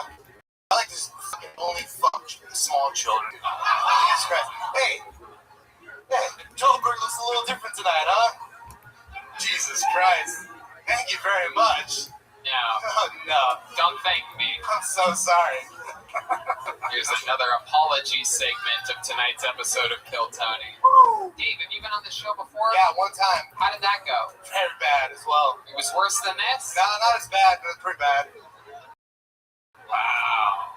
All right. When was that? It was in June, so it's also a COVID one. Okay. That was on the... I was a puppy beater.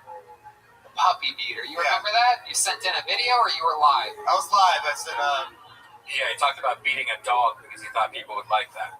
Yeah, I talk about beating dogs because it's like turning turning purebreds into rescues. Yeah. Jesus, Dave. Have you been arrested before? Yeah, 4 times. For what? Bud. Weed. Marijuana? Marijuana is pretty bad. I spent about 180 days in county jail. Yeah. Do you still smoke it? Yeah, oh yeah. It doesn't seem like you do at all. Dude. Do you do other things as well? Oh, sure, man. I do a lot of cocaine, too, as well. Really? You do that daily? Monthly.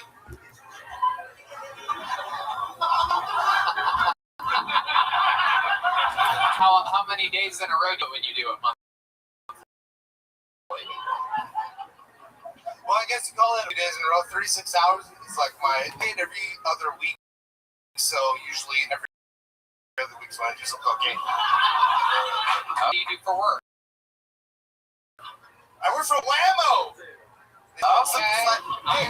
Hey, nobody search my name though. and message Whammo because I don't want to get fired because I like that job. Jesus, that's exactly how they do it. Is they wait for someone like you to say, "Don't do this; it will affect my life." And some cold person out there on the internet with nothing better to do is like, "I want to feel an emotion today," and then they write the letter straight to Whammo. That's how it works. You know this, right? I work for Whammo. So,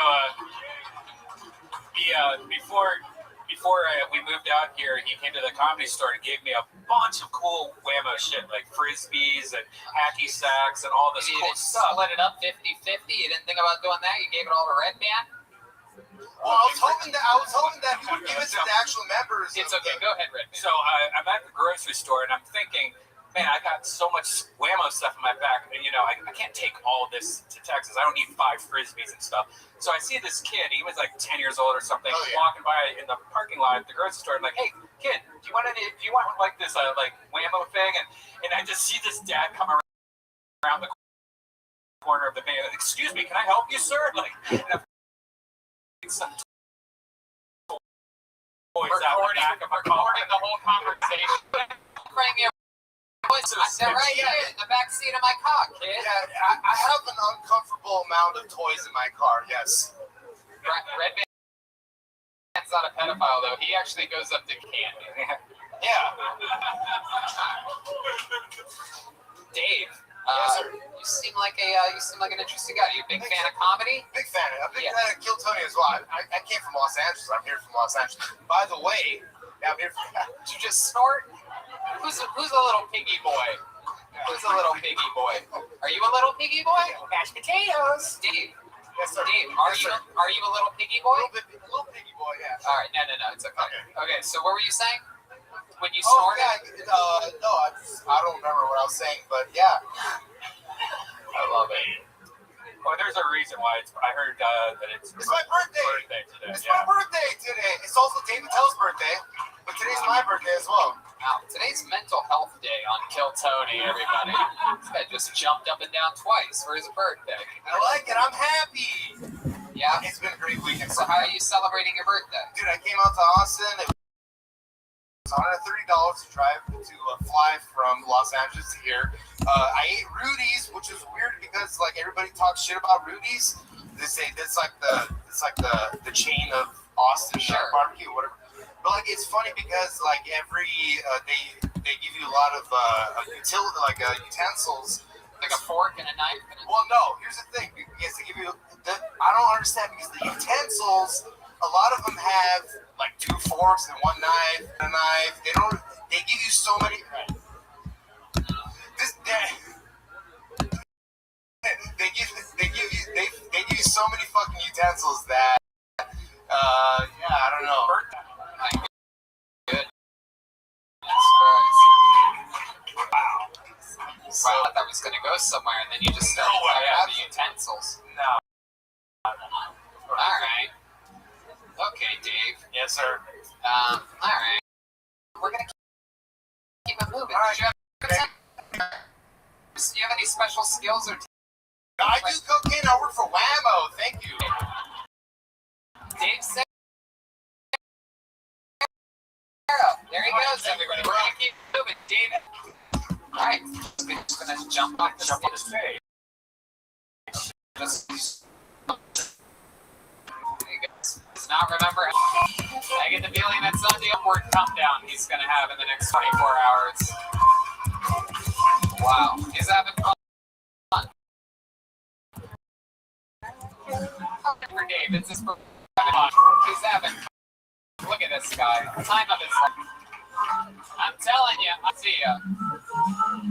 I know what is coming from LA to here. LA is so depressing right now. So I'm happy that your birthday, Dave. Even though you're sort of completely insane.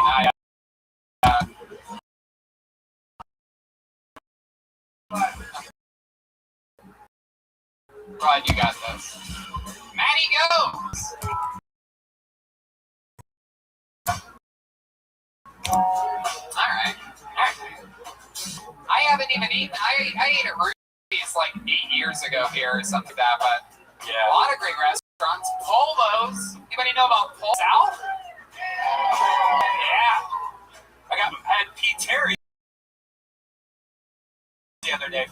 first time. That was great. Well, here he is, ladies and go. One more time, please. Hey! Oh my goodness! Welcome to Austin, guys. It's so some crazy stuff going on outside that I don't know if y'all saw. But my goodness, it was nuts. There was a guy that this just happened. No lie. He was out there and he was saying, "I'm gonna kill Tony," and saying that you're the Tin Man. You gotta, man. He was the one without a brain, and I don't want to say that. I don't want to put. My gosh, this is surreal. Yeah, he was like, "They're gonna kill Tony." I thought it was like a conspiracy thing going on, and he was spitting the truth. Man, I was raised in Montana, and I'm used to camping in woods, you know. And Austin does camping a little bit different, you know what I mean? And oh man, that was it. It was about quick. I love you guys. All right. Oh man. There you go. Here we go.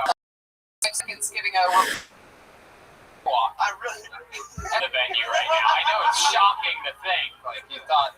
Oh my God. He was all behind the microphone today. I had other things to say, but man. So what happened out there? So there's people being crazy. Some crazy man set up the Tin Man. There was a gentleman that was going around first, and he was asking people if he could borrow. Sure. And then he would. This is normal. Have you ever been outside before that? No, it's so different. People don't ask me. Then you'll never believe he asked me if I had any spare change. And he sounds like movies. So you got like 5 people deep, and then one person actually gave him a cigarette. And he gave him $100 out of this, this little thing out.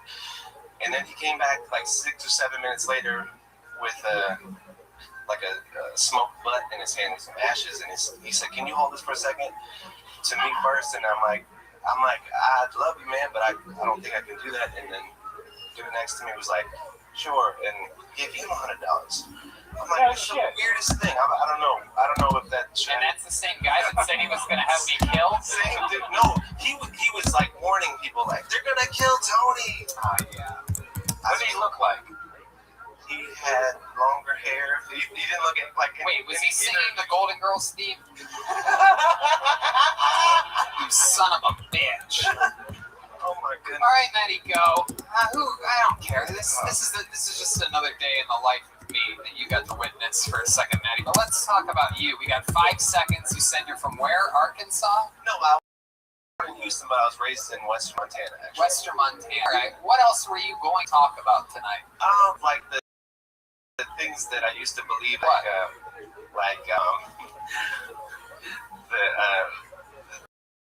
the handicap spot in parking lots, like the symbol looks like someone on a toilet, and I thought that those spots were reserved for people that needed,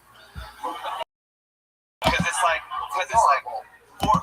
closest thing to the store, and it's like these people really need to go, like let them. But I was always wondering why they were in wheelchairs and had crutches and stuff like that. That makes sense. What else were you going to talk about? Bowflex commercials where topical, where the before and after was like a big hairy fat man, and then the after was lobster, no hair on the chest. Right. Working out made you lose your body hair. Oh, look at that. When did you learn these things? When did you learn that? I finally realized the truth.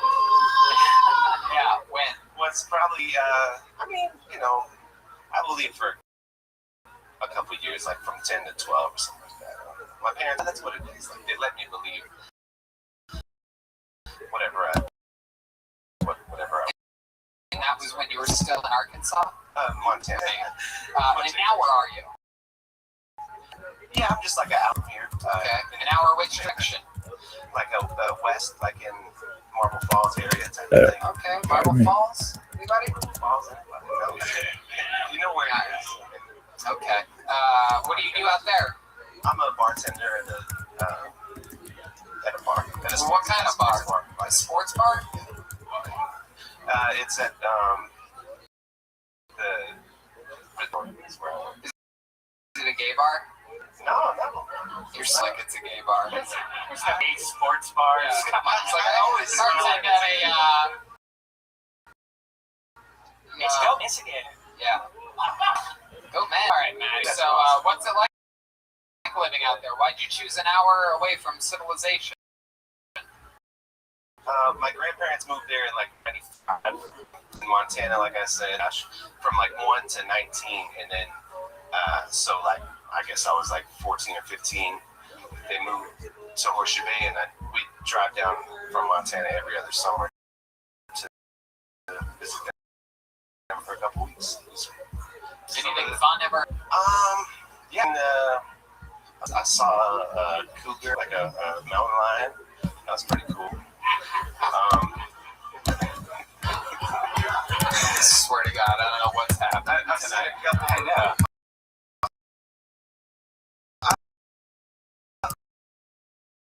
I like wildlife, you know. I like to be outdoors. You like?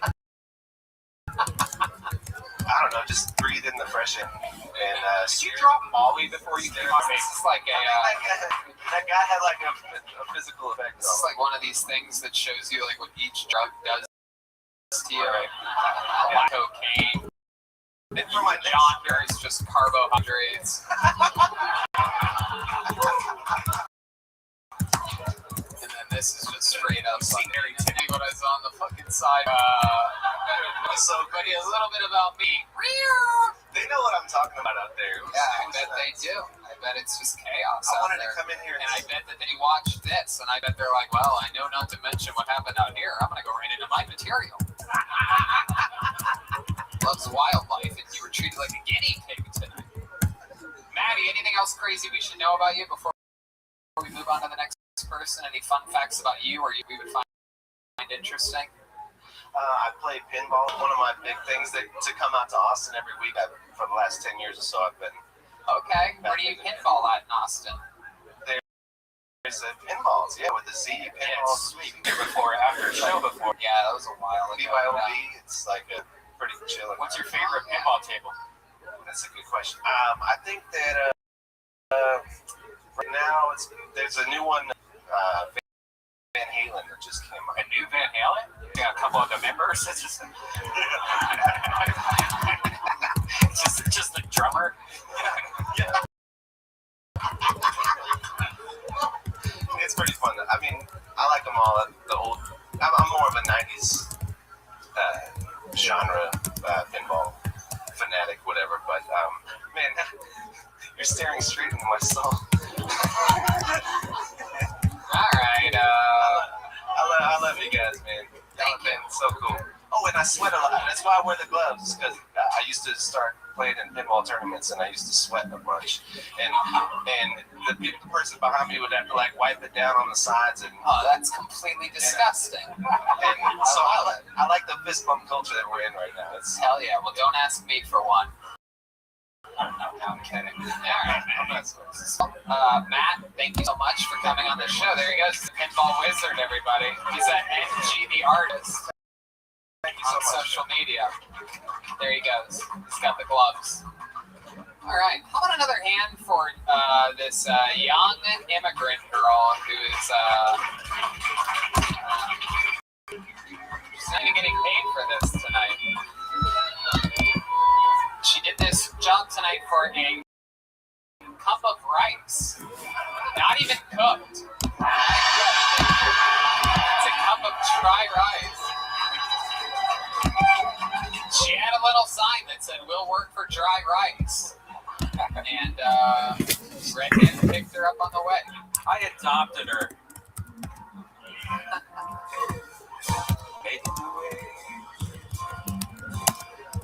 Ladies and gentlemen, your next comedian goes by the name of Ivan Garcia. Ivan Garcia.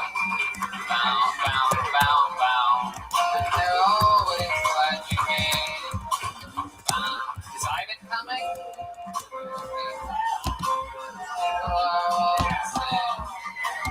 You wanna go where everybody knows your name. More time You guys all from Austin? You guys know all the great bakeries in Austin? We got Russell's, we got Quack's, Mi Tradición. I invite you all to come to my bakery in Austin. We only do gay weddings. And sorry, my people, I will not be making a just cake this year. 20 grandmas have died of COVID. So, anyone been on a cake? This chick showed up super pissed. She's like, "You're not gonna pull my seat out for me?" I'm like, "It's a booth. Sit down."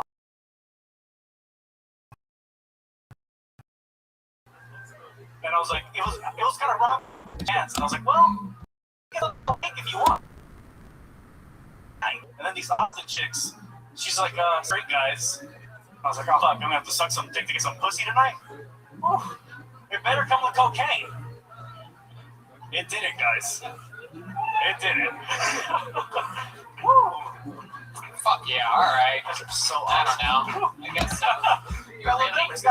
You're really gambling on everything going crazy in the cocaine part of that joke, but it was just is this my crowd? Just me and Sarah. It's just me and Sarah.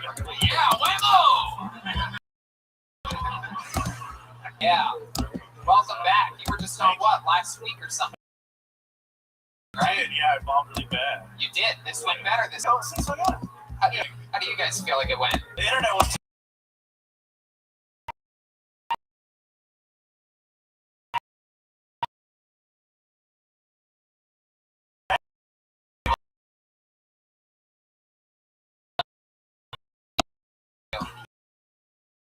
telling me it sucked last week. Outside. Welcome, Ivan. So, what's I was really sad about myself, and then I did a couple of shows with my friend. Just been doing that. Just been doing a lot of sets and listening to music as much as possible. I love music. Do my podcast. What kind of music do you like? I love oldies, man. A lot of soul, a lot of oldies. It's amazing being here in Antones. Oh my gosh. Like what? What kind of oldies? Like Gil Scott-Heron, Beatles. You know, you name it. That's my range. Alright, I don't know if the Beatles are really considered oldies, but Gil Scott-Heron, come on. I guess really are they oldies? What's oldies? Yeah. That's like Supremes. I love Supreme. Yeah, I guess that's oldies. Yeah. Right? What would our chief music superintendent? I mean, I don't know if we're the youngins now. You consider the Beatles oldies? Yeah. I guess it's oldies. It's before the late 60s. I consider the late 60s a thing. But I mean, in this young buck, he looks like he's on fucking, what's it called? TikTok. What's that one reference that the kids are on? Apparently I'm an old piece of shit compared to people. How old are you? 33. Wow. God damn, you look like brown don't crack. Yeah. It really doesn't. You look very young. I do. My goodness. Aren't you the guy that has sex car all the time? I do. I tried to stop. This guy said, by the way, ladies and gentlemen, that he has so much sex car that he had his passenger seat moved, and he takes girls there and has sex with them in the area that used to be the passenger seat in the back. Sometimes. Are there any ladies here tonight that would let this guy have sex with you on his passenger that wants to fuck? I love it, Ivan. You got super lucky tonight. Yes. Anything else that you wish you would have brought up in last week's interview that you didn't? Did you think more about the interview part? I didn't. I just kind of blanked out. Had a horrible ordeal that day right when the show fucked me up. What happened? A bunch of crazy shit I had to deal with outside. I got yelled at. And then the crazy thing with the girl in the morning. With the girl in the morning? She thought I was like trying to look at somebody else. And I was just like, no, just text messages. Yeah, all horrible. She didn't want to see me, so. I think I'm better in person for makeup things. Texting, yeah. Nice guy says. I've never met a gay womanizer before, but I think you're it. Thank you. You close with your mom? Yeah, sort of. She's kind of a quiet lady. How about your dad? Super close, yeah. What does he do? He's a mechanic. Oh, wow. Okay. All right. And does he ever fix your car? No. He makes it. Oh, you know? No, I take it more.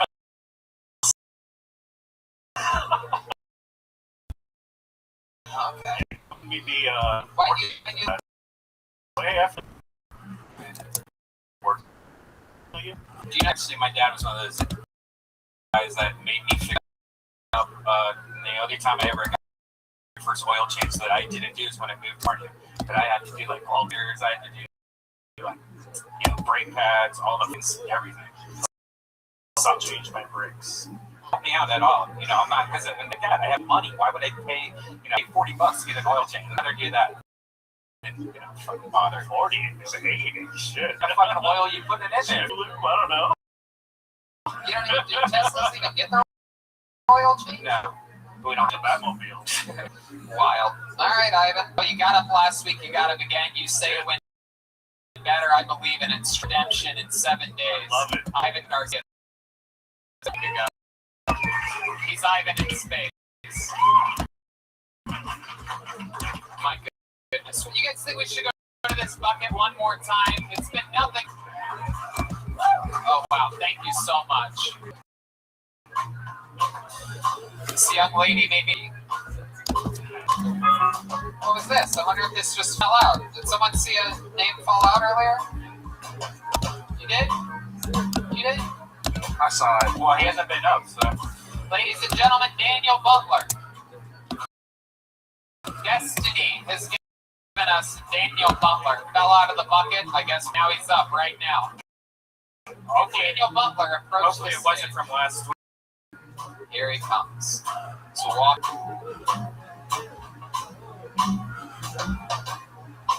Very, very exciting. Ladies and gentlemen, Daniel Butler. Howdy, hey there, folks. Don't mind me, I'm just recovering this morning. Anybody else here take a shit so big, folks?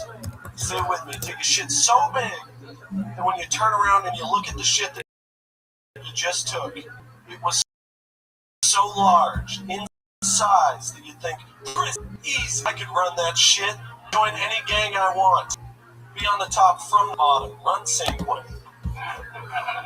This morning, folks, I should have a gang rape, but I didn't feel a thing. How's about that? Came from New Hampshire. New Hampshire state slogan is live free or die. It's the most overcompensating state slogan, in my opinion, especially from a place that was a former British colony. For several hundred years, they say live free or die. I looked it up, folks. The old state slogan is cocksucker since 1622. Prior to that, it was please, my lord, let my wife take the ball.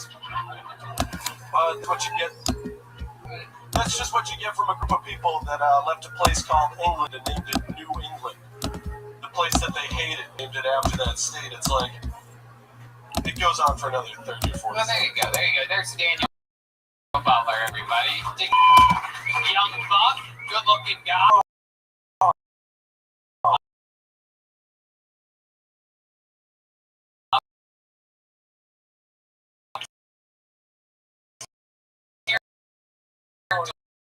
Doing jokes? How long have you been on stand-up? Awesome.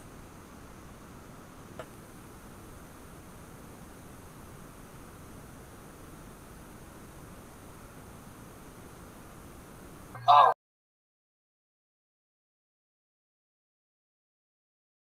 We used to do thousands of you once a year.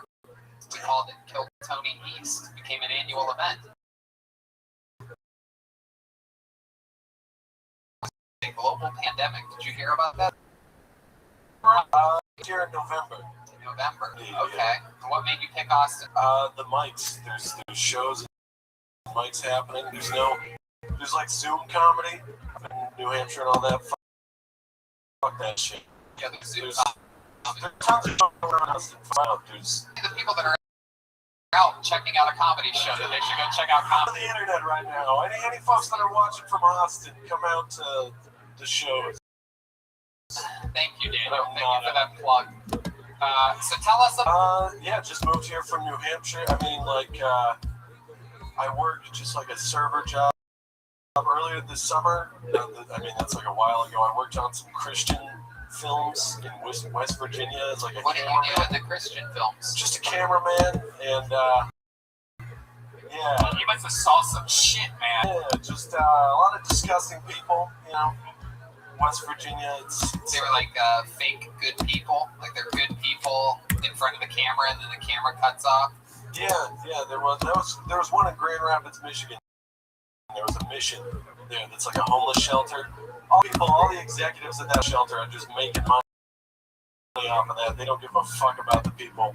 There's a full movie called Make Heaven Great Again. Is actually what the name of it is. Wow, Made Again. Yeah. Fucking incredible. And you were the cameraman for that. Yes, indeed. Camera, boom, and just doing whatever. I was a PA, it's really. Okay. But I'd like to fancy myself a cameraman. What are you doing with The Wire right now? Are you still doing camera work over there? Oh, yeah, just gapping. Whoa. Just doing some quick gapping here, Tony. All right.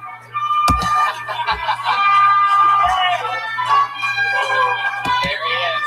Wow, look at this wire trick. Texas appreciates a good road trip. This is such a lame episode that this is like the highlight of the night. Like, hey, what happened last night on Kill Tony? Well, there was one part where the guy like sort of wiggled the wire a little bit, and the Indiana Jones theme. You gotta pay to come to the shows here in Austin. You'll see so much good wire tricks. Yeah. All right, Daniel. So tell us more about you.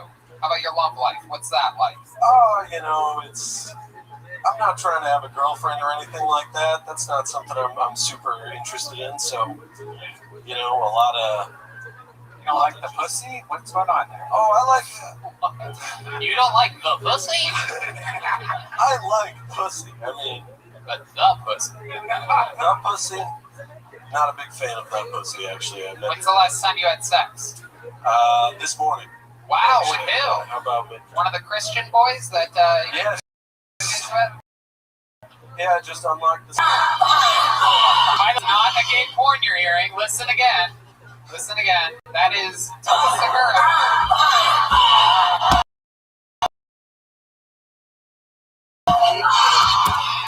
Time.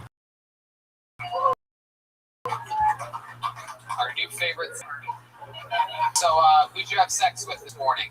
Oh, just a lady. I'll leave her out of this. No, come on. It doesn't matter. You don't have to give away her security number. Where'd you meet the girl?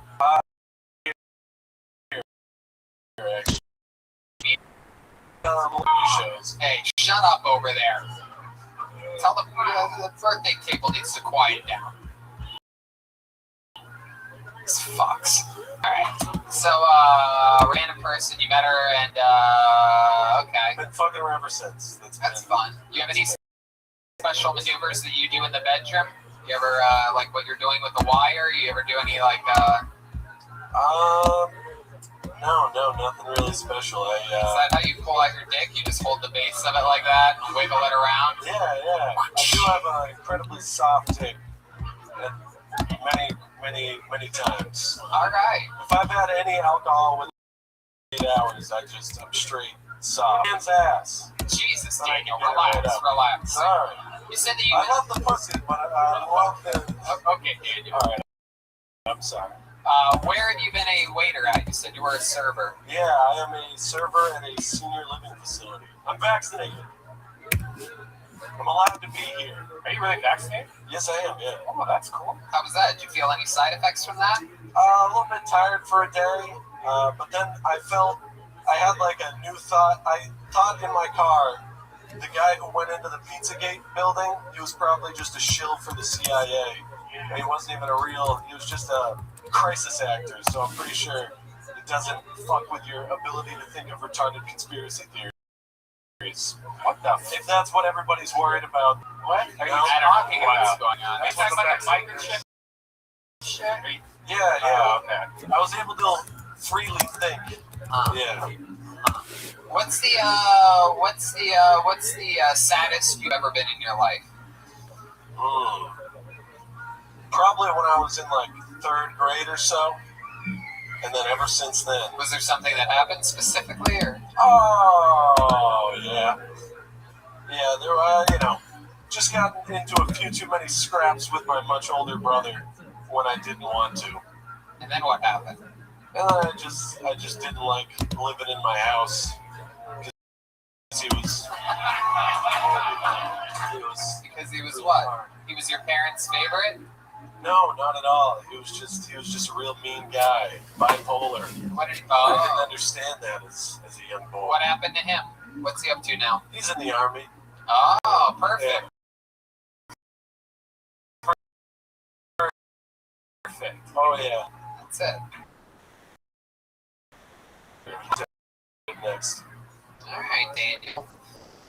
We had, I think we got New Hampshire, huh? Yes, indeed. What's your favorite part of New Hampshire? Just like the White Mountains are pretty great. They're the White Mountains, making trails and stuff like that. You There's see the mountains. There's a whole lot of snowmobiling. Right, there you go. I won't do that joke. Sorry. What were you gonna say? You're gonna set me up again? What were you gonna say? What are you gonna do? You gonna do it? No, it's absolutely retarded. What happened to your painting? What happened there? Did you like try to fit them through like a mailbox or something? No, just left them in the dryer for a few too many days. And wet. They were wet, still wet, and then you left them in the dryer. they were dry, but then, if you don't take them right out of the dryer, they wrinkle, folks. Yeah, this is it. I also learned how to dry clean on tonight's episode of Kill Tony. That's what's exciting. Oh my goodness. Daniel Butler. Ladies and gentlemen, one more time, please. Daniel. There goes Daniel. Thank you, Daniel. Very fun. Hey, right when they didn't get any weirder, is Julia Madrid here tonight? Last week, on last week's show, to end the show, we got more stand-up comedy, and I believe a new 60 seconds here for you tonight. And then something very special is going to happen because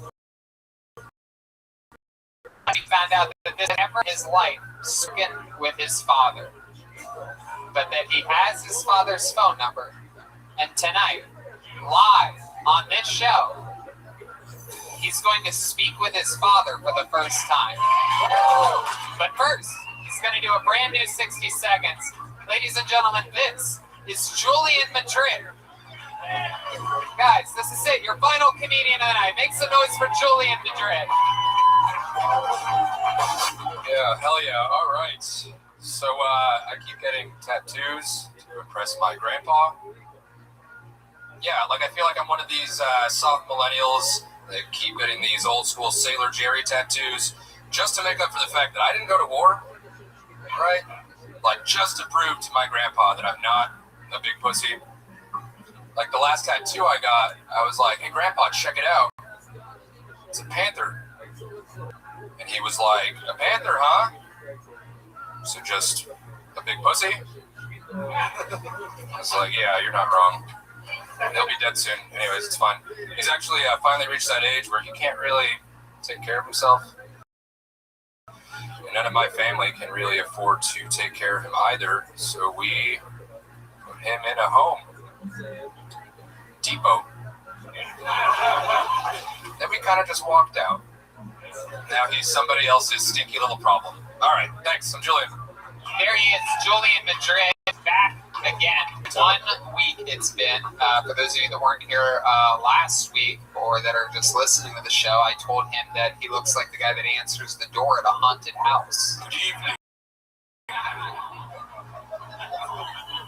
And I thought about it 45 seconds in your set, and it made me laugh. Here tonight. I'm glad something did, Tony. Thank you. Indeed. Absolutely. So, Daniel, let's talk about it. First of all, I would say that the set here tonight was better. That's right, Julian. I'm sorry. That's all right. Here, Daniel. Guess what my biological father's name is? This is weird. It's Daniel. Yeah. Wow! Daniel was the last comedian that I pulled out of the bucket, but there we are. So now we're talking about Julian, whose dad's name is Daniel. Now, you said that we would do this week. Are you mentally prepared for this, you think? It's been a terrible week. Tell us about prepping for this. Well, I mean, anybody I've run the idea by is like, yeah, that's a shitty idea. You probably shouldn't. But we're gonna go you for think it anyway. Speaking with your father for the first time on a podcast in which everything went wrong the entire episode is a bad idea? Is that how you met your dad for the first time? Probably not. But yeah, we're with it either way. I'll tell you my sad story one day. I don't have enough time for it, but mine's pressing too. Yeah, Red Band at a normal virtual reality with his father, learning how to fix cars and shit. So, did you run this by your mom at all? Yeah, I did. I was like, I mean, that's the only person that I tracked down the number from, and she was like, yeah, all right, like, it's kind of like if you want to do it, like, go for it. She's seen the show before. We actually went to the San Antonio show last year, so she, you know, she had plenty of chance to be like, oh, fucking don't do it, right? But she tracked down his number, and I have it, so let me ask you this. Before we do it, though, explain to us why you think he hasn't been in your life the whole time. Yeah, so my mom was like an underclassman at the high school they went to. He was like a senior, and she had like a crush on him or something. And life goes on. Their paths cross later when she's 20 years old, and they have a thing for a while, and here we go, right? And then he had apparently he was engaged to another woman. Okay. What is going on over there, sir? Jeez, did you sign up tonight? You didn't get up, so shut the fuck up. Jesus Christ. Yeah. So lame. Have you ever listened to the show before? Do you know how low we think of people like you? Lower than everyone. It's worse than the people that come up and don't talk into the mic, the people that don't prepare, the homeless guy that sleeps on my car. It's the worst. It's the lowest level of human that there is. You make Dave Sarah look like Gandhi. That's what Gandhi does. Yes, the whole American salute. Yeah, thanks. Anyway, your mother's not a whore. Thank you, Tony. Tony, my dad? She's a home wrecker, but she's not a whore. You know what I mean? Two totally different things. No, go ahead. So, have you thought about contacting your father before? So I had a great, I was like a year and a half or so, met who I called dad, right? And I didn't know he wasn't my dad until I was 8. Right. And nothing fucks you up when you're 8, like finding out you're not white. Yeah. Yeah, you found out you're what? Mexicans, fine, yeah. Yep. Yeah, it's right. I actually, But you thought you had a white father? I thought I had a white dad, yeah, for sure. And that, yeah, so that was tough. But, yeah, growing up, the only thing I ever knew about this guy was that he never met his biological father either. And all they knew about that guy was he's some Indian off of like a reservation somewhere. Sure, he's an Indian. I don't believe any of these fucking people. Yeah, well, who knows? Right. Okay. But, So what's something that you're interested to perhaps ask your father or talk with him about? Any family health history I should know about, maybe? That's smart. That's a smart idea. Yeah, right? Really smart. See? Have you thought maybe like ask him, have you ever thought about contacting me, your son? Do I want to ask him that once I'm on the phone with him? Hey, you ever think about calling me? Why or why not? Yeah. No, but maybe we'll find out. We'll see. All right. So here's how this is going to go. You're going to call him. Jesus Christ, this is so awkward. You're going to call him. You're going to coach me through that? Or yeah. Okay. Yeah. You're going to put him on speakerphone. Sure. Right? You're going to put the butt end of the phone up to the mic, but you're also going to keep it close to your mouth. Okay.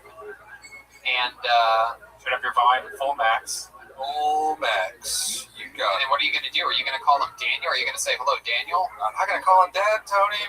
You're not going to call him Dad? I don't think so. How many of you guys think he should just open up with, hi, Dad? Hi, Dad. Hey, and the most important thing, I know it's going to be funny and it's going to be crazy, but if you guys need to be so whisper quiet. Like, don't yell or cheer unless it's at the end. But you need to say that you're on a podcast right at the top of the course. episode. Okay. Right? Okay. Yeah, of course. Just to say, I just want to let you know I'm on a podcast right now. I've waited my whole life for this or anything, any way you want to put it. Yeah. Are you ready for this? Here it is. Are you excited about this? No. No, you're not? What? No, absolutely no. I want the moment. We'll figure it out from there. So you need this deal with me? You know, the 60 seconds to minute went better than last one, so I'm glad for the redemption and the shot at that. Yeah. I wanted a chance to plug my band name, Denim Haircut. Go to Spotify, iTunes. You deserve it. You All deserve right. it. Okay. Cool. Hell yeah. And now I'm good. Pull Now up some Denim Haircut. Where can throw on some Denim Haircut. Where can we find that at?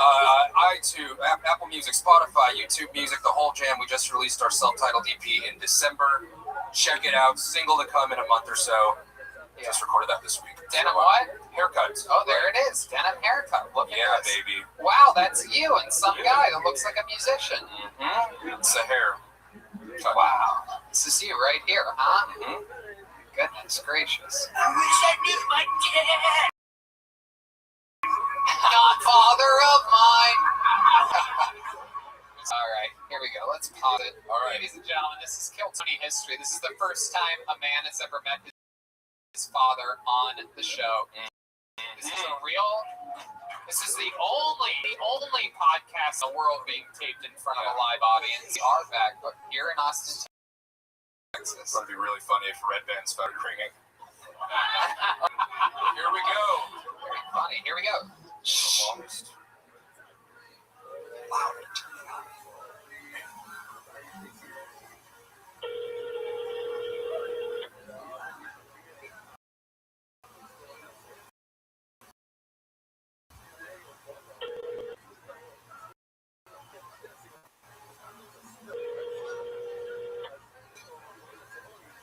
I'm a very dependable guy. I never realized.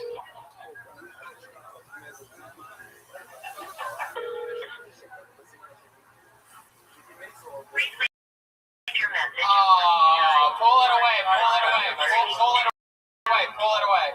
Because you don't want the number out there. Wow, that is such incredibly neglectful father. I mean, how could he have known? All right, fucking A. This guy's got powerful instincts. It is?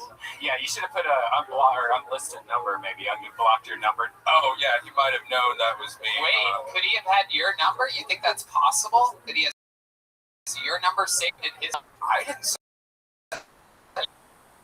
getting his pants. Yeah, look, man, I mean... He probably has a special phone ring. What do you think? What do you think? Oh, you really stepped on it. No, it would have been the haunted organ from. Hey man, that was last. I think next time you're on, we gotta try it again. We gotta keep on trying this. Next time we'll have work. Okay. You know what? How about this? Okay. Since you did this week, then you did last week. Mm-hmm. Why don't you? And maybe I'm completely wrong on this, but I just don't see the story ending here. Don't try to contact your father again. Okay. And if that number calls you back, okay. What does your voicemail sound like? Hey, it's me, Julian. If you're my dad finally reaching out to me, I'll call you right back. It's my phone number, Tony. He won't know. So that's perfect. So how about this? You come back next to another 60 seconds. Okay. We'll see if you can do even better than you did this week. Okay. And at the end of that, we're going to try to introduce you to your father for the first time ever. I don't know. All right. It seems like it doesn't end here. It's like it can't end here. Well, I'm cool with Unless that, you don't want to, and then we won't do it. Hey, that's fine. Anything to fucking be here doing this. But you did better this week than you did last week. Congratulations to you, Julie. Hell yeah. Thanks, Tony. On social media at Denim Haircut. We gave it a try. He's got a face only a mother could love, so it makes sense that his dad's not around. Oh, that's overboard. He's laughing. Tight little audience tonight. Ship these guys in from fucking Buffalo or something. Did you guys have fun tonight? We did it. It's a real live show. We're all out. We're having fun. Who has more fun on a Monday than us? It's just Monday. Everybody had fun except for the Italian boyfriend who just hated my guts from the beginning. He didn't? He didn't hate me? Oh. Why was he so upset? Why was he pissed mad? off? He just hated my energy. Oh, he's Turkish. Oh my God. He had Turkish energy. I called him Persian, and that's like the N-word to those people, right? Oh my God, that's so fucked up. He literally wanted to kill me. Bucket one more time? Yeah.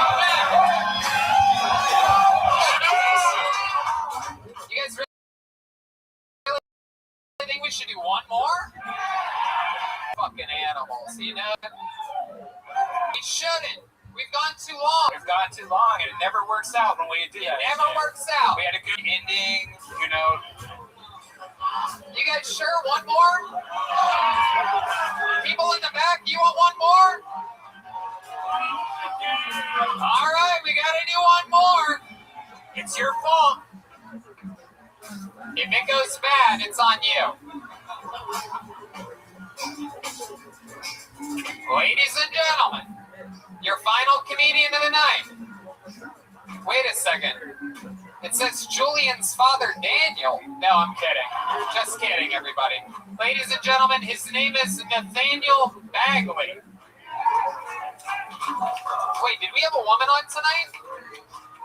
We didn't, right? He's long hair. All right, this will work. Sorry, ladies. Here's Nathaniel Bagley, everybody. During this whole pandemic, I've been trying to stay positive, trying to find the silver lining in everything. One of the silver linings I found is a shit. I show up and someone's like, "Oh, it's that pandemic fit, isn't it?" I'm like, I'm just a piece of shit, but I'll take it. You know, it's I see social media even posting like, "I just woke up like this, that pandemic." If I myself, you know,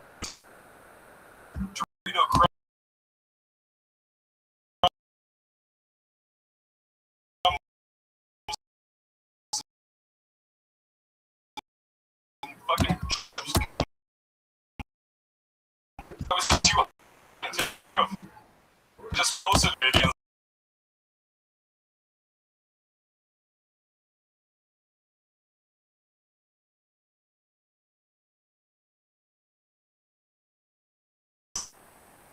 Nathaniel, this is your guys' fault.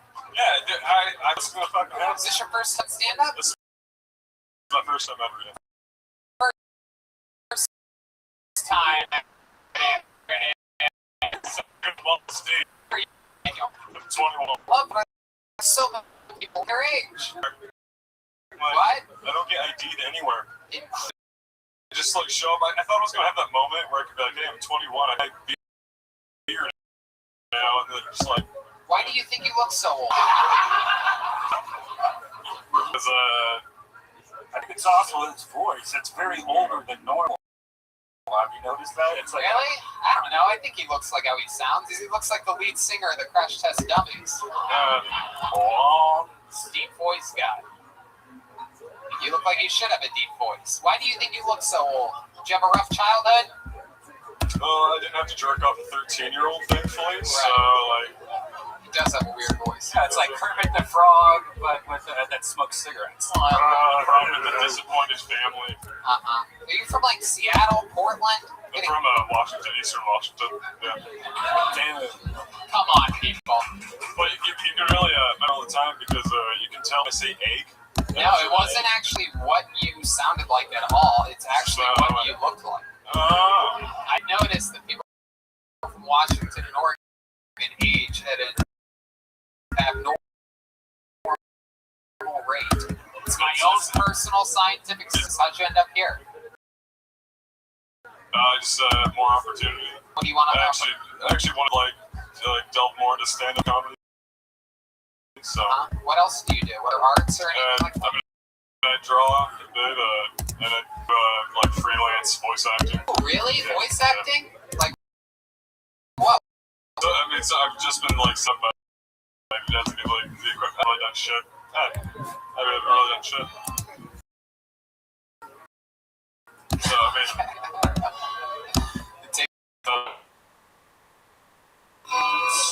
you do that voice?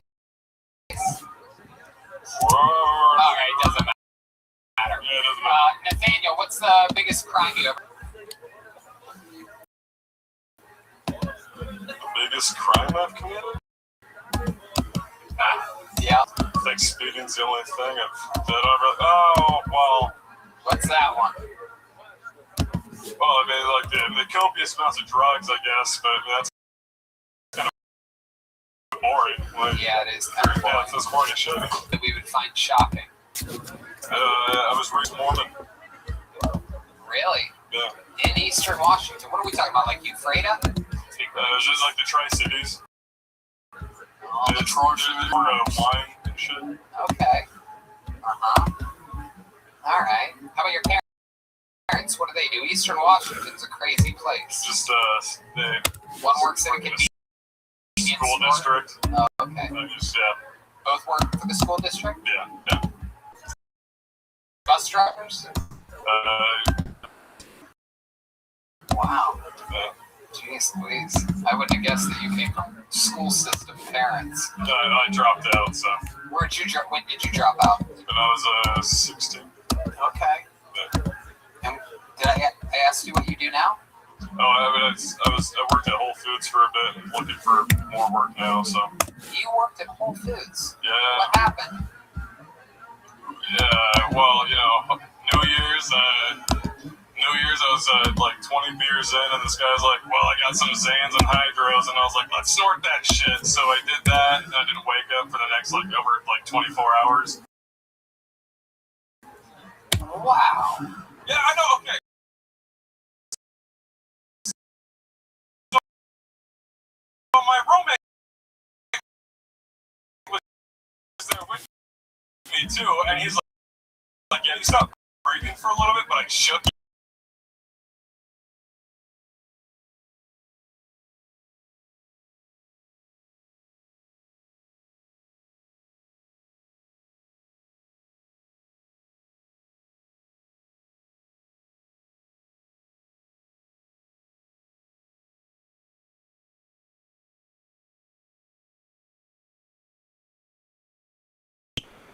A year and a half. Okay. And how long ago was that? You're 21 years old. Yeah, let's see, that ended mid last year, so I was like, fuck it. How old were you when you got married? 19. Who's the girl that you married? 20. Okay. My goodness. Why did that end? She was bipolar. Okay. Is she in the army now? She probably would kill someone, but. Right. Fun sex, though, huh? Bipolar people? Yeah, it alternates. It's like kinky to then you're fucking you're just doing a missionary position, and all of a sudden she wants you to pull her hair and slam her into the wall. It's like. Thanks for that. Good question. John Keys on the keys. Did she ask you to do that? No. Yeah, so. But you did it anyway. All right, Nathaniel.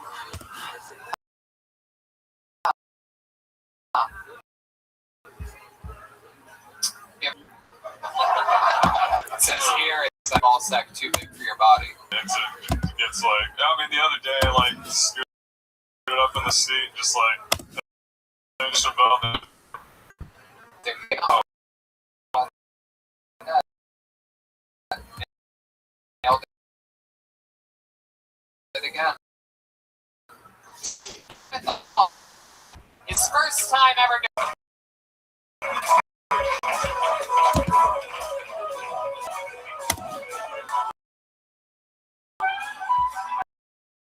Calling in from Los Angeles, Ryan J. Evo with tonight's big draw. Here it is. All these prints are available, Ryan J. Evo print of every single episode. And the new coloring book. There's a new Kill Tone, and they are indeed selling fast. I got word today that they are flying. New coloring book in Phoenix, Arizona, February. Our first Kill Tonys on the road, February, since Vancouver, February of the year 2020. That is February 5th and 6th that stands on. I'm also headlining stand-up shows there. Maybe a taste of the old band. Those episodes. Here's a drawing from Ryan J. You want to flip that around, show it to the audience? Look how cool that is, everybody. I guess you guys have time from the start of the episode to the end. Did you guys have fun here tonight? John Keys on the keys. He's on social media. John Keys. He's performing this Thursday at Monk's Jazz. MONKSJAZZ. The New Mexican Drum Solas, everybody, huh? Mike A. Gone, 13. Great guy. Great food recommendations. Guys, how about a big madness, huh? He told me he went to go the best looking audience he's ever seen. You guys are. He's playing this at Sam's Town Point. Follow him on social media at Lorenzo Dwayne. And guys, on guitar, how about a big hand? First time joining the band, Matt Muehling, everybody, huh?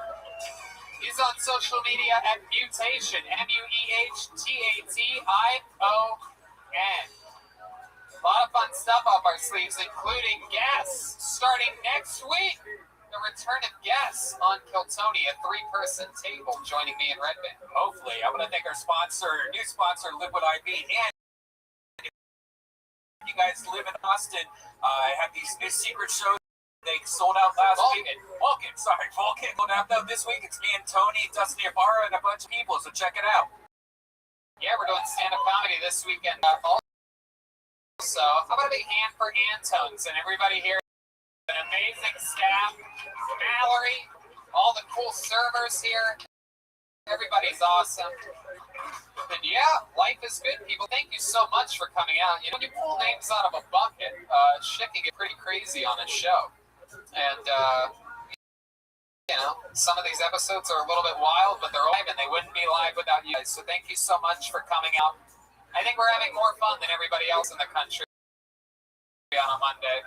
So, rock and roll. Have a good night, everybody. Thank you so much. Good night.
Texas, we're all here together. Make some noise, everyone. It's here. There's one there.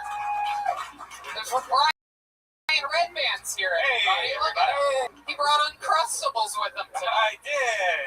I was eating Uncrustables when we were setting up the show, like a real grown-up. You have to have an emergency crustable. If you have it, you got to do it all at once. That's what the doctors say, I believe. How about a big hand for the band, everybody? That's a real band right there. Amazing. How do you feel, Brian? Feel great. Had a great long day. I was on JRE today. Did a nice 4-hour podcast, but it was an awesome show. A lot of fun. Yeah, absolutely. Another beautiful day here in Austin, Texas. Love it. This is our home, just like you. We're all like the same types of people here now. Jay Ebelt is here during the episode all the way from Los Angeles. I'm sure if you guys are real fans of the show, you probably already picked up a print or perhaps bought the brand new Kill Tony coloring book. Yes. What kind of podcast has a coloring book? The one that you're at right now. You can go to RyanJEbelt.com and pick those up. Live coloring books. Big hand for our barbecue guy, Yoni. Yes. Making barbecue for us. He's this barbecue show on the internet.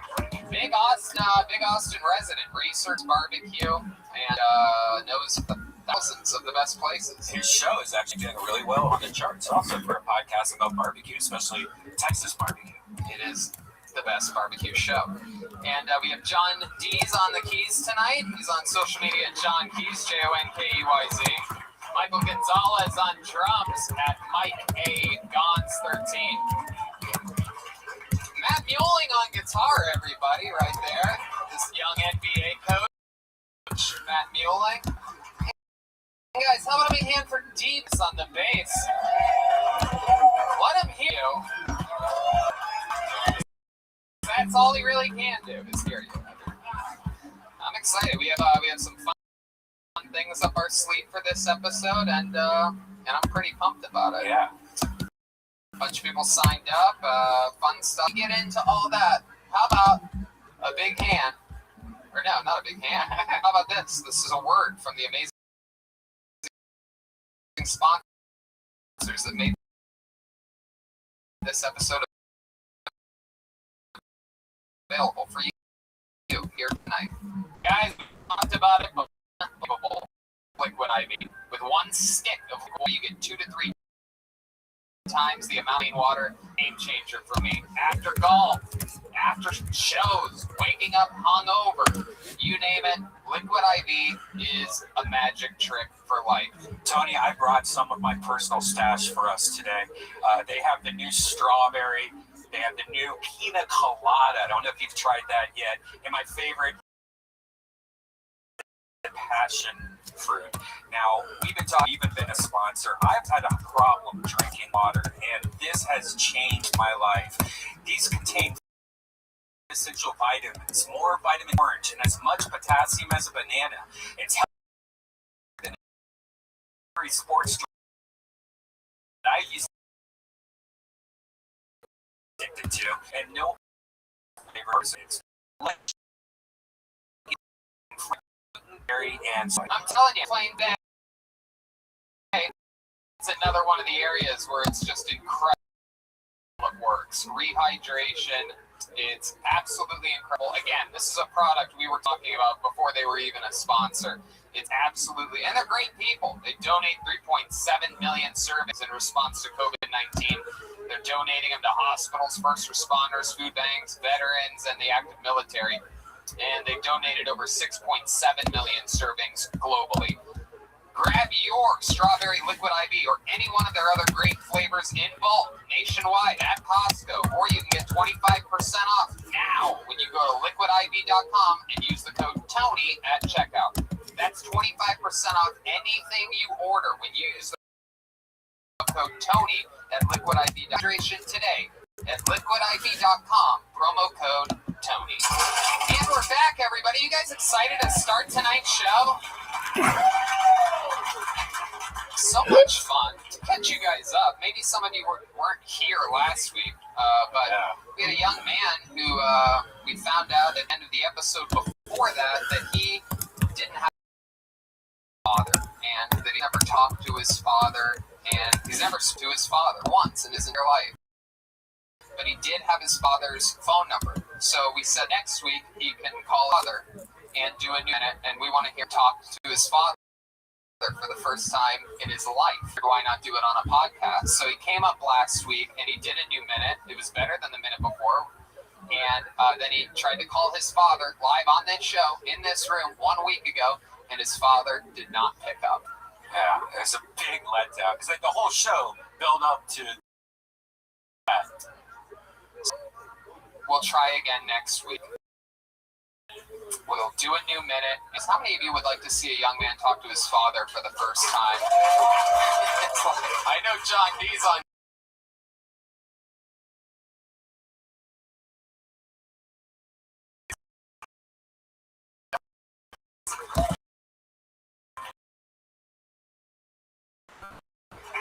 Yeah.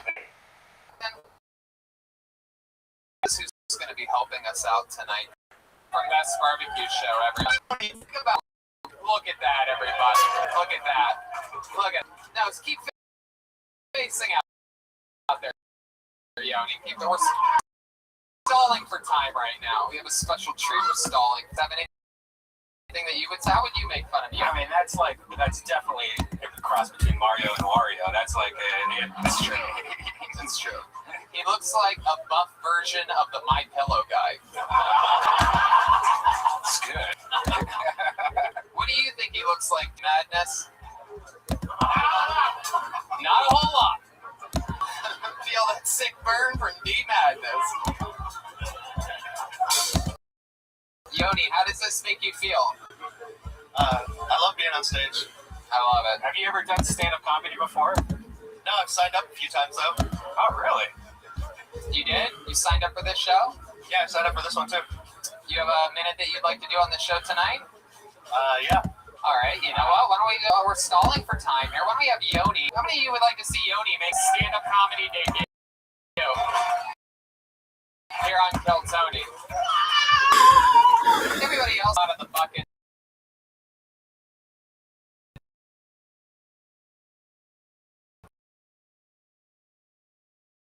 Tonight. But let's hear a minute from Yoni, everyone. Out of a kids' party.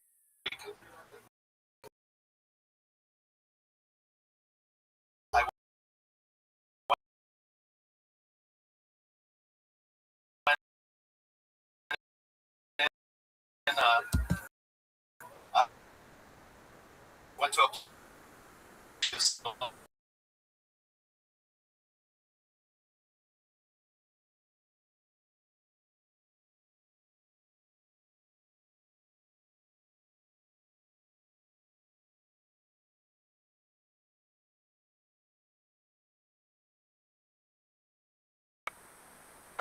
they just saw the part where I tossed an 8-year-old across the room.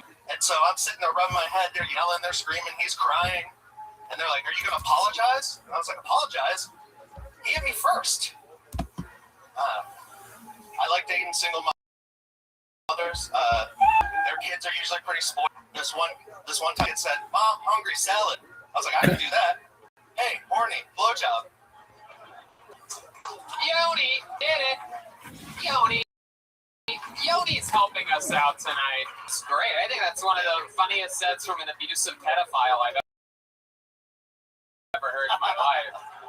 Absolutely. Yoni's going to be helping us out all night. What do you think about Yoni's first ever set? Dude, it didn't seem like your first set. That seemed great, man. You seemed very comfortable on stage. I got a little help. Yeah, for a guy that eats barbecue all the time, you were good. You were composed. You kept your breath amongst shit. Seemed like, you have some timing to work on, some comfort, but I think it was good. What do you guys think? Let's see, he's going to come up, he's going to come down. You might be wondering why I'm sitting so close to Brian Redband. There's an entire table here, and we're excited to announce that this is the first show here in Austin in which we're going to have a guest. Special treats. You're going to love this one. Ladies and gentlemen, this guy, one of our best friends, biggest podcasters and gentlemen, Austin resident, Joe Rogan.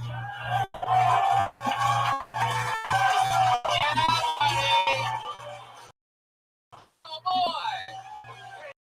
Hey, Joe.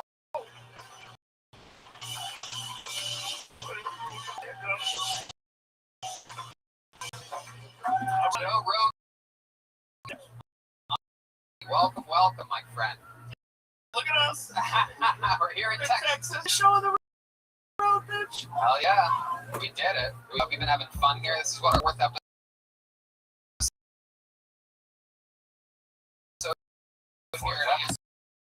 Yeah. Fun times. Sometimes we didn't know what the fuck we were talking about. Like, what do we say? That's amazing. You told me the space shuttle suit that you guys wore made them sweat. Oh, yeah. We have ones that are like heat insulated, like kind of hikers use when they get lost in the woods. Those silver blankets. Yeah. So we're just sweating. You would think a guy that only eats Uncrustables for meal.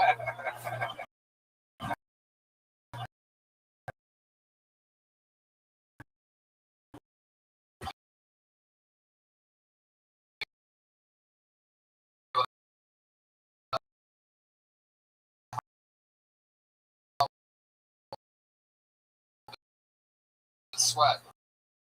But no, we just joke.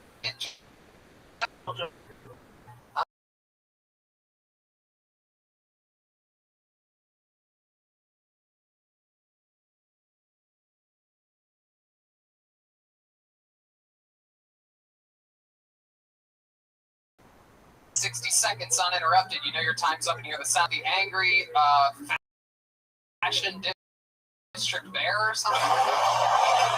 Like warehouse district bear. Warehouse district. That's good.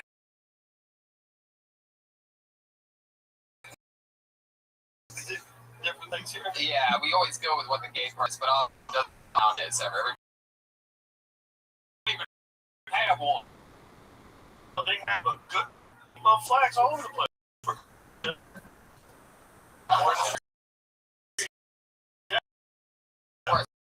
These fucking guys know. You know how you know? And they were like, "That's the gay side." I'm like, "What?" Like, in any other neighborhood, they're like gay side. Yeah, but I need to remember. You buy on the straight side, that means you look out and all you see is the point. It's almost better to buy on the gay side and just look out. You live in such a beautiful straight neighborhood. That's not the concern. The concern is not the current concern is people getting confused, not knowing what kind of business you have. Coming in there slinging dick, and you're like, "Hey, we're selling jokes here. Can't come in here looking for dick." Right? The gay side stinks. It's not bad to go looking for dick. What do you mean the gay side stinks? It's got a humidity to it. It smells like ass. No, it's the same environment. You're rude. I can't believe I'm on this show. Start this thing or what? I got the buck. I'm gonna pull a name out. Guys outside that are waiting to potentially get up, don't run. These people end up out of breath. Everyone sprints like it's The Price is Right. You have to talk for a minute afterwards. All right.